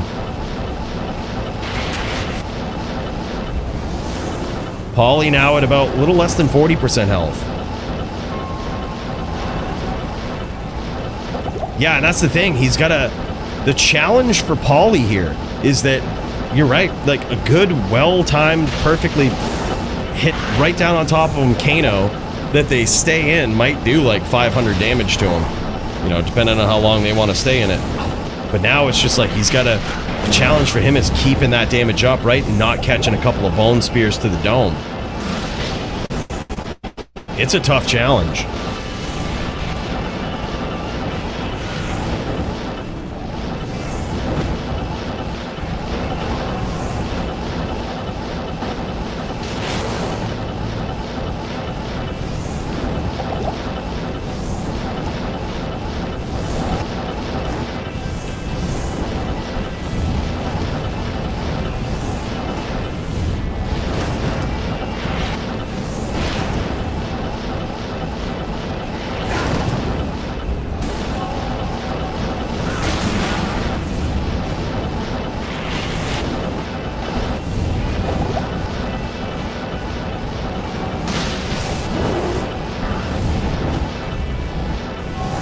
And also, another big challenge for Poly is trying to stay in front of Ted without running into these, like, big bone spirit trains and the traps that he's setting up for him. You know, that's another thing, because Polytheist wants to stay in front, wants that Armageddon to come down in front of where Ted is. But it's hard to get in front of him to set those up now, because Ted is picking these angles, and he's teleporting into his bone spears, his teeth. It's kind of wild, man.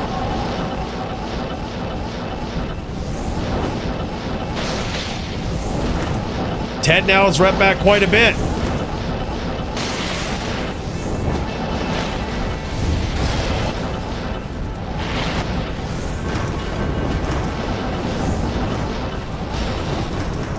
That may also push Poly to go on the rep train a little bit here. He was very close to finishing Ted there. Now Ted is kind of kicked back. He might try to push Ted into like a little bit of aggro. Because Ted, I think, technically has probably equal life to him right now, if not maybe more comparatively. Poly might try to push him into it a little bit.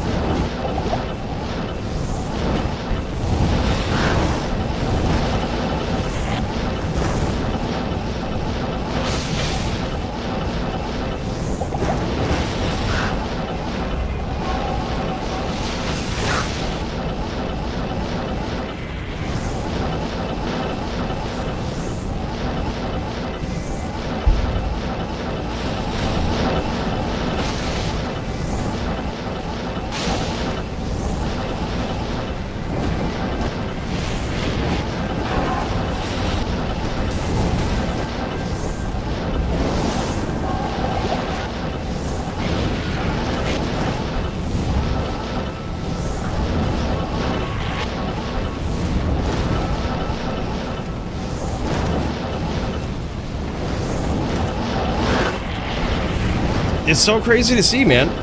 It's hard to tell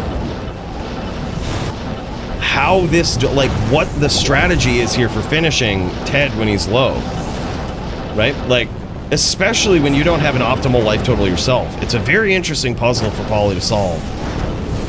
The better he does at doing this chip damage, the more Ted is adapting as well. But the more Ted adapts, the more Poly figures out that game plan. As you can see it right here, landing some more shots, keeping that pressure on Ted. This is kind of nuts. Hell yeah, man. I think we just run it, dude. Just run it for now. I think we would bring it to decision first. I think it's probably getting close to seeing how the duel is going to go. Yeah, I think it would go to decision before we do a map cut. We'll just let it go. I don't think there's anything wrong with it. Both these guys are playing great.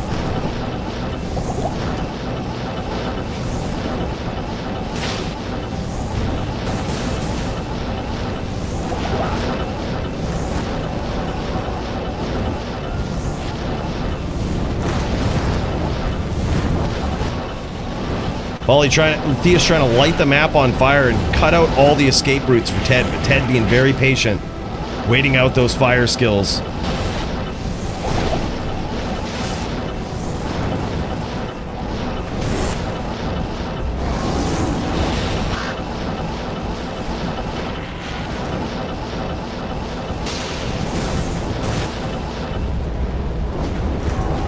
Alright, this is what we'll do though. We'll give it another 15 minutes, so I would say probably at about the 150, at the X50 mark, we'll just have it go to decision. And we'll just make a decision from there.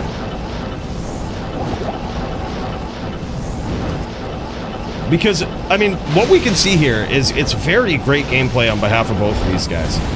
Ted is doing a great job staying alive. Coming back from the brink of defeat, and it seems like it's a pattern he could just put up forever, right? Polytheist is also really good at doing the same thing, and keeping pressure up, keeping that chip damage up, keeping Ted low, which is very tough to do. No, it's just my decision. I'll just decide who wins or loses or draws. And what Inso? Inso became a member. Inso celebrates 32 months of membership. Bro, Inso with the God tier membership. Bro, I cannot thank you enough. Thank you so much for 32 months, dude. That's so crazy.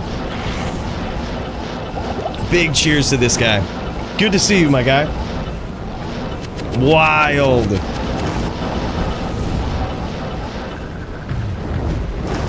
Bro, that's so crazy. Yeah, we are in the middle of probably close to a 3-hour duel. 3-hour real duel. Only an FT2 between these guys. It's been pretty crazy. We're going to give it till X50, and we're going to bring it to decision. And I'm just going to join the game. I'm going to let these guys know that. Oh, I got booted from the server. Hold up. I got booted.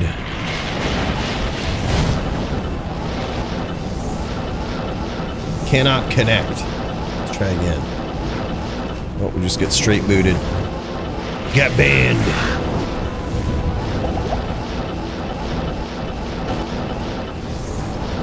Alright, try to fire it up again here.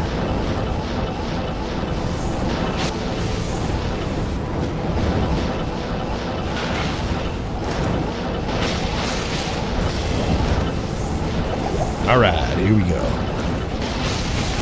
I'll go in on my namesake den to let him know.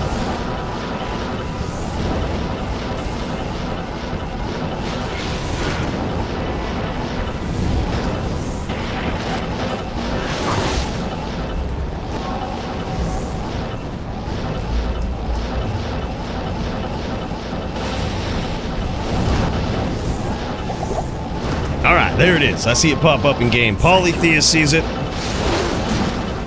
Ted says thank you. 13 minutes on the clock.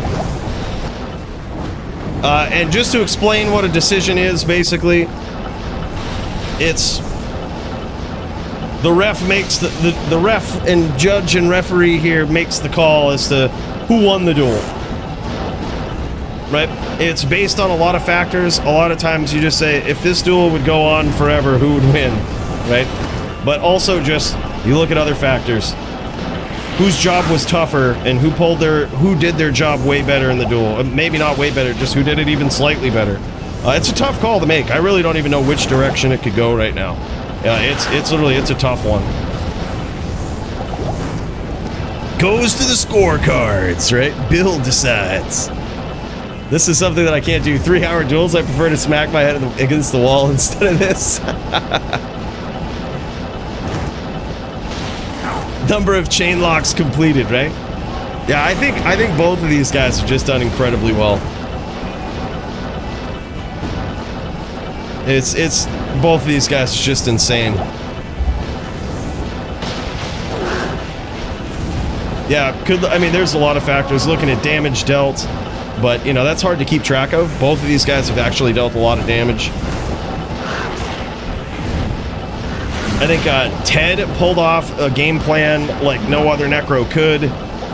He's just really shows his skills here on the Necro. And Polytheist really shows how fucking good he is on a Shaman. You also got to figure he technically doesn't have the class advantage in this, or the matchup advantage in this. So it's like another factor to kind of think about, right? He technically doesn't have the matchup advantage. He doesn't have the range.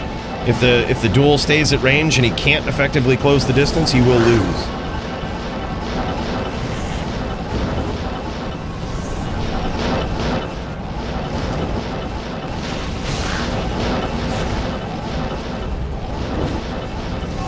Cutting map at Den favors the Fire Druid.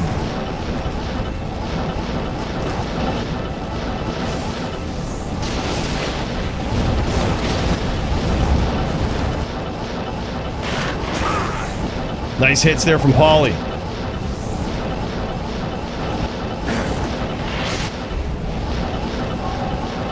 Let's cut over to Ted's point of view here. Bowie versus Lamp played out off stream. Yeah, I mean, but we probably could have told how that was gonna go, right? We knew how it was gonna go. I could have told you Bowie was gonna win that for a long ass time.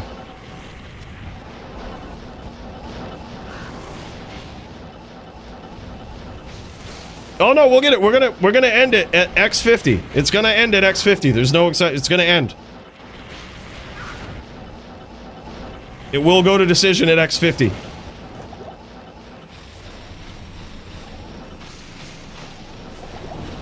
Nah, Bowie won the first one that lasted very, very long. He won that. And then there was a rematch which also lasted a long time that Vamp won. But you could also tell in that Vamp was gonna win.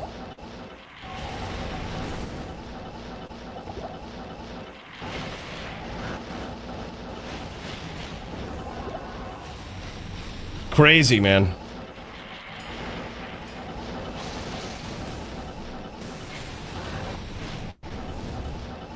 I think there's still plenty of time for something to happen in the duel, right? Like, also, like, a pretty deciding factor. There's time, but yeah, it'll go to decision. I think, you know, it'll turn out all right.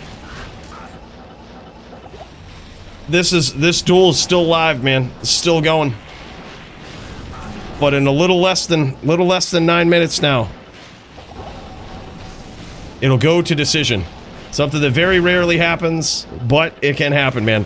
And it's for these exact reasons. This is what we've determined in the past. It's probably just the best thing to do.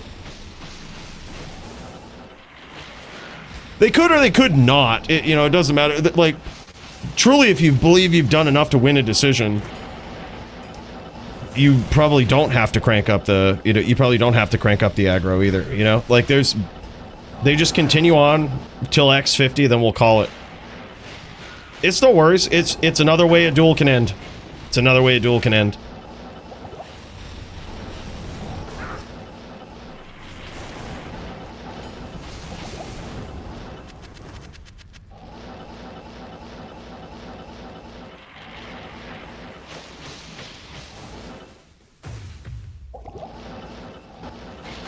Oh, big shots there from Ted. That was huge.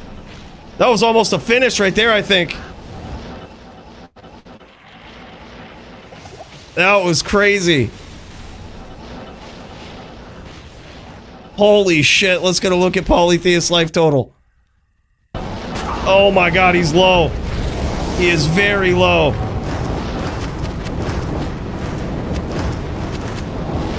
That is wild. Huge comeback there from Ted.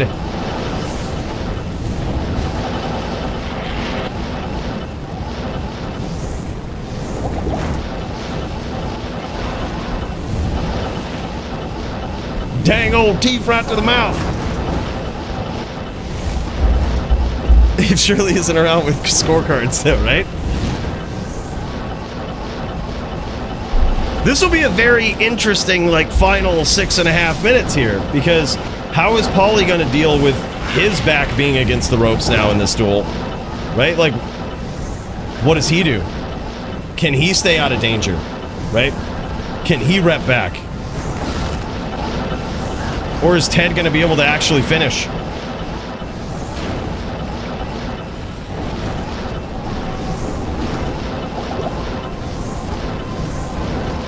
That's a wow. Okay, that's a hell of a bet right there. It doesn't go to decision. Yeah, that was a nasty, nasty wall bang.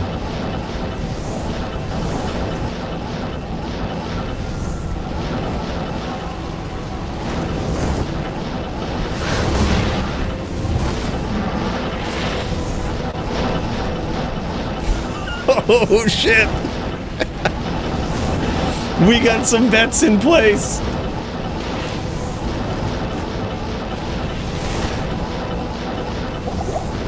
And Polly repping back pretty healthily here. There's a small chance he would survive a spear. I'm gonna say there's a 100% chance he could survive one spear.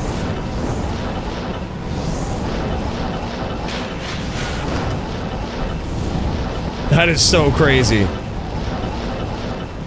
That was a beautiful wall bang from Ted.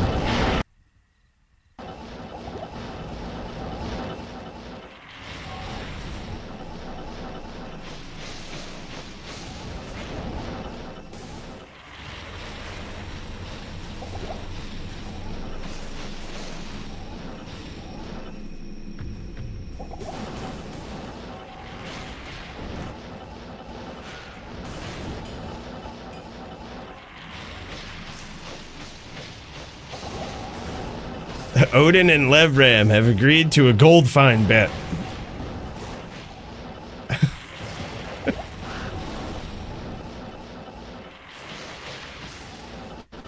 Polytheist staying alive, though.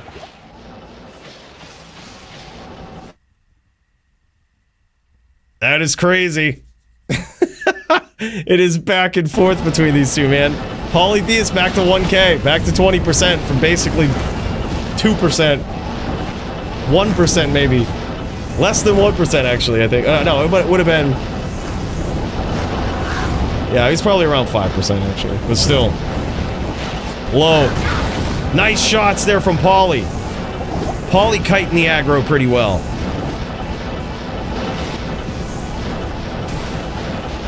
Less than 5 minutes.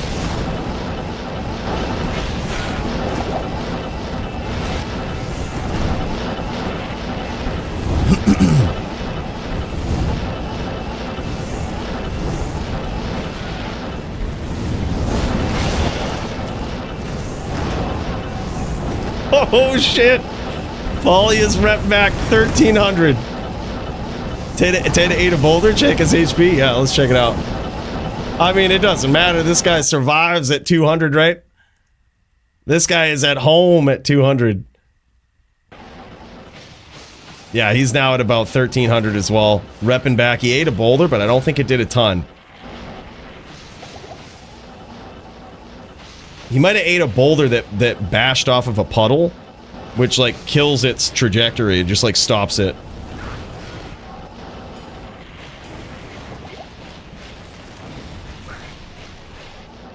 Nice shots there from Polly.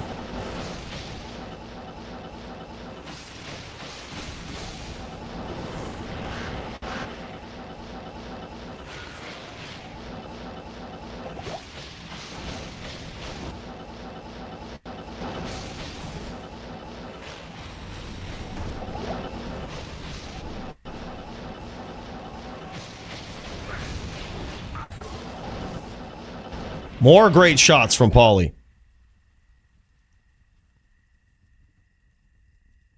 Yep, completely absorbed it with his armor. Polly repping back to 1700 now.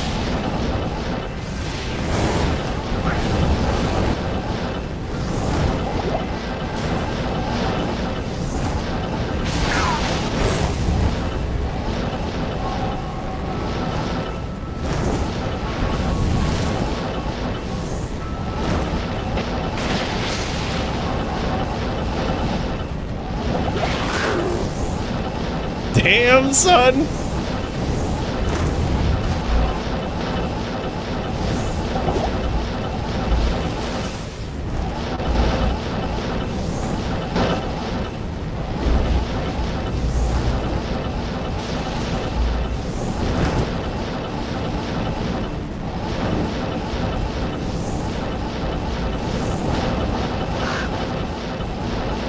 May the odds be forever in your favor. Polly, rep back. Oh, man. Oh, man. Ted trying to get it in there. Ted trying not to leave it in the hands of the judges.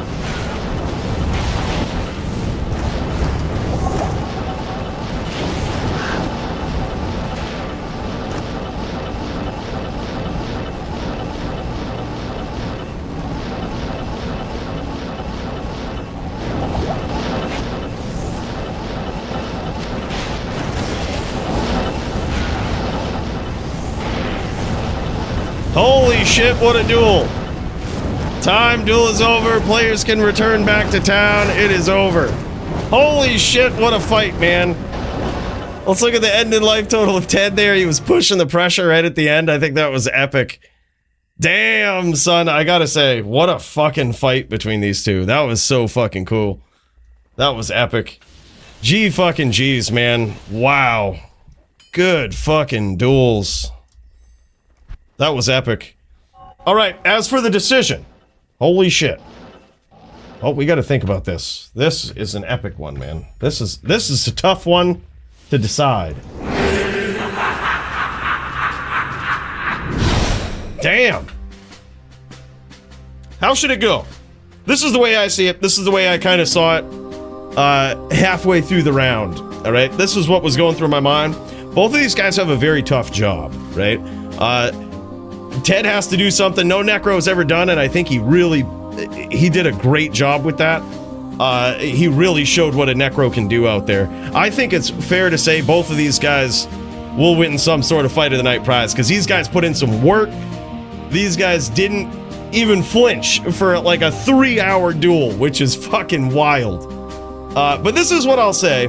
I was thinking about having this go to a draw, but I was like, because I think it easily could be. But here's the decision. I think it goes to Polytheist because his job is harder. His job is harder to do, and he did it very consistently for like 3 hours. And it's not to say that Ted didn't do his well either. He did great. But if you go to a draw, it's basically the same outcome, because if you don't beat the champion, you don't beat the champion, right? That's just kind of how it is. But yeah, I think it could easily be a draw, but in which case should just go to Polytheist. But yeah, easy draw though too. But that was crazy. I think easily fight of the night for both of these guys. They showed up, put on a show. This is what we'll do. We'll go 25 for both of these guys. 25 for both of you. Come and get it. That was sick, dude. That was absolutely wild. Yeah, good duels. Yeah, we'll come in and give these guys a 25 each. That was just an epic bout. That is by far just what a real duel is all about. I think Polly's job is definitely harder there. But it's not to say that Ted's isn't hard as well. It's just, this is dueling at the absolute highest level. Both of these guys have an insurmountable task in front of them, and they both did so great at it. Like I said, could easily have been a draw, but it's the same result. If it's a draw, Polly wins. You know, because if you don't beat the champ, you don't beat the champ, you know? So yeah. Ted was so close. Ted did tonight what no other Necro has done in a very long time. That was insane. Like, he had Paulie sweating there. We gotta take some notes from this guy. That's probably some of the best Necro play we've seen since Vamp the Champ. That was so fucking good. Like, that was just clean, crisp Necro play. And Polytheist, you gotta respect this guy. How fucking hard is that to do? Like, how hard is it to keep the pressure up like that? That is, you have a shorter range, you're keeping the pressure up, and you both have proven that you can go the distance. You can do the rep to full game. Both of these guys do it so well. They get their back against the ropes and they can recover from it. So it's like, it's just so wild to me to see two players of this absolute caliber come at each other. Yeah, that was nuts, man. But yeah, Polytheist defends his belt, but a very close duel. Easily could have been a draw between these guys. Certainly fight of the night shit right there. That's what it's all about, man. That is what it's all about. Holy shit. Boys, with that, let's get ready for a new day tomorrow, shall we? I want to thank you guys so much for joining me. Bill, let's bring him out of here. That's it. Give me that beat, baby. Damn, son. Don't worry, we'll be back next week. The signups for DFC 181 are already up. Check them out.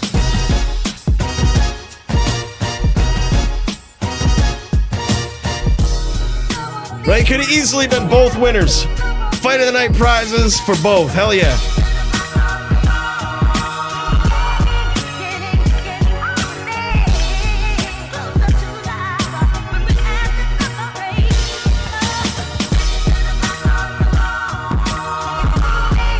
Bros, it's an absolute pleasure to be here with you every week, and I really appreciate the support. I appreciate the caliber of people that come up here, chill with us, chat with us, and duel with us, and show us what the true end game of D2 is all about, man. We'll see you in the Discord. We'll see you next week.